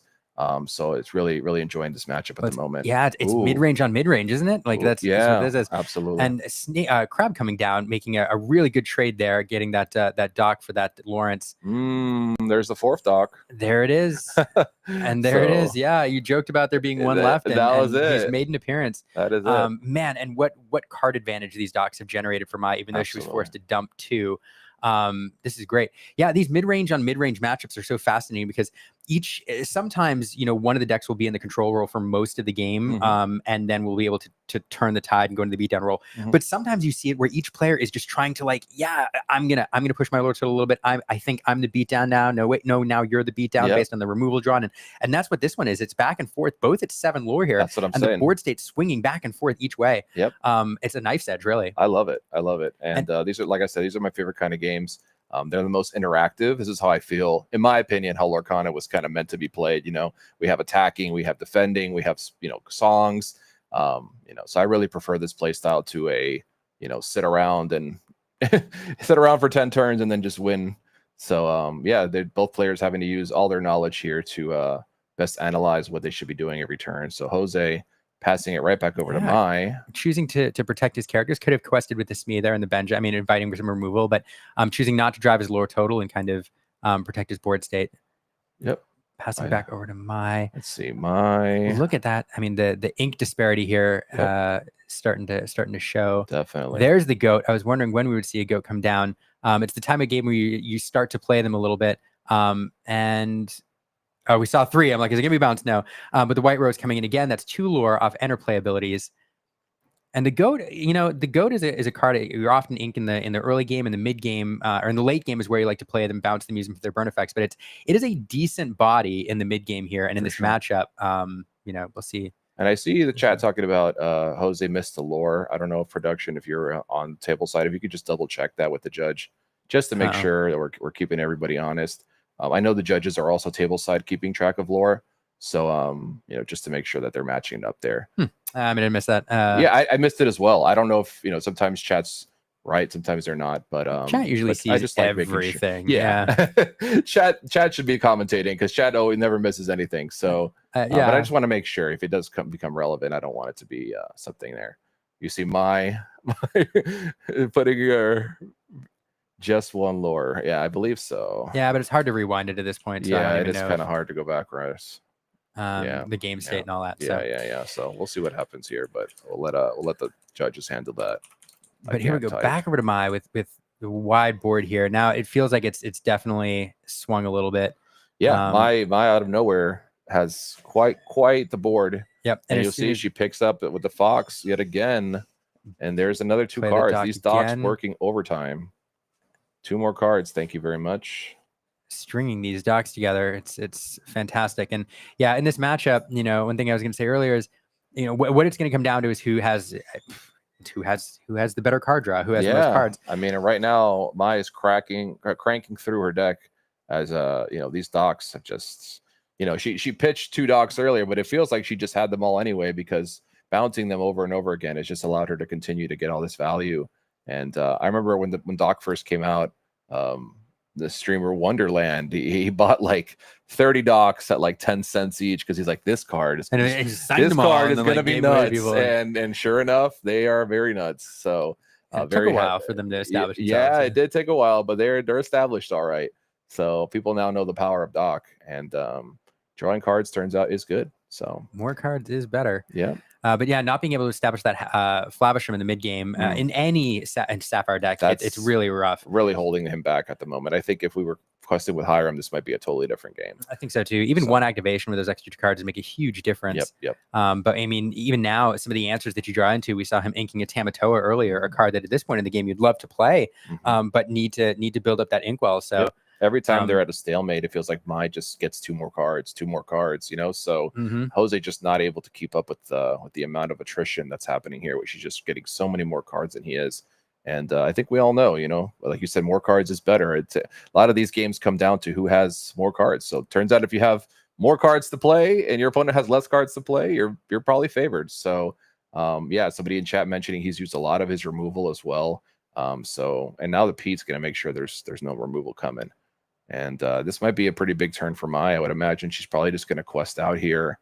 And chooses not to. Very interesting. Okay, so she's just going to leave everybody up. 3, 4, 5, 6, 7 doing live kind. I mean, that's game on board. That's game on board. No actions. No actions. Like, what are you going to do? That's a lock. That's it. And there's, not only is there removal, but there's other things on, like visions of the future and how far I'll go and things that he could play to find answers. And yeah.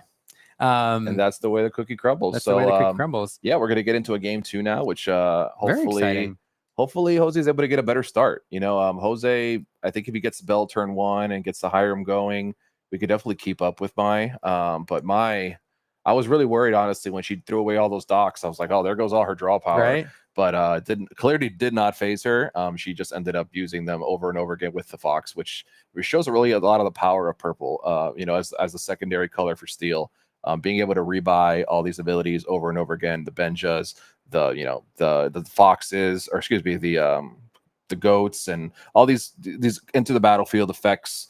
So yeah, I think it's going to be really tough for Jose here. But if Jose gets the ball going and he gets questing first, I think that Mai could just as easily fall behind. We saw that they were neck and neck for quite a while until the card disparity just became too much.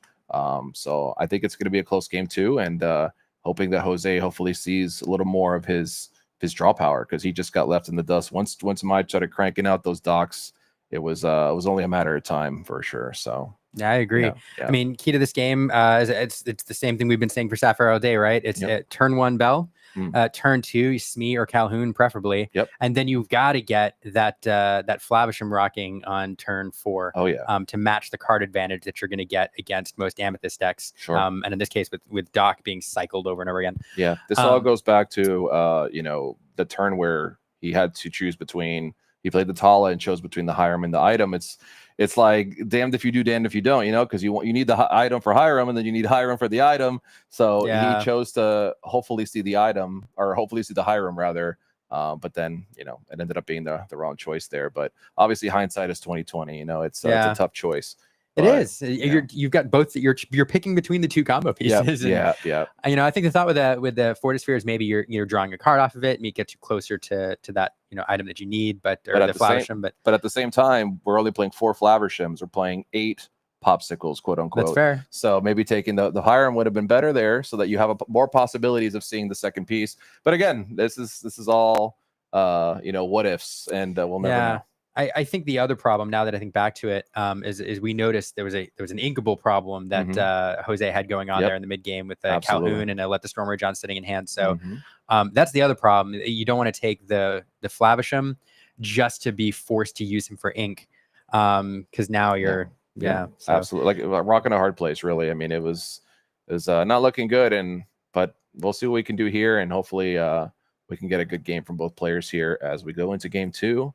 And Jose will start us off yet again. My winning on the draw, by the way, on that game, which is very, very happy for I'm sure. Since pretty good about that, I'm sure. Yeah, sorry, my tongue's all twisted. But yeah, if we go to game 3, my will be on the play. So that is very, very heads up. And yeah, we'll start with the bell. Here she is. That's a good place to start. So my tale as old as set 7. Popsicle Bell.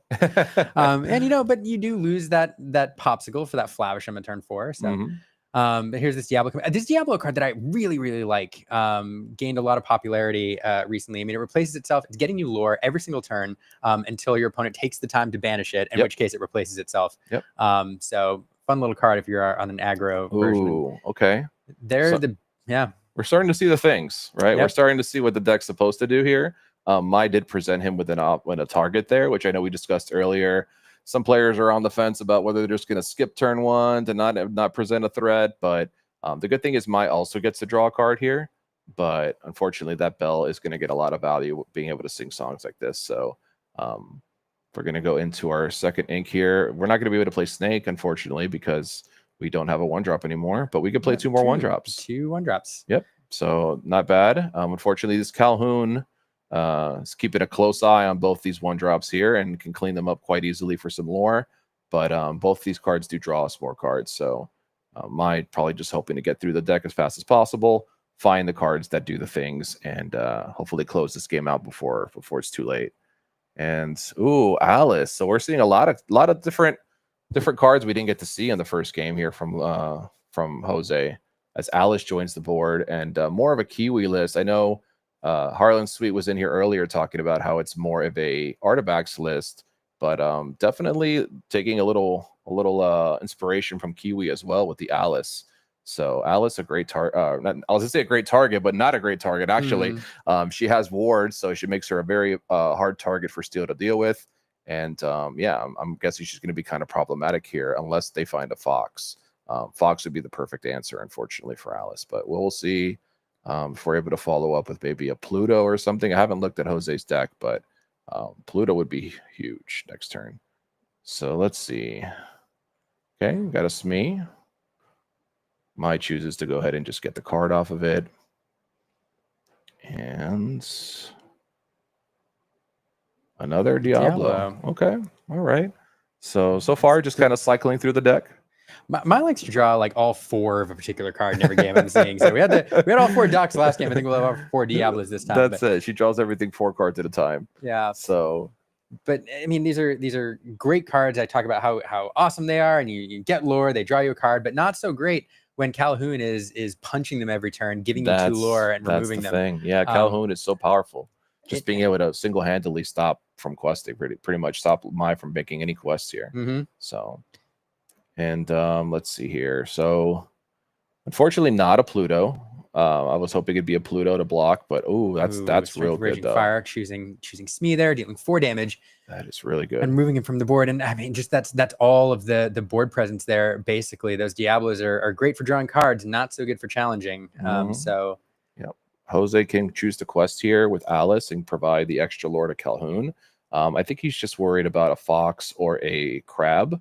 Both of those cards would be quite problematic.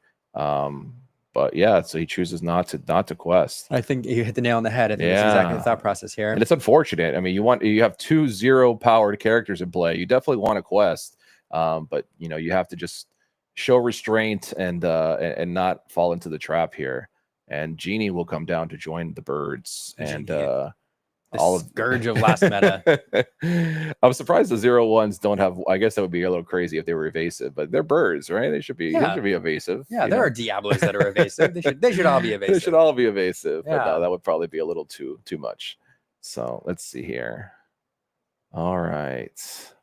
Yeah, Genie, not a terrible card to establish here, but again, I think Jose inevitability. I think is with the blue steel deck. So Jose content here to start building up the board, drawing into more powerful cards, maybe getting into a Cogsworth to give everything resist, play a Popsicle there, keep looking through his deck. And Mai just not presenting a ton of threats right now. Even that Genie, if left unchecked, is only 2 lore a turn. Let's see. How far up? Oh, Yep, Zeus. there's Zeus. I love that. Yep, get rid of that. Get rid of that Genie. He's not going to stick around. Are we able to ink? Ink Hyra would be incredible, but it looks like he doesn't have that. Okay, so we'll play a Benja. Just no targets for that, here. but still got a quester that can provide 2 lore, so not terrible. But we're running low on cards here, and we still haven't seen a Hiram. Love to draw a Hiram. Love to draw, I mean, a Pluto here that you could drop down, give ward and bodyguard everything would also be great. I'm not sure if he's playing the Pluto, to be fair. I would assume so with the Alice, but that's fair. But maybe he doesn't even have them. I haven't quite seen. I know that the traditional Kiwi lists are not playing Tala. They're playing Plutos instead. I see he's playing, some pieces of the Kiwi, some pieces not of the Kiwi. So it's hard to say for sure whether or not he is on Plutos. But yeah, traditionally Pluto is a great follow-up to Alice because just presents an incredibly hard threat to deal with. But either way, we will crash in for some lore here. And at this point, Jose says, hey, if you got the Fox, just go ahead and play it. But I have to get in for some lore before this game is over.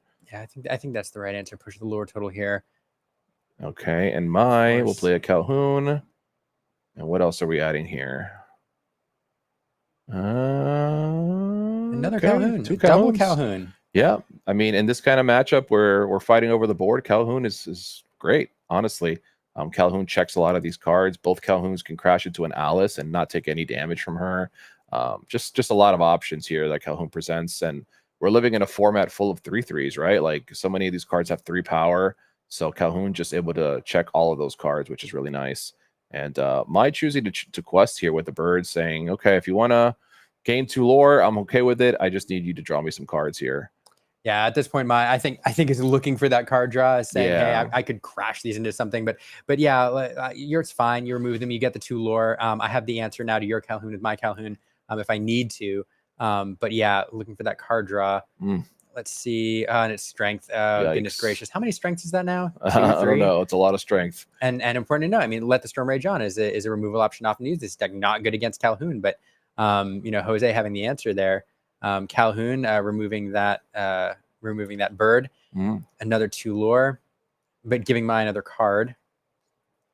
Am I thinking it through here? How are we going to get rid of all these characters next turn? Oh my goodness. And couldn't quite see what that card is. So it's got 2. I think it's another Smee. Yep. Okay, we're going to heal up the bell. Okay, you're going to quest for 2 and provide the ward and the extra lore to Tala, who will also get in there for another 2. Great turn there for Jose, in my opinion. I think another 2. Okay. All right. We got a lot of lore in here. We have a lot of things on board. We played some songs. Yeah, I think that was a fantastic turn. Yeah, it's drawing into all that removal at the right times. Yeah. Mai desperately trying to establish a board state which will allow her to answer these threats. Not only do you need characters on board to challenge, but there's a lot of cards. There's foxes and snakes and things that want to bounce things on the board. So you really want to establish those things. And yeah, Jose just drawing into what he needs to remove them turn after turn. Absolutely. And he still hasn't seen a Hiram. He still hasn't seen a This is Hiram. all without a Hiram. So imagine if we had a Hiram just drawing him some more cards here. Oh, here we go. Here's that crab making that Diablo super efficient, challenging in, drawing a card, and removing the bell. But now what? We have 1 ink left, possibly a 2nd ink. Oh, he gave Bell Bodyguard. He didn't heal it. Okay, it was a Fortisphere? I thought it was a Popsicle that he popped. Yeah, Fortisphere. I didn't see the Fortisphere. but I didn't see who he gave it to, so that makes sense. It's okay. Well, don't think it's going to make a huge difference here, but all right. So let's see here. Mai resolves herself a broom and has to ink the goat. I guess she says, I'm not close enough to the finish line. I need this ink. All right, we'll pass it back over, and we see Jose counting and doing the math. You always know when your opponent's tapping their fingers on the table that they're trying to figure out, am I there yet? 1, 2, 3, 5 to carry the 1. All right, Jose will scoop it up, and just like that, we're going to a game 3. That one, not as close. The first one I felt like there was a lot of back and forth. This one, both players kind of stumped, not able to find their draws. Mai missing out on her docks, and Jose missing out on his Hirams, and just nobody's drawing any extra cards. The only cards being drawn essentially were off popsicles and stuff. So, Jose able to edge it out here. That one big turn he had, I think, was definitely the one that sealed it. It was kind of close until that turn where he was able to sing, play a Smee, do this, do that. That's those turns where you're playing songs for free and then able to still progress your board is those are always huge turns. A reason why Amber Steel has been so powerful for so long. Just the ability to play free stuff to remove your opponent's board and then continue to spend your own ink to play more stuff on your board. So, I'm sure that's what Jose is looking to do again here. But Mai is on the play now, and we know how much of a difference that can make. And Mai, I'm sure, is going to be looking for these docks this time. Hopefully she doesn't get them all at the same time, but it worked out game 1. Yeah, I mean, technically it did. But ideally she could chain them together here, and if she does, I think that she may be able to apply enough pressure to to keep Jose at bay here. But I really don't even know. I have no idea who could win this because both decks operate very similarly. Okay, obviously let that word go. Similarly, there we go. We found it. So it's going to be interesting to see who's able to edge it out here. And we're going to go. Yeah. I see Popsicle. I see Hiram. So I think we want to keep those. Yeah. I mean, the biggest difference in game 2 versus game 1, I mean, this is just showcasing why Bell is such a menace in this meta. And not only, as we've mentioned all day, does it establish a 3/3 on turn 1, but it gives you a 3-cost singer. Getting a 3-cost character on the board to light a sing some removal, the following turn is huge. And that's really what shut down Mai in her tracks was that opening combo again. And it's what makes a lot of aggro decks and even some mid-range decks less than tenable in this meta. So on full display there. And it really, when you're watching these Sapphire decks and when they get the bell, you're like, oh, there we go. Mm-hmm. As soon as they don't drop that bell in turn 1, you're like, oh man, I have a chance. I have a shot. Breathing room. So you're telling me there's a chance, right? Yeah, it's definitely difficult when your opponent starts with Bell, just because you just have to assume your 1-drop is toast, right? You have to just assume that they have the storm, even when they don't have it. It's kind of like when your opponent opens up with 1-drop Cindy. They could have 0 songs, but in your head they have all the songs. They always have the songs, right? So yeah, it's definitely at the very least an intimidation factor, but definitely ends up being more than that. Bell incredibly powerful. So especially in this matchup, right, where we're battling over the board so much, a 3/3 early is so strong. And Mai will start us off with the Turnip Box follower. So same way she started game 1, and hopefully it leads her to the same result as game 1. But game 1, as you pointed out, on the draw. So, I mean, crucial coming in this, losing the die roll, able to steal that game and playing on the play here. This is her first game on the play in the whole set. So, hopefully, oh my God. There it is. As we discussed. There it is. Now, does he have the song? Probably. Let's be real. I did see a Zeus, I think, but I would hope that, or I would imagine that he has a song that's more affordable, if you will. He might, but I bet the fact that he always has a song, Bell always has a song, is part of the decision here to pop the followers, get some value out of it, and then don't leave it around to be targeted. Yep. Let's see what we see on turn 2, because I do think we'll see a turn. Me. It's an interesting choice. We'll see what the play is. Maybe another Smee. I do think I saw Jose with a Smee, so we'll, good chance we'll see that on turn 2. Mm-hmm. But it's Calhoun. Okay, so inking the Smee in favor of the Calhoun. I like this. Calhoun has resist. So if he chooses to Storm Rage on, Calhoun will survive it. Smee would have also survived it, but then if he quests, he's toast. Calhoun presents a threat that could potentially, survive it and then still trade into Bell for 2 lore. So I think it's a good choice. Unfortunately, I know you want to play Smee, especially on the play, since Smee is a more aggressive card. But when we're living in the world of Bell, we have to kind of play things a little differently. Yeah, I think you're exactly right with that calculation there. I mean, Smee can quest for 2, then be susceptible to removal, whereas Calhoun, can only quest for 1. But if she trades into something for 2 lore before it's banished, it's essentially the same value out of it. Yep. Except you're choosing, what to banish there. Absolutely. But now in this scenario, I mean, Hook is a great answer there with Challenger 2. If that Calhoun has to remain up, or it's susceptible to a very favorable trade from Forceful Duelist. Thinking it through here, would love to see a Cobra come down here. We haven't seen a Cobra live more than a turn in this matchup yet, and I think it'd be very powerful here. I mean, obviously, we could run into a Song, but I just think an on-curve Cobra can be very powerful here. We ink another Smee. Hate to see 2 Smees go down, but Benja, eat that popsicle. I do like that. I do like too. That. We'll see if that pays dividends down the road as see what follows. But yeah, Benja, interesting tech card here, built in pretty much solely for this blue steel matchup. Yep. And doing work here. Absolutely. To the uninitiated, it might seem like, okay, he got rid of a 1-drop. Like, big deal. What is Benja really doing? But so important here. I mean, it just it throws the whole ink off. If he wants to, resolve another item before playing Hiram, it just cuts into his ink. Yep. So we resolve a Lawrence, which means next turn, if there was a Hiram, he could not get benefit out of it. So Benja doing a great job here of just kind of keeping things at bay.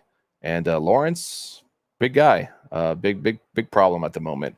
4 is very big, does not allow. He is very big. Calhoun is not able to just, okay, all right, well, so much for Calhoun. We were just speaking about her, but she is going to bite the dust, and we will pass back. But Lawrence, yeah, definitely a huge threat here. 4/4 is nothing to chalk at. 4/4 questing for 2. It's a great, very well statted card for the cost. It's a Cobra, right? But it's almost a Cobra. It does different things than Cobra, but both present a 4/4 body, which is incredibly efficient for turn 3.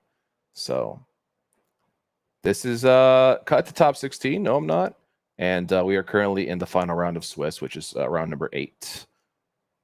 And we play a Pete. Go into the Inkwell to play the Pete and paired with a Magic Broom. So no actions for Jose on his next turn. And then Singing, getting that 3rd character on the board, Singing Strength of Raging Fire, banishing Bell. So a little bit of board control here, getting a mid-body off the board, but 1 more character that can sing songs and strengthening that Strength of a Raging Fire. A little bit of board control. And this feels very similar to game 1. It's this back and forth board control battle, removal being played here, removal being played there. That's his matchup. Until one player just has an extravagant turn like Jose did last game, where he just is able to sing, play, and then things start to get awry. But right now it's back and forth. Both players taking turns, just dispatching of each other's characters. As you can see, the lore totals just not moving right now. Right now we're not concerned with questing. We just need to establish our board here. And I see a McDuck Manor in the hand of Jose. Not the best matchup here against purple, since we do have foxes and crabs. But still an interesting inclusion there that could be problematic later if he decides to use it. And he does have Hiram in hand. So as we can see, that Benja did do good, because if you had the item in play, he could have just played Hiram and drawn 2. But now it's a little bit awkward, right? He has to play this turn without Hiram, do other stuff. He's going to spend 2, play a Calhoun, and then go ahead and just send off the Benja, or send the Hook into the Benja rather. So very favorable trade for that duelist. Yeah, we're back to 2 characters apiece and pass it back. And Mai gonna choose to go ahead and get a quick quest. I would imagine she's going to be drawing a card here shortly. Yeah, well, for multiple reasons. So she'll draw off the Genie and then draw off the Broom. Establishing that Genie not terrible in this situation. Definitely, I mean, as we saw game 1, in this back and forth, the victory is going to go to the person who manages to maximize their card advantage. I mean, this is a game like any TCG of resource management. So whoever manages to get the best bang for their buck out of the cards that they can play and then draw the most cards clearly is going to win. Mai able to do that more successfully right now, getting value out of her characters than drawing cards. But this Flavisham is huge. In neither one of the first 2 games, I think, was Jose able to establish a Flavisham, get even 1 activation off of it. And here it's going to do some work, already drawing 2 cards. And if he can get, a second activation off of it, that'll be huge. Absolutely. Yeah. It's going to be tough if Mai's not able to get her engine going and Jose is. We haven't seen any docks yet. Obviously, Genie last turn did give Mai 2 fresh new cards with the broom, which is nice to see. But if this Hiram starts questing untouched, it's going to be really hard to keep up with as Jose adds another character to the board here. I thought it was going to be another item for a second. I was like, there it is. But does he have the Raging Fire, though, to sing off this Lawrence is the question. That would be a real... He always... I feel like he always... Okay, we're questing. All right. I thought it was going to be always RIP Genie, strength, but right? No, we definitely just quested there. So that's good. 4 power is still great. Obviously, if he wants to trade... One of the characters would have to be banished if he wants to take it out. He could choose to take it out if he like, but yeah, Lawrence definitely a 4/4 body that's going to be very difficult to trade with here. Okay, we're playing Pete's back, so no Pete or no actions rather, and Mai considering maybe another card here. So she's got the song there. We'll move that Calhoun. Okay, Raging Fires. Now we see why these cards have gone up to $20. It's just in every deck. All right, So Doc. okay. 2 more cards. I don't hate it. I don't either. There's some alternate lines of play there where I don't hate it at all. It's a great play, maximizing the value of the cards in your hand, playing the dock, widening your board a little bit. And now I think hoping that Jose doesn't draw into another item, we are going to send the Pete into that Lawrence. Interesting. Get some damage on it. Yeah, that's I'm not a little unsure about that one, but by deciding that's the play she wants to go for here, and hopefully it pays off for her. As we still have the evasive Genie, which can't be attacked into, so that's always nice. And Lawrence no longer a 4/4, so that's also really nice. Okay, Alice does make him a free, so it's an interesting choice there because it does make him a free. He can't challenge anything anymore that she chooses to exert. Sure. It makes it a free trade later on. So interesting choice. Definitely, it indicates to me she's fearing more removal. But yeah. Yep. Alice coming down here. We don't have that item for Flavisham to eat. So we've only gotten 2 cards off him so far. Yep. And next turn, Alice will be able to start providing ward and extra lore to a character in play. So yeah, you'd love to pair that with the Flavisham, give him the extra lore on the quest. If you're eating items and then give him ward. I hear that's pretty good. I hear, yeah. What's better than a Flavisham? One with an extra lore and some ward. Can't touch with removal. Yeah, it's very good. Flavisham. My choosing a quest up here. I'm guessing a snake is on the way. Ooh, there it is. The dock bounce that we got used to a couple of games ago. Absolutely, but is her hand worth pitching here? What is she going to do first? She might just be hanging on to that dock for a next turn, possibly. She does get the rose, which gives her another lore. Genie's going to get us 2 more. All right, so Mai using her instant lore and her evasives here to kind of sneak around the battle. Making it so that Jose either has to have the song or not. Not being able to just cleanly attack here. And so far, Mai's up 6-2, so taking a little bit of a lead here in this match. And okay, so we're gonna Storm Rage on, draw a card. Genie's got 2 damage on him. Okay. Yes, Chad. I did say duelist, forceful duelist. That's Captain Hook's subtitle. Forceful duelist, guys. He's been around since set 1. Everybody thought you went Yu-Gi-Oh on that. Right. And let's see what we decide to do here. Obviously, have not found an item yet. Yeah, we can see it's Zeus, Manor, and Storm Rage on. And we're gonna just go ahead. Yeah, double hard casting a song here. Interesting choice, but I guess he values the lore more than he does to sing it. Okay, and he's just gonna pass. Interesting. Okay, so doesn't want to give up his board here. He feels like her trades are a little too efficient. And there's the Cobra. Cobra comes in. Discard makes maximum use of that because we know what the last card is here. It's the dock, which will then draw 2 cards. So choosing not to use the removal, maximizing the benefit of the Cobra. I don't know how I feel about that. I think I would have maybe sung that Storm Rage on before playing the dock instead of just discarding it away. But I guess Mai choosing to keep her characters, readied in case she wants to use it for combat, or maybe she wants to quest with them. But a very interesting choice made there. I don't know that there's. I'm trying to think of what I would target, and Lawrence is a pretty innocuous threat right now. I mean, he's not threatening much lore gain. You can't fully remove the Flavisham. You could get rid of the Duelist, but then Alice has Ward. So I mean, you're right. You could definitely remove the Duelist here and prevent a trade. It's better than discarding it, right? I mean, perhaps. Yeah. Perhaps. Oh, but look, she draws another one. So who needs? So it's a moot point at this point. I guess who cares, right? But ideally, you sing one off the Rose. You draw, you get another one off the P. That's the kind of what I was thinking of there. But again, not criticizing Maya at all. She's playing, not me. Yeah, but something I noticed. yeah, we're here. Yeah, I'm just in the booth, right?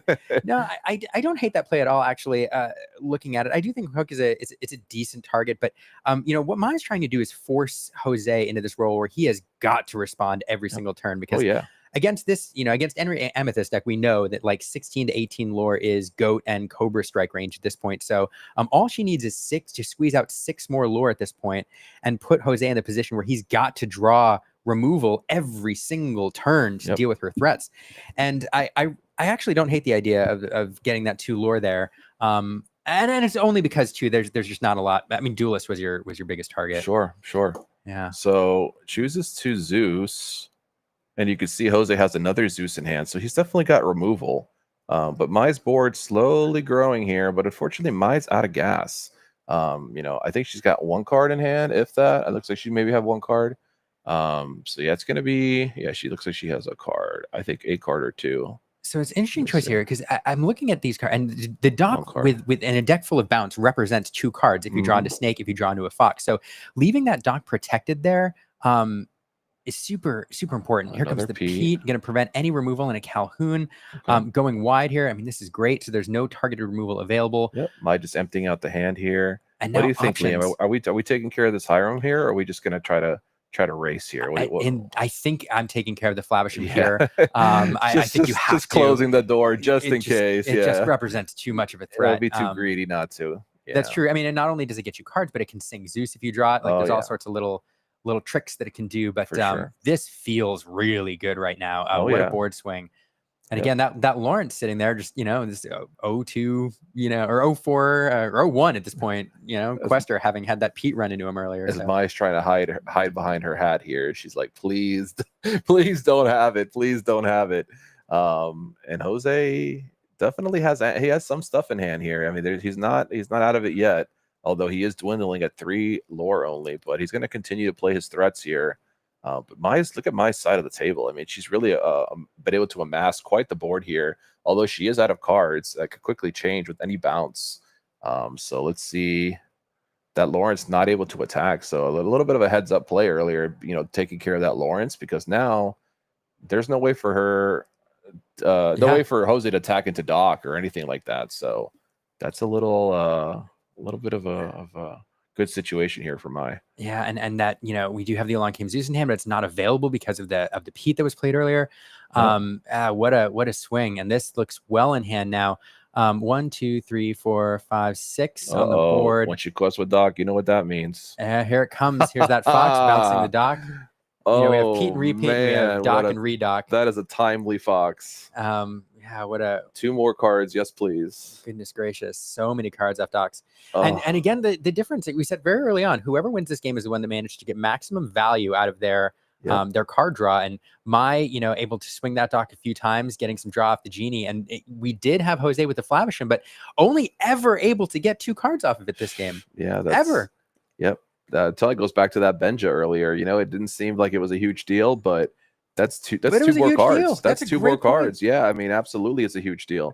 Benja essentially says when it comes into play, your opponent doesn't draw 2 cards next time that they would. That's a fantastic way to put it. It's absolutely good. And that's exactly what happened here. Look at Mai, so excited. Yeah, if you know Mai, she is very expressional. You can see all her emotions on her face, and she is so happy to lock that up there. And unfortunate turn of events there for Jose. He's a great guy as well, so I hate to see it, but it's just the way it goes. Jose, unfortunately, I'm sure disappointed, but a lot of options there to possibly draw into some help. But yeah, no items for Hiram. Hiram just kind of, stuck singing songs, which is not terrible, but when your opponent's ripping foxes off the top and drawing 2 more cards and 2 more cards and 2 more cards, and That's the way it goes. Man. So yeah, I see everybody, a lot of my lovers in the chat. Shout out to Mai. Again, really, really great player and really, really cool member of the community down here. So very excited for her, and we'll be seeing her in top 16. So yeah, that is purple steel. So that's one less blue deck in top 16. Yeah, one less. So shout out to that. I can't wait to see the final list of 16 that's going to be presented. I'm curious to see how much of the 16 is Sapphire. Most. Yeah, I know. Well, it would have to be most by default. There were so many Sapphire decks in the tournament. As Eiffel 65 said, it's blue. It's blue, dabba dee, dabba die. The top cut is blue. It's very blue. But let's see. I mean, it's going to be interesting. I want to look and see here. I'm going to look at round number 8 and see what's going on here. What a masterclass! Anybody playing purple steel, or even like the mid range, blue steel decks, should watch that matchup. It was very, very well played. Oh, I love that matchup. That was. I mean, I know we were polling for a green purple match on stream, but I'm actually really happy we got this one because I am too. It was very back and forth, and I think it could have been anybody's game at any point in time. It was very swingy. Who's going to draw the outs? Who's going to draw this? And both players playing Calhouns and both players playing the Raging On. And it was very back and forth until unfortunately my hit multiple docks, and that kind of buried it, unfortunately. But let's see here. We see an Amethyst Steel won as well here. This might have been a winning in. So that might be a potential other Amethyst Steel in the top 16. But that's 5-2 record. So I don't know. These are X and 2, so they might not be in. Yeah. We'll have to wait and see. Down to the tie breaks. But so there may be more. There may be more non-blues. Yeah. So I am still like living in that last match. Yes. Only because what I loved about it. I love when there are plays that we debate about. Yep. In the booth and that people on Twitch and maybe people on Twitch are smarter than us and are like, yeah, these are obvious plays. More than likely. But things like running the Pete into the Lawrence, that I think paid dividends like 4 turns later. Yep. Those, because there's a lot of obvious plays where you're like, of course you're going to play the bell in turn 1. Of course you're going to do this. Of course the right answer is to remove this. But when there are plays like that where you scratch your head for a second, you're like, I have to think about that. Yeah. And you watch, and later on as the game goes on, you're like, like that. Yeah. That was the play, and she in this instance saw that multiple turns ahead. There's another one, where we debated, singing the removal instead of discarding it to the Cobra, correct. And before playing the dock, and that's another one where I think a lot of very good players would go, it would split and go different directions. Sure. Some people definitely value the removal, some people value the discard, and so getting to see players make those decisions where you have to think about it for a moment. You're like, I don't, and then working your way through the logic is fascinating. And so, and that's what you get with 2 great players. That's what you get with mid range on mid range, and it was a great winning in. Yeah. Okay. So the knockout color. So this is. Oh, look at that. We didn't even notice it switch. We had production come in here and point and say, hey, the screen rotated, guys. Talk about the top cut. Well, look, here it is for you all. 7, 8, 9, 10, 11, 12, 13, 14. Okay, this is top 16. Yeah. So we said it was all blue. It's not all blue. There's a little bit. Oh, look at that. 2 green purple out of the 3 in the event. Sneak into top 16. The conversion rate. See that? Huge. 2 out of 3. The conversion rate is huge. Yep. In a room of 130 plus players. That's very impressive. Emerald Amethyst. And one Amethyst Steel. One Amber Steel, excuse me. Yeah, holding it down for the Amber Steel community. And as we all know, there's various forms that could take. There's the traditional, the high-end Steel Song build, as well as the low to the ground kind of diggy hole aggro variety. So I'm interested to see which one that is, because they do play very differently. Yep. And I haven't taken a look. So I'm not sure. That? Everybody's been making fun of me at locals all week, saying you can't play green purple. How are you going to beat red blue? How are you going to beat blue steel? Well, talk to these 2 players, because they definitely played those matches today. I guarantee you that they did not miss on blue all day, and they managed to pull through. So I believe that deck has legs. I know there's some hardcore believers, and there's some players that think that there's no chance it's going to compete. But clearly, 2 out of 3. That's a big conversion, Liam. I think it's pretty good. But it's a fascinating deck, because when you look at it, I mean, what you're seeing, what you're tempted to look at it as, is an evolution of green purple as we've known it since set 1, and it's made incremental,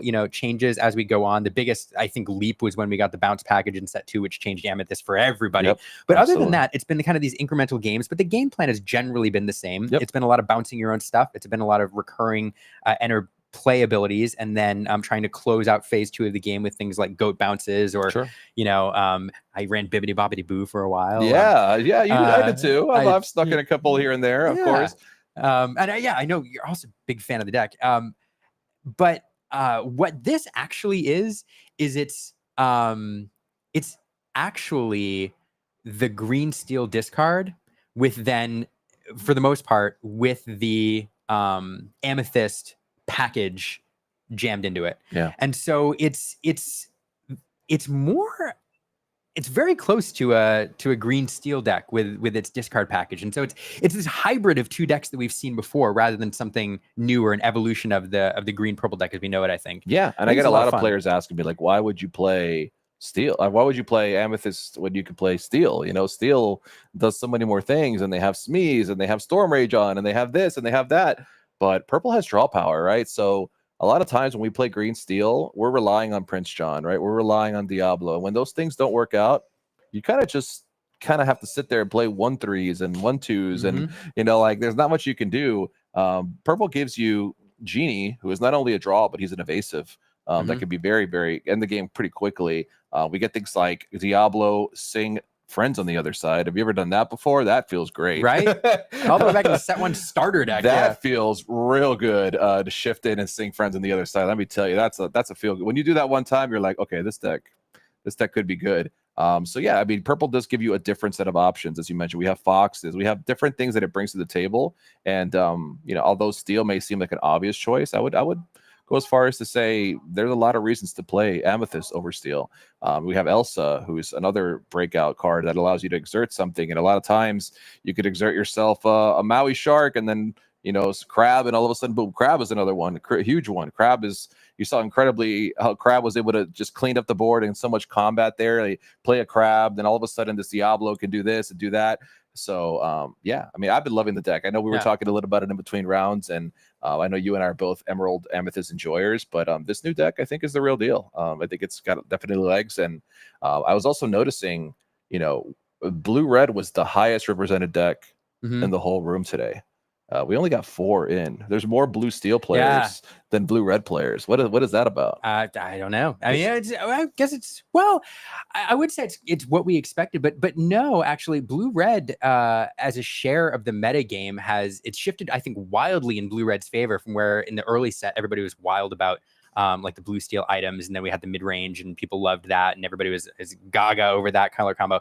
And then blue red kind of came back after a little while. Everybody was like, nah, it's still the best deck. So I guess I am a little surprised to see it at a such lower representation than the blue steel decks. By the way, before we send you over to the interview, I did get a update from production that unfortunately there's a little bit of an error on the graphics. So Amber Steel actually should not be there. I'm so sorry to disappoint. It should be Amber Amethyst. So that hyper aggro deck. That's even cooler. So that hyper aggro deck that we saw earlier. That's even cooler. That's the one. That is the one player. So yeah, he will be joining our top 16, and I had a feeling we'd be seeing him again. Yeah, I'm sorry to break all the Amber Steel player hearts right now. There, I could feel them all breaking. Look at that. Yep. I could feel them breaking. Just to rub it. It wasn't enough to tell everybody that Amber Steel wasn't in the top cut. We set them up with expectation, and then we're like, we had to really rub it in. Ashton Kutcher ran out. You got punked. You made it. No, you didn't. All right, guys. But we'll send him over to the interview real quick. Liam and I will probably be back to chat with you guys in just a moment. But let's send it over and let's have a chat with our winner.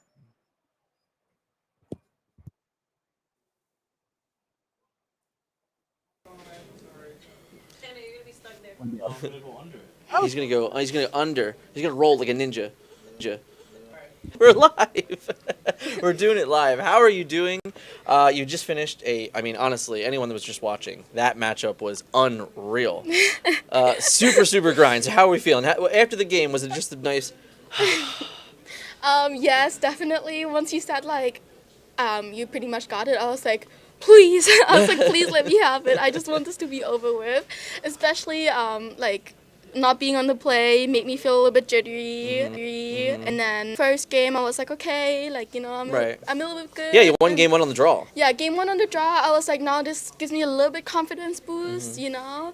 But then I lost the second one, and I was like, oh gosh, now this is like even more pressure. But at least I'm on the play. But winning the first game definitely gave me like a little bit of more of a confidence boost. Sure. And listen, whenever you can win on the draw in any matchup, you feel like, okay, all right, like I know I had 2 chances, and one of these chances I'm going to be favored. Yes. So very nice. Yes. What about Amethyst Steel Doctor? You know, have we been playing that deck for a while? What draws it to it? So my boyfriend, he played Purple Steel a lot, and he decided to play a different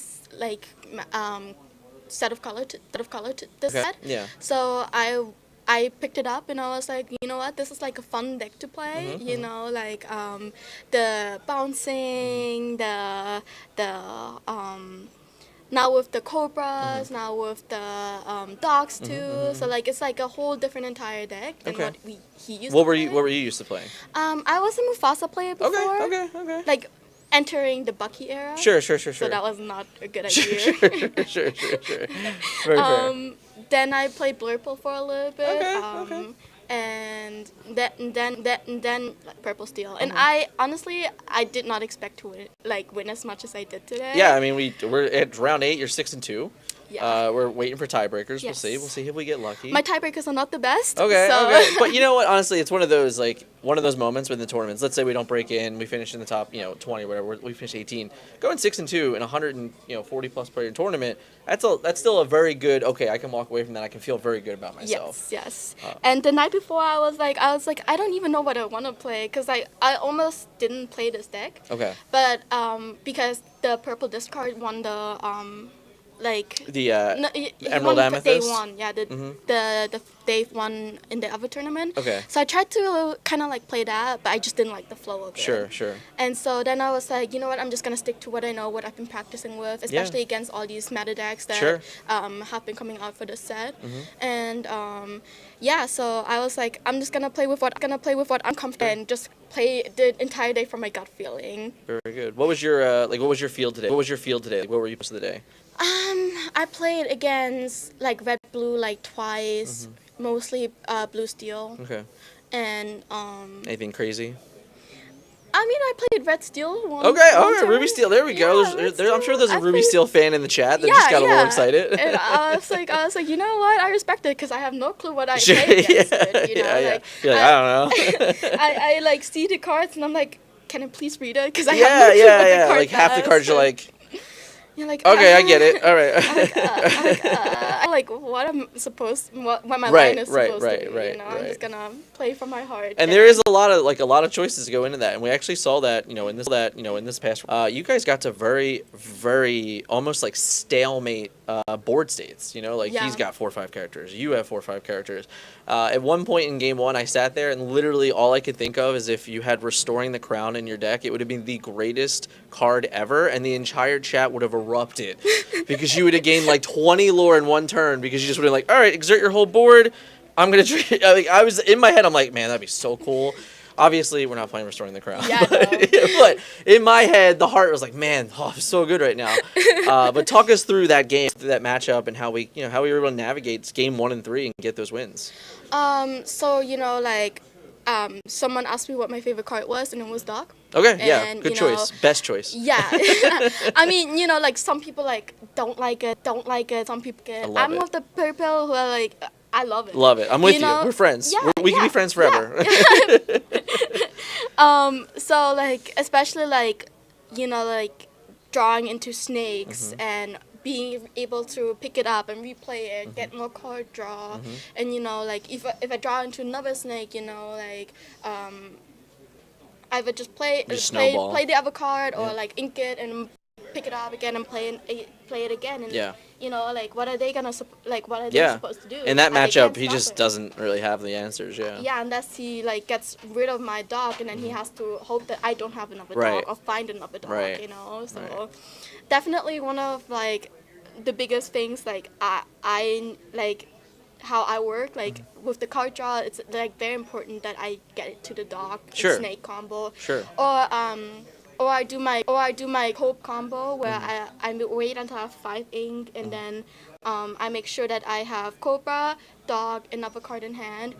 Play the Cobra for free. Yep. Play the card.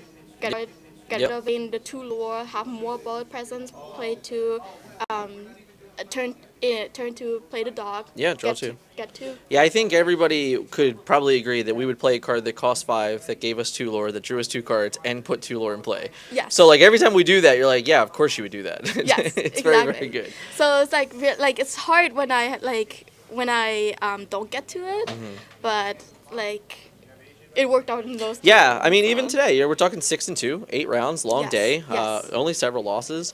You know, it's a long tournament, and we have to kind of hope. And it looks like we're could maybe cut. So what I'd like to say, thank you so much for joining me. Congratulations on your finish, and we hope best of luck. Hope we get to top 16. Maybe we'll see. All right, chat. Thank you guys so much, and we'll be back for the top 16.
That's actually.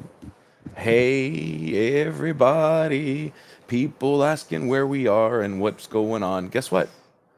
We're about to here. start. We're here, and we're about to start Top Cut. We've got top 16, and boy, oh boy, do we have. Is it interesting? How do we? What's the proper descriptor for this match? Inevitable. Yes. We have good news. We do have good news, but we also have bad news. Well, the good news is we know that Emerald Amethyst is moving on to the top 8. We do. And the bad news is well, only one of them is only moving on to the one top of the Amethyst Emeralds are going to go on, because we are about to watch a mirror match. It is going to be an Emerald Amethyst mirror match. Yeah, you can't write this. Like, in this tournament, you look at the meta breakdown, I think we had 3 or 4 Emerald Amethyst decks here today. Correct. Lo and behold, a great choice. The conversion rate's out of this world. 2 of them make it into the top cut. And of course, out of 16 players, out of 8 matches, of course they pair into each other. Naturally. They naturally do. Yeah, they're just far enough away on the spread of in terms of seeding that they have to decide which is ultimately the best one, and then ideally move on forward onto that first spot. I mean, it's going to be insane. The decks are similar yet different. And there's going to be quite the story to be told when it comes to when we get to the end of this event, when we get to the number 1 person. Each person that scraped their way through these top cuts, through these rankings, is going to have a story of some very wild matches, ones that we've seen on stream multiple times at this point. Just like the turning points, the drama, it is crazy. I mean, I guess it is Disney. I guess there should be drama, so why not have it on the table as well? Stories. There are Disney is all about stories. Yeah. And speaking of stories, I've got some stories. I've got some stories for y'all. Let's talk about these 2 players we're going to watch, because I don't know about you. I know you do. We all love storylines. That's what these games are about. And each game of Lorcana is a story in itself, but the tournament is a story, and then each player has their own story. So let's talk about these 2 players, because I think it's really fun.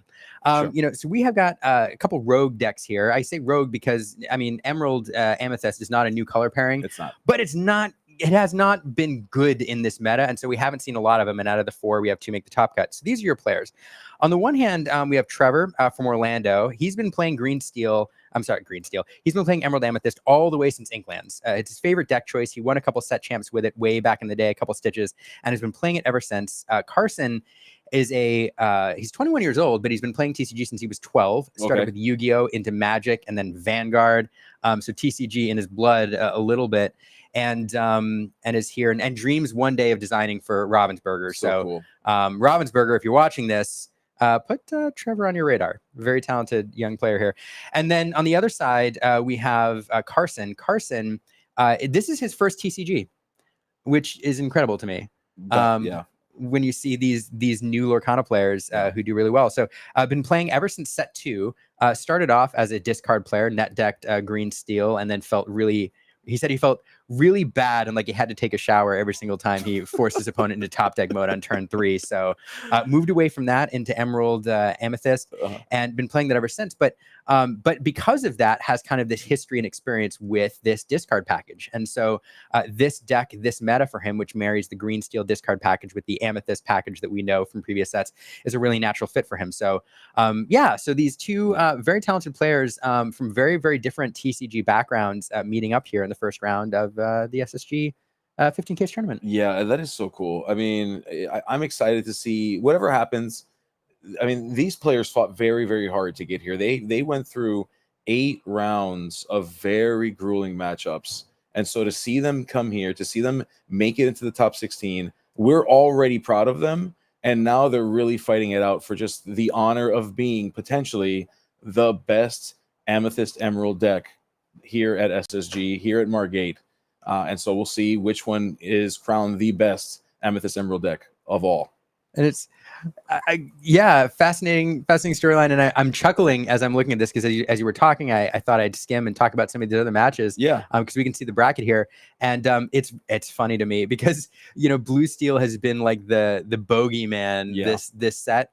And if you'll notice, they're pretty spread out with only 1 mirror there. So if you've made the top cut here, most likely you're going to have to fight through, the big bad of this set in order to make it into the quarterfinals. Yeah, absolutely. I mean, these players, all of these players should be proud of the work. I mean, we see Mai is up against Jonathan Williams. Mai just had a hard-fought fight against a teammate, no less, getting into the top cut, and then now having to face a very strong player in Jonathan Williams. So I think that there's a lot to be seen here, and it's going to be really exciting to see how this shakes out and see who moves on to the top 8.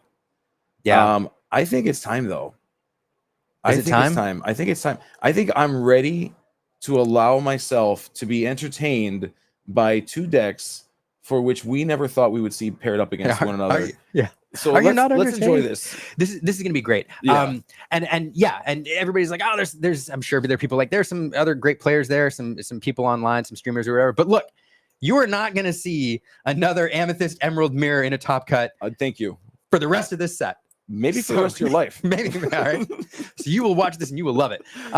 No, this is going to be really fun because these are, at their heart, these are mid-range decks. Mid-range decks are cards or decks that can go either aggressive or control based on their matchup.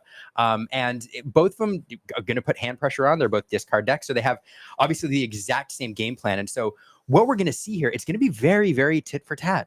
One player trying to establish board presence, the other in the control role, then somebody applying some hand pressure, the other person applying hand pressure. And the victory is going to come to, I think it's going to end up being with the person who has, the strongest early game, who gets their key opening. Then in the mid game, the card advantage is going to matter a ton. Whoever manages to get some genies on board, whoever manages to establish a Diablo, if one of them can get a Diablo to stick, that's huge. And we're going to have some Diablo on Diablo battles here. And then in the later game, cards like getting a genie established and then leveraging the Elsas properly in that genie battle will matter as well. The genie, the famous genie battles of the Azurites, right? They're back. They are back. Hey, looks like Mo Shamlin showed up in the chat at the right time. There we go. Mo Shamlin playing this deck or a version of these colors in Continentals. So kudos. Absolutely, yeah. To Mo. So speaking of dealing with Diablo is going to certainly be kind of a linchpin here. Like Diablo is the thing that nets the most draw for them, aside from potentially a Prince John. Prince John I've seen in the newer versions of this build. There are various amounts of Prince Johns that I've seen. I will tell you, I won't spoil the whole thing, but I will tell you that there are at least one in each of these decks. I won't give you the numbers. I'll let you learn for that yourself as we watch through this game. But that's another mechanism for them to draw as well. The more that they can draw, the more they keep themselves in this game, the more that they can keep responding to it. And oh my goodness, look at those birds. We're here at Parrot Island, everybody. This is a parrot jungle. So many birds. 4 birds. Oops, all birds. Knive would be impressed. So yeah, we do have the Diablo shift line available there on Carson's side. We know it might be available on Trevor's, the Diablo being established on turn 1. If one player manages to get a Diablo to stick on turn 2 or 3 and be active for several turns, that could be a huge difference here. So both players here playing Diablo, looking at each other's hands, saying, I see you, you see me. Yeah, there you go. There it is. Lots of songs and actions over there. I'm missing what 2 of those are, but we do have a Friends, which are run in some versions of these, not others. Sudden Chill as expected. I am not sure if the Diablo is, no, it doesn't look like it. So it doesn't. Not necessarily potentially a great opening here for Trevor on the play. We'll see what he has on turn 2. Yeah, and what we so there it is. We're gonna try to pluck some songs. Let's take a look again. We'll see. I know you didn't have it. Well, no, we did see the Bruno go right to the discard pile. Yeah. So some wonky sleeves there, throwing me for a loop a little bit. Yeah, they're like foil sleeves. Is what it looks like. That's super cool. So yeah, we will get rid of that Bruno. Not a terrible turn 2 into this matchup, but I think that might have been the only option there. Yeah, you're right. And in kind, so that's gonna leave. It's hard to see those 2 on the right there, or the 2 that are on the bottom, but we do see a Sudden Chill, so we know at least there's a target. Yeah, but it looks like we're choosing here. But look at that Diablo getting online is going to be big. We talked about key is who gets their opening. And this is if not the perfect, it's a very good opening here for Carson. Yeah, and it looks like the other it was Friends on the other side, and Elsa, the 5th spirit, and Bruno that was in the rest of the hand. Oh yeah, there's Mo. Yeah, Mo. Yep. You should. Please. It's true. In this meta, whenever 2 Emerald Amethyst decks play in the top cut, it summons Mo into the chat. He starts vibrating. He can sense when this is happening. He's like, I'm being called, like the bat signal. It's a bird signal. In fact, signal. There it is. Oh dear. But yeah, so yeah, getting that Diablo established is big. I've lost track. whose turn it is. All right, back over to Carson. Absolutely. And Mo, so, stop distracting me. Yeah, come on now. We love you, but geez, Louise. But we do see. This is a very thinky game. You're used to playing in a world full of Sapphire Steel that they try to do things like ping your characters. They try to damage your characters. You live in a world of Ruby Sapphire. They try to board wipe. They play things like Sisu. This is a very, very different game, and you approach it extremely differently. This becomes a matter of who can manage their board state the best and who is able to make the most effective trades, as using the challenge, being able to challenge is the primary method for which you are going to control this board, barring things like, we don't talk about Bruno, barring some of these things on the outside, but it is primarily challenge focused. Yeah, an absolutely brutal turn there from Carson, establishing the Prince John and then singing twice Sudden Chill. Sometimes it feels pretty not great to spend a card to discard one card from your opponent's hand, but when that card is replacing itself with the Prince John, really, really good. So absolutely huge. That's a 2-card swing in hand total, or a 4-card swing total. Correct. In hand advantage there, and just an absolutely brutal turn from Carson. Yeah, and we're seeing the Hypnotize come down.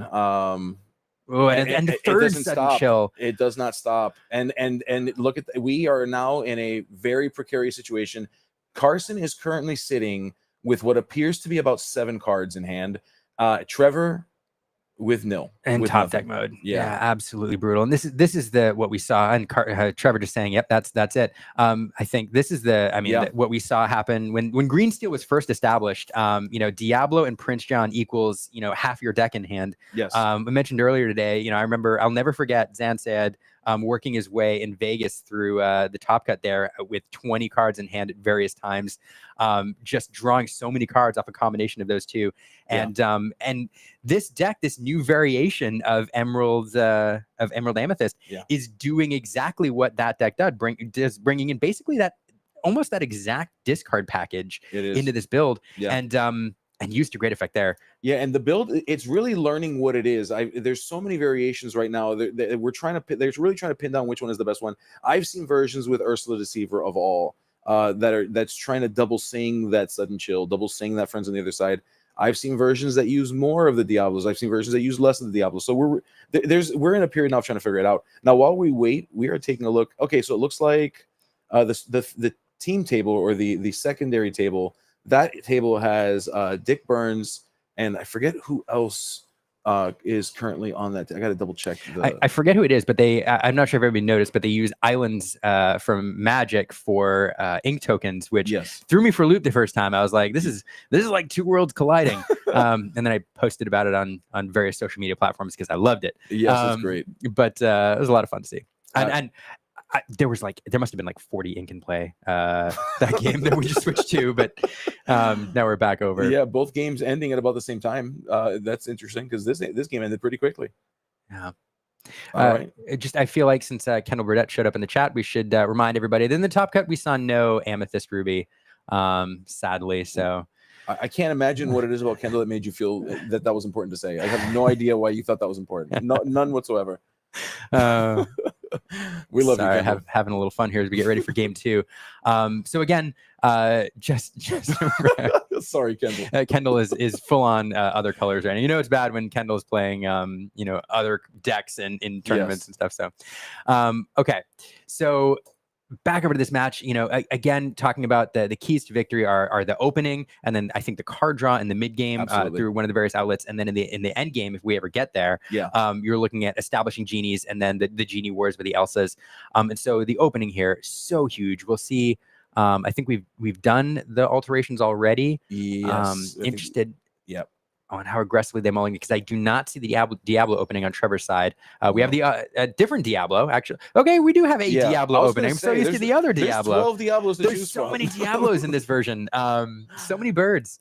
So this Diablo comes down. This Diablo, of course, is the one that replaces itself when it's banished. Fun little card to get some more early and force your opponent to respond. And you get another card off of it. Yeah, that's not horrible. We do love to replace cards in our hand. Great card. Even when you're playing Ruby, if you're playing against Ruby, that card is fantastic to deal with things like those board wipes that are inevitable. So when you think about Diablo, this Diablo, the purple Diablo, or rather the Amethyst Diablo, And look at that. Yeah, this is a mirror. In Carson's the like, Tristan- you know yeah. what? I like that idea. I'm going to do the exact same thing. Yep. It's such a great card. Let's say you do get rid of it. You get to draw a card. And yeah, that Ursula coming down second turn. I mean, you just gotta. You've got cards in. You've got Sudden Chill, friends on the other side. We don't talk about Bruno. There's a pretty high shot that if you don't see the hand prior to playing that Ursula with the Emerald Diablo, you can still pretty much be somewhat confident that there might be a song in there.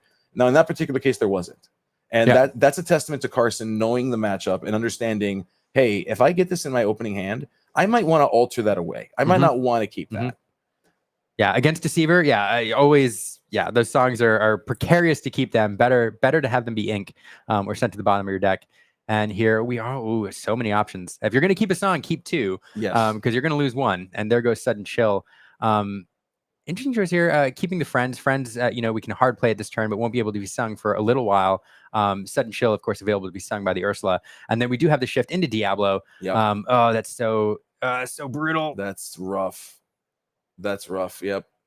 We're looking at the infamous turn to Diablo. I was going to say we could draw into Diablo and answer the Diablo for Diablo, but we drew into the wrong Diablo.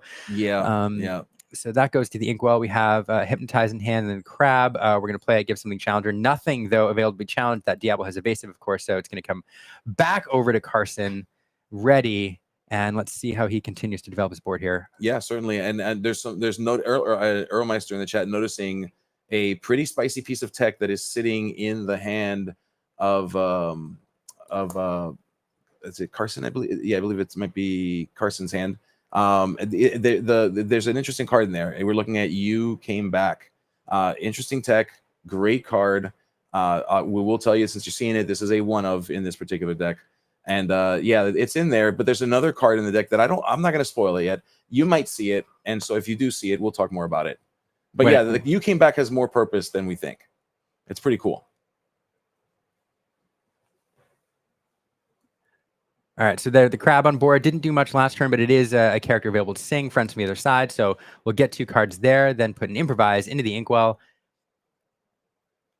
All right, and we're seeing the speed. Quest for 2. Yeah, there's a quest for 2. That Diablo on the board is not great, although, friends from the other side feels good to draw 2 cards. Not so good when you're giving your opponent 2 cards as well. Correct. Yeah, it's not great. I mean, now what you have, if Trevor can get to that evasive Diablo, I mean, in effect, they check each other. They become ways to deal with each other. There are other ways to deal with it as well as we get closer to that number 5, which is a very important number of ink for either player. There is a very, very powerful Frozen Queen waiting beyond that 5 ink, and that can certainly deal with problems like Diablo as well. Let's see. We are very close to that 5 ink threshold. Yeah, and and both hands are reasonable. You have at this point, if I'm playing against these, I have to assume they've got it. But what we have is, and what we see is a Madam M Fox. Okay, and the Fox will certainly start to deal with the board. Managing the board state is important in this matchup. If you are the person that's got the most hands and the person who's got the most characters on board, you are generally the one in the winning position, and you want to kind of keep it that way. Absolutely true. So driving the Lord to a little bit there, keeping that Diablo in line, dealing with some threats. We have 5 ink. There's Elsa, the 5th spirit. It's going to come down. There she is. We love her. She's frozen. She's frozen. Exert that. The Diablo's exerted already, but challenge into that Diablo. And for good measure, we're going to exert the Ursula and remove with the Crab. So there, I mean, big swinging board state here. Feels a lot better on Trevor's side of the board there, but just look at that hand disparity, though. That Diablo did so much work that, Carson has a wealth of cards to deal with this. Going to take a peek. We see a Diablo and an Ursula, nothing too threatening there. Trevor will pick those back up, and Carson will figure out which one of the other 8 cards he wants to play here. Yeah, so many options, so many play lines. It is certainly a curse of just too many options. This is like a Cheesecake Factory menu. It's just too many options. Okay, and I'm willing to argue with anybody on that point. But that's beside the point. Let's talk about Lorcana. As we see, okay, so we're seeing this is from the new set. This is from Acacia's Island. It is the Amethyst or the Amethyst, Emerald, Diablo that has Challenger +2. It also has Evasive. And yeah, it's got I forget. We got to take a look at the health. What would you say? I think it's a 2. I think it's a 1-2. Yeah, it is. It's a 1-2. What did you all call this? A hook bird? What's somebody referred to this as a hook bird? Maybe chuckle. It's basically Captain Hook with 1-2 Challenger 2. Diablo over here. Yeah, unfortunately, it doesn't protect me, but so many Diablos on the board over there. We do have another Elsa come down. It's a very good top deck in this scenario. We'll exert one of those Diablos, challenge into it. So not a terrible thing to establish here, and then we're going to quest for another one. So very good top deck there. But again, Carson with plenty to work with over on the other side. Exactly. Admittedly, the top decks are working in Trevor's favor, but that can only last for so long before you start to see some things that you're just like, you know what, this might just have to be ink. So can Trevor's deck keep providing the answers needed, or does Carson already have the answers to get him to the 20 lore in order to win this game? We'll see. Neither player really driving their lore totals just yet. Both playing a game of board control and hand advantage here. Absolutely. Another interesting point on Diablo. I think we're going to see it in action here. No, I'm actually going to challenge there and clean up a very favorable trade there, using that challenger to great effect. What I was going to say is Diablo as a 2-drop slot also serves as a 2-drop singer. We see Sudden Chill in hand, so it could be used there to apply even more hand pressure, but instead making a very favorable 2-cost for 5-cost trade on that Elsa. And here's the Genie. Oh, no. Here's the first strike of the Genie Wars. The gauntlet has been gassed. It feels like set 6 again, doesn't it? It certainly does, yeah. We have an Elsa on the board, Genie. So here we go. And then there's the Sudden Chill, which would be hard played. 2 cards left in Trevor's hand, so we'll lose one of them. That is rough. That is rough. To continue to put pressure on Trevor's hand, that does not feel good. You see it on Trevor's face. Trevor's kind of thinking through, like, what does my deck need to give me? What outs do I have? Another Elsa would be nice. Let's see. Nope, it's a Diablo. It is a Diablo. All right, we're throwing down an Ursula, Deceiver. Take a peek. Let's see what we can see. Okay, then we get that Diablo in play. Yeah, and we do see the Queen, the Jealous Beauty. Another new addition, a legendary from Arcasia's Island. For those of you who don't know, she is a 4-cost, 4-strength, 3 willpower. Her ability, No Ordinary Apple. You can tap her. You choose 3 cards from your chosen opponent's discard, and you put them on the bottom of their deck to gain 3 lore. And if any princess cards were moved this way, you get 4 lore instead. Yeah, I'd love to see that do some work this game. It's a fun card. But Carson over there with some removal, bouncing the Diablo back to Trevor's hand, not wanting him to get that online, and then it'll be immediately discarded. Discarding a card at random is pretty easy when you only have 1 card in hand. Yeah, exactly. And what we see is a Bruno. We don't talk about Bruno more specifically. Now, the thing here, though, is that generally speaking, when you play that card, you should have done enough discard where it's effectively just a discard card, like discard a card, take a card and banish it. Unfortunately, there's about a 25% chance that it'll be caught here. It is not. We caught a crab instead with that Bruno. So that's 1 card down. Carson is operating with less cards than he was previously, but yeah, definitely is still in a better spot than Trevor. But look at Trevor here, managing to drive his lore total higher. I mean, I definitely wouldn't say he's in the beatdown role. The hand advantage still solidly with Carson, but as you pointed out, I mean, he had a fistful before, and now he's down to like 3. I think 3. So definitely still, I feel like he's in the driver's seat due to resources on hand, both in the inkwell and hand. But Trevor managing to turn the corner just a little bit. But this is a lot to deal with here. Diablo is pretty much a must-answer card.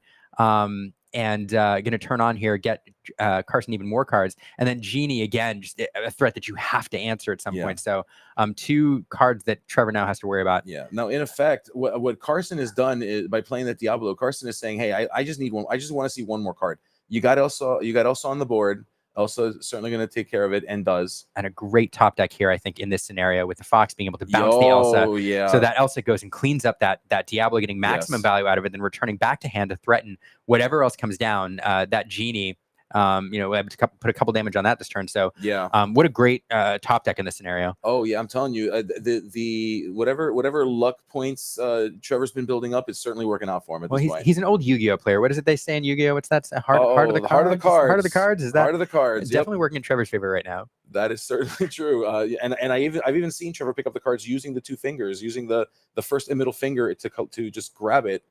No, I'm just kidding. Man. I'm not seeing that. I'm just messing with you. Well, let's see. So we do have the Bruno again. I think we'd love to get that Elsa instead of that Fox. Which one is it? It's the Fox. Again, heart of the cards. I think Carson would have loved to hit that Elsa there, representing a much bigger threat. Yep. And oh gosh, but back now it's even all at 6. It is even all, yeah. And you've got a Genie who is the sole combatant of the war at this point, and an Ursula Deceiver who's saying, "Hey, what's up there, buddy? How's it going, Genie?" And we know what's in Trevor's hand. Carson was trying to get that thing out with that Bruno, but was unsuccessful. We'll have to figure out another way. Although, Lucifer is a card. Lucifer is a card. Lucifer is a card. Yeah, this cunning cat, he comes down and forces your opponent to discard either 2 cards or 1 action card. I think we had 2 cards there, no actions available, so that queen will go to the discard pile instead of being played. And man, now the resource advantage is purely even. And with an Elsa's 5th Spirit as the 1 card over there in Trevor's hand, that, I don't know, it has to feel pretty good right now. Again, another killer top deck in this scenario. Yeah, absolutely. And you know, it's certain. What do we do? Oh, we do have an Elsa. Looking at this, yeah, another Elsa 5th Spirit. So another great card here, coming down, exerting that Lucifer. We won't get the 2 lore off of that, and then we will sing a friend from the other side here, drawing 2 more cards. Okay, it's okay. No lore gain there, but doing a little board control. Yeah. Listen, resources are resources. That includes cards drawn. You need them. You know, we saw Carson extend. I don't want to say overextend, but extended to a point that put him at the same hand size as Trevor, and needs to be able to recoup some of that. Yeah, and they also coming down here could have challenged into that Genie to put a little damage on it, chose not to expose it. You know, there's crabs roaming around and other threatening things, so let's not do that. But we did draw another friend from either side. This one won't be sung. It'll be played with ink, drawing another 2 cards. And we did draw into a crab, so the choice not to put some damage on there and be exposed to the crab definitely paying off here. Absolutely. The heads-up play there, I think, is fantastic. This is somebody who has practiced this matchup, in my opinion. Bruno coming down. We're going to do odds and even. Then we're going to hit that Elsa. We caught her. We caught her finally. I think I may have seen a little fist bump from Carson there as he hit the card that he was looking for. And now a Diablo coming down. And man, those 2 friends from the other side, back to back, netting Carson a ton of card advantage. And we're seeing that in full effect on the board here. 100%. Yeah. And just, I mean, these turns are just. Did we just top deck an Elsa? What's that? Did we top deck an Elsa? Is that what I just saw? Are you not as good here in this scenario, but no. Still. Oh my goodness, this is insane. And people are joking in the chat that Trevor's going to top deck a win, and I'm starting to believe him. This is getting wild. Let's see how we can pan this out. So Carson is certainly in a better position right now. Their hand sizes are about the same, but board state is we see the queen. The jealous beauty. Oh, She's dear. down. This is going to do some work, some lore work here. Absolutely. And things have fully swung here. You know, the Elsa the 5th Spirit was a great card a few turns ago, but with a wide board like this and without anything to challenge in play, and some high, willpower characters on the other side, not as impactful. But this will be interesting. Cricky here giving extra strength. What a great top deck again, giving extra strength there to Elsa, able to challenge and remove that to Lore Genie. So another fantastic top deck, allowing Elsa to one-shot things. Yeah. And then we will also get that extra strength with Ursula, who's going to move in and challenge the crab. So again, top decking exactly what Trevor needed in order to remove 2 threats. Now that fortunately Carson now is up to 13. That queen's going to do some work. Tough. And it's going to be tough to come back from. But again, if you're going to get back into it, that's one of the ways you need to do it is absolutely drawing another cricket. So wow, this is just so. I mean, let's take a look at where we are here. Trevor has been trying to fight back. So Trevor has been in it for quite a bit. We are starting to turn the corner here. Unfortunately, we're seeing Trevor's luck is slowly running out. And part of that has to do with just Carson's ability Carson got that Diablo down first. Carson was able to utilize getting to see more cards, was playing friends on the other side, was just really taking advantage. And look at that, was really taking advantage of the fact that draw is so important in this matchup. While Trevor was top decking the things that he needed to deal with the immediate threats, Trevor did not get the opportunity to draw anywhere near as effectively as Carson did in this game. And we're seeing the result of that now as Carson is ticking down. We're currently at 16 lore, which means we have enough more than enough, especially with the Queen's effect. Yeah, more than enough to close this game out next so time. yeah, I have to chuckle a little bit. There's a bit of Disney lore that we have to bring up here because in Disney lore, Elsa is not a princess. There's the Disney princess line. Correct. Elsa is not. Elsa is a queen, and you see that reflected in Lorcana here. So Yes. if you do the math, if you got 4 lore off the queen, I think that would have been enough to win the game that turn. But because she's a queen instead of a princess, you don't have quite enough. That's correct. So that's a fun little tidbit there. Yeah, I actually had to go and check just to be sure. I'm like, wait, is she? Could she be? I had to double check as well, but that is it's constantly debated in the Disney world about whether she's a princess or not. She is not. Well, yeah, absolutely. Wow.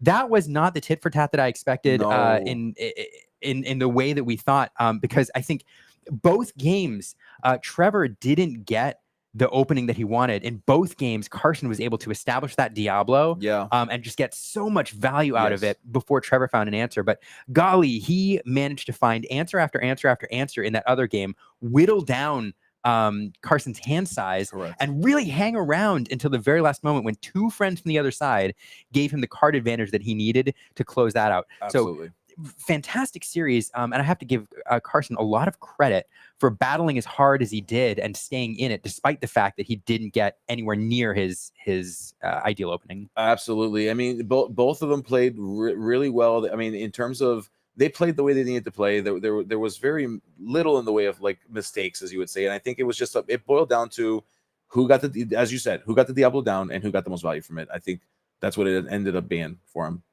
Let's see. So we do see the team table, the secondary table on the right side here. Yeah, can we? I don't know if we have production is listening. I don't know if we can get that big or not.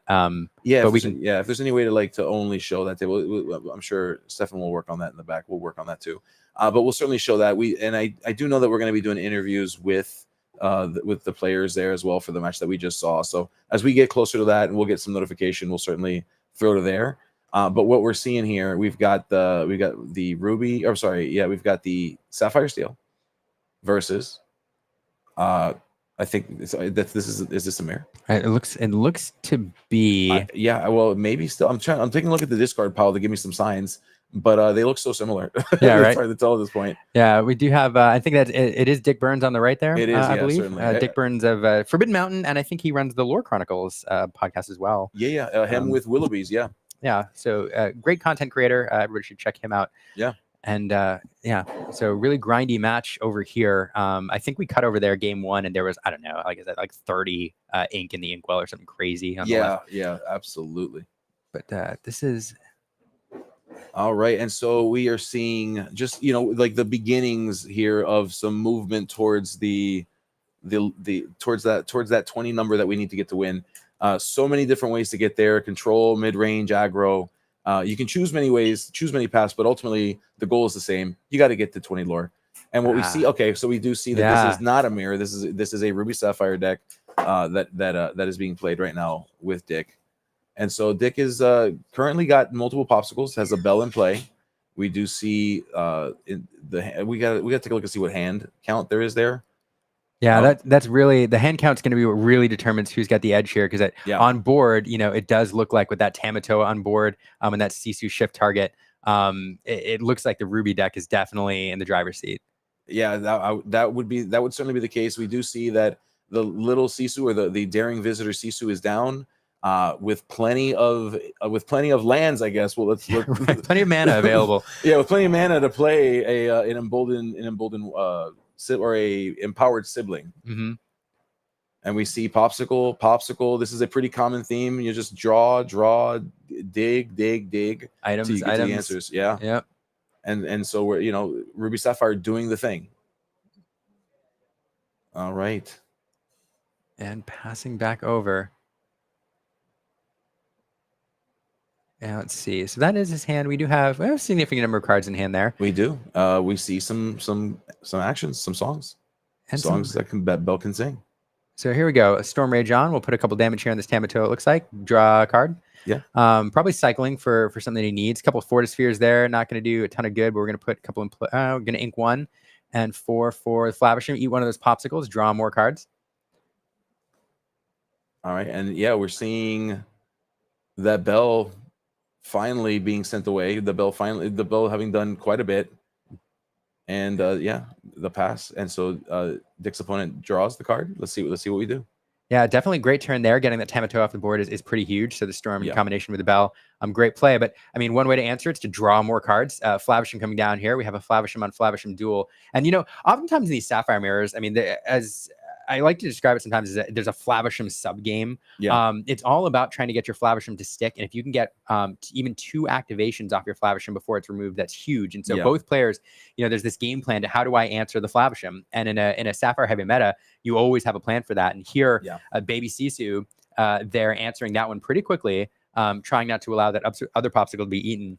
Yeah. Let's see if Dick has an answer. Let's see. I mean, there could be, when we think about the answers that could exist that deal with this, I mean, we're looking at any of the countless number of songs that can be targeted to get rid of those cards. Used to be able to sing with Bell, but Bell is not here with us anymore. Bell decided to go back to the castle with Beasts. Unfortunately, was banished. The West Wing, perhaps. Yeah, exactly. With all the broken furniture. But hey, we had the Tamatoa coming down. Big Tamatoa. Adult Tamatoa. I don't know. The end of the Tamatoa evolution ladder. And getting a popsicle back from the Inkwell. Dick managing to establish that. Back over to the other side, Flavisham here is not going to eat that popsicle. It looks like he's going to sing How Far I'll Go. Put a card in the Inkwell, another island into play there. Yeah. And draw another card off that. Not sure what it is. Yeah, certainly. I mean, using Hiram to draw by getting rid of your items is great. I will say it does feel pretty good to sing with Hiram as well, especially if you feel as though that you're in a pretty safe spot, or even if you're willing to get rid of it. If you have the answers, you've got other ways to dig in your hand, and you're just saying, hey, you know what? We'll deal with that. But here's the thing. Is that a brawl? In that? Yeah, that's funny. There's got to be a coil out of play that we can't see, which answers why we sang the How Far I'll Go. Yes. Because putting that card in the Inkwell and with the ink for turn managed to reduce that Tamatoa enough to eat it. So it was we were all making these. We were commentating on why you would sing instead of eating the popsicle. Yeah. And then there's a coil somewhere that we can't see. Yeah, there you go. That's so funny. Go. All right. Oh, and I see Shark in the discard pile. That's not where Shark wants to be. Shark wants to be on the table. He does. Shark much prefers it up there. Absolutely. And we see, so Dick is doing the thing that was done to him just not that long ago. Just a small item, draw a card. Small item, draw a card. We see a Pete. No actions for you. And I mean, the plethora of actions to be played. We got Pirate's Life can't be played. We've got Be Prepared that can't be played, and certainly that can be helpful. Or it could just be Dick's only card and is trying to establish a board presence as well. That is true. On the other side, the player managing to creep all the way up to 7 lore, starting to push that lore total a little bit higher, 1 or 2 each turn. Yeah, and we're seeing. Oh my god! Yeah, this is quite a. The kids will say it's a grindy battle. It's grindy. I can't see what that is, but the 2 popsicles coming out of the Inkwell indicate that's a 6-cost Tamatoa. Yes, I think absolutely. They both come into play. Drawing cards, and just cycling through the deck here. Both players. It feels as though both players are right now in a moment where they want to gather up their resources. They know that they're about to have to deal with some crazy stuff. In the meantime, though, we've got is that 3 little Sisus on the? Oh my goodness, boy oh boy, are there plenty of shift targets for a big Sisu to come? I mean, not that it would knock out any of Dick's characters that are currently non-existent on the board. However, you're going from a 1 lore character to a 3 lore character, and that presents its own set of huge problems that Dick does not want to deal with. Absolutely. We see Cogsworth. And then we're gonna bolt that crab, get that off the board. Dick having answer after answer here just to remove stuff, but even here, that board state doesn't look terribly threatening, but that's 4 lore on the board there, getting up to 13. Yeah. Cards like a Pirate's Life bouncing around and other things to give you that reach. Even that little bit of lore gain each turn becomes pretty threatening. So and that's pretty close to the equivalent of 2 McDuck Manors, except McDuck Manors are not evasive. No. And Sisus are. That's true. That's a fair point. That makes them better than McDuck Manors, if you ask me. I won't argue with you. In this scenario, they seem to be. Yeah, but this is gonna be a lot for Dick to dig out of here. All right. I will point out for everyone watching, we do not know if this is game 2, game 3. I assume it's game 3. Oh no, actually, probably game 2. I have no idea who won game 1. I think we may have seen that. I think we jumped in as they were scooping at about the same time as our matches were. Right. Fair point. Yeah, so we do get the and that's just not enough. Dick saying, I think you've got it, because we do have the dime come down, but just not drawing into the answers he needed. And yeah, so that will the handshake, I'm assuming is going to be match. Although Yeah, and I guess we're about to find out whether this is game 3 or not. right, too. right. I'm on the edge of my seat here. I try not, as a commentator, I try not to have favorites. Certainly. I find it hard not to root for Amethyst Emerald, full disclosure. But one thing I always root for is a game 3. Yeah, So, yeah, that's fair. We'll More see. Lorcana, I'm in. Right? Let's do it.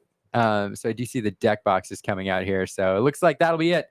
And we know who's moving on. So it looks like Dick did not take out Mitch there.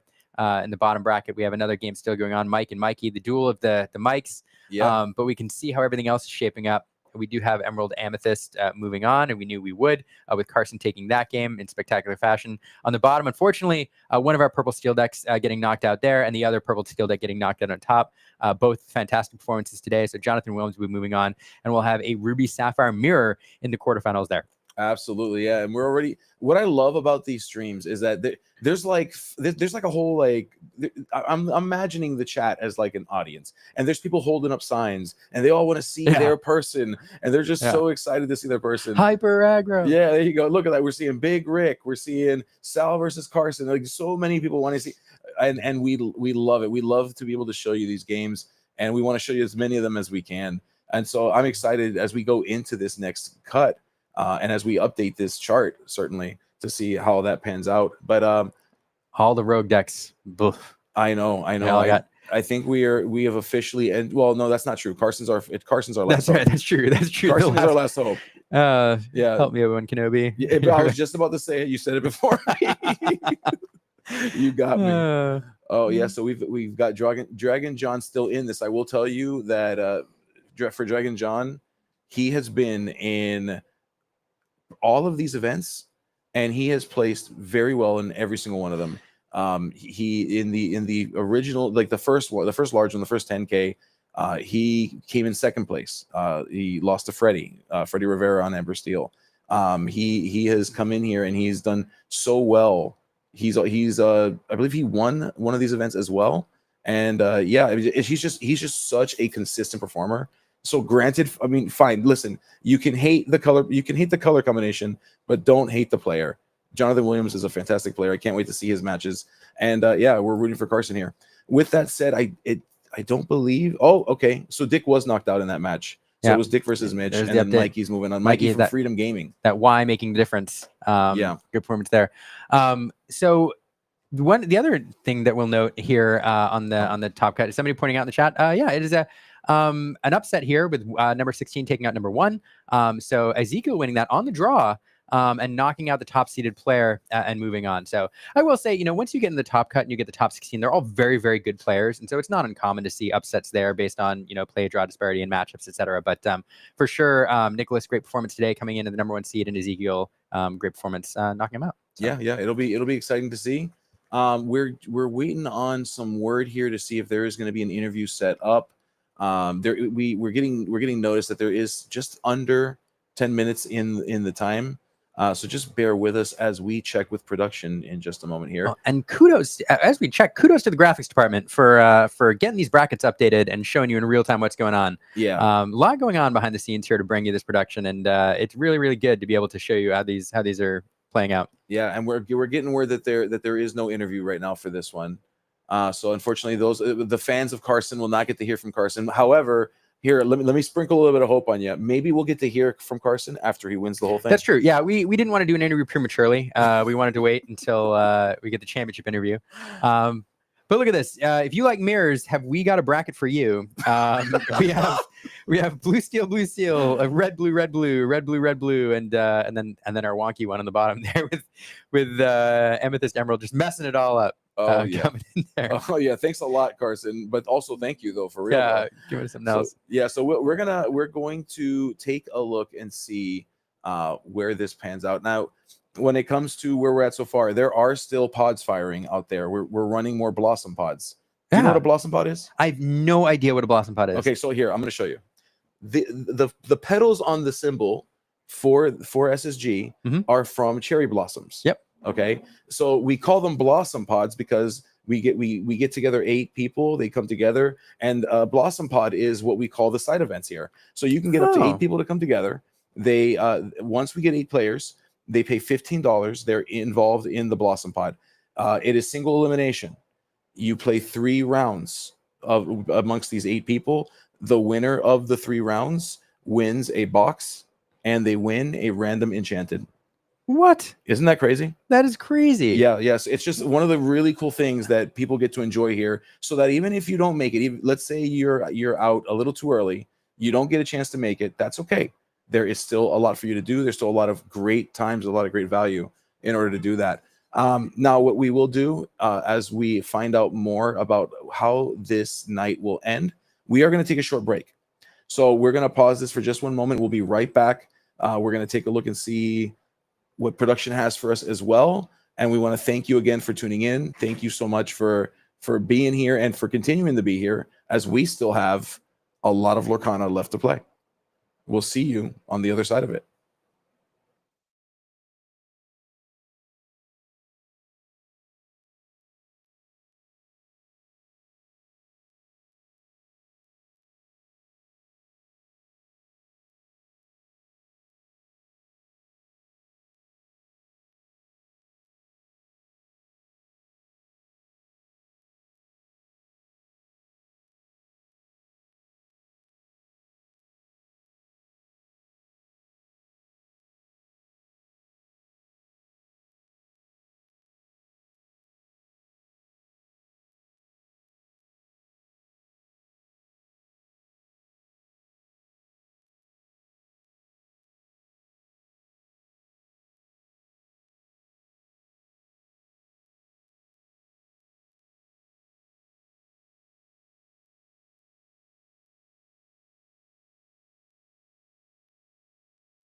All right, I promised you. I told you that we would be back sooner than later. That's what's really cool about this top cut, is they don't usually need all that time, and they hardly go to time. But listen, you all spoke, you all asked for it. We're gonna stick with Carson. We're gonna stick. Yep. We're gonna stick with Carson. Yep. We're gonna see if Carson can go all the way. We're gonna follow Carson. It's gonna be Carson versus Sal, and we are excited to see the journey. Can this deck, can Amethyst Emerald overcome every single odd? In the chat, let me know if you think Carson can do it. Who's on Team Carson? If you're on Team Carson, if you think Carson can take it all the way, hit me with a hashtag Carson. If you think it's one of the other players, let me know. Who are you rooting for? I'm very, very curious to see what everybody's rooting for. And I'd love to see where we're at there. So that's where we're at right now. We're setting up our friends. Oh, there you go. Look at that. There you go. We're seeing people hashtag can Carson. calm down. Okay, all right. Hope Carson wins so people can calm down. We need Mo Shamlin in the chat to give a little luck to the Mardi Gras deck. Absolutely, I love it. And just Carson is on Emerald Amethyst discard. One note too, I want to point out for those who missed the beginning of the match here. This is Carson's first TCG. He's been playing since Floodlands, and I know a lot of players, a lot of competitive players come from other TCGs, us included. But it is always fun when you see somebody brand new to TCGs with Lorcana, perform very well at high level events. So kudos to Carson there. That's another fun storyline that we have weaving through the top cut here. Oh my! And boy, oh boy, am I in for it. There's someone's asking the very important question: is Elsa not a princess? Elsa is not a princess. Nope. Her sister is. Anna is. Elsa is a queen. Indeed. Yeah. Indeed. And this is Disney lore. This is not just Lorcana picking keywords here. Absolutely. No, there might be a Floodborn. Maybe there's a Floodborn version of Elsa. Who knows? That's true. And that that is could be coming Princess Elsa, but no. So what a great event. I think we are getting ready to start here fairly soon as we spin up again into this round. I just want to say, you all talked earlier about what an amazing this event this was. I just want to say this is my first time at SSG, like the store or an SSG event. Flying out here for this, I loved every second of it. Not only do you have a great group here, a really wonderful staff, and this community here makes you feel really welcome when you're playing in these events or commentating these events. But this particular one is for charity. And then if you come to these events, not only are you playing in the main event, but as you pointed out, you have these Blossom Pods, you have other side events going on that you can play in. So it's a really fun day. So if you're within driving distance or even, a short flight to Fort Lauderdale and you're looking at one of these events and you're thinking about it and you're on the cusp, should do it. It's a lot of fun. Just do it. I want to meet everybody who can do it. We'd love to see you. Come on out.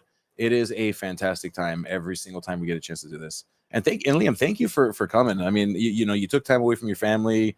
You got so much going on, and you decided that you wanted to come over here and hang out primarily with me, not so much Skinner, but you decided you wanted to come hang out with me, and I appreciate that. Yeah, don't nobody tell him we said that, but no, I appreciate it. This has been on my radar for a while, and huge shout out to Aaron for solo parenting it this weekend. Our hero. Hero of the battle. She is such a hero. She is the only reason that the channel exists, honestly. So thanks for allowing me to break away and do this and hang out with all of you here on a Saturday night watching some amazing Lorcana. Yeah, no offense, but next time you stay home and she shows up. That's fair. Okay, that's totally fair. I know that this was just a ploy to get this out of the way so you could bring in the real MVP. So no, Aaron's fantastic, and we're seeing look at all that love. We were seeing all that love in the chat. We love it. Yeah, this is such a good community. Oh, and by the way, Liam got to eat pastelitos. That's a South Florida. Yes. Yep. I did. Oh, it's so good. Yes. I need to come back. I'm telling you. I need to come back. Great food out here. Great weather. I didn't go outside from like 9 until 7 p.m. So I have no idea what I missed in the middle of the day. But all indications I have are the weather is delightful. Yeah. I mean, it's a little warm, but other than that, we are seeing the altar phase take place here. Okay. All right. Okay. Let's see. So we do see that Sal is running, and what we've seen already, Sal has been on stream already. Ooh. And we know that Sal's running, what we call kind of colloquially the Kiwi deck. Like we know that because we see the Alice's and we see kind of the mid-range style here. So look, we are heavy altering. You know what we're looking for? We are looking for a Bell. We are looking for a bell. We are looking for a bell. I forget. I should have looked at the bracket. Who is the top cut here, or the top seed here? Oh, here, let's do it. I had the paper. This is like best production crew ever. Yeah, no, it's Sal. So Sal's the third seed. Okay, so huge, very important here. In this matchup, the play versus the draw. Sal's the third seed, so we'll get the choice. Perfect. And I'm assuming he's going to choose to play first. So in this opening, looking for that bell is super important because, again, one of the keys for victory for this deck on Carson's side is establishing the Diablo early. But it's so tricky into a deck that can play that bell and then sing very quickly, let the Storm Rage on to remove it. And I didn't see if we're running hidden. We are running Hidden Coves, so that is available to protect the bell. So, or I'm sorry, the Diablo. So, the opening very key here. I did not see whether Sal hit that bell in the opening, but only kept the Smee for turn 2, altered away everything else, and I assume that is really keen to find that bell. Yeah, it certainly. I mean, it is the thing to do. I mean, it is the single most unfair, quote unquote, thing you can do. And I want to describe that phrase because many people don't quite understand that. But when I say that it's unfair, what I mean is the card is meant to be played on turn 3, or at least when you have 3 ink. But there's a mechanism that allows you to play it earlier. So when you hear that term in gaming, it just means that the card can be played earlier than it's supposed to, usually through some card design. And it does that a lot. It has the ability to do that a few times through a few different ways. Some decks utilize cards like Bell and Scrooge to do that a few times throughout. And then you also have the ramp mechanism, which is essentially playing more ink per turn than you probably should be allowed to, than the rules would normally allow without additional help from cards. Yeah, absolutely. Carson sure says I'm in Florida. Chad is on fire tonight. 2 bells, no items. Somebody's pointing out, getting a look at the hand there. I usually find that when that happens, the player draws, although we are in the play, so we won't draw at turn 1. So, so not the ideal opening here necessarily for Sal. Establishing that bell is super important early, basically to sing those 3-cost songs to remove the Diablo. We'll see if Carson has that line available. Yeah, and so when we saw Sal last, we know that we saw Miss Bianca. Sal did get to play Miss Bianca. There is still some surprises that we didn't get to see yet. That could present some issues. And again, I'll wait till we see them. I don't want to spoil any surprises here. Yeah, I do love surprises. Yeah, last time, here's some inside scoop. Yeah. The last time that I spoiled a lot of somebody's deck, they got really mad at me. They were not happy with me. Okay. So don't do it. They get really upset. Yeah, definitely not good in open play. Once we get the top cut, a little less. Oh, but look, there it is. You don't have to talk about it anymore. So take a look at the hand here. Oh, fun little tech card from this set. We have Bagheera, which is legendary from set 7. We see in the opening hand. Yeah, it's a lot of fun. Yeah, it's interesting. I mean, there's a little bit of a debate as to whether or not a card like Grab Your Sword is good. Is it worth it in this meta, given how control heavy it is? And Bagheera, I think, is a happy medium. Bagheera is a character you can play. It can quest for 2. It has 4 attack, and if it can be, it's also a bodyguard. And if the opponent is able to, or if the opponent does banish it on their turn, it acts as a Grab Your Sword. It'll deal 2 damage to everybody on the opponent's side. It becomes really tricky. It's a very tricky bodyguard to work with. If you thought Pluto was bad, Bagheera is certainly way more dangerous. So in here, so we are going to shift the Diablo in here. And let's see what we do. Now, we discarded the friends to do it, and we're going to... That's another friends. We have to look through the sleeves here.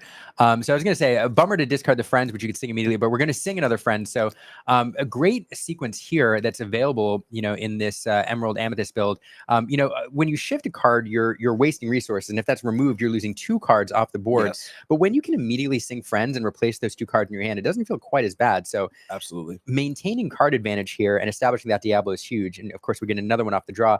And now Diablo's Exerted, we're playing the Fortisphere. That's going to trigger again and get another card for Carson here. I think Sal maybe just thinking that through here. Yeah, absolutely. It looks like what Sal was looking for was a very magical word called may in deciding it, but ultimately, and decided may not. Yeah, maybe not. It's a very fair point. So taking a look at that, choosing not to, banishing that, getting the bell in play. And then the Bagheera that we raved about will go into the Inkwell at this point in the game. And 2 ink or Yeah, 2 lore for and the we Smee see, there. there we go. So we see the end of the turn comes for Sal, which means that the bumbling mate, who does not have a captain to keep them safe, takes 1 damage. Belle is a lot of things. She's not a captain. She is not a captain. Nope. But crucially, that Diablo is sticking around here, and you know the impact of this Diablo, I can't overstate it, because not only is it netting Carson cards every turn, but that Fortisphere, I mean, that's card advantage that Sal is foregoing. Yeah. That extra card could be huge, especially when you're on the play and you're burning through resources because you don't have that first turn draw. That is a card he could have drawn and chose not to. Yeah. So Diablo impacting both players' hand sizes in a very real way. And another one coming down here, not quite as shiny. No, but just as important. Just as important. Establishing 1 Diablo, huge. Establishing 2 Diablos. Now, you know, Sal wanted to draw into some sort of targeted removal to get rid of that Diablo. Yeah. We'll have to answer 2 of them, and we didn't get it. No, we got a pair of bells in our hand right now. And you know, I think of card games like poker, and what's interesting about games like that is that they usually put like a statistic, like they put like a percentage of how you're likely to win.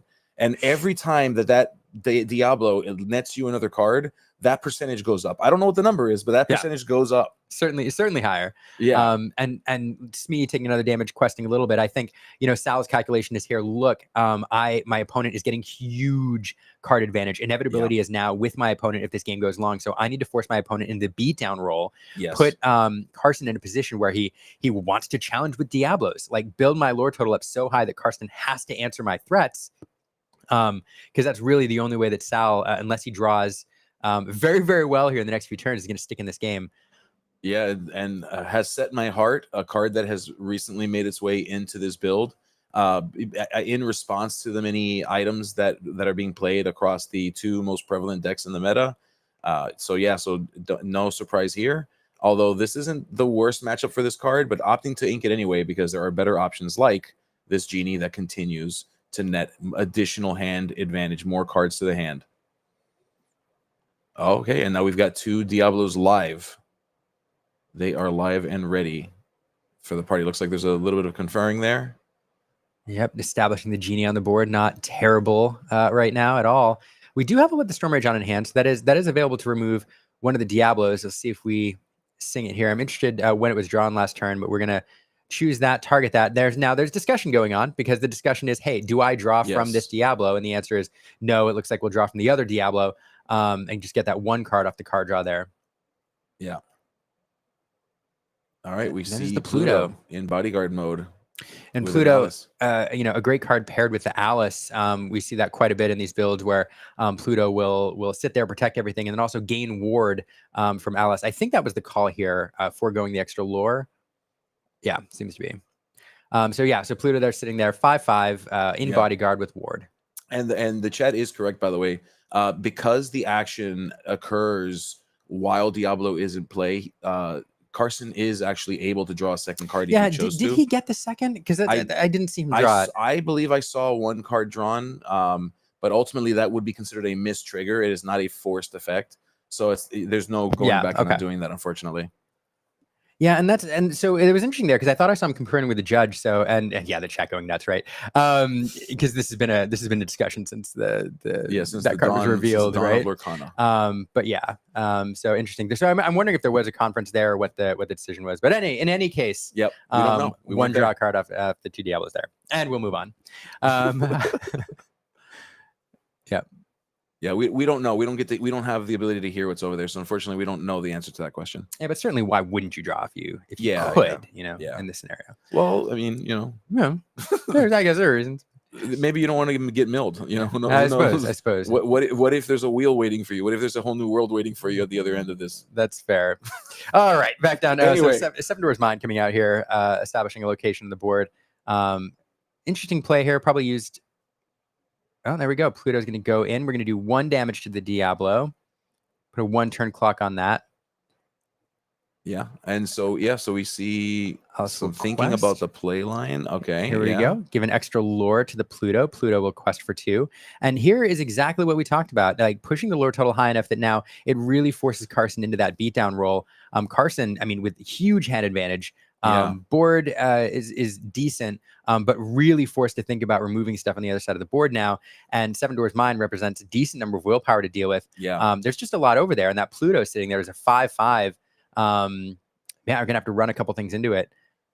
And the ward, I mean, the ward looms pretty large here. One of the answers here, and I think he has it in his hand, is we don't talk about Bruno, which could bounce the Pluto back to hand and open up the Bell and the Alice for challenges, but that ward being used to great effect here. Yeah, and I believe that the Alice chose the Pluto, so the Pluto also has wards, so it wouldn't be able to be a target for that Bruno. Right? Did I not say that? I'm sorry. Did I say that wrong? Well, I think I knew what you meant, but I just the chat gets crazy sometimes. Yeah, no, that's exactly what I meant. Protecting that Pluto, because that's really the line here. If you can, it's playing the Bruno and bouncing that Pluto. Yeah. But not available here. Okay, all right. And yeah, Carson slowly deciding that that we need to deal with it. And the Cricky is huge. The Cricky again, we're seeing a Cricky making a huge effect on the game. And would you look at that? Yeah. All of a sudden there is no board. That what we're sitting here, we're like, what is the answer? Well, the answer is along Bruno and the ward and all that, and boom, Cricky comes down again. To give man. This is the second game I think in a number of series where we've seen Cricky do some serious work and just solve really difficult board states. Coming down, I don't know if that was a top deck or not, but drawn at the exact right time. That's what Cricky is in this deck for. That's precisely. My goodness. Yeah, it is here. It is effectively just a form of a way to deal with the board. We can call it a board wipe if we want. It's a little bit more managed because it can affect your own characters, but it solves problems. Speaking of problems, we got a mind. We got to figure out how to knock down and just fill up, not to be there anymore. There we'll do it. It is taking damage. Yep, that's the way. Cricky challenged into the mine, then he came back, and then he challenged again. Oh my goodness! So clearing off that mine, and then the Queen coming out for good measure. We'll do some work next turn to gain some lore, and probably clear some recurable items out of that that discard pile there. Oh yeah, you got to think about that Tamatoa. But instead of that Tamatoa, let's think about that Wendy Darling. Again, we've talked about this card already. We got a support character that's got more, 2 questing, and it's a 3/1, I believe. 3/1, yeah. So when you quest with that Wendy Darling, you give that 3 strength to another character. That's a big deal. Well, but the bigger problem here, that the support is huge, but the bigger problem here is the ward. Because Sal is sitting here with 15 lore. Every lore matters. And Wendy being able to quest for 2 here and get that much closer to victory is a big deal. So Carson not able to do anything about it, with any sort of target removal. Yeah. And of note, so that Queen is being used for maximum effect because you want to take a wild guess what Belle is? Belle is a princess. She is a princess. And so that is going to net Carson 4 lore for the use of that Queen. Yeah. And look at that, how close we are now. We're within distance of each other, such short distance. Carson can take this game back from what appeared to be. And I mean, I believed in Carson, but this chat didn't. Okay, but I totally believed in Carson. All you all talking about team underdog. I saw you. I saw what you said. Wow. We're watching it. Oh, yep. And that's gonna be it. Cricky. Cricky is a hero to all. Forget about Maui. Cricky is the hero to all. What a lucky bug, as they say. My goodness, that. I'm not gonna lie. I like a lot of you. I really felt that Sal had it not in hand, definitely, but was solidly in control of things. Had a decent board state. That Pluto with ward sitting in the mine was a big deal and a lot to deal with. And the answer is you challenge into it. How do you do that efficiently? You give something +3 strength and allow it to run in and do work, and then for good measure you clear everything else out. So Cricky is the boss. We love Cricky, that little cricket. Oh my goodness, that was awesome. Now will Cricket have the same effect now that our friend is aware that is in the deck? I don't know, but here, I mean, probably. I mean, who knows? I don't know. I'm maybe so and now we can play around it. I don't know, but what a card. There's only 2 of in this deck, and having it at the right moment. I'm thinking through now. What a powerful thing to steal a game on the draw in the top cut here against a deck that I think you're not necessarily favored into. Steal is traditionally a pretty rough matchup for this color combo. It is. Especially, I think, this mid-range variant. But stealing a game here on the draw is pretty huge. Yeah. And now you feel pretty good going into this match. You're on the draw again. Maybe you steal another one. But if you don't, you're on the play. Yeah. And getting to establish a Diablo on the play, I don't know, it feels really good. So yeah, you can see it too. Like the shoulders are a little bit higher than they were before. There's a little bit more of a relaxed feeling for Carson. And I think it's exactly what you described. One game down, one more to go, and the same way you described it too. Even if I lose this one, because I've said this to myself, even if I lose this one, I've got one more shot, and it'll be on the play. On the play. So I did see. I was taking a look at the hand. I did see the bell, which I mean, the turn 1 bell or the early game bell, cannot be overstated in terms of its importance in this matchup. But I did see the bell. I don't see if we got an item to pair with it. Pretty high likelihood. Yeah, I mean, I'm sure Sal would like to think that they'll have it, and we'll find out in just a moment, because this is be the first thing that they do, and the sportsmanship, we love it. I don't think. Oh no, I don't think I see. I think I see a popsicle. Well, let's see. There it is. Yep. So that we will start with the golden first turn. That delicious popsicle. Steel. Yep. Belle gobbling it down, and there she is. Belle loves popsicles. This is fantastic. And in this instance, Belle's value is not necessarily in her board presence. It's in terms of her ability to sing 3-cost songs. Absolutely. Yeah, the gaining lore is secondary to just the amount of pressure and the way that it forces you to play to these first few very important turns.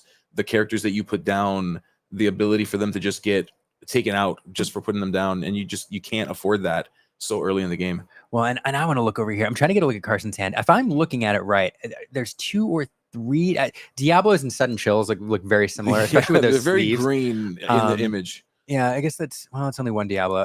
And a couple genies, so ink may become a concern here. Yeah. We did establish that Diablo, and sometimes you choose to forego that turn 1 play if it's targetable by Let the Storm Rage On, but we didn't have that. Instead, that Diablo is going to stick around and be a shift target, perhaps tempting out the Floodborn if because I can't see if it's available. And we're going to get a good look, though, and no, it is not available there. We do have that Bagheera, a Doc, a Wendy. Yeah. And Light. Yeah, and some light. Light. Is a card called Light. And we'll figure that out in just a moment. As they pick it up, we should be able to see them. Yeah. But there's a song here, because why else would Carson be thinking about it? Unless Carson. No, I take it back. It's just memorizing cards. Doing a good player thing. Well, and it's an interesting. I mean, the Amethyst Diablo is a great card in this matchup because if it's removed by Storm, you get to replace it and you don't lose a card. Yep. You don't get to replace with the Emerald Diablo. But the cost of not being able to see the hand on turn 1, you usually like to pair that with the Ursula, because then you know whether or not the Ursula is going to give you any value or not. Yep. At times, it's your only play, and for sure in a deck like this where you're playing the Sudden Chill that you can sing on turn 2, it's still a good play. But yeah, no targets there for that Ursula this time. Yeah, and we do see some questing happening with an Alice on the board. And we know the Bumbling Mate needs to encounter some steps by taking some damage. Yeah, in this deck, Sal, again, if Sal can force Carson into the control role and just be the beatdown, that's where he wants to be, forcing Carson to respond. But establishing this Prince John here, there it is. I had a feeling. Prince John, Ursula singing Sudden Chill, so that'll be a 2-card swing. Yep. 1 card getting discarded there. It'll be the Doc, and then a card drawn. We do have some removal there. I think that removal is probably kept more for the danger of Diablo shifting in. Yeah. If you use that song on the Diablo in its current form, that's going to net Carson another card. If you wait for the evasive Diablo to come down, you get a lot more value from it.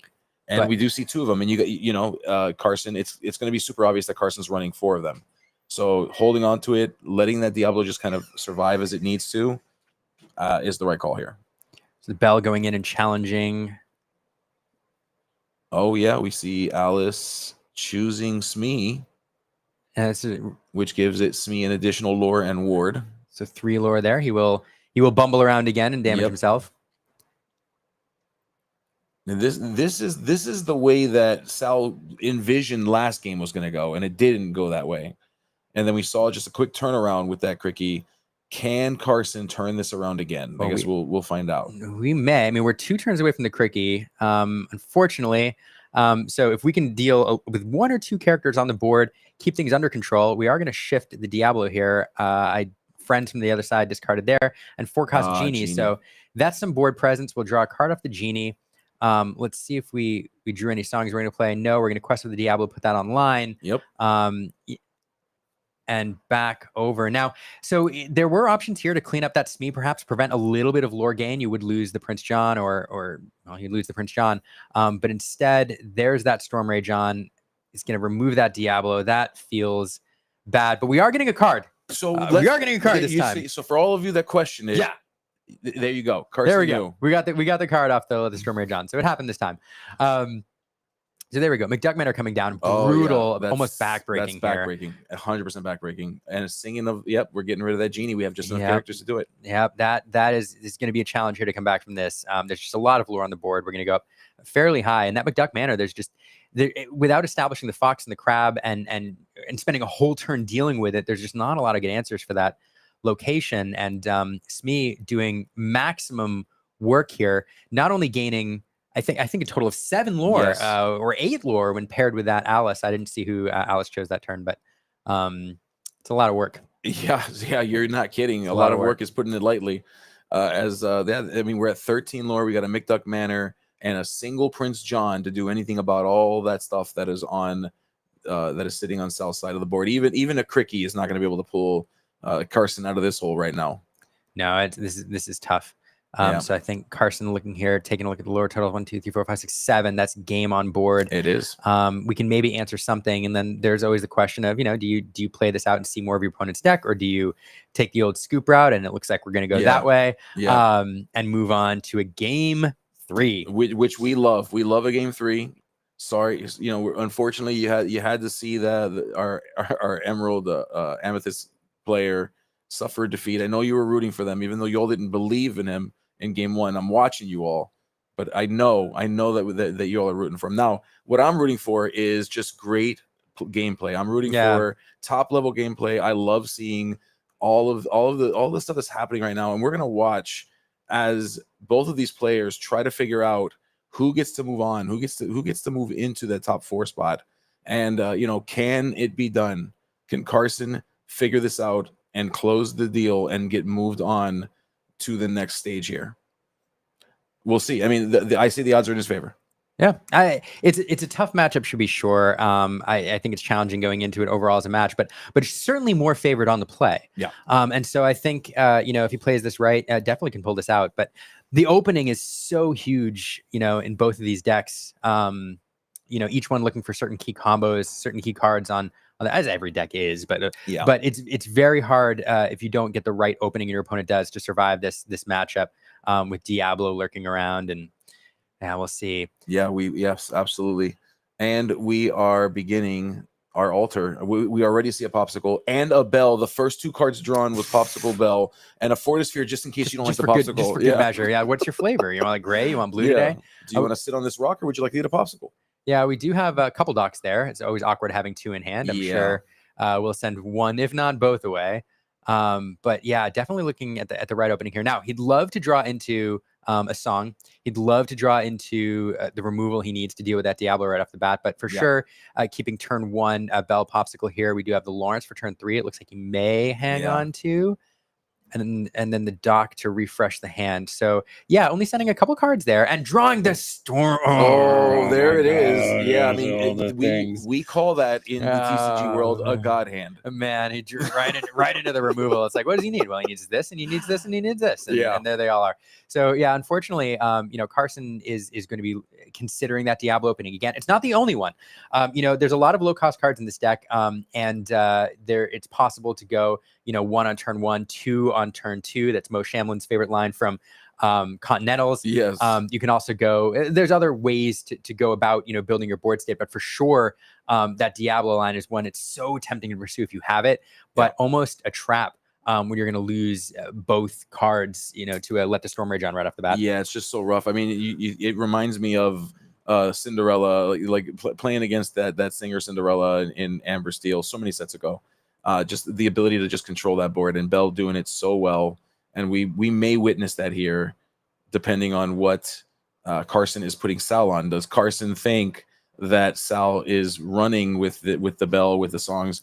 Is he going to be brave enough? Is Carson going to be brave enough to throw something down that could potentially get knocked out, that could set him back a few turns if he's just losing cards or losing characters turn over turn?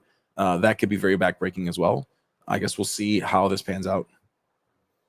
It's going to be fun. Yeah. Oh, yeah, absolutely. It is going to be a lot of fun.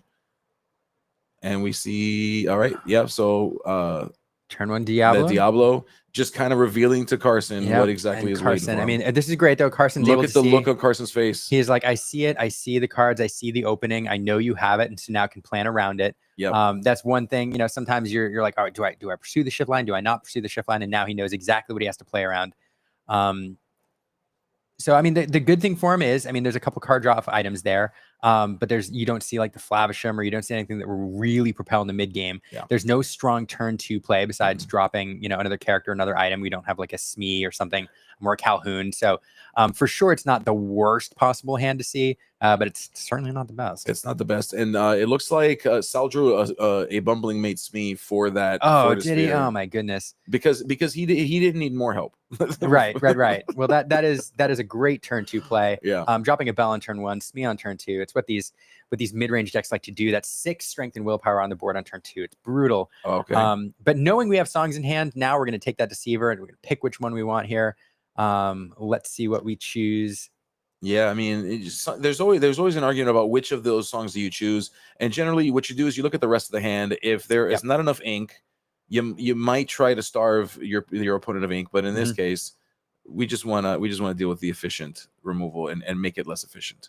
Yeah, I'm generally exactly that, a Storm Rage on fan, unless there's ink pressure, in which case getting the Inkable out of the hand always feels good. But we're back another popsicle here. Smee into the Inkwell. Okay, so we're not going to go the Smee route. Okay. We're going to exert the Smee and play a Happy. Happy. Okay. Yeah, Happy coming down. Happy, a card that is a Diablo counter. I'm actually not super surprised to see it. I agree. It not only does it get a second character on board, so the Bell can now sing Strength of Raging Fire, but if for whatever reason, well, there we go. We're not even going to worry about that. But if Diablo comes down, Happy is an answer to that. So we're going to get that second character to get rid of that shift line. Like I don't even want to deal with it. Yeah. Get that out of there. And if you do play it just by paying that 3 cost, then I'm gonna punish you for it by hitting it with this Happy when you get that one time to draw. Yeah, but certainly. So card hand size here. I'm looking over at Sal's hand down to 3. I think in the ballpark of. We do see 2 Alice's. We see that Mr. Smee. Yep, it looks like it is the 3. I mean, Alice, a fantastic card, has been putting in a little bit of work for Sal over the course of this tournament. We've seen it used effectively in the games earlier on. We see it used to some effect in this game as well. So let's see which way we go here. Certainly, there are definitely some interesting lines available to Carson. Either going wide. Do you see the Cricky going into the Inkwell? Which is interesting because that's definitely one of the mid game answers here. But instead, we're play the crab. We're give Ursula a challenge. It is a favorable trade stats wise. Ursula has already done her work. It is a 2 cost for a 1 cost, but Ursula has done her job, gotten that card out of hand, and now we can get that 3 cost character out of the board. And now with that Smee going to the Inkwell instead of the board, Happy is not as threatening or intimidating as Smee would be. Yeah, I mean, all Happy is at this point is just somebody for Alice to give a hug to and say, "Here's some lore. Here's one more lore and some ward," and to just try to start applying that lore pressure. But yeah, it's not a fantastic place to be. They're both in a pretty soft space when it comes to how they're managing their board, both looking to find their footing, to find that place that their feet belong, to lock themselves in order to just move forward and win this game. And now on the other side, I do see we drew into let the Storm Rage on, which is good. It's nice to have their removal, except it's uninkable, and I think we have 2 cards in hand. And so now we're gonna eat that popsicle, which could loom huge later. So now we may have an inkable problem because I'm not sure what that other card is. It might be another Alice, and if it is, it's the second Alice that was sitting in the hand. So we got Alice and we got the Storm Rage on. So we're sitting on 2 uninkables, which now we're going to draw for turn, and then we can sing let the Storm Rage on for a little extra for another card draw. But definitely the ink problem is starting to it could become a challenge here. It is, and even worse if that Alice, if Sal decides to quest with that Alice. I mean, Carson presenting the fox and saying, "I dare you. I'm going to take this Alice, and this fox is going to stay alive." Oh yeah, and showing that second Alice. Does Sal quest with it? And Sal says, "Yep." No. Sal says no. Sal says, "I'll sing a song with it." There you go. To see a new card. Oh, and we see Pluto. Ink. So we did draw the Pluto. That is inkable. I'm willing to bet we may. So we could hold on to it for next turn, perhaps hoping, because Pluto would be great to establish here. So you could hold on to it, hope to establish it next turn, or it become ink this turn to build your resource base. But it looks like we're going to save it, hope to draw into an inkable. We can ink it next turn anyway. And certainly these mid-range steel decks can survive and even thrive on the 4 to 5 ink range. And so it's not, I think, an unusual decision. Agree. Yeah, very much agreed. Now, what Sal did puts Carson in a position where that fox was originally going to be a very efficient trade, a very multiple clean trades into just one, just essentially a slightly unfair trade, because Sal does loses that song, does gain a card draw though, and so it makes that math a little bit more muddy.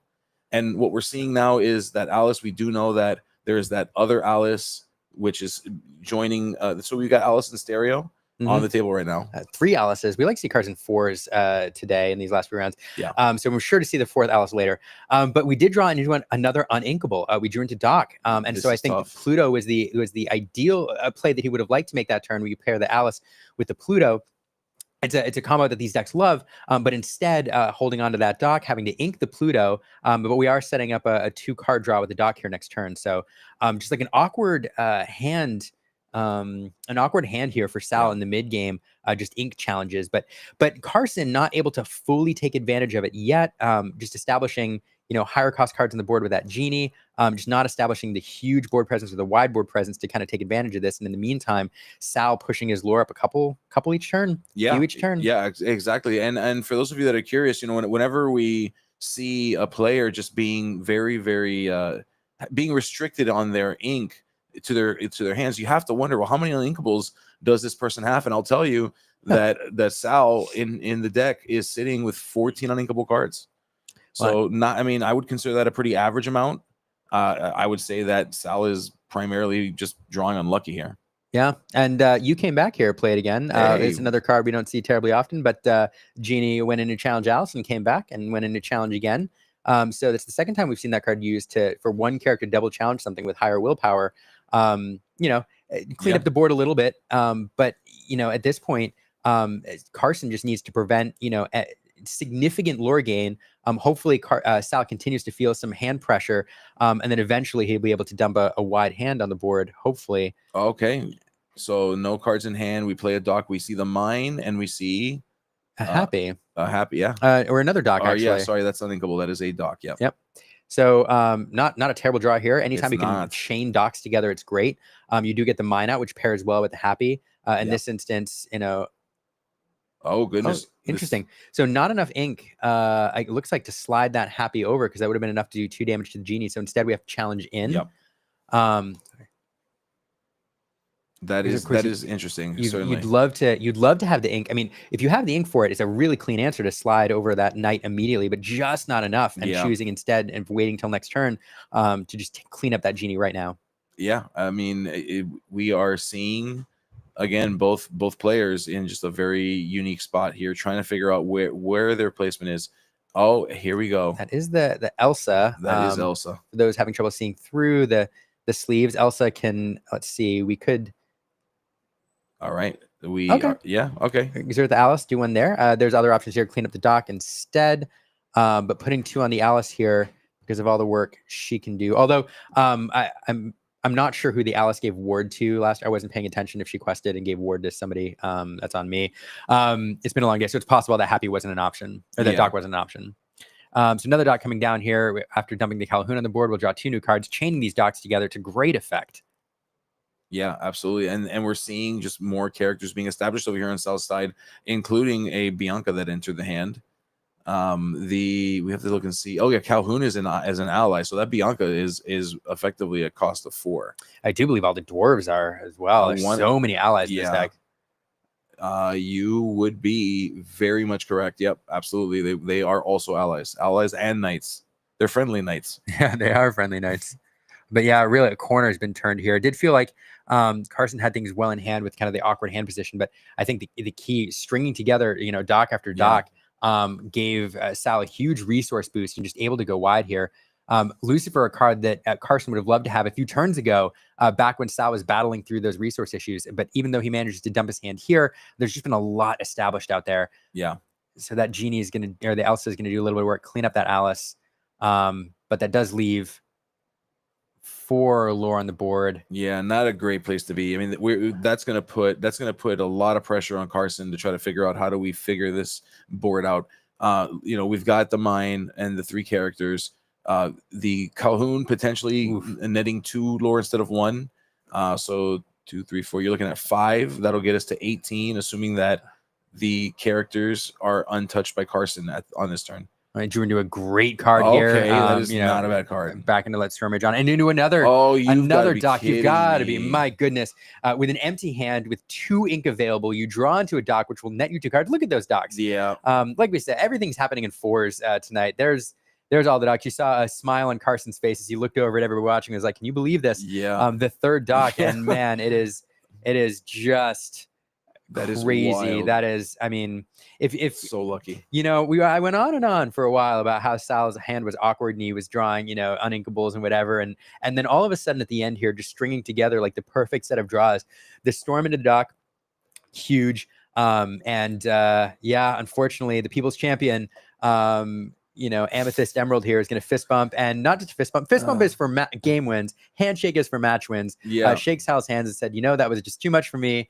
And unfortunately, our only non-Sapphire deck in the semifinal or the quarterfinals. The cheese stood alone until it could stand no more. Oh my goodness. I'm so sad. Everybody in the chat, let's throw some love Carson's way. What a run. What an epic run that Carson made. I mean, imagine, round of applause, everybody.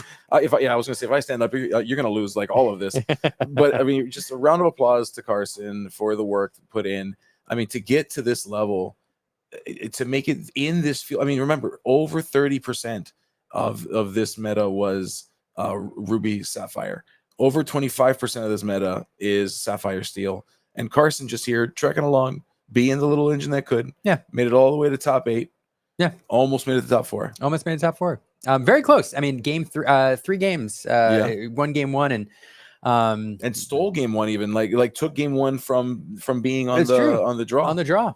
So fantastic performance. And again, we are I said earlier, as Eiffel 65 said, it's all blue. It's all blue here in the it's blue dabu dee dabu da semifinals.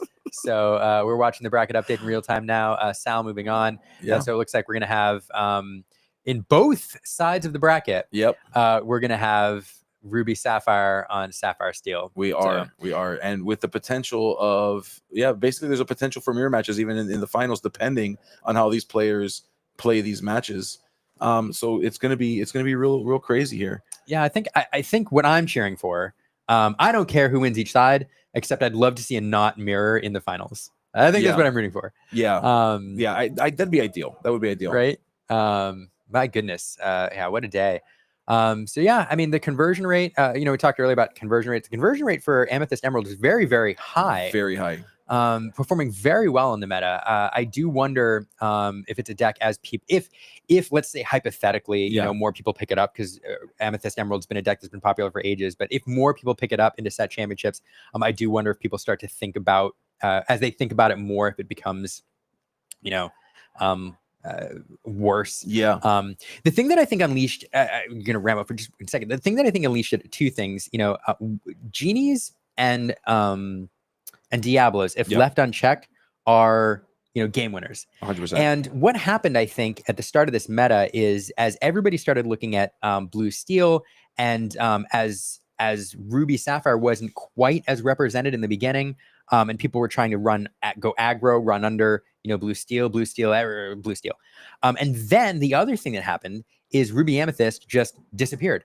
Yeah. We saw Kendall Burdett in the chat earlier with a few tears, lamenting the downfall of, the once mighty Ruby Amethyst. And as Ruby, falls out of the meta a little bit, which is very, very good against Genie, which is very good against Diablo with cards like Brawl, with cards like Medusa, with cards like Sisu, which can just clear the board for Amethyst Emerald. It provides a window. It does, I think. Yeah. So I think the suppression of Ruby, or the disappearance of Ruby, is what's allowing some of these, a small number of these Amethyst Emerald decks to do very well in some of these metas. And I do wonder if it does become more popular, if people start to counter it a little more, if it doesn't do as well. I don't know. What are your thoughts? So I mean, you're not wrong. So when I think about the meta as like this living, breathing thing, it ebbs and flows, just like the colors of the wind. It ebbs and flows. You like that, huh? Yeah. See, sick, huh? I can do Disney stuff too. I know my Disney stuff, but it does. It ebbs and flows. And what I love about the color pairing is, specifically when we talk about Amethyst or Emerald, is that it can morph into the thing it needs to be depending on what's going on. And to your point, it can be good into a steel meta. There are 4 or greater will strength characters in those color pairings.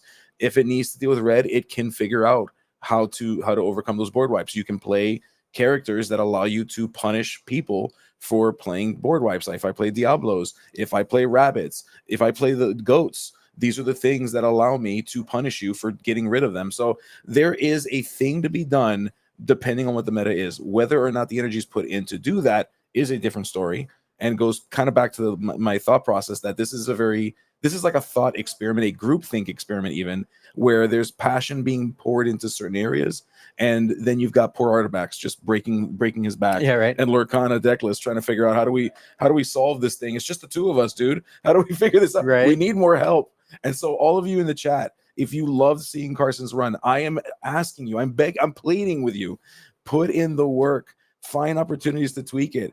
Don't just assume it's a tier 2 or a tier 3 deck or whatever reason you come up with for why you can't play it. And if you love something, you give it the care and attention it deserves. And so I hope to see more people put that care and attention into not just because it's my favorite color pairing, but every color pairing that is currently not sitting in front of us on this bracket. So that's my soapbox, and I'm happy to stand on it. Franz and Shamble, no mention. Franz Borden, we'll mention him to you. Traverse Tavern, also a green purple fan, trying to make this work. Yes, I apologize. I'm giving some love to the EU folks. No, that's good. Yeah. For sure, Artifacts and Lorcana decklist are 2 of the bigger names. Pumping this. So, can you tell we're green purple fans? Amethyst Emerald. Yes, I'm a huge fan. Let me tell you, I stood up and I cried a tear. I shed a tear to see how well Moshe Amla did at Nats. I was just so excited. It made me happy to see that. So Mo, I love you. Good job. Yeah. Well, we're just lamenting the fall here of our last the eulogy. I'm gonna call it a rogue deck. Last rogue deck into a sea of blue, as we've seen recently. And interesting. One thing I do want to mention too, is the diversity of the top cut. Yeah. Everybody's going to call me crazy for saying this, but when you look at the top 60, so we did cut to 16 here, not 8. And a lot of people tuned in looking at the top 8 bracket at this one and said, oh, look at the diversity. Actually, the top 16 bracket was a fairly diverse mix. It did have 4 Ruby Sapphire, but it had 7 Sapphire Steel. And other than that, it was a mix of other decks. So out of the top cut, you had 11 in those color pairings. But if you break down Sapphire Steel into the mid-range variant and the item heavy variant, you'll actually break that, I think, in half. And so what you actually have is a 3-4-4 and then a 2 and a handful of others. And so it did look heavy in terms of that particular color pairing, but it wasn't that bad when you actually look into it under a microscope. Yeah. But for sure, Sapphire heavily represented. Absolutely. And I do think that we are getting closer and closer to a time where looking at the 2 colors that a deck is composed of is not enough to identify it. Great point. And I think we're closer to that time than we care to admit, because while we look at the meta and we see the color pairings, you're 100% right. There are 5 different versions of Sapphire Steel. There are, I would argue, 2 to 3 versions of Ruby Sapphire. If you think about DKP's version versus the Sharknado version and what's out there. Are you running genies or not? Are you running Ed Chu going in with no genies? Yeah. Are you 16 Diablo, Amethyst Emerald, or are you on Team Bounce? So either way, I think we need to start looking at the meta differently so we can figure it out and look at it from a different perspective. Speaking of looking at different perspectives, what we're seeing on screen right now. We've got, one of the 2 mirror matches that are remaining to be played. Who is it that Jonathan Williams is playing against? I forget who his opponent is. We got to double check that bracket again. But hey, we've got the mirror match that it potentially can lead into another mirror match as we go into this next set. But we do see 2 coils on the table. Yeah. How much do we love coils? Chat, tell me, how much do you love coils? Depends, right? Yeah. Sorry, Liam, I should have coils? warned you. I'm the kind of person that likes to incite rage bait, and I'm the one that will ask these kinds of questions that will just, people will be like, we hate coil. It's like, listen, coil's a card. It's here. If you don't like it, Reign of Jafar is actually not as far as you think it is, and everything's going to be okay. All right, I promise you, everything will be fine. I play coils and I hate coils. There we go. Yeah, I love it. Here comes the delay on the chat. Is all the chat's coming in. Yeah. I played for sure. Bucky and I hated Bucky, so I understand. Yeah. Interesting. I understand. Coils win games. So interesting point on coil though. Like it's really the only tool that Ruby Sapphire got this set. Of course, Bell is in that color, but I don't think you see it run really in Ruby Sapphire quite as much. There's no real song to sing on turn 3, and so it just isn't as good. Right. But the coil itself, like a huge tool that Ruby Sapphire gained, that I think without it, it falls out of the top spot. With coil, Ruby Sapphire sits consistently, I think, in most people's vote of the best deck in the meta as of right now. Yeah, that's a solid point. We see just all the items. That's true. Tamato. I forgot about Tamato. Yeah, how can we forget about that? Sorry, my bad. Shiny My crab. bad. That $60 crab. Here comes the rage shot. Yeah. I told you. I brought you to the dark side. I love it. This is great. Of course, Tamato isn't both. Yeah. That's not real, guys. It's not real. It's fine. Crazy valuable crab. But speaking of which. And all of my friends in the chat are outing me. They're saying that I did actually secretly love playing Bucky and that I'm just like the worst kind of person. So that's fine. I'll let you tell those lies. The everybody that knows me, the real ones, know that that's not true, and that's okay. We've got a lot of items. We've got a Sisu and a lot of items. And can I also point out that ink pile over there on the left side? That is. It's aggressive. This is what happens when you come into a game mid-game and you try to figure out what's going on. So we have a lot of items on this side. We have a lot of ink on that side. And there's that Tamato, which I neglected to mention earlier, coming down, stealing 2 items out of the discard pile.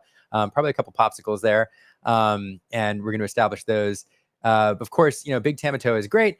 Big Tamato, when you're staring down 2 coils playing against Ruby Sapphire, is not likely to stick around as long. Yeah, I mean, we see a lot of cards sitting in Jonathan Williams' hand. We see. Oh, yep. We do love and respect Thomas. Oh, Pirate's Life. Pirate's Life. It's a Pirate's Life for me. And we just swapped lore counts.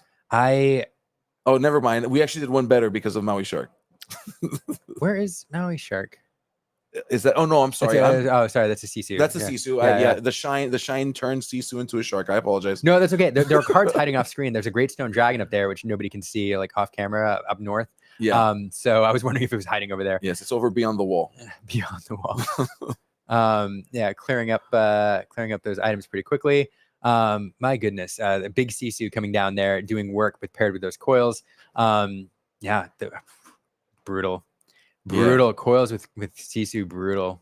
Yeah, and I'm seeing the chat. I love how energetic the chat is right now. Look at Luke in there, just hyping everybody up with those emojis. Luke, how you doing, buddy? Good to see you in the chat. Yeah, shout out to the ICL for bringing us amazing Lorcana every single week. Yes, the Illuminati is not real, by the way, just in case you were wondering. But man, look at this. I mean, both these players playing so fast. They know these decks so well. They know the mirror so well. Looking for key cards. It is back and forth. I have to say, by the way, Pirate's Life. I'd be remiss if I didn't say it. Is one of the cards I hate in Lorcana more than any other card. Really? It's brutal. Most of the decks I play, I love playing mid-range. I love playing Amethyst decks, which are looking to close out games in the end by hitting that lore perfectly. The number of games I've won by hitting 20 with a perfect goat bounce is, I can't even count them anymore. Yeah. And Pirate's Life just changes all of that math so dramatically. It does. I don't even care about you gaining lore. I care about you reducing my lore. Yeah.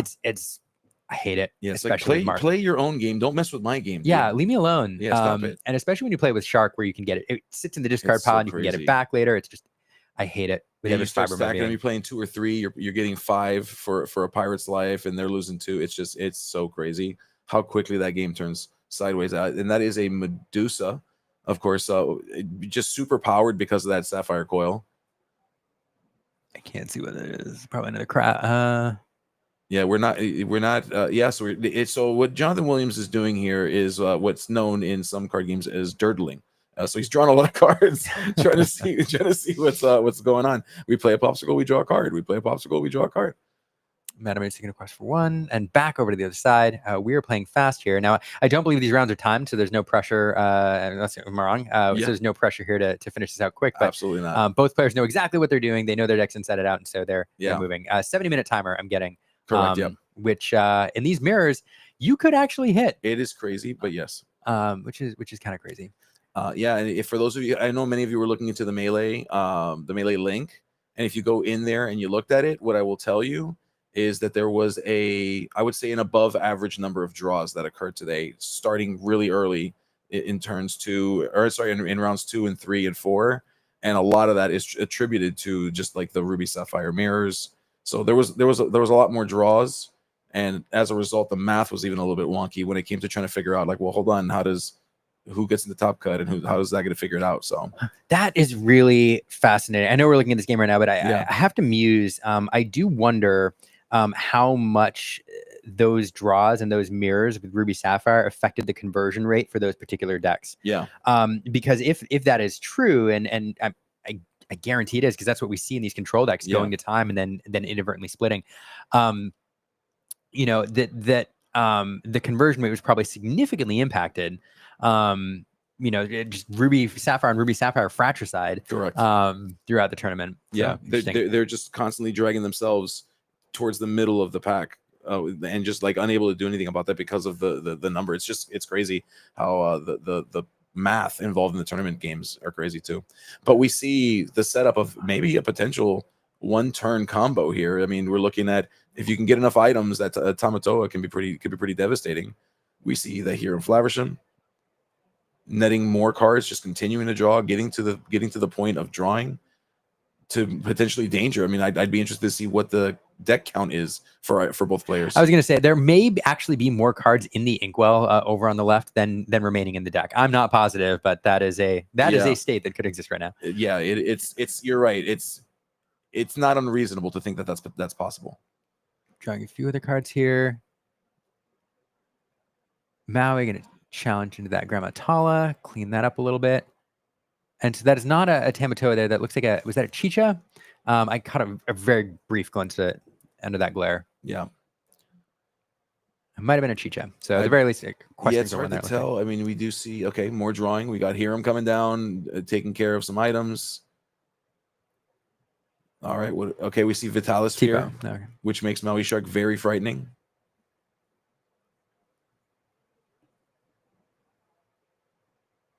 Oh my goodness. Yeah, so much ink. There's just so much ink. So much to do. I wish we could see how many cards are left. I mean, we're seeing the drawing happening on the opposite side of Jonathan here. So we know that there's some level of cards there. Oh, 1, 2, 3, 4. It looks like. I believe I saw a flip through a 4. Yeah. Not as many cards as in the Inkwell, that's for sure. No, yeah. That number, there's a huge discrepancy between those two numbers. But really, I mean, one of the reasons these decks build up that huge resource advantage, because at some point you wonder, you're like, well, why keep dumping cards in the Inkwell when you have 4 cards in hand, right? At some point, isn't it enough? And what you're trying to do is set up 1-turn wins. Yeah. And so you do that by establishing a decent number of items, and then being able to drop a Tamatoa, drop a dime, and then play the dime in a single turn. And so you're trying to get enough ink, and that in itself requires 17 ink. So it's a crazy target to think about. But when you're in these mirrors, in these grindy mirrors, you want to be able to gain 5, 6, 7 or more lore instantly. That's one of the reasons why you keep building that resource base. And yeah, that deck looking awful thin. It is. We see, we're seeing a lot of removal. We're seeing a Maui on Jonathan Williams' side here. They're third coil on the other side. And they're only, both of them are only about halfway through their count for lore. They're just slowly creeping. Brawl the Medusa there. Yeah. And both players scratching out, a lore here, a lore there, a Pirate's Life with a little bit of a swing. Yeah, absolutely. If you want 17, let's see here. If you want 17 ink quick, you need stone. You need stone.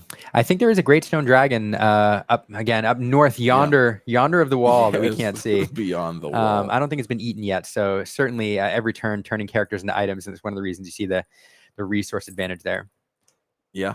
And we see, just slowly taken away. We're going to quest with that Sisu. And that was a Tipo that I believe I saw in Jonathan Williams' hand there for just a moment as he picked it up. One of those two cards that are really shiny. More inking. We're just inking. Yep, I do see it. Yeah, it looked like a Tipo. And we have a return. We have a returned Sisu. Jonathan Williams saying, I got one too. And because mine came out later, and mine's is better than yours. Oh, just kidding. Dragonfire. Yeah, the dragon's like, oh. Dragon side there. Don't Dragonfire, you dragon. Yeah. So there they are. Dragon for dragon. And then sticking over there on the left side of the board. And doing the math here on a 9-7. Guess what? You have 3 coils in hand. You can still see Sisu is still live here. Sisu's still live. Oh my goodness, I didn't see it. That happened very quick. But yeah, something to that effect happened here. Oh no, it was another dragon. It was a dragon on. I see another Maleficent dragon up top. So we had dragon on dragon on dragon, and we're going back and forth here with the dragon fires. And this happens so much in this mirror match. Just so much back and forth. I get your person, you get my thing. I get your thing, you get my thing. Oh, we're gonna look for more options here. We just looked into the future by about 5 cards. If it's another dragon, I'm gonna chuckle quite a bit. Well, I mean, we dig so much. I mean, it's dragon. The dragon's dragon. Absolutely. Yeah, and of course, stacking the dragons to make sure that we draw them even sooner. Later on, whenever we keep cycling all the way back down to where we saw these first vision cards. Yeah, one of these players is known as the dragon, so there's dragons everywhere here. Absolutely, dragons in the deck. There's dragons sitting in the chair. It's just crazy. Let's see, that's a lot of ink, and there's the Maui Half Shark. One of the game-winning conditions for this deck, stringing together actions with Maui. They're calling it Dragonception. I love it. I love it so much. All right, so Maui in play here. Let's see if we can string an action right away. I don't know. But yeah, certainly pay attention to the lore tool on the other side. Yeah. 15 lore, quite a bit, especially when you have cards like Pirate's Life available in this deck. If that Maleficent sticks, that'll go up to 17. So yeah, definitely the danger zone here on the right side of the board. So I'm happy to see Maui Shark here, at least something to get the end game engine kind of clicking. But is it too little too late at this point? It might be. Now, we drew out a lot of removal. Like, so 2 dragons came down earlier. So we drew those out at this point. And so perhaps, I'm not sure, but that Maui Shark is one of those things where a Maui Shark could have been waiting around for quite a while, trying to pull out those various removal options so that it sticks. We'll see if that's what managed to happen here. Yeah. Yeah. And so that's a very good point. I mean, we have to land the plane here. We've got to figure out how do we land that plane. I mean, there's just so many options. That discard pile is so large right now over on the opposing side.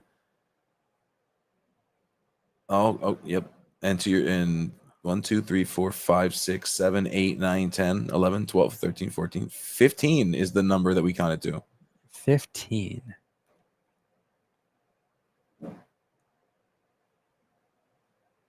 Let's see. There is so much ink. Probably. Let's see. Okay, so Maui being turned sideways. So we'll pull the Pirate's Life. Yeah, I mean, why wouldn't you? You've got so much. Why wouldn't you pull the Pirate's Life? That is the thing that's going to turn this game around.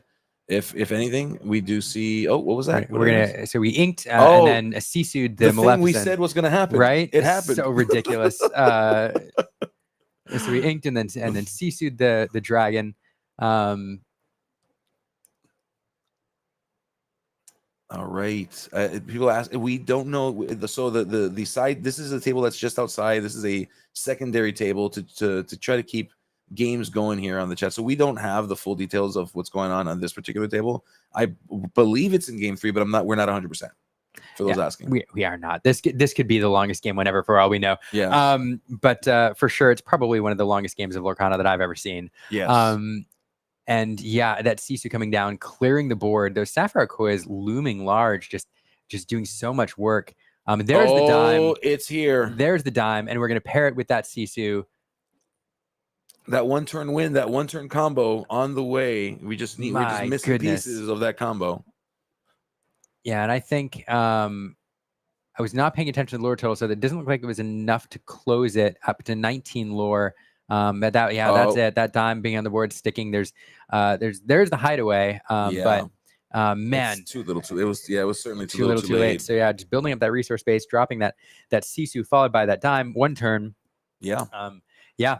So again, you look at these decks, and at some point you're like, golly, like that's so much ink. Great Stone Dragon, you're inking every turn, you're ramping. Like, why continue to drop cards in your ink while keep the tools? But it's for those turns when you drop a bajillion, cost Sisu with a dime and activate it all in the same turn. Yeah, that's what you're waiting for. Those uppercuts, at the very end. Yeah, those moments of time where you just take back the tempo in such huge shifts. And Ruby Sapphire does it better than anybody else. I mean, there's just no question about it. If you want a deck that has the ability to take back tempo in one swing, there's a few decks that can do it. We saw Cricky be one of those kinds of cards that can do it many times today. But Ruby Sapphire is known for it. It's popularized this idea of just, I'm just going to take a few turns off. And because don't worry, because I'm coming for you, and it's going to hurt. I'll be there in a moment. Don't worry. Yeah, you keep doing your thing. It's fine. And I'll be here in just a minute. Yeah. So a couple of things I want to point out here. So Mikey and Mitch. So Mikey, I want to talk about Mikey a little bit. Mikey is from Freedom Gaming. He's one of our locals. He's actually Freedom Gaming is affiliated with Southside Gaming. So like this is like their home store location. They have a good relationship. Freedom Gaming is also they're up and coming content creators as well, just kind of building up their base here. But the reason why I'm talking about Mikey. Mikey is known for Blurple. And one of the points that was made earlier today is where are the Blurple decks? Well, I think one registered for this event, just as a fun side note. Now, Mikey and Ghosty, okay, both locals here. Ghosty, very popular, did a very good job with Blurple last set. Mikey did a fantastic job with Blurple last set. Both of them opted to go different directions. Ghosty going Chernadog, Mikey opting to go with Ruby Sapphire. So there's some talks about like, well, we're switching decks. We're not playing the decks that we used to because we want to win. And it's interesting to know like how much of it is attrition, like how much of the things that are being lost in the meta is attrition, meaning that people are changing their mind, and how much of it is people trying to evolve things. And we're seeing that here as players that are sitting here not playing the same thing, except for one player. And his name is Jonathan Williams. Jonathan Williams, the dragon. The only thing that we know for sure is that there's death, taxes, and that Jonathan Williams plays Ruby Sapphire. You know what's funny? So Jonathan Williams has a Patreon. You can follow along like his kind of his playtesting and stuff. He posts pretty regular updates. Yeah. Just jams out his thoughts. So it's an interesting Patreon to follow. But he tests other things. It's not like he refuses to switch. He does test other things. He works, and at the end of the day, every time he's like, no, red blue's still good. I'm here for it. Here it is. Absolutely. And then you go in these. He's such a great player too. You go in these tangents where he's like, he'll spend a whole night being like, I can't tell if 3 sharks or 4 sharks is better, or 2 sharks or 3 sharks, and just spend hours and hours and hours testing that. But anyway, but he's I envision him waking up in the middle of the night going, and then just right like that three sharks today, 3 sharks. I just see him doing that. He just strikes me as the kind, and I love him for it. He is, by the way, he is such a kind soul, such a good person. Jonathan Williams is a tremendous individual, and we love him here. All right, so I think what we do now, so we know that the brackets have been broken down, which means that the round is effectively over. What's going to happen now is that our players are going to be situated in their proper tables. So give us a moment, which means we'll be back in like a minute. Like this. Yeah. I may rotate out. I don't know. You may not see me. It may be me. I may tell you. Who knows? Yeah. But hey, we will be back in just a few minutes. This minute. A little bit.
Hello, guys, and welcome back to another match. As Liam and I swapped out for Gabe here, so Mike Skinner back on the booth with Liam, and Liam was just getting me all caught up. I was out there doing deck profiles, talking with the people, just taking a vacation while you guys were in here sweating.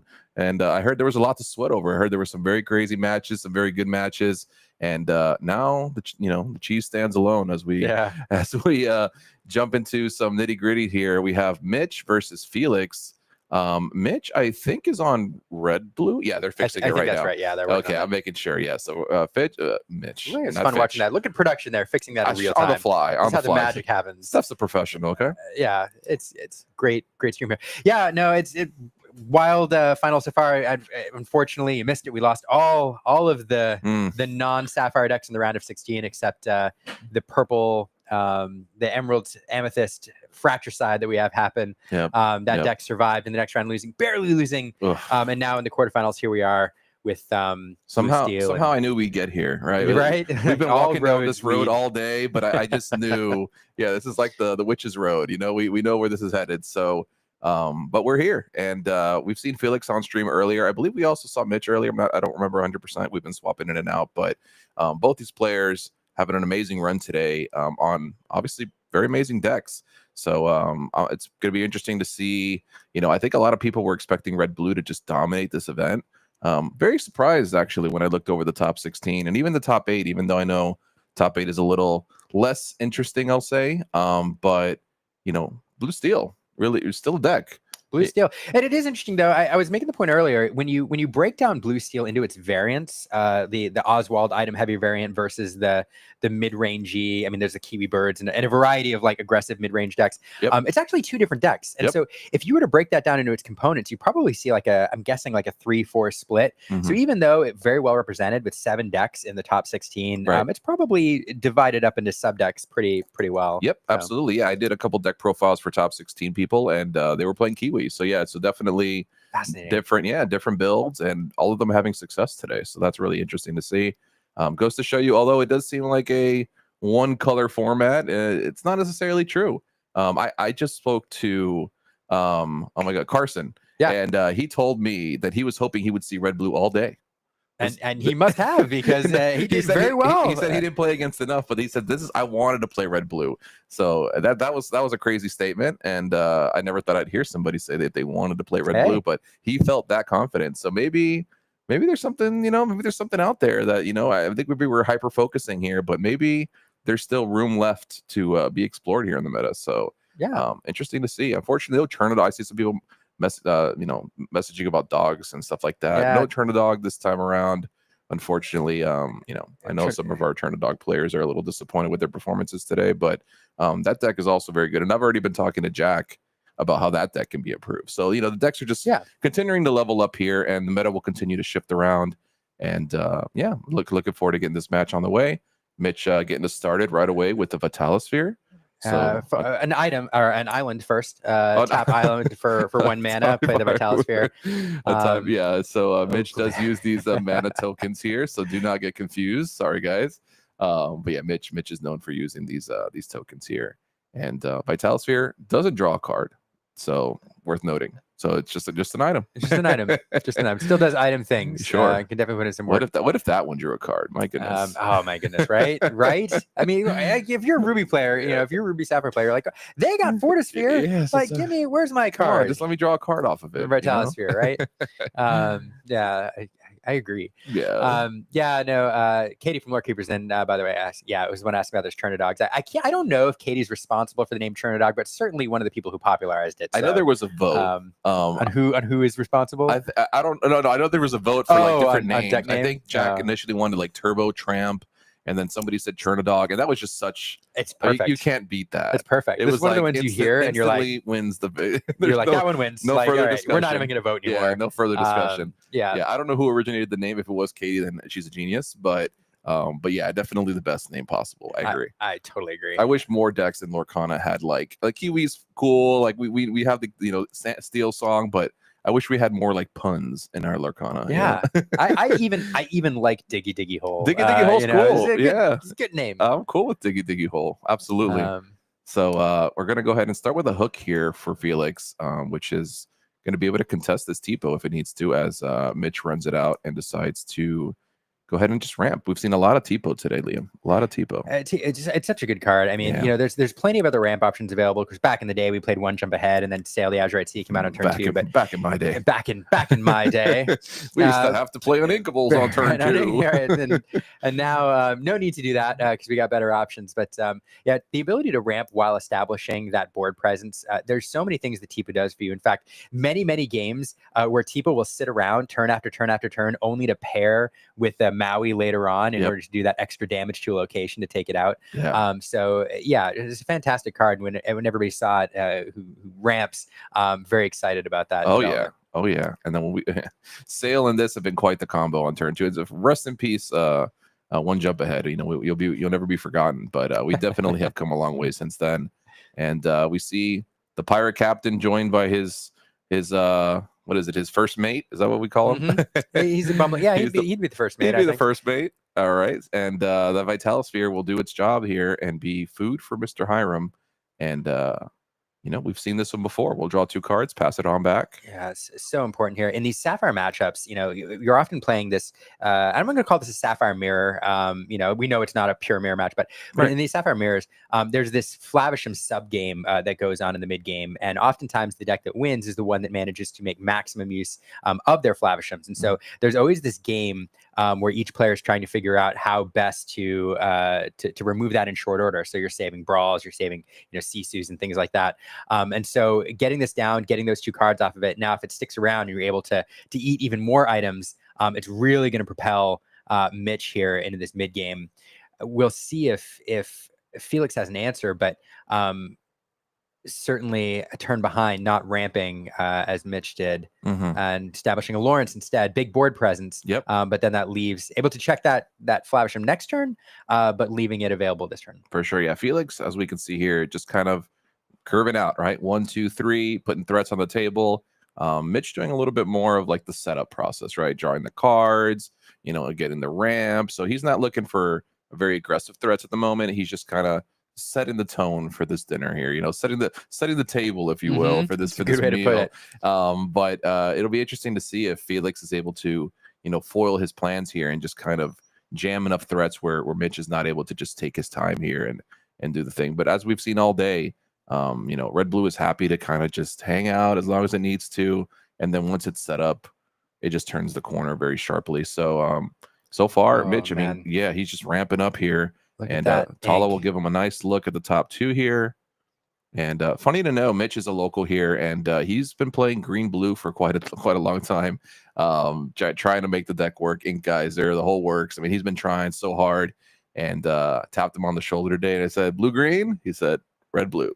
I was like, well, we tried. All right, we tried. we gave it a good go. We tried. But clearly it's bringing him success. Mitch is a great player, and I'm sure Felix is as well. I don't know Felix personally, but if he's here, he must be a great player as well. So, stacked field out there. Absolutely, so, absolutely. Yeah, if you anybody look who makes it here is played top Lorcana today. Absolutely.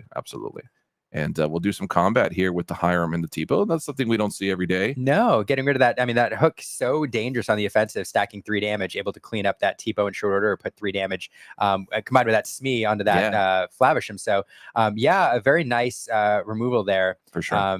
Protecting his board, really. Yeah, absolutely. I think it's a great point. Just being able to stop that Smee from continuing to quest with no repercussions, I think is a huge thing. And then, Hook just being able to trade up into a lot of characters.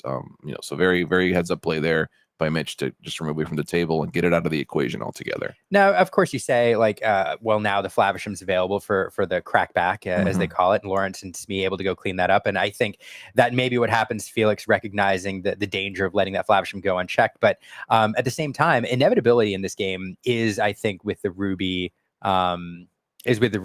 Sapphire deck. For sure. And by that, I mean, if this game goes, into a bajillion turns, as we've seen happen, the red-blue deck is going to win. Right. It has the answers. It has things like Pirate's Life to knock the opponent back. And so if Felix is taking time to consistently, take turns, devote resources to answering those threats, Mitch is happy for the game to go that direction, I think.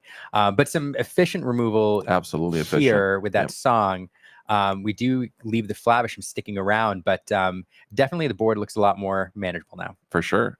Curious about his decision, to ignore the Flavisham and go for the other threats from the table. Obviously, if Mitch doesn't have an item here, seems like a great play. We already know, unfortunately, that Mitch does have an item here. Did he draw that popsicle? I didn't catch the hand before, but either way, he has a sapphire coil, so he would have had something to eat anyway. But he may have just drawn the popsicle. I did miss that. If he did, it's a great top deck for sure. I mean, last turn choosing to challenge instead of eating the item. I think the calculation. Sometimes you have to make gambles. Yeah. And Felix perhaps saying, you know what, you didn't play the item and eat it last turn, so I'm going to bank on you not top decking it this turn. Yeah, we'll see if that pays off. But Grammatala coming down here. We'll look at the top 2 cards. We have a Tamatoa and a. I don't know the top left of the card. It looks like Vision, maybe. Yeah, that's probably a good guess. Yeah.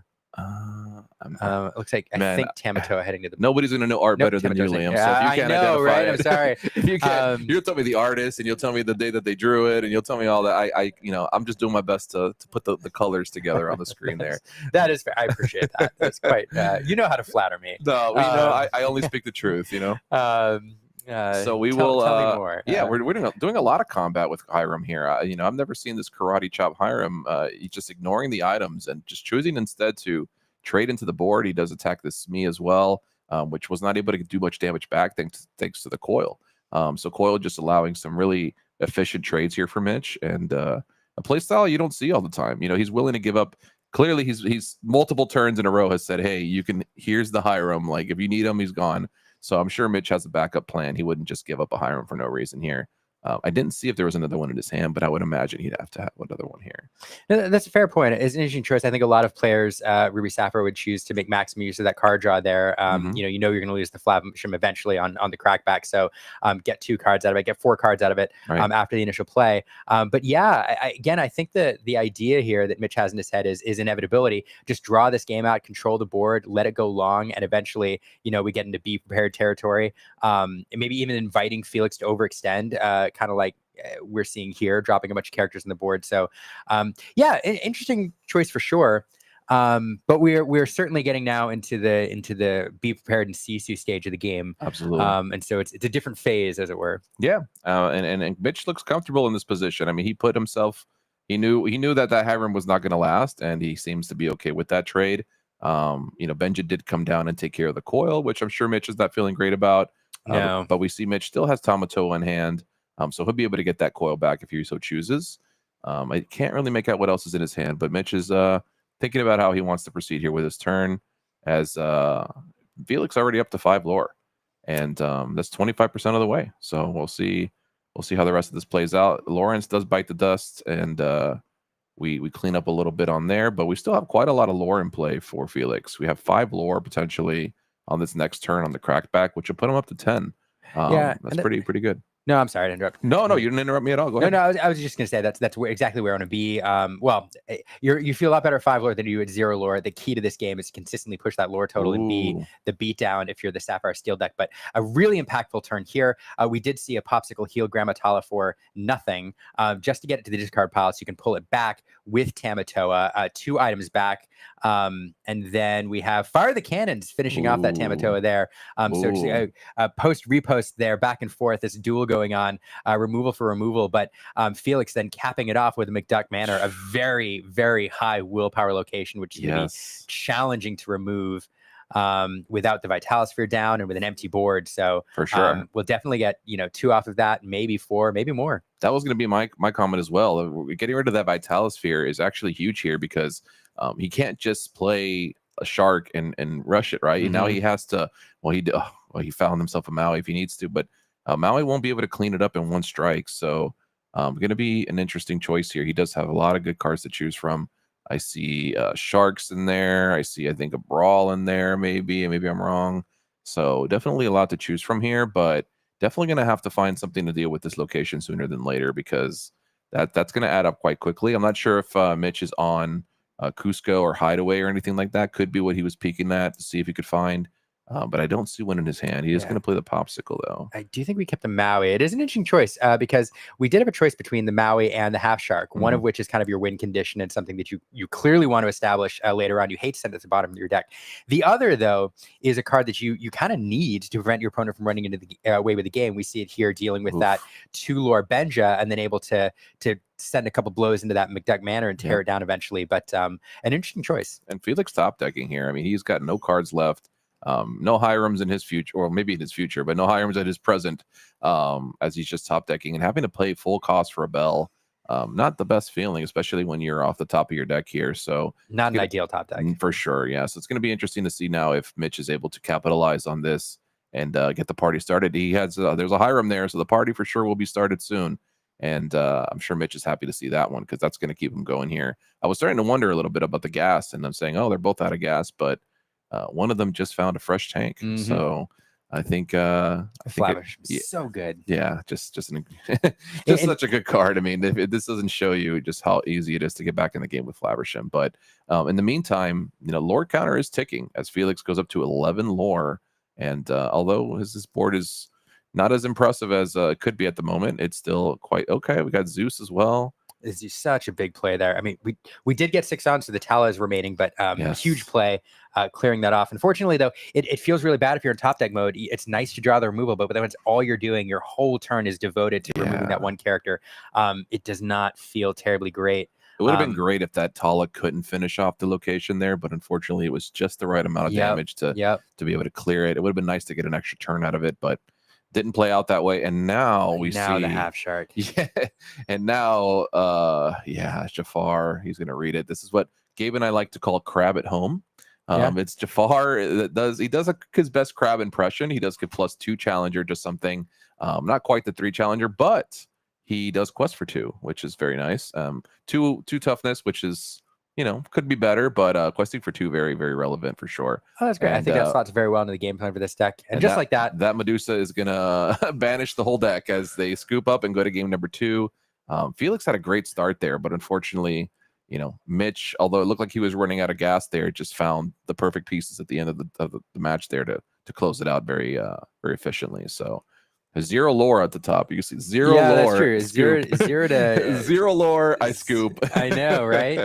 It's fascinating. But yeah, writing in top deck mode there, especially with these Ruby decks that have Flaversham in hand and the Maui Shark and board. I mean, what are you gonna do? Yeah, and that's how these players are experienced. I mean, it takes a good player to be able to read the room and say, okay, let's live to fight another day here and let's move on to the next game. I know a lot of players will go to time because they just draw out the inevitable, right? They're just like, oh, maybe I'll do something here. And they know the game's over, but they just drag it. And then they go to time and they're like, oh, I went to time, So there's no time here, thankfully, but it is nice to see that Felix can see the writing on the wall and say, all right, like I know when I'm beat. Let's try it again. So well, and it's a great point. Another consideration in the top cut here is the deck lists are usually open, especially in a tournament that you're streaming. Yep.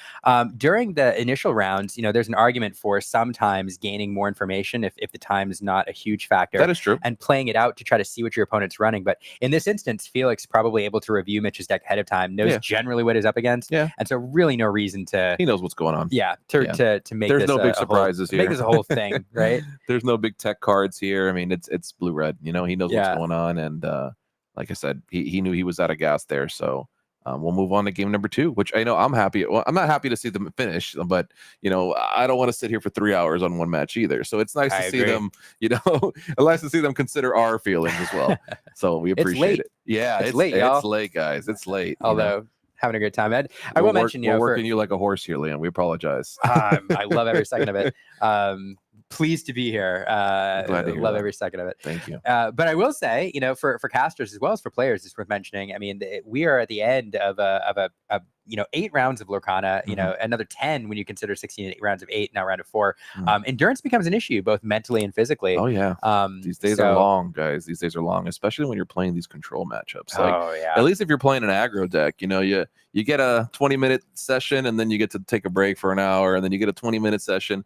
But when you're grinding and drawing cards and making decisions and doing all this for 9-10 hours a day, it takes a toll. Yeah, they're better than I am because I couldn't be operating on this kind of deck list for this long of the day. So yeah, definitely a lot of respect for these players for managing to do this to their noggins for sure.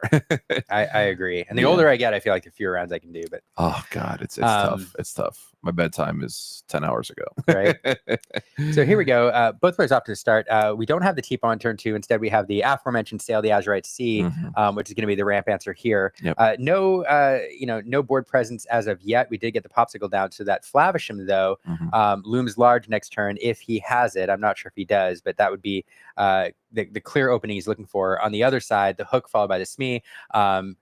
Fairly decent opening. Getting that Smee down on turn 2 is key to this deck's game plan, I think, in this matchup. Followed by a 2-lore Lawrence going wide here. This is it. Same start as last time, right? 1, 2, 3, right up the board. We start the Hook, we go the Smee, we go the Lawrence. Last time this was an amazing start. We just kind of ran out of gas. So going to be interesting to see if Felix can keep his foot on the pedal here instead of just losing it. But Mitch right now, no play draw characters to play. disparity too. Yeah, for sure. And Mitch having to play Teepo this late, not being able to just roll out on 2. It's going to be interesting to see if he's able to contest the board as quickly as he was in the last game.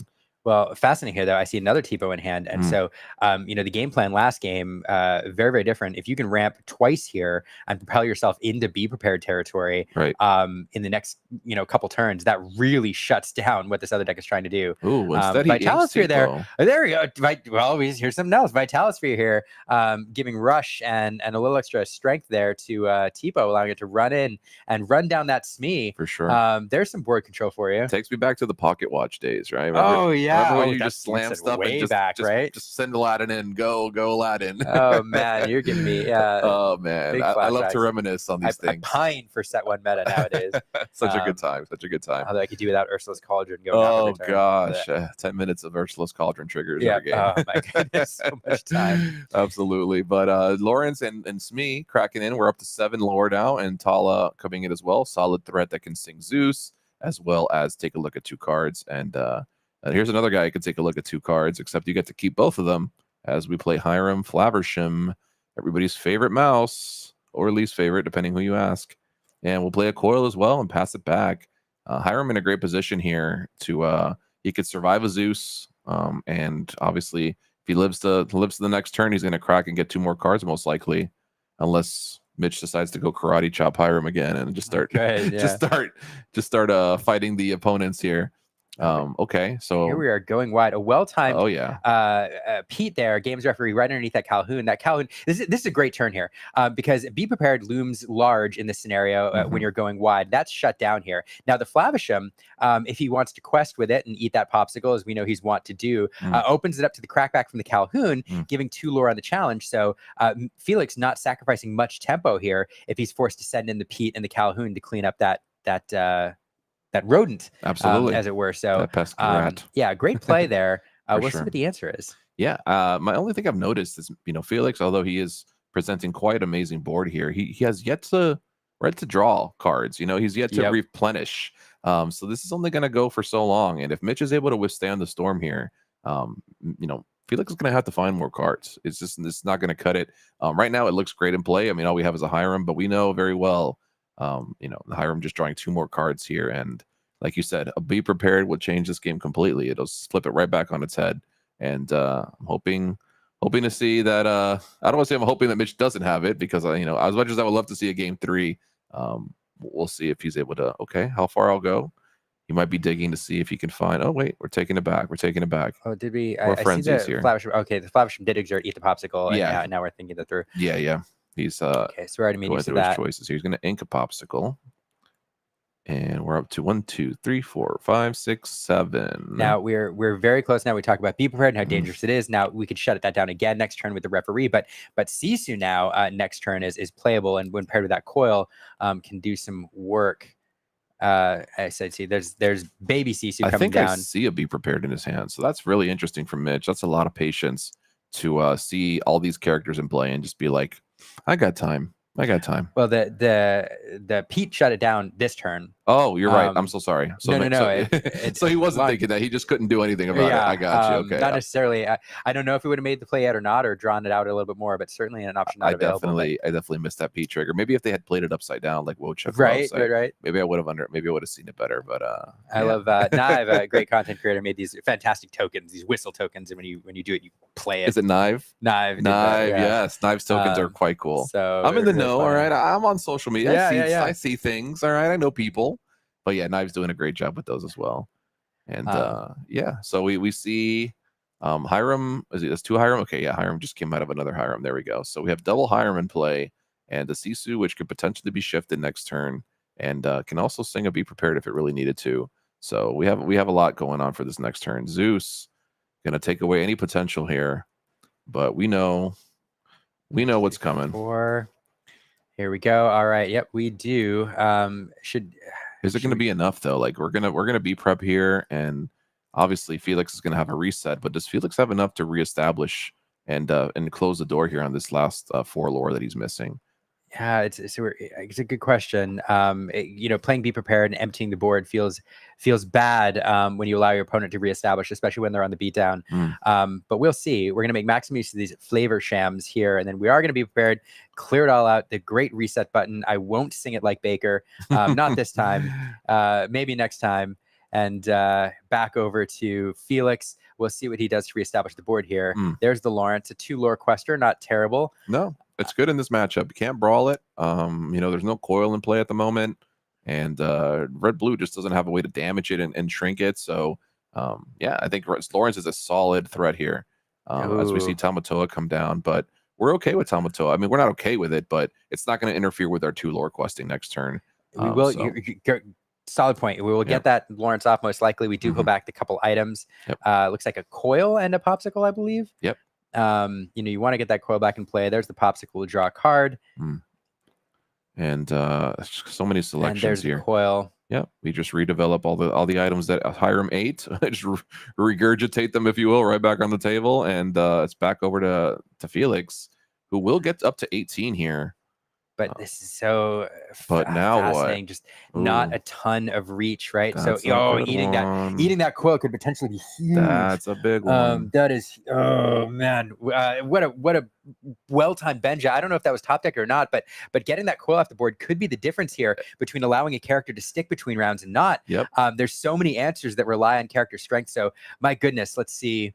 Let's see what happens here. Yep. You see the players chatting about it. They're having a good time with this. They seem to be having some fun conversation back and forth. I'm sure right now Mitch is saying, "Oh, I cannot believe that you hit that there." But it's going to be interesting to see if he's able to. You got to deal with that Benja, right? I mean, we definitely brawl. Yeah, brawl. There's the brawl. Okay, yeah, brawl. Okay, but we still got a long way to go. If you're Mitch, he's got a couple options to set up this turn. But we're at 2 lore, and my opponent's at 18. So now he just has to play the game of stick something to the table, and we'll win. But that's a hard. But easier said than done. Coil again. Easier said than done. Sad. Yeah. It's sad if you're Felix. Another Hiram in hand. I see. We have Hiram in play that can still quest right now and get himself. Did Hiram just come? No. Yeah. No. Hiram didn't just come down. He's been there, so he could decide to draw 2 more cards. Like, okay, we're gonna ink the second Hiram.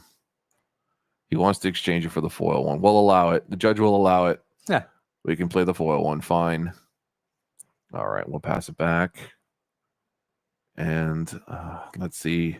18 is just so close. We had so far. Popsicle. It's so far. And in these Ruby matchups, I feel like it's only a matter of time sometimes before that Pirate Life comes down and then just drains the last bit of hope that you have. I don't know if this version is running it, but if it is, that's why I hate that card with every fiber of my being. I went on a rant against it between rounds. I hate that card so much. Oh my goodness. Dislike. I don't blame you. Oh, the manner. Oh, interesting here. So let's take a look at the power we have on the board. Not enough to deal with that outright. So we're going to need something. We're going to need to draw. Vitalosphere would be pretty big if he has like Shark Vitalosphere. That'd be a Vitalosphere or a Maui. I mean, there's various ways to try to close out this game. That's one of them. I'm forcing Mitch to have the answer.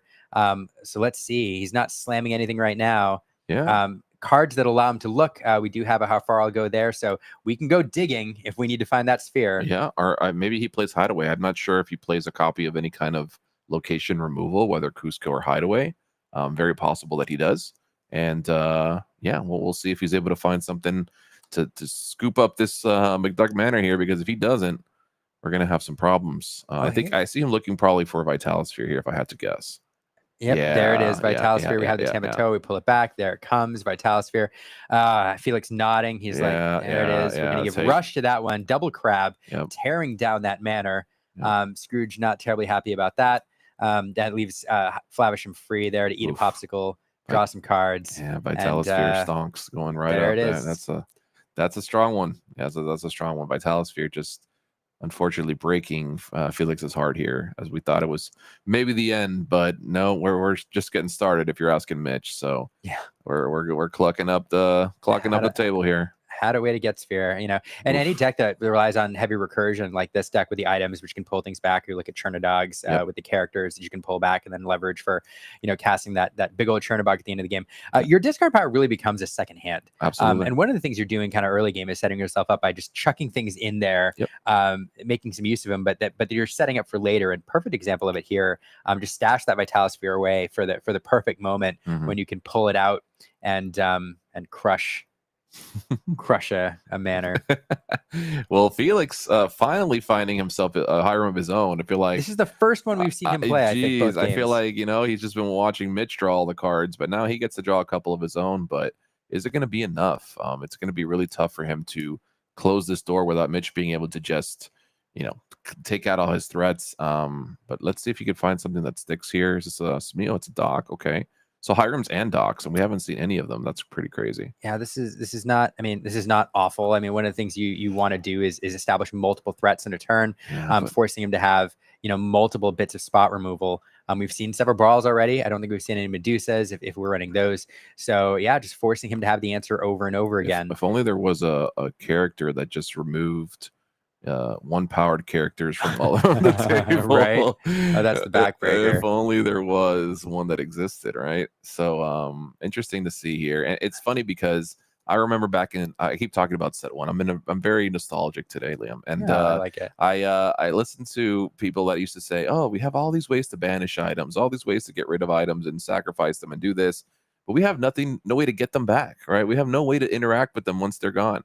So Ravensburger came along and gave us this crab, and now everybody's like, why did they print this crab? Why do we have ways to bring things back? So you got to be careful what you ask for, I think is the message here. You know, sometimes we don't know what we need or what we want, but we have the crab now, and he is doing quite the thing. Getting back that Vitalosphere was just such a grueling play. I mean, if he doesn't have that Hiram there, or excuse me, that crab there, we might be looking at a game 3 already. But now, you know, it's just, oh god. Oh, there's the big Sisu. There she comes. Oh my goodness. Wiping everything off the board. Mitch, how could you? Yeah, what a villain. I mean, having all the answers, but you know, as we say in some of these Sapphire decks, especially Ruby Sapphire, when you're drawing half your deck, of course you're going to have the answers. Yeah. You know, they're available there when you're drawing. We've been talking about it all day, but just, you know, not only is the draw power absurd, being able to just find things, you know, 5 off the top from the future, you know, 2 off the top for the Tala, 2 off the top from the how far I'll go, swing with you know, quest with the Hiram, draw 2 more. I mean, you're just able to see 15 cards in one turn. Like, yeah, you're going to find the answer, you know? So, yeah, it's just red blue. It just continues to impress. And I know it makes some people sick, but I mean, this deck just, it's very powerful. I mean, it's very clear how powerful this deck is. I mean, it really is. So Jafar and Calhoun will both present potential lethal or lorthal, if you're asking Wonderland. And he's come up with that lorthal. It's funny. I did one of his broadcasts. I can't say it. I can't even. I was doing one of his broadcasts the other day, and he was like, you know, we could hear him, but nobody else could. And I said lethal at some point, and he's like, lorthal, just like out of nowhere in my ears. So I've been trying to adopt the lorthal, but I'm not 100% on board quite yet. But yeah, we see 2 potential threats that need to be answered, and Mitch knows it. Mitch is like, okay, I need both of these gone, and I don't see anything in his hand that would help with that. I mean, obviously Hiram can still quest and draw 2. I think I see a shark. I mean, you really, both of those characters potentially represent 2 lore. So if you're drawing for answers, it's an interesting scenario, because let's say you don't have the answer for both those characters right now. You exert the Hiram and you're presenting a target for the Calhoun. Now, of course, you need Calhoun can't finish off on her own, but right. But Jafar can. But Jafar can, yeah, plus Hiram, yeah. Yeah, so there's just something to think about here. I'm Oh, willing for to bet. sure, definitely, yeah. It's not as simple as just questing here, but I Yeah. mean, if it's that or lose, I mean, what are our options really, right? So Mitch, I think, is just debating here, like what are ways that I can get out of this predicament. But with a dime, it definitely makes this a short game. So yeah, interesting. We'll see if he has the removal options. They're. Let's see. I see the chat. I haven't gotten a good look at the hand, but I see chat saying he has a baby Sisu in hand, which will help. Which can shrink. Yeah, he can shrink and remove. But he can't remove them both, right? That's the problem. And the Jafar does quest for 2, and then the Calhoun potentially attacks something for gets him 2 lore. But we'll see. We'll see what happens here. 1, 2, 3, 4, 5, 6, 7, 8, 9. Yeah, I mean, go to 16. Yeah, that is it. I'm just doing the math quick. Everything's been Yep, none of these guys evasive. So as somebody mentioned in the chat, I mean, even if he clears Jafar, he's got to just probably pass back, right? Which is kind of crazy to say when you have 2 crabs, a dragon, a rat, and a grandmother in play. But I mean, this fear of Calhoun is just so strong. If for whatever reason he draws another Jafar or something and boosts her in, I mean, that's game over. And he's one short, like doing the math here, 1 short of winning this turn. But yeah, no, you're right. Like I think part of what you're thinking through here is like what could he pair? Let's say you remove the Jafar. What could he pair with the Calhoun to challenge into something? So baby Sisu there. We kind of knew it was there. We'll move the Jafar. We leave that Calhoun standing. And so now we just play the shark out just because, I mean, he doesn't have any way to deal with it, does he? Zeus, I guess, would be off the top. I mean, there's so many threats in play. I think maybe we play the shark. That way we could start to get an evasive threat in here because this Calhoun is going to be threatening for quite a while. Yeah, we do just go no ahead reason not to play it. Now, if you have an action, you can play for 3. You can use the dime and you can win the game here. So we will pair that with the Sisu. That's 3 lore off the dime and the Sisu. The dime. That leaves 1, 2, 3 questioning, 4, 5, 6, 7, 8, 9. But no, left everything else up past it, forcing Felix to have the answer. Didn't want to present any target with the Calhoun. We do have Pete Games referee that'll prevent any actions. And then an action played. Okay. Get rid of that he Tamatoa. said, hey, oops, I meant this guy. Okay, so we'll clean up the Tamatoa here. 1, 2, 3, 4, 5, 6, 7, and that's it. Game over. So yeah, not presenting any targets for that Calhoun, no risks. That Calhoun can quest for 1, go to 19 effectively, but no way to augment that lore. And stalling out there at 18 lore, 19 lore, and then Ruby Sapphire doing Ruby Sapphire things and just shutting it down. Absolutely. He didn't have any characters that could quest freely, but that dime can quest all it needs. It's 3 lore a turn off that dime, pretty much unanswerable unless he gets to a Benja. So yeah, the